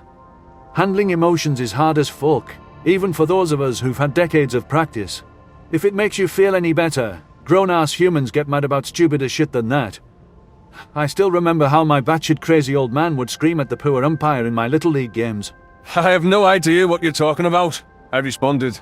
The gist of it is, adults get pissed because their kids lose games when they're playing it for fun. It doesn't matter. My dad's a nutter, always has been. I'd rather you smash a million controllers than do something that extra. Your stories never seem to translate, but I appreciate you trying. Why don't we get to touring then? Let's go, Onzo. Living geezer of fun facts. I like information, and I like sharing it unprovoked. There's worse things out there. Besides, if we're going to be shipping off to the hardest battle of our time together, this is the one upside. The one upside? What about hanging with your best friend Tyler? I'm kinda indifferent to that part of the trip. Fuck you. Bah, lead the way. The blonde human's head was on a swivel as we exited the spaceport, soaking in the digital adverse that remained.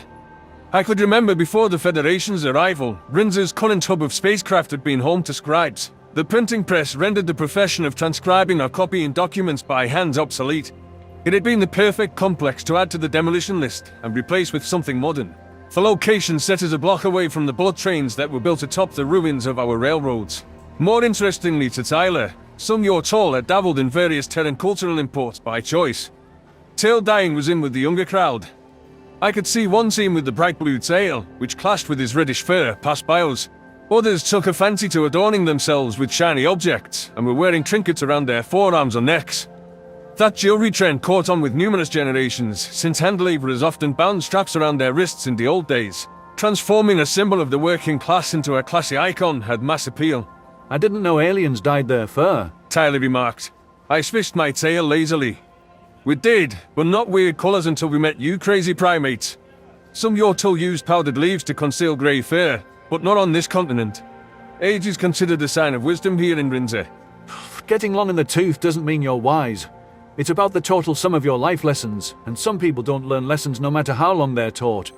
Source, my dad exists. You don't like your dad, and you left your dog with him? Well, it's better than a shelter.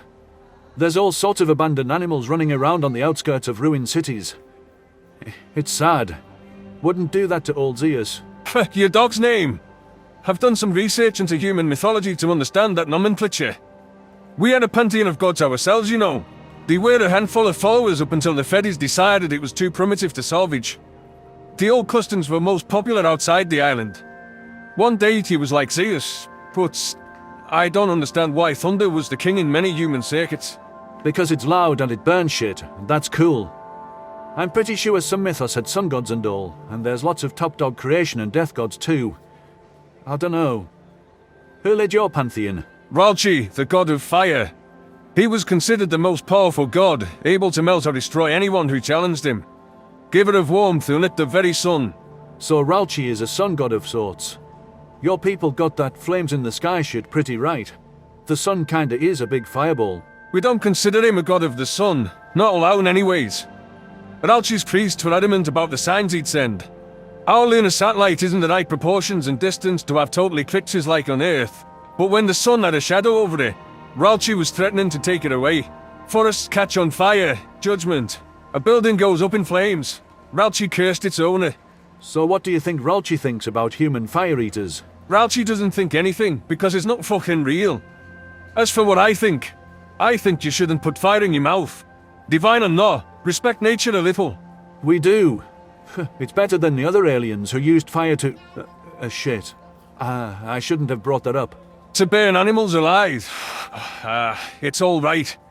If Ralchi were real, it'd give those exterminator pricks a taste of their own medicine. Tyler stopped in his tracks, narrowing his eyes. Onzo, after what happened the past month, I just feel obligated to restate that... If you were ever having thoughts about doing something like that, I hope you'd talk to me.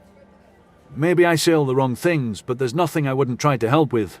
I'd be fucking rabid if someone torched Zeus, so I'm not gonna give you some pacifist bullshit. Just... don't get obsessed with revenge, and don't not reach out. Tyler, I've always talked about hating the Theds, but I can assure you, while I struggle with my temper, I'm not gonna lose it for good like Slanek.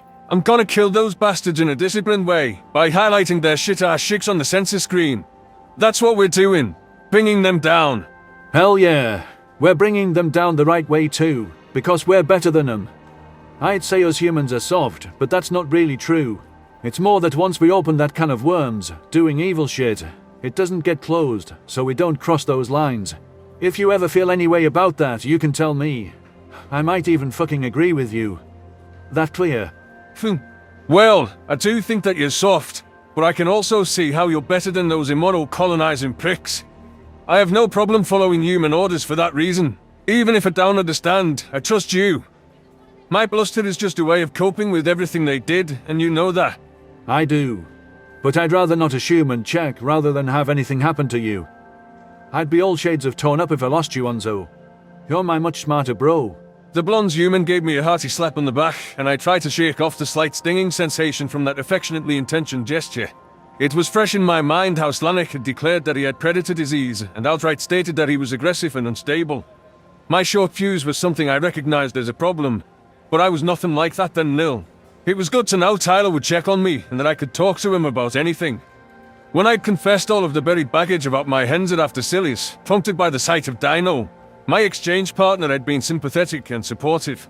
Tyler may not seem like it from the outside, but he's such a soft guy. He's been helpful in letting me express and address my feelings for the first time since the Federation arrived.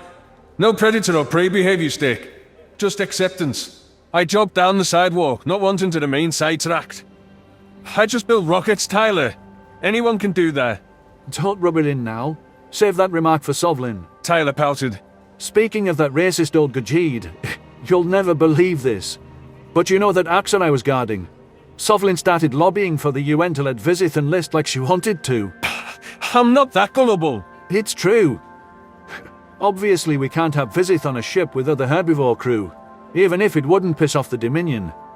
Sovlin's on the train duty for the entire trip over, so be sure to rub it in his face. Aliens gotta learn to respect orders. You don't get a damn pass every other day. Don't go lumping me in with the witless feds. All aliens aren't like that. I've never disobeyed an order. Now, this is my one chance to show you around Windsor, and I plan to regurgitate everything I know. Wouldn't have it any other way. The unlucky Terran was subjected to Beauvau speeches on every landmark. With him present, my sadness over the cultural losses was a blip on my mental radar. I pointed out Tailtwine Theatre, which had a bustling ticket booth. Crowds had poured out in droves to see the classic play, which had been running for over a week now. The entire entertainment district could be refurbished off the proceeds, with the fair being hosted next month. The Ortal acrobats were returning, not having performed since the Federation swore off their stunts as senseless primitive derangement. Tyler was also shown an unassuming tower of dirt down the road, an auspice field. Yortal would toss a spare seed into the tilled soil based on an old superstition that it would bring good harvests and fortune. The human didn't mock the practice as unscientific. Instead, he wagged the finger at it like he recognized it. Surprisingly, despite their scientific advancement, many Terrans believed in luck. I learned they had similar concepts, namely wishing wells and fountains that they threw coins into. I marveled yet again that a capable, advanced species of extraterrestrials could hold on to past practices. We got stuff we think's bad luck, Tyler added. Walking under ladders, breaking mirrors, opening umbrellas inside. Sometimes it's as random as the number 13 or seeing a black cat. No rhyme or reason. You guys got anything like that? I noticed that I was passing the old now-shuttered predator disease facility where that awful Farsul doctor had treated me. Though I knew this had once been a cutting-edge factory, I would rather talk about luck than this accursed building. It's bad luck to get rainwater in your ears. Something about stealing it from the plants. It's also bad luck to look at a sundial without light shining on it. So not at night or in a storm? Yeah. Some people are superstitious enough to cover sundials up in the evening, or when they see clouds on the horizon. I don't really believe in such things, but there's no reason to tempt fate. Just in case. Same. It's easy enough not to limbo my way under a ladder. I glanced back over my shoulder in the other direction from Tailtwine Theatre. The research campus where Sarah Rosario had invited me to join her Henza preservation team was that way. Tyler would be elated to meet a Henza and learn about the project, but I didn't want to explain what I'd forsaken to re-up with his squad. The last thing I sought was for my friend to feel guilty over a choice I made of my own volition. That paving also was the direction of my father's current worksite, where his crew were building a gun range. But I suspected he'd be ashamed for me to introduce them to a human there. You know where the Federation wouldn't want us to go? The Arbor. Tyler used to go fishing with his father, and I used to sail. I know we both like water. I turned left, zipping toward the Arbor. Here's where we end the tour, Tyler. If Mama's boat hadn't gone up in smoke, I'd take you for a ride. The blunt human stepped onto the dock, and I noticed that several of his kind were present in the marina. Few recreational boats were left, with the rows of moored vessels mostly bringing cargo from outside the island. The Federation, contradictory to their goals of preventing deep-sea exploration, seemed to have gone after anything that looked primitive. I guess their priorities got tangled up. Tyler patrolled the length of the boardwalk, and given his enrollment, I decided my commentary wasn't necessary. The Earthling wandered away from the boat, finding a small sandy strip to admire the vista. A relaxed smile spread across his face, and he removed his shoes and socks. He wiggled his toes in the dull green sand before wandering closer to the water. I tailed behind him, ignoring the irritating feel of grit in my fur. How could anyone see how drawn humans were to nature, and think that it was derivative of some hunting instinct? No other species appreciated beauty quite as much as the predators. Tyler turned his head to look at me. This is wonderful. I'll tell you what, Onzo. We make it back from Kolshian space, and I'll find someone to teach you how to surf. I need to see a your tall hand 10. Something to look forward to on our return. You got a deal, I chuckled. The human flashed his teeth, mirth glowing in his blue eyes. With the hours ticking down before our time to ship out, we sat and enjoyed the sound of crashing waves against Lern's shoreline. Together, the two of us could find a way to pull through against any foe. Memory transcription subject. Chief Hunter Isith, Arxer Rebellion Command. Date. Standardized human time. March 5th, 2137. When Vizith referred to Arxer today as no longer people, I decided visitation was a lost cause. Secretary General Zhao's directive to liberate Malu would be my focus. We'd have to stumble into morality the old-fashioned way, through trial and error. The humans could guide us down the roads of sophistication and ethics, with the principled backbone that held Earth together in the wake of the raid. As much as I loved Felra, allowing her to dictate my beliefs and behaviors was neither fitting nor desirable.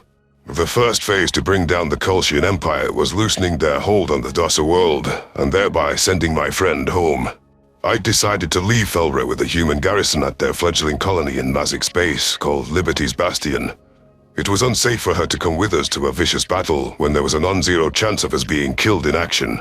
A fine Arxer commander led by example, proving their mettle and relishing the opportunity for a contest of strength. Even if we had been relaying orders from far off, I thought it wise to keep my mind tactically sharp. I couldn't afford to worry about whether Felra wanted Oleski's beef jerky while plasma beams were sizzling around us. The Terran guards would be more disciplined without the cute rodent around too. I had faith that they could conduct themselves well under peril. I observed the trusted Arxerite called onto the bridge, filling in vital stations, and considered what this meant for my legitimacy. 40,000 ships. That's the number the humans gave me for the original force that seized Malu. I gazed out the viewport at the fleet I commanded. The thick armor of Arxer warships merited respect alongside the punishing twin plasma guns that could skewer an opposing vessel. The rotund belly of our vessels broke up the otherwise angular build. Missiles were stuffed into the underside as we shared the affinity for toting explosives with the Terrans. A traditional Federation ship would have cowered at the sight of our firepower, but the secret fleet of the Kolshians had an answer for all of our inventions. Standing aboard a craft of the aforementioned make, I felt woefully exposed. Coordinating disruptions against Dominion targets was one thing. They weren't expecting resistance, and they didn't have any tools at their disposal that we couldn't predict. Waging a battle against a superior enemy with the ragtag armada at my disposal was daunting. Proper warships didn't comprise the entirety of my force, as we had to rely on anything with a drive that fell into our jaws. The Terrans had parted with some smaller or obsolete craft they had no use for, which did little but pad our space-worthy ranks. Stolen Arxer transports retrofitted with guns were lacking in maneuverability, firepower, and armor.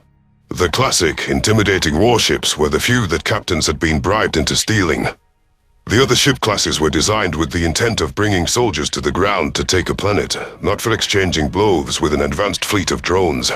Zhao had promised to support us, so I was hoping humanity had sent something substantial to our aid. We needed any assistance we could get. Taking serious losses might as well be total defeat with our limited numbers. The strategies I devised would also need to be good enough to outfox the Kolshians. Chief Hunter, there's an incoming transmission from the Yotel Technocracy. Shall I read it? Alexei Bondarenko asked. I glanced up from my holodisplay. Please do. The humans have requested that we aid you in retaking Milu. We have been amassing an armada since the Battle of Earth, with aid from Terran engineers, and feel that these vessels are ready for deployment. 2,000 nearly minted ships will warp in just behind your position. We'll advance on your signal and see how our weaponry fares in action. So this is the first battle for these Yotel ships, crewed fully by Yotel without human intercession, yes? This is how Zhao interpreted me asking for assistance. The tail end of the message says that more help is on the way, sir. A growl rumbled in Kaisel's throat at the sensor station. We all know how well the prey wage war.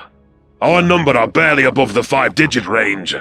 If the humans expect us to push forward, uncertain we can create a decisive edge, we must rethink our strategy. Yes, I appreciate your input, Kaisel. I trust you to preside honorably over your station. Humans, do you have any ideas of what this other help might look like? I cannot feel confident in an aiding force's abilities when it's all militaries of former Federation members. Lisa Reynolds glanced up from her briefing report. I've been in touch with my UN contacts. As I understand it, the Dwerten homogeneity are not responding, even to sapient coalition parties that aren't us. It's possible that they're ignoring us, but given their involvement in the assassination plot, it's suspected that Kalqua is under siege. A show of force. A warning. Nikonus may have been in league with Gisnell, but his death changes little. I would not be surprised if the Dwerten incurred the full wrath of the Federation. Even with their so-called shield, they stand little chance against the Shadow Fleet. I agree, and I don't know what they were thinking. All I know is they were livid about having their free thought brainwashed away. Humanity, despite our differences, we would likely bail the Dwerten out if they asked. With their hatred for us, they would sooner see their world burn than invite predators into their territory. Why do you side with and help the very races that despise you? Kaisel demanded. I agree with the Rund. My nostrils flared as the Yotel's promised ships arrived on cue. Human empathy could be directed to undeserved places at times. If the Federation weren't a greater threat, and it were possible to secure Earth's obliteration, I hazard a guess that the Dwerten would do so without question. Oleg shrugged. We need more ships fighting for us and less ships fighting against us. Simple. Keep your friends close and your enemies closer. The Dwerten have unusual motives, but humanity always holds out hope of a species warming to us.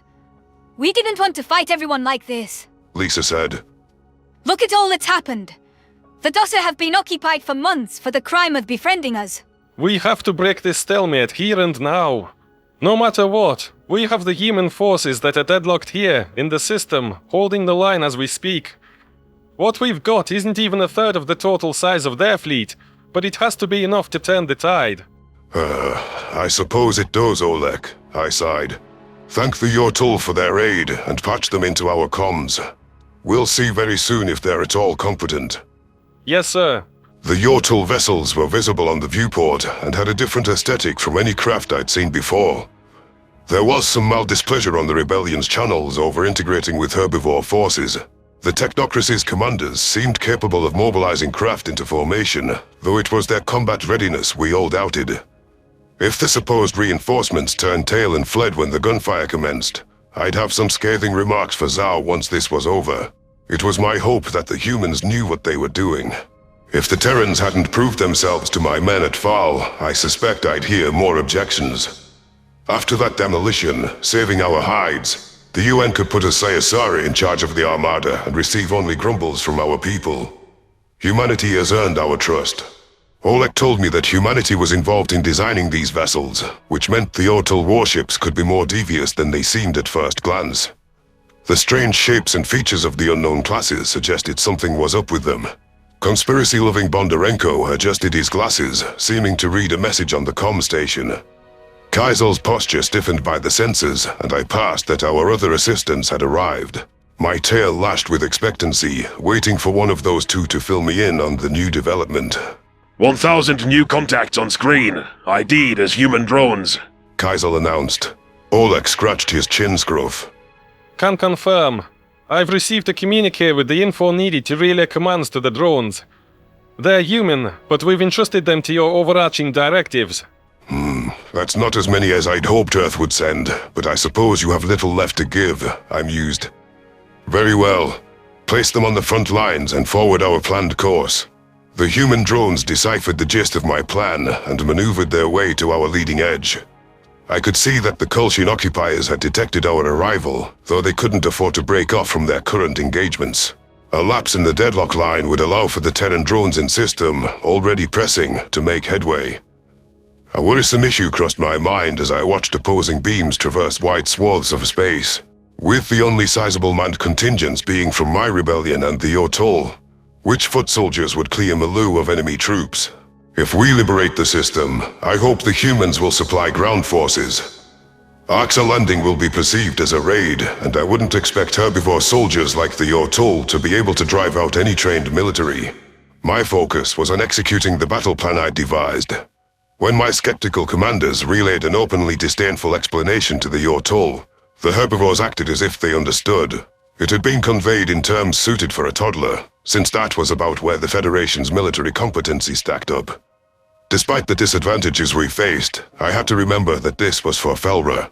My best friend's people were subjugated, and while she never complained, I knew that had to weigh on her mind. The Arxa Rebellion commanders followed my orders without question, with the obsequiousness and reverence owed to a chief hunter.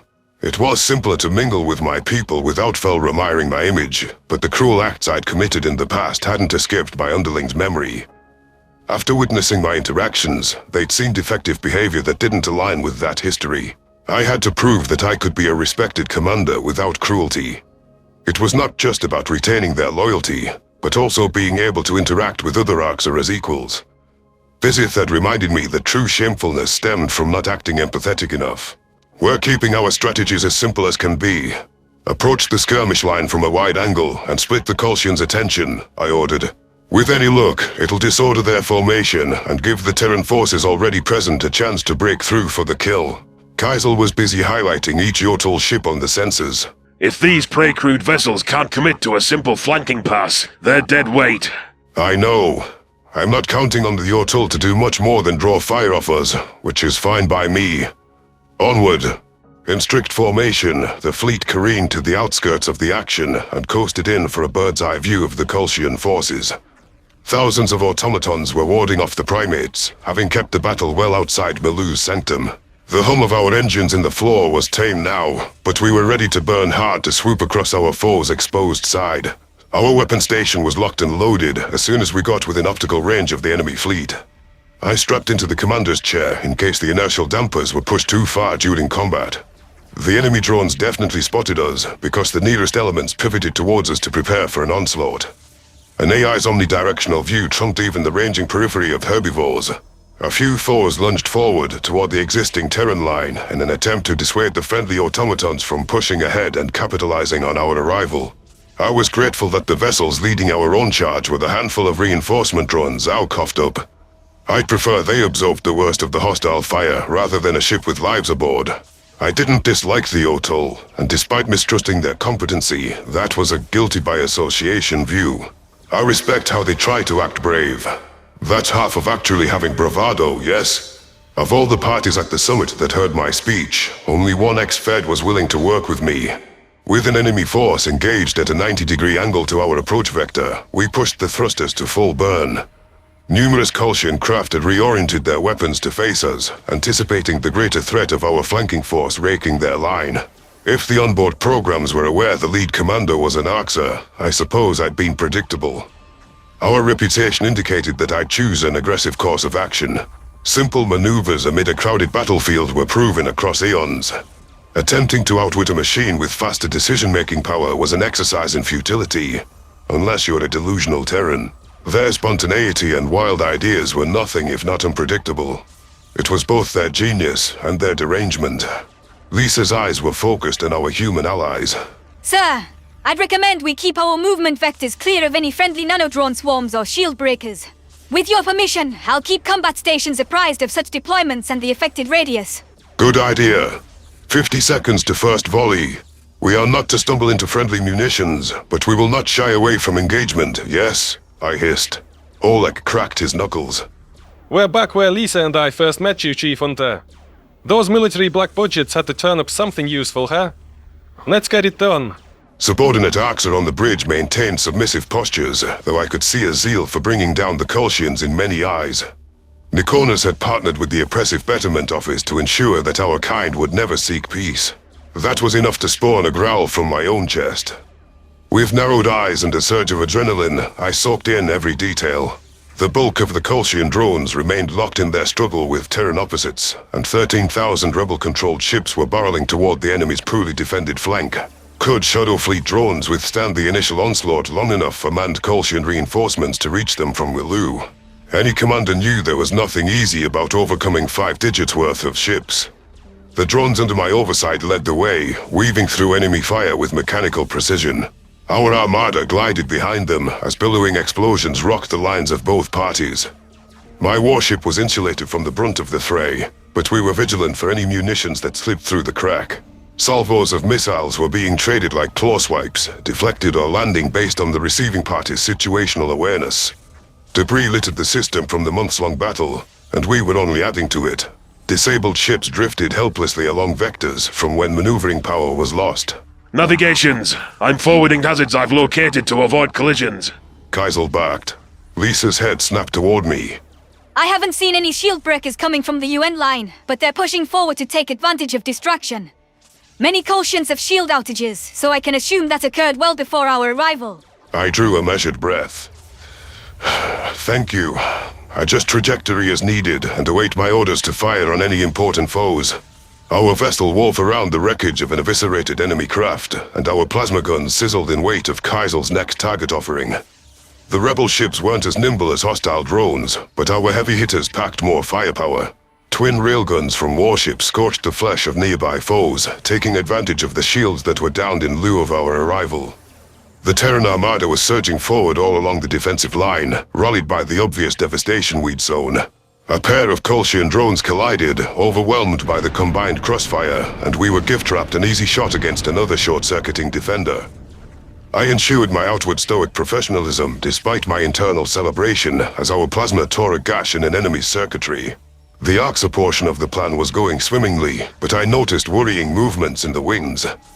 Rather than playing a supporting role, the Yotol had separated from our ranks and were spreading out across the Kolshian lines. Why were they breaking formation? Those herbivores should have let the Predator militaries handle this. We couldn't have the humans' long-awaited chance to break through ruined by bumbling incompetence. With the feeling that I was watching a disaster in motion, I diverted my focus to the technocracy ships going off on their own. The Kolshians were bound to teach the marsupials a lesson in humility. Memory transcription subject, Chief Hunter Isif, Arxer Rebellion Command. Date, Standardized Human Time, March 5th, 2137. The Yotol warships had split from our formation and attracted the ire of the Kolshian drones. It was impressive in a way that herbivores were able to organize proper movements, but this demonstrated reckless abandon. These craft were fresh from Lern's shipyards and weren't automated like the enemy. No biologic could reach decisions as quickly as a computer. Terrans could circumvent this by stumping the onboard programs with new technologies and strategies, yet it was absurd to anticipate exceptional advances from a vegetation-munching species who hadn't shown more mastery. The enemy drones swiveled their railguns with perfect precision, and plasma lances spilled out from the barrels as the Yotol drew close. The marsupials were unflinching. They seemed to be flying themselves directly into the weapon's path. Were these technocracy pilots suicidal, or did they assume out of inexperience that shields would prevent any damage from seeping through? My eyes zeroed in on one allied vessel, knowing I couldn't get my own people killed to bail out herbivores dabbling in stupidity. An arc of brilliance was racing to greet the vessel, which was forging ahead with no thought of self-preservation. The Yotol vessel was strangely shaped, looking more like a cube than a sleek aerodynamic contraption. The blocky form made it more of a target rather than one that could twirl away or place lengthy guns along a slender back. With an inbound munition hell-bent on its demise, the technocracy ship bobbed as though riding a wave. The hull plating unclasped before my eyes, revealing a normal-looking craft below. The metal shell propelled itself into the plasma beam, immolated, while the ejected fuselage remained intact. The outer layer acts as a decoy against the targeting systems, while the key mechanisms can break from the hold. The way primitive rockets detach stages after their purpose is fulfilled. Were humans involved with building these Yotl ships? The leaner boat released from within the shell had its weapons ready, though it wasn't utilizing traditional plasma, kinetics, or explosives. The Yotl's chosen weaponry was almost like a cannon protruding from its belly, but there was no trace of any visible munitions being fired. The flash was only perceptible as something struck the Kolshian drones, scorching their hull from the close-range vantage point. It was an invisible force which seemed to leap across space in an instant, like it was traveling close to light speed in real space. Without shields, the enemy was unprotected from the heat generated on my readout from the unseen impact. The enemy drone I was focused on wasn't alone in having its plating liquefied and the sensitive circuitry within fried in seconds. There was nothing the Kolshians could do to fight back or defend themselves. They were blindsided by this vicious innovation. Though our foe's initial count had been 10,000 strong, they were dropping like flies. With my rebels and the Terran line hounding them, the automatons began a hasty retreat. The disbelief over the Yotl showing was palpable on my bridge, and arcs of voices on the comms channels chastising the marsupials for venturing off had died down. Kaisel looked astonished. How could Prey have come up with a new weapon? What are they even doing? I do not know, but I see that the humans have not led us astray with their chosen reinforcements, I remarked. Oleg, Lisa, can you offer any insight on this development? Oleg whipped around with his signature, I knew it, grin on his face. Particle beam weapons. This is what the death ray that melted the Grand Gulf reactor was. I looked into the proof a ton. We've had them since 1989. Charge up in a particle accelerator, shoot quantum shit at near light speed, and voila! Oleg is off in crazy land again, but he's right about what it is according to my contacts. Lisa sighed. The Yotl worked closely with the UN on their shipbuilding, and apparently were able to make a feasible ion cannon. Unlike lasers, a particle beam can't be reflected, and even with shields up, the charged particles disrupt the current. Kaisel relaxed his posture. I see. It is a human development that you gave the Prey, because you do foolish things like that. We worked hand in hand on this, just like... You know who we worked in tandem with when we came up with shield disruptors? The Yotl. They've been excellent, not only to bounce ideas off of, but to expand on what we give them. Perhaps these herbivores are more capable than any of us assumed. Humanity always had an ability to see a species for what they really are. It is remarkable. This makes taking the Lu much more feasible. With less worry bogging down my heart over the arcs of lives that would be lost in the battle, I ordered our vessels to press the advantage. The Kolshians had given up fending off the Terrans they'd been stalemated with, and were getting overrun as they retreated. The Yotl took a few hits despite their crafty countermeasures, but their particle beams also rendered missiles lobbed at them useless. More than once I saw warheads erupt well before their intended target, picked off like Cyasaras in a riverbank. The particle accelerators didn't seem to have the cooldown requirement that standard plasma weapons did either. The Kolshians fired off parting shots as their numbers dwindled. Few enemies had escaped the Yotl's invisible net, with their ships disabled within seconds. Our weapon station was scouring for stragglers, and I saw our gunners take some iffy shots in the hopes of scoring kills. The arcs of vessels had been outshone, though our sheer numbers helped to clean up any remaining foes. However, there was still a chance to test our prowess by Milu itself. I wouldn't expect the resounding success we'd had against the battle line, now that particle beams weren't a surprise. Still, with my 13,000 ships and the Terrans' long-present drones, there was a good chance we could come out ahead. There's 40,000 ships total, I announced, so there's loads more waiting at Milu's heart, and foot soldiers occupying the land. Let's go hunt them down. Kaisel issued an awkward tail lash. What should we say to the Yotl, sir? I'll handle it. I switched on my microphone, tuning into the joint comms for a brief second. This is Chief Hunter Isiv. I wanted to congratulate the Yotel technocracy on a well-fought battle. Might I add, we are delighted that you are on our side. A few barks of laughter came in response. So much for being primitives that are beneath the wider galaxy. The Yotel will never be mocked or taken for granted by anyone after today. We'll lead the way to Malu. You deserve to champion the hunt. I shall be quite pleased when the Dosser are fully liberated, and only then. But I wish to acknowledge your display of acumen. Good fortune. I switched off my transmitter and did a brief survey of my bridge team. There had been a handful of grumbles when I agreed to let the herbivores lead, but it was the opposite way for the strongest to take charge. I disliked that the newcomers to the galaxy already had a leg up on my fleet, though I didn't expect Zhao to work so closely to provide us weapons. The waters were muddied in terms of any relations between humanity and us. We couldn't afford to be complacent anymore. A new goal of the rebellion needed to be what the Yotel and the Terrans had achieved, bringing together scientists that could innovate and grow our technology. We did it once, before science was a distorted field and we were steered down a forever war. Gisnell didn't want us to get stronger, but I wish to see us victorious. Technology could be a key field in helping us best the Dominion, if we can't get the Terrans' help soon enough. My ragtag band of rebel ships mobilized behind the Yotel craft. The detachable blocky layers the marsupials had sported were gone, but having lost only a few dozen ships, I trusted them to find new ways to stay effective. Kaisel was busy combing sensors as Oleg turned the focus of the comsarray to broadcasts from the planet. I squinted at the scruffy human whose expression had shifted in an instant. Knowing we had time before reaching the system's heart, I wandered over to his station to peek at his viewing materials. "What is this issue, Oleg?" I asked. The human pursed his lips. Sir, the Dosser are claiming they have control of their broadcast channels again. The Kolshians packed up shop and just left the occupation with quite a few local prisoners in tow. Apparently they targeted troublemakers. Lisa cleared her throat while absent-mindedly fiddling with her brown locks. I'm hearing the same thing. My UN contacts are telling me that the local government re-established contact and that they're being apprised of Ambassador Allah's decision to join the Sapien coalition. I see.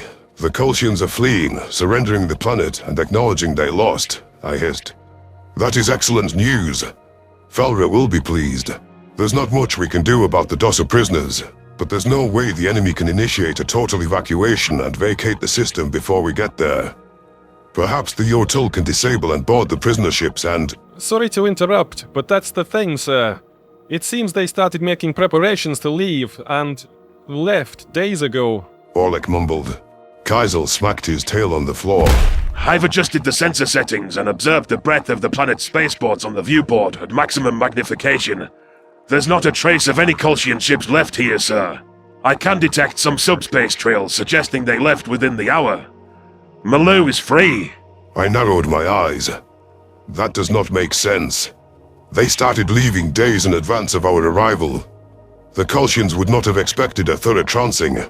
It must have been some ulterior motive, yes? The fact that they continued to hold us at bay is telling. Lisa mused aloud. They didn't want us to know they were gone. We're only picking up communications now, so the drones were jamming various channels. Why keep up the illusion unless you don't want humanity to know your 30,000 ships have relocated? Oleg's brown eyes widened with realization. Holy shit. They left because they were given orders to attack somewhere else. The question is, where have they gone? I haven't a clue, but I suggest we relay a warning to the United Nations.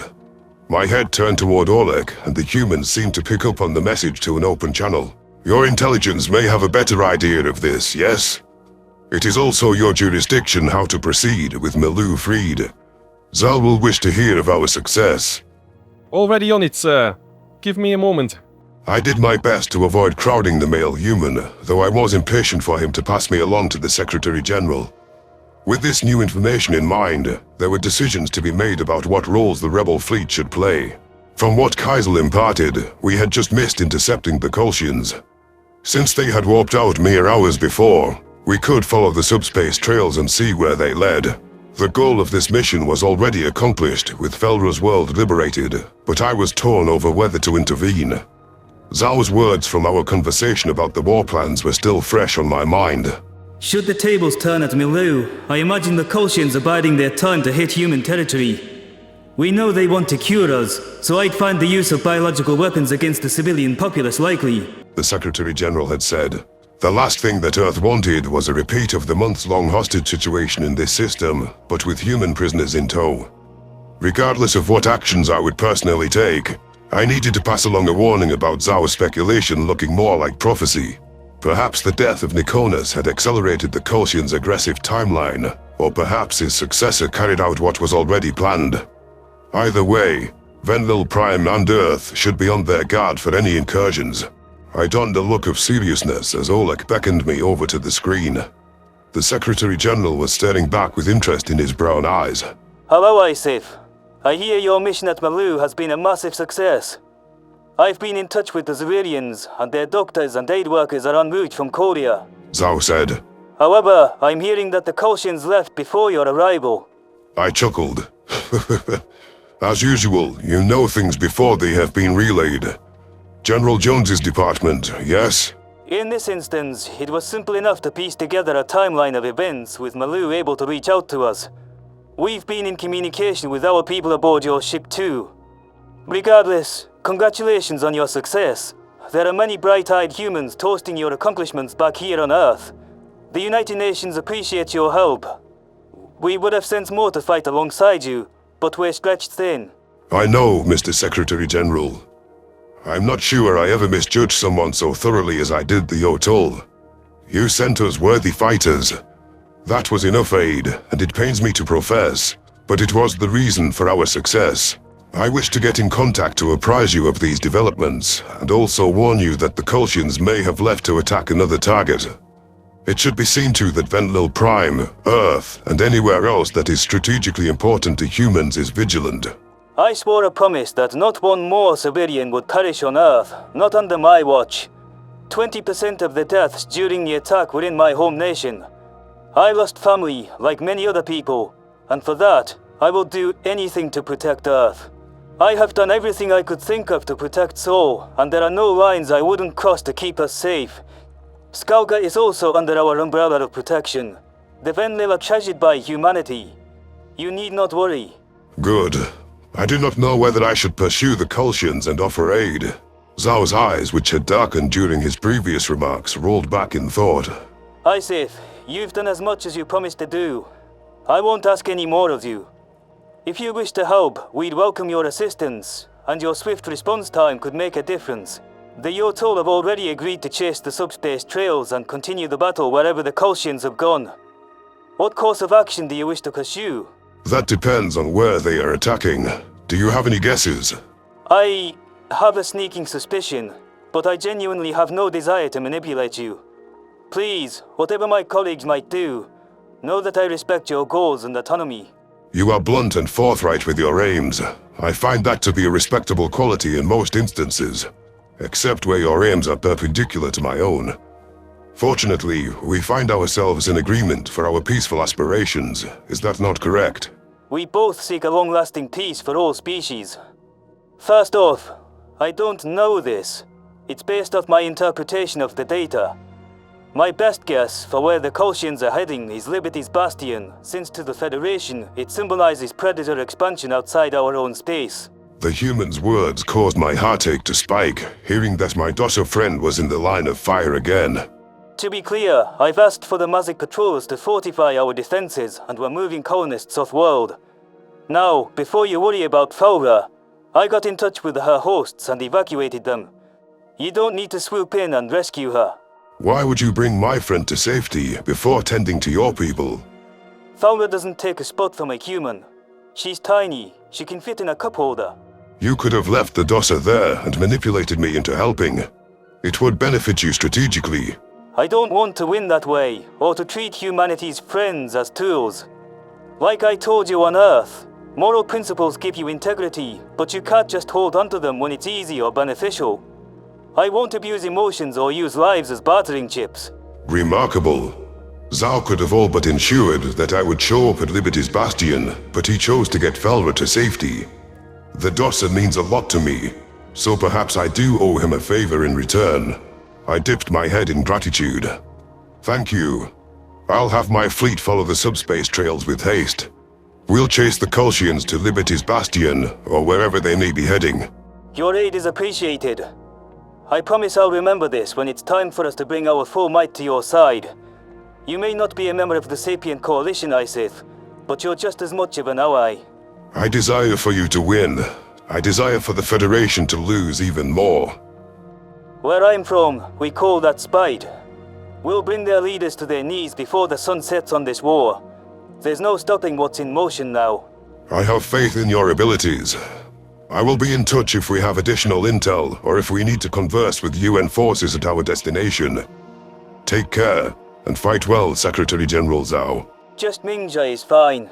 We're friends. You called Elias by his first name, didn't you? Actually, I referred to Elias Maya as the sum of his two full names. Human nomenclature is most confusing to the uninitiated. The Terran General chuckled. I see how it could be confusing. Regardless, I won't waste any more of your time. I know you've got to be present while you track those assholes down. Take care and fight well yourself. The arboreal alien disconnected from the call, and I swept a gaze around the bridge. While I was certain the Arxa crew had overheard the bulk of our conversation, there didn't seem to be any objections over following the Kolshians. We were fortunate to escape Milu with few casualties, largely thanks to the Yotul stepping up. However, we didn't want to be outshone by plant-eating marsupials who were willing to come to Earth's aid as often as needed. My goal was to make a positive impression on the United Nations, and I could also respect that they had taken the honorable road with Velra. Altruism was a novel concept, but it was worth it to attempt to reciprocate the kind gesture. The rebel fleet pressed closer to Milu's inner sanctum, and we locked onto the subspace trails left by the fleeing Kolshians. Wherever the Federation planned to strike, my forces would help prevent them from getting their tentacles on any of the humans. If there was one thing the Terrans had in common with my entire race, it was that we both had no interest in being cured. Memory transcription subject. Onzo, Yotul technical specialist. Date, standardized human time, March 7th, 2137. The auburn hair, cut just above her shoulders, was all I could see while staring intently at the back of Samantha's head. The Aussie UN guard was brewing her daily cup of coffee, a routine I'd observed for multiple days. I had a perfect plan to spur her into action when she turned around. My analysis of human behavior was conclusive on exactly what poked their buttons. The Terran turned around to find a Yotul hovering behind her, and I struck a pose as soon as her jade green gaze narrowed. I tilted my head, ensuring that my eyes stretched as wide as possible. My ears slanted inward enough to touch, and my tail wagged in half-hearted motions. The fuck are you doing? Samantha hissed. Not even using your words. You want coffee, brew your own. You know how. I emitted the whine of a wounded animal and lowered my head in the saddest way possible. My eyes shifted upward briefly, gauging the human's reaction. I'm not doing it, you lazy... fuck. The human waved a dismissive hand at me and crossed her arms. Try to manipulate me with the puppy dog face. Unbelievable. I'll tell you this once. You're playing a dangerous game, mate. I struggled to maintain my act. Coffee, please. I have to strain on my hind legs because of your counter height. I'll get you a bloody step stool to stand on, but I'm not making it for you. Who taught you this? Knock it off, cause you're not getting coffee out of it. Hey, come on. A tall soldier with angular features pointed a hand at me. I vaguely remembered his name as Frank. Give the space capybara some coffee. You're making him sad. Fuck no. You're so keen on it, then you wait on him hand and foot. Sensing that I had a new mark, I wagged my tail happily and started bouncing up and down. Frank pressed a hand to his heart, cooing at me. A disgusted Samantha stomped off, carrying their own coffee to an empty table. There was a hint of a smirk on her lips, though she attempted to mask it. I flicked my pupils in the direction of the machine and returned to shameless begging. It was mind-boggling how easy it was to influence the so-called predators. Smug satisfaction filled my chest as the newcomer hopped to it. Aw, you poor thing. That mean lady didn't want to share, but Uncle Frankie's got you. The aroma wafted into the air as it brewed, and I could already feel the pick-me-up working its way through my bloodstream. Do you want sugar a cupcake? I imitated a human nod in case he turned around. Please. Okay. What else do we got for the precious here? Non-dairy creamer. Sure, thanks. Anytime. Lordy, you're adorable as those Khajiit kids. It's no fair. My mask slipped for a half second, wondering which Khajiit kids Frank was talking about. Had he been on the ground during the cradle's fall? Regardless, I couldn't afford to get too chatty, given that I slated to help him out with maintenance soon. I loved tinkering with machines, and there were always minor repairs and calibrations needed during transit. It was an extra duty I was happy to volunteer myself for. The computer had alerted us to a nanometers-wide hull breach right beneath the drive core. It could weaken the load-bearing structure if left unchecked, and unfortunately, that area of the ship was only accessible from the outside. By the time we stop outside Kolshian borders and await orders, I need to be ready to venture out on a little spacewalk. It'll be wonderfully quiet. Frank poured the coffee into a disposable cup, stirred a packet of sugar into it, and then dispensed a helping of creamer to make it taste more like a treat.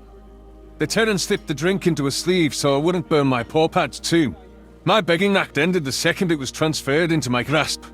I scurried off after the brief ear flick of acknowledgement. What else could I get humans to do with that routine?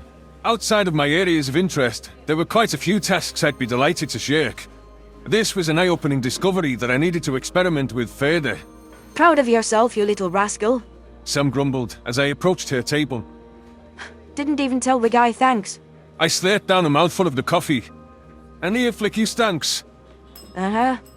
I'll be telling Tyler about this juvenile stunt. It's not acceptable behavior. I think me taking advantage of humans being suckers is more acceptable than Sovlin inventing new forms of racism. The Terrans snorted. Point taken. I still think you're a jackass. No, hammer your toe. Oh, fuck you. Fuck you too. I guess this is as good as alien interaction gets. A mutual volley of fuck yous. We created a nice bonding ritual here. But on a more serious note, I was surprised to see you return for this stint.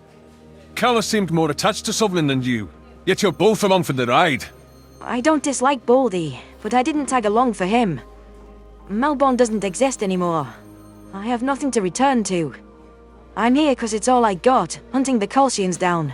Carlos is the one who probably came out of loyalty, maybe even brotherly love for Sovlin. And he's also the one you should have pulled your coffee begging act on. That might be a good idea, if Frank's not around.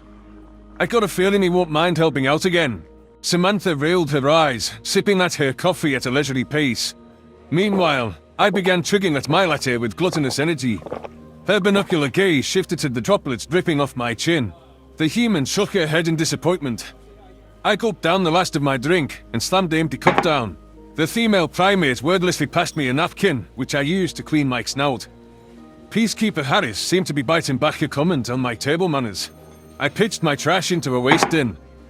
It's just out of curiosity, Sam. How close was my begging to working? That will never work on me. The human muttered. Why not? I thought I got the bit of a lies down pat. You want to see it again? Fuck no. Scram Onzo. You did feel as drop out of warp, huh? Go be useful. I gave an innocent wave, and Samantha purposefully turned her body away from me. Chuckling to myself, I skipped from the rec room to the nearest airlock. It took some persistence to wriggle into the Ortal spacesuit.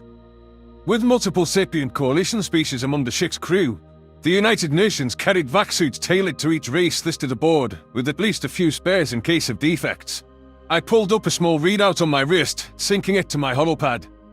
A beacon showed the exact location the computer had given for the breach, so that just left ejecting to the ship's exterior to complete the repairs.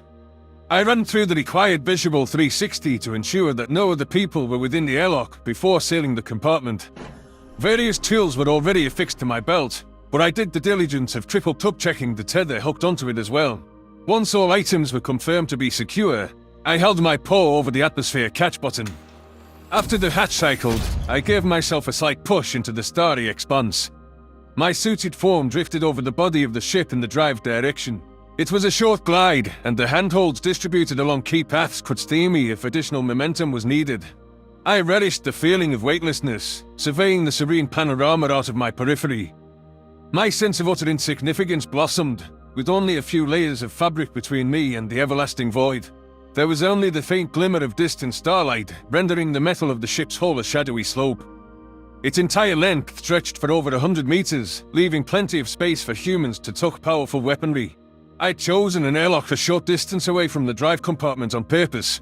It was best not to waste thruster gas or oxygen in case it was needed in a future emergency. Tapping the microphone button on my wrist readout, I transmitted a message back to the ship. "I'm 30 seconds out from the repair site. This will be patched in no time," I said. Samantha's voice filtered into my helmet. Copy that, Unzo.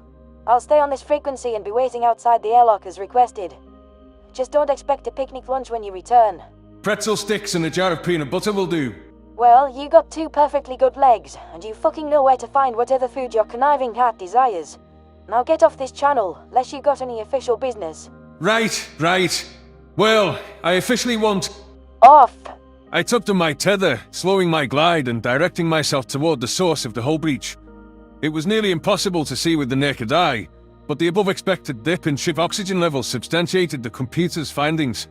A moment's inspection identified the breach, which revealed itself as a subtle line of differently colored metal. I popped the can of sealant off my belt, causing it to float up slightly. It had its own tether attaching it to my suit. After filling the microscopic hole, I covered it with a colored patch that fused itself into the hole. The simple handiwork solved the problem without a hitch, until we could seek a thorough repair. I tugged on my tether, propelling myself back toward the airlock. It was rare that spacewalks were necessary for repairs, since most areas were accessible from the interior. However, issues in general were becoming a common experience during our voyage. This warship had seen significant wear and tear, so even with Earth's desperation for artillery, I wondered if the United Nations would retire it soon. This hasn't come close to a worst-case scenario. When unrepairable damage was sustained during combat, sometimes entire compartments had to be sealed off. I was pleased that my initiative had saved us from taking such steps. My paw drifted to the microphone button on my wrist, tempted to jab Samantha with my status report. I shouldn't have said the word pretzels aloud. I was joking, but now I actually want them. They are good gaming food if we stay put here long enough for a session with Tyler. My nostrils twitched with amusement. "Hey, Sammy!" Surprisingly, the human didn't cut me off to strike down that nickname. Hanzo, get back here now, whether the repairs are done or not. Already moving. What's wrong? Energy signatures out of nowhere. Bastards must have predicted our course and that we'd stop before the Disruptor boys. I think they powered down their fucking ships and parked them outside their own territory. You know, to ambush us. 'Cause there's hostiles practically right next to us. You don't want to be out there if we... Have to take evasive maneuvers or get hit. I got it, and I was already heading back. Double time it, you crazy fucking marsupial. I'll be right here. I powered up my jet thrusters, accelerating my movement toward the airlock. With visibility no longer being an issue for stealth reasons, given that the Kolshians were already upon us, our warship powered on bright exterior lights to illuminate nearby hostiles. One beam struck the hull of a foe, which was gliding adjacent to us at minimum power emissions. They'd snuck into position without attracting attention. Rather than striking us down, they appeared to be preparing to insert a boarding party. Their craft latched onto our exterior before my watching eyes. I hated the Kolshians, but I couldn't deny it was a bold move to board a human ship. That would, at the least, catch the primates off their game. The United Nations had shown they could adapt under pressure. However, the Shadow Fleet's foot soldiers had yet to clash with Earthling forces. While the Terrans were skilled against other foes, it was unknown how they stacked up against trained Kolshians or how well they could defend their warships from intruders. I needed to get inside, obtain a weapon, and ensure that I wasn't separated from the other troopers. I sucked in a sharp breath, seeing the airlock come into view. "Sam, it's me! Open the door now!" I turned my shoulder inward and hurtled toward the still-shut inner door. I braced myself to slam into it at high velocity, though I knew obtaining injuries in a clunky space seat wasn't ideal. Mercifully, my tail latched onto a paw hold, halting my momentum. I could see the whites of Sam's eyes through the window slit to the control room. As the outer airlock clicked shut on her command, artificial gravity returned to the room. I rolled onto the floor for a rough landing, feeling the definite stings of new bruises taking root. Adrenaline held me bounce to my feet without slowing, and I rushed to shed the suit. Samantha unsealed the inner compartment and shoved a sidearm into my grasp. Take it. We need to work our way back to a choke point, or if all else fails, haul up in the bridge with the officers and the security detail. Let's go, Onzo. Now! I'm going as fast as I can, I panted, spinning out of the suit like potatoes tumbling from a sack. What if we get cut off from the core of the ship? Then we're on our own. Every soldier had orders to fall back. Hell, the fucking ship might be put on lockdown. And we'd be stuck. Why did you wait for me? You should have saved yourself. I don't usually leave my squad mates behind, not if I like him anyway. It is what it is. We move out and we deal with it. Samantha didn't wait for further questions, jogging down the hallway to the rec room. I recalled exactly where the Kolshian soldiers' insertion point had been. Since I'd sized them up while returning toward the airlock, I knew enemies would be found in the direction we were heading now. It might serve us to reverse course, but given our orders, it could leave us stranded from our comrades. The key points for the United Nations to hold were the bridge controls and the armory. Everything else could be sealed off to avoid any funny business. The warp drive, as was obvious during my spacewalk, was inaccessible from the inside. Sparks were visible further down the corridor, the telltale sign of the Kolshian scorching an incision into the hull. Samantha crouched behind a table for a moment, weighing her options. The human and I were up against an entire boarding party, and I knew that ended with both our brains splattered on the wall. There wasn't time to book it past the entry point before they made it inside. The UN soldier also opted to fight another day, slinking back in the direction we'd come. I had no idea how we could hope to make it out in one piece, other than attempting to dodge Kolshian sweeps. How good at stealth and hiding are humans? I've read a bit about guerrilla warfare, but I don't think hit and run tactics work in close quarters combat. The primate and I ducked around the corner past the airlock compartment, and the clang of the wall coming down echoed behind us. From the footsteps I heard clashing with the floor, there must have been dozens of Kolshians. It was unthinkable to peek back and find out for certain. I warred with my nerves as it sank in that we were cornered and hopelessly outgunned. It had always been my impression that Tyler and I would have each other's backs, but now I just hoped my buddy was safer than I was. It was a fair assumption he was held up in the bridge with the other officers. I needed to survive on my own, if nothing else as a fuck you to everyone who called the Otol primitives. That was the Kolshians' rhetoric, and I wasn't going to let them put me down like the animal they thought I was. A sharp-witted human like Samantha might scrounge up some options for us. I shuddered to think what would happen to her if the boarding party was able to capture a predator alive. Milieu's cured earthlings were experimented on and had their central nervous systems drugged to senselessness, just like me. I wouldn't wish their existence on my worst enemy. My grip became more secure on the firearm, and resolution took over my mind. If there was no escape for me, I planned to go down fighting instead of submitting to a fate of that sort. With any luck, the Terrans would figure out a way to clear the intruders from our warship before it came to such a drastic ultimatum. The push towards Arthur certainly hadn't started off as humanity intended. Memory transcription subject: Onzo, your tall technical specialist. Date: Standardized human time, March 7th, 2137. Samantha Harris had the bright idea to try to set up as many tracks as possible, and also suggested silencing our electronic devices. The last thing we needed was to receive a communique from our officers that tipped the Kolshians off to our position. Humans might be excellent marksmen, but they weren't able to take on a solo mission against 15 enemies, regardless of what their video games might suggest. That was a power fantasy if ever I'd seen one, rather than a plausible demonstration of their actual abilities. As for myself, the hasty auto training that I'd received had been enough for me to hit a target down range with a firearm. It had served me well on Silius, but that had been a different scenario from close-quarters combat. "Do you think the others are safe on the bridge?" I messaged Sam over our text comlink. The human's green eyes turned toward me for a moment before she tagged a response. Sovlin's racism is so thick that it'll keep the squids out. I shoved my paw into my mouth, muffling my laughter. It had once been offensive how derogatory that Khajiit was towards your tall, humans, and many other species. But I'd realized by now that bigotry was embedded into his every waking thought. Not that I'd wish for Sovlin to be in grave peril, isolated from the rest of the crew, but I almost wished the heroic captain was at my side. He was a renowned strategist, capable of routing the arcs with the Federation crew, and his bullheadedness rendered him defiant in combat. Short of Tyler having to watch my back, I would have felt more serenity with someone I'd been in ground action with before. Sam was a competent soldier, but I couldn't predict her moves or her strengths. Likewise, she has no idea how I react during bullets flying scenarios. It was noble of her not to leave me behind, but I'm sure she has mixed feelings about only having a herbivore at her side. I'll have to prove that I'm not dead weight all over again. Thinking about what my best contributions would be, I tapped into the ship security feed so we could keep tabs on our enemy's movements. The Kolshians had split into two teams, with the smaller contingent sweeping the corridors away from the bridge. The hostiles were wearing envirosuits, so venting the atmosphere was rendered ineffective. Sealed bulkheads had come down outside the central areas, which would take significant time to cut down. Those were designed to contain fires or to keep out intruders. In our central hub, I could see the bridge personnel by the officers toting high-powered rifles, as well as Tyler, Kalos and Sovlin in deep conversation by the sensor station. I hoped they weren't plotting anything too nonsensical, but that wasn't my concern right now. Machines and technology were my specialization, so it occurred to me that I could tap into the automated weaponry built into the vessel. I didn't want to step on toes if our commanding officers were planning to commandeer the fortifications to their directives, but I knew I could allocate those resources to my advantage. Assuming I received permission, the guided turrets and wall-mounted defenses could be turned against any encroaching enemies. Samantha was waving at me to hurry, so I fired off a typo-ridden message to the comm station as I ran.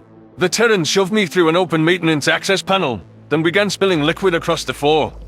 Peacekeeper Harris had snatched a massive jug of water meant for the coffee pot back at the kitchen, and was now using it to coat the floor in life-giving fluids. Was her idea of a trap to make the ground slippery?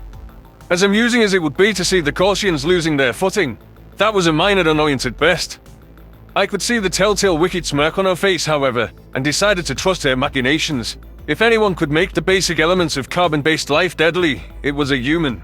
Permission granted, Onzo, and good luck. The comm station had transmitted in response to my request. Utilize the resources near your location for any tactical advantage. Neutralize as many enemies as you can. The defense we're mounting will focus on the area around the bridge. The United Nations cannot afford to lose control of a nuclear-armed warship. This would be an excellent way to make it look like humanity was attacking innocent worlds, or that they were behind any other manner of atrocities, I realized. Is that why the Kolshians are boarding us? Farsul, they could try to fly into Lern or Skalga under the UN banner. This ship had to go down before we allowed those monsters to have our resources at their disposal. Even if they didn't have anything so devious in mind, capturing a Terran craft for study would give them an edge at reverse engineering our latest advancements. It could also tip off some features of the Ortul vessels that we'd just raised from our shipyards. Suddenly, this mission had become less about forging ahead toward Arthur, and more about keeping our toys out of Kolshian possession. As much as I loathed those bastards, I couldn't deny this ambush was a clever way to turn the tables. Damn it, we need more. Samantha growled to herself, nigh inaudible as the water ran dry. If you've got admin access to the right functions, Onzo, trip the fire suppression system. I swiped at my holopad, abandoning the camera view for a moment. Done. You know, I love the ocean, but creating one inside the ship seems ill-advised. So dramatic. Acting like it's some torrential downpour that'll flood the whole craft. Well, drowning's pretty much the only lethal use for water. If that's not it, then fill me in on your plan. Or what? You'll give me puppy dog eyes? Maybe. It could be my new resting face. You have fun with that. You'll never crack me. Now cut the chatter. The human ducked into the maintenance shaft and resealed the panel. Deciding to humor her request, I turned the fire sprinklers to full blast. Samantha had already climbed atop a pipe, gesturing for me to join her. She whispered something about keeping my limbs out of the water. I was growing more skeptical about her plan by the minute, so I decided to work on my own options in case this didn't pan out. The primate fetched the emergency supplies from a box on the wall, pulling out a defibrillator and bottles of water.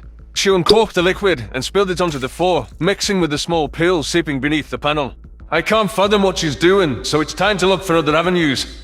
There's no turrets by our current position, and there's Kolshians heading our way. The enemy likely would have swept any ducts or hiding spots regardless, but the water on the floor could tick them off to our presence at once. I balanced myself carefully on the pipe, where it was proving difficult not to crowd Samantha in the tight space. Her verdant eyes were glowing with delight, as well as a sense of pride. She peered over my shoulder at the camera feeds, tacking a group of about a dozen boarders as they drew closer. They had finished sweeping the airlock compartment and were moving further down the hall toward us. All right, here goes nothing. Samantha dropped the electrode pads into the water and waited for an opportunity to bounce. I finally got an inkling of what she was trying to do, but there was no time to strike down this folly. Time to ride the lightning, fuckers. As confused Kolshians waded through the wet floor, the human soldier triggered the shock button on the AED. Nothing happened. The life-saving device searched for a heartbeat signal and found none, preventing any shock from being rendered. Samantha scrunched her nose in confusion. I suspected the human anticipated more devastating consequences from the electric current. Amid a slew of muttered curses from Sam, the invading troops continued their search in progress, entirely unaware of the attempt. With the primate's plans yielding underwhelming results, I racked my brain for an alternative. A single holopad swipe led me back to the fire suppression system, where I workshopped the beginning of an idea. Firefighting foam was still available for deployment according to the computer. My best idea for a defensive measure was to deploy the goo in full force in this hallway sector. The substance was a novelty compared to Federation ships, which only had overhead sprinklers and manual extinguishers if further flame retardants were needed. I recalled how well-equipped your tull were to ward off blazes when I was a child. Most roofs in Rinza were thatched by our staple grain, earth, or by wetland grasses. Reeds as humans referred to them. Those dry materials were quite flammable, which led to an infamous fire caused by Rolch's priests on Lern's largest continent of Thyssen. The temples in Thyssen were massive and superfluous. It was fitting that the twin villages of Calster and Pyora were both caught up in a purification rite gone wrong at the sacred ground that serviced both settlements. Our only technique to stop a blaze prior to first contact was using water pails kept on customary fire brigade hooks by our homes. Needless to say, that Ralchian ritual claimed dozens of lives and tenfold more buildings. It was only stopped via hasty demolition surrounding the inferno to starve it of fuel. The tragedy had been a humbling reminder of fire's raw power. If the humans devised something that could bury nature's exothermic killer, combustion that could claim entire neighborhoods, I hoped it was good enough to encumber the Colsians. I quieted my nerves, seeking a clear mind before leaping into action. With a few succinct swipes, firefighting foam was bucketed atop our tentacle foes like shaving cream falling from the sky. Genuinely, it looked reminiscent of the goop I'd seen Tyler lather his face with before running sharp blades atop of it. Humans were strange in more ways than one, but chopping off their own hair down to the root was special. Most species preferred not to grow their fur in clumpy patches. If I shaved off the fluff on my snout, I'd look like I went sniffing around in a wood chipper. Minus the smattering of green blood that would entail, of course. My whiskers twitched with amusement, holding onto that mental image of my reflection. Sam bared her teeth with hostility. What's so funny? Something told me it would be suicidal to answer honestly. I switched over to the camera view on my holopad to show her my handiwork, rather than passing along my views on human grooming.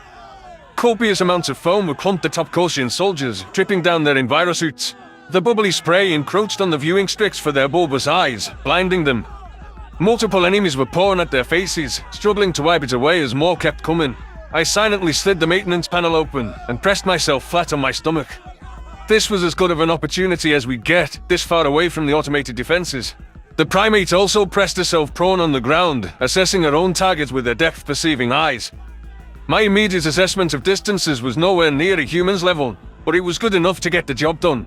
Focusing one eye down the sights of my pistol, I fired a shot into an enemy's center of mass. Samantha's synchronized bullet burst through another Colchian's stomach like a xenomorph, a creature Tyler had giddily taught me about, spraying chunks of organs and violet blood onto a nearby compatriot. My breathing was purposeful and concentrated as I calculated my every move. Don't let them catch their bearings. The enemy are caked in foam, unable to move fluidly or see where the shots are coming from. If they were other Federation soldiers, they would have already panicked. I wheeled my gun toward another target and fired an instinctual shot with steady pause. My aim wasn't perfect, but it was enough to rend the tip of its tentacle clean off. The Colchian's gun clattered to the ground without two arms to grip it. Trusting that the maimed enemy couldn't fire back in the next few seconds, I searched for my next mark. Samantha was popping off shots one after the other. I tried not to register the last enemy she had hit, who was missing a clean chunk from the side of his skull. Swallowing the nausea that rose in my throat, I staved off jitters enough to shoot yet another foe near their heart. Our enemies couldn't return accurate fire without a visual. With our unconventional tactics, the Colchians were falling into disarray. None of their training prepared them for a Yotol twisting a human fire suppression system for nefarious purposes. The few hostiles that were left standing turned their guns in the direction of the gunfire, but the blind shots weren't at what would have been chest height, slamming into the wall above the access panel. A pour full of enemies in their blind attempt to return fire fumbled off shots that hit friendlies between them and us. I dished off several shots in quick succession, and with my newest expansion of their dead and wounded, the dazed boarders chose to stumble backward down the corridor. Samantha poked her slender arm out from our crawl space, lobbing bullets after the hastily retreating foam-drenched foes. The human chuckled to herself. You're one deranged, coffee-loving Yotol. I like you. I'm not deranged. My plan worked, while I think yours was made up by Tyler. Water is a poor conductor of electricity, So at low voltages, that was never going to be fatal. I rambled happily, swishing my tail. To shock someone to death, you need the contact area to be a large portion of the body's total surface area. Oh, and electricity entering through mucous membranes would also increase sensitivity. Have you been watching people get electrocuted and taking notes? No! I just think electrical currents are interesting. I understand more than most people think I do. I'm going to repeat this for the furthest planters in the fields. I'm a rocket scientist. The primate ducks out at the maintenance shaft, wrinkling their nose at the corpses. I'd treat you with the appropriate respect for that role if I hadn't seen you beg for food items multiple times today. Hey, you'd do it too if you could get away with it. I've seen you point at the remote on the other side of the couch and say that it's too far away. That's conserving energy. Or just being comfy. That sounds an awful lot like lazy to me. You know I'm right because you've looked into your heart and seen it to be true. Now that we've settled that important matter, what's our next move with the eye placement police? Ha, fuck. I guess that nickname fits the squids. Ass clowns can't even figure out directional eyes don't mean jack shit. Next we find a proper place to hole up. Something tells me those Colchians won't be back, and I say we've done our part. It's time to let our friends take care of the rest. I'd say it is. If the two of us can take on a squad with our wits alone, our friends can handle themselves. You know, I could be sitting at home napping next to Enza or attending a stage play right now. Lane's being built back into something amazing. The Yurtul do have less of a stick up your ass than other aliens. Learn's great by the sole factor of not having the Feddies around anymore. And Onzo, we all want to go home, free of this godforsaken war, so let's not fuck this up in the final lap. I have faith that we'll drive these borders out. We made fools of them, and we have to keep making fools of them all the way to Arthur. My claws tightened around my gun, recalling my own outrage toward the Federation. I'm just happy we survived this bout up to now with those numerical odds back there. After today, there's a few less of those bastards out there to owe us that debt. Eventually, we're going to make every Colchian that partook in or helps with this shit pay for their crimes against sapiens. But here and now, I just want them to fuck off our ship. Damn straight, Onzo. This is our ship. Nobody takes what belongs to humanity and lives to tell about it. From now on, that shit's going to be true about the Yurtul too. Nobody fucks with either of our species. Thank you for sticking with me out here, Sam. The human grinned. It's been a pleasure, Brainiac. Having thwarted the Colchians' attempts to flush us out in the ship's furthest reaches, I could only hope that UN personnel holed up in the bridge had found a crafty way to defend their position. There were dozens of boarders intruding on our warship, and we couldn't relax our guard until every last one of them was taken out. Like Samantha and I found mutual agreement over, humanity had no intention of letting the enemy succeed with this takeover. The push to Arthur might be slowed, but it wasn't going to be halted on our watch. Memory transcription subject, Captain Sovlin, United Nations Fleet Command. Date, Standardized Human Time, March 7th, 2137. I was proud to serve among a multi-species crew back in my days presiding over my own starship.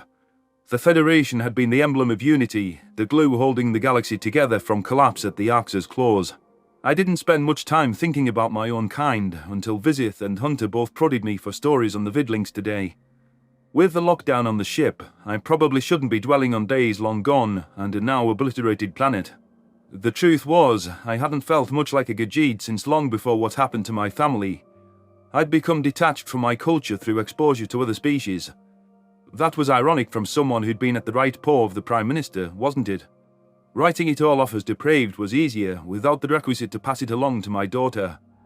I'd been telling Vizith and Hunter about a Gajid holiday called Calran, where the children would receive gifts left and buried by the spirit of youth. A supposed aspect of the Protector that was really parents preserving that feeling of mysticism for the kids. I'd taken painstaking hours to draw a map to a gift Hania wanted, a claw flute. I recounted digging on my paws and knees in the middle of the night, with my burrowing claws churning up red clay outside our settlement of Liran Orchard. Hunter sarcastically asked if every town was named after orchards, before Vizith lashed him on the ear with her tail. The town nomenclature was just as generic and uninspired as everything else Gajids named, though I didn't think a species with such a poor aptitude for naming stellar observatories had any right to judge. Very large telescope. Granted, humans at least had telescopes, which was more than Onzo could say, but they could use a little humility. Regardless, I found my mind lingering on a culture I'd lost all interest in. The ancient Arxa, of all creatures, called Kyle-runner delightful tradition. What madness was the galaxy coming to? How could I ever get past the lies and deceit to determine if there was any beauty in our culture? Tyler jostled me, forcibly snapping me out of my stupor. You who? Sovlin! We're under attack, and we need to be alert once they get to the bridge. Quit sucking your thumb! He doesn't have thumbs. Carlos chimed in, a second before I could snap the same line. But he's happy to suck on his claws. Think we should get him a pacifier? I do. Every time he says primitive, stick a pacifier in it. Yeah. If you give me orders, I'll get it done, sir. I attempted to shake off the emotion stirred by my abruptly ended video call. A not insignificant part of me would have preferred to be with Hunter on Earth, acting as the father figure I missed being so much. I owed a debt of service to the Terrans, and I couldn't let myself forget that I hadn't earned sitting in a swaying chair on the porch. Where's the atavist?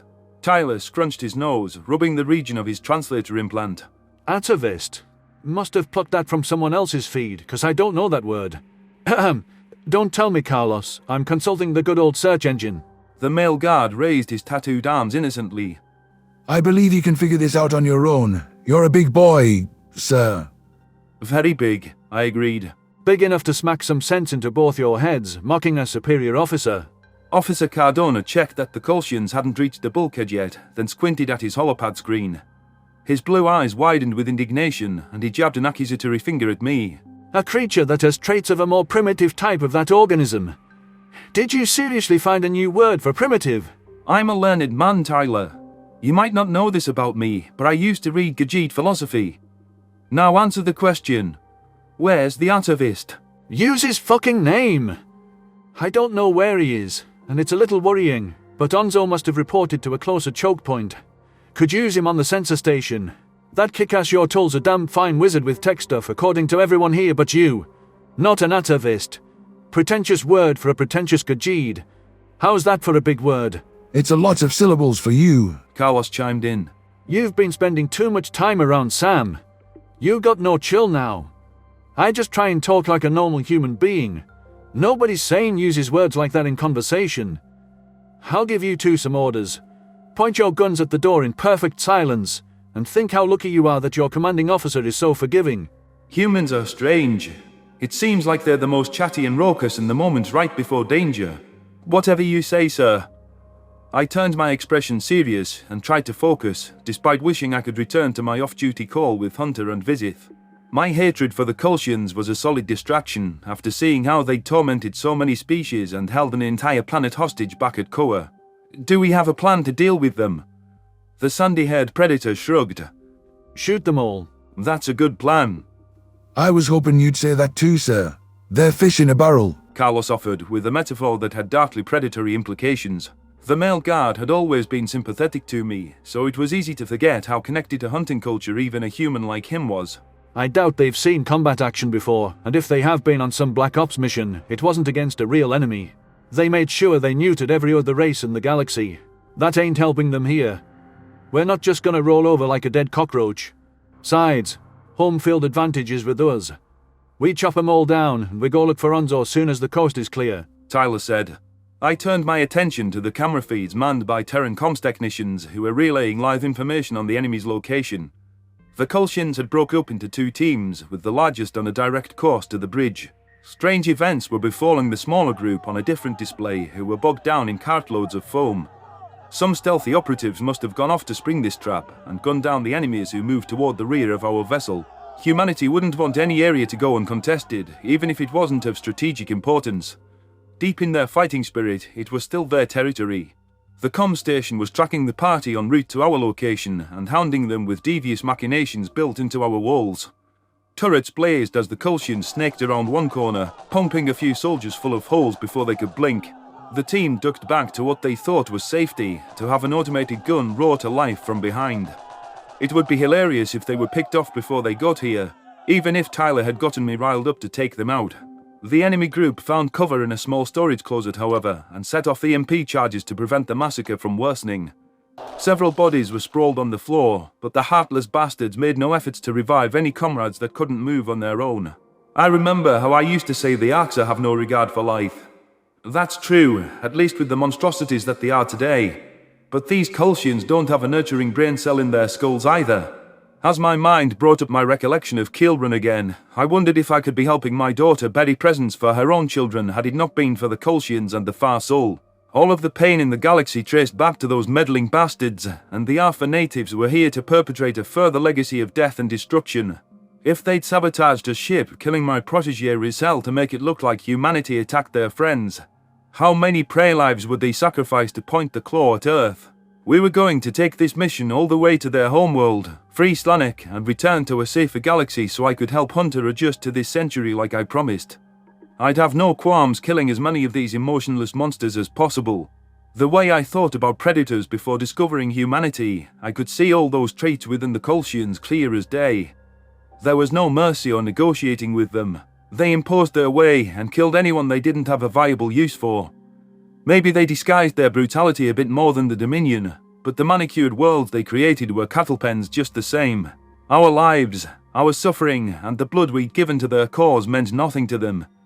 My features hardened into a scowl as my eager claw moved over the trigger. This wasn't only to help Marcel and redeem myself. It was personal. Hostiles moving across the walkway to the bridge, a comms technician barked. They've got a blowtorch to cut through the bulkhead. My spines bristled from forceful rage rather than fear. Let them come. The walls will be painted violet by the time we're through with them. I've said it once and I'll say it again. We don't go down without a fight. Carlos agreed. Not to a merciless enemy. These guys make a spectacle of basic sapient rights. I finally get it. Predators aren't monsters by default, and Gajid weren't either. We were just people. Tyler gritted his teeth. So were we. They can't fucking treat us that way, so I'll be damned if they get their filthy tentacles on this beautiful ship. Painted purple, you racist old Gajid. As the bulkhead's edges were melted to slag, the team of Kolshians kicked it over without hesitation. The humans had entrenched themselves behind cover and found opportune angles to pick off anyone who attempted to make headway. An orchestra of bullets played across the bridge as half of us saturated the single path into the command center with gunfire. The enemy rolled a grenade at us, but an audacious Terran rushed forward. He scooped it, and utilizing his exemplary arm torsion tailored for stoning prey, he returned the explosive to its sender. I watched the cartridge fly through the air at the panicked Kolshians, who were perhaps amazed by the perfect precision of the impromptu throw.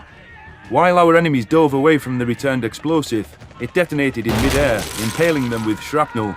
It was difficult to tell if the device was a copycat tool of the Terran throwable weapons, or if it was another killing device that the conspiracy had concealed from other species. Simmering with wrathfulness, I trained my barrel right at where one enemy's heart allegedly was. The trigger was pulled within a second, and my aim was dialed in enough to strike true.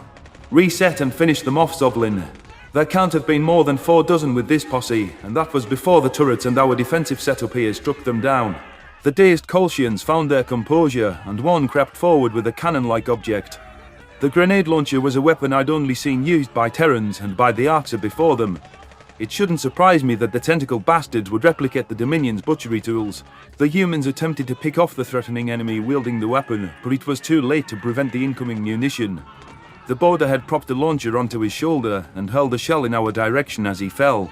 I tugged off an errant shot at our foes before hunkering down at the sensor station. Tyler and Carlos shielded their heads, fully hitting the deck in a short time frame. We were fortunate the rocket wasn't bound for our station, but powerful explosives could still be devastating in close quarters combat. Beyond the risk to life and limb, the projectile could tear apart crucial systems. I hoped the Terrans had redundancies built into any key functions. As the shell cleared the doorway and connected with the barricade, a human security detail just shy of the navigation station erupted in flames. The sprinkler system was triggered, forcing the small pockets of flame to fizzle out. My ears rang from the shockwave, my fur was soggy from overhead water, and my stomach lurched as I saw mutilated, screaming predators still moving. "You okay?" Tyler screamed, knowing I could hardly hear. All I could manage was imitating a human nod. "Keep it together. Get up. Shoot them." Carlos shook his head with vigor. Fucking hell! Any closer, I think they'd have ruptured our eardrums. They're not pulling any punches. Neither are we. I want to see a KO. They should have never stepped into the ring. Put them on their ugly arses. What the fuck is a KO? It doesn't matter, I guess. I have to do my part so we lose as few innocent lives as possible. The Terrans deserve better than to lose any more good people to this needless war. Bullets peppered the approaching Kolshians as retaliation for the explosion in our midst. The enemy popped off quite the kinetics volley of their own too. I could feel one whisk by my ear and see a handful of bullet holes marring the station. Shattering glass echoed behind me as a holo display was taken out by the flurry of metal.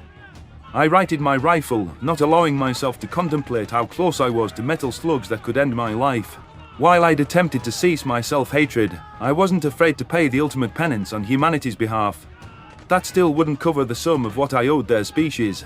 My claw hooked around the trigger with practiced certainty, hitting an enemy with a gunshot. Downing a single enemy could mean the difference between Tyler or Carlos catching a bullet. I watched the blonde human taking his own measured shots, his binocular eyes hungry for a target. Carlos's bear tattoo was facing me as he inched forward for a better angle. In the chaos, it was tough to tell if he was responsible for any of the blood-spurting Kolshians. I popped off several shots in quick intervals, hoping to hit enemies with haste. The bridge was in disarray with carnage in the fray's wake.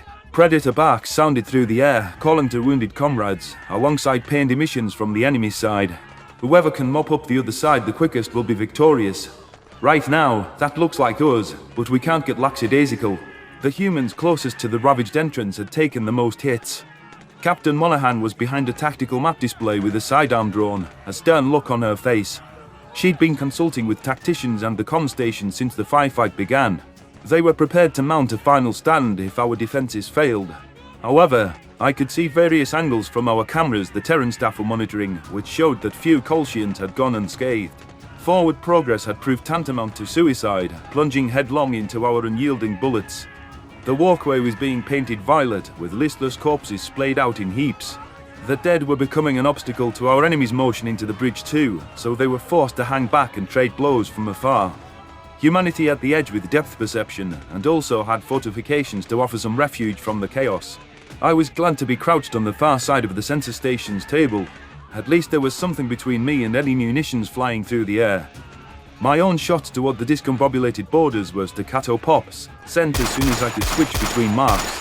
The screeches and yelps were becoming much stronger on the hostiles' end than ours. With Kolshian ranks getting decimated, self-preservation was kicking in for the sparse survivors. The bullets shredding our walls had ceased, but the Predators didn't slow down because of a lull in enemy fire. If anything, our barrage became more energetic, determined to drive these raiders out of our ship. The humans were a merciful species, but this was the shadowy tentacle of a government that had spit in the face of their good intentions.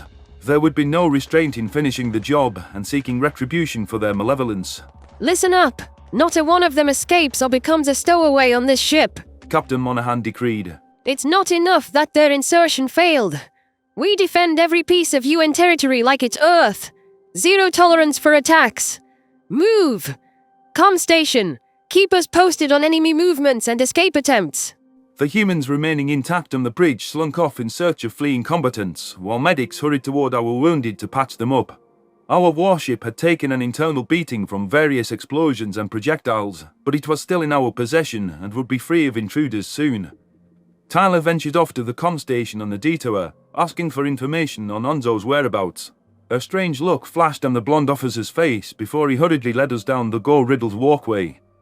I consulted my own holopad and found the Yotul closer to the maintenance airlock with Samantha. Was that atavistic marsupial the one responsible for the fire foam massacre at the rear of the ship? That makes no sense, but I guess that just checks the standard box for light among Terrans. Nothing is as it should be when I'm with these predators. At the end of the day, I was glad that our posse had come through the mission's first engagement without casualties. I'd grown to care for the alien soldiers I worked with, and I wanted to see Arthur's fall alongside each of them. With the Kolshians' bold-faced attempt to swing the war in their favour turning out as a miserable failure, I hoped it was a sign of what was to come.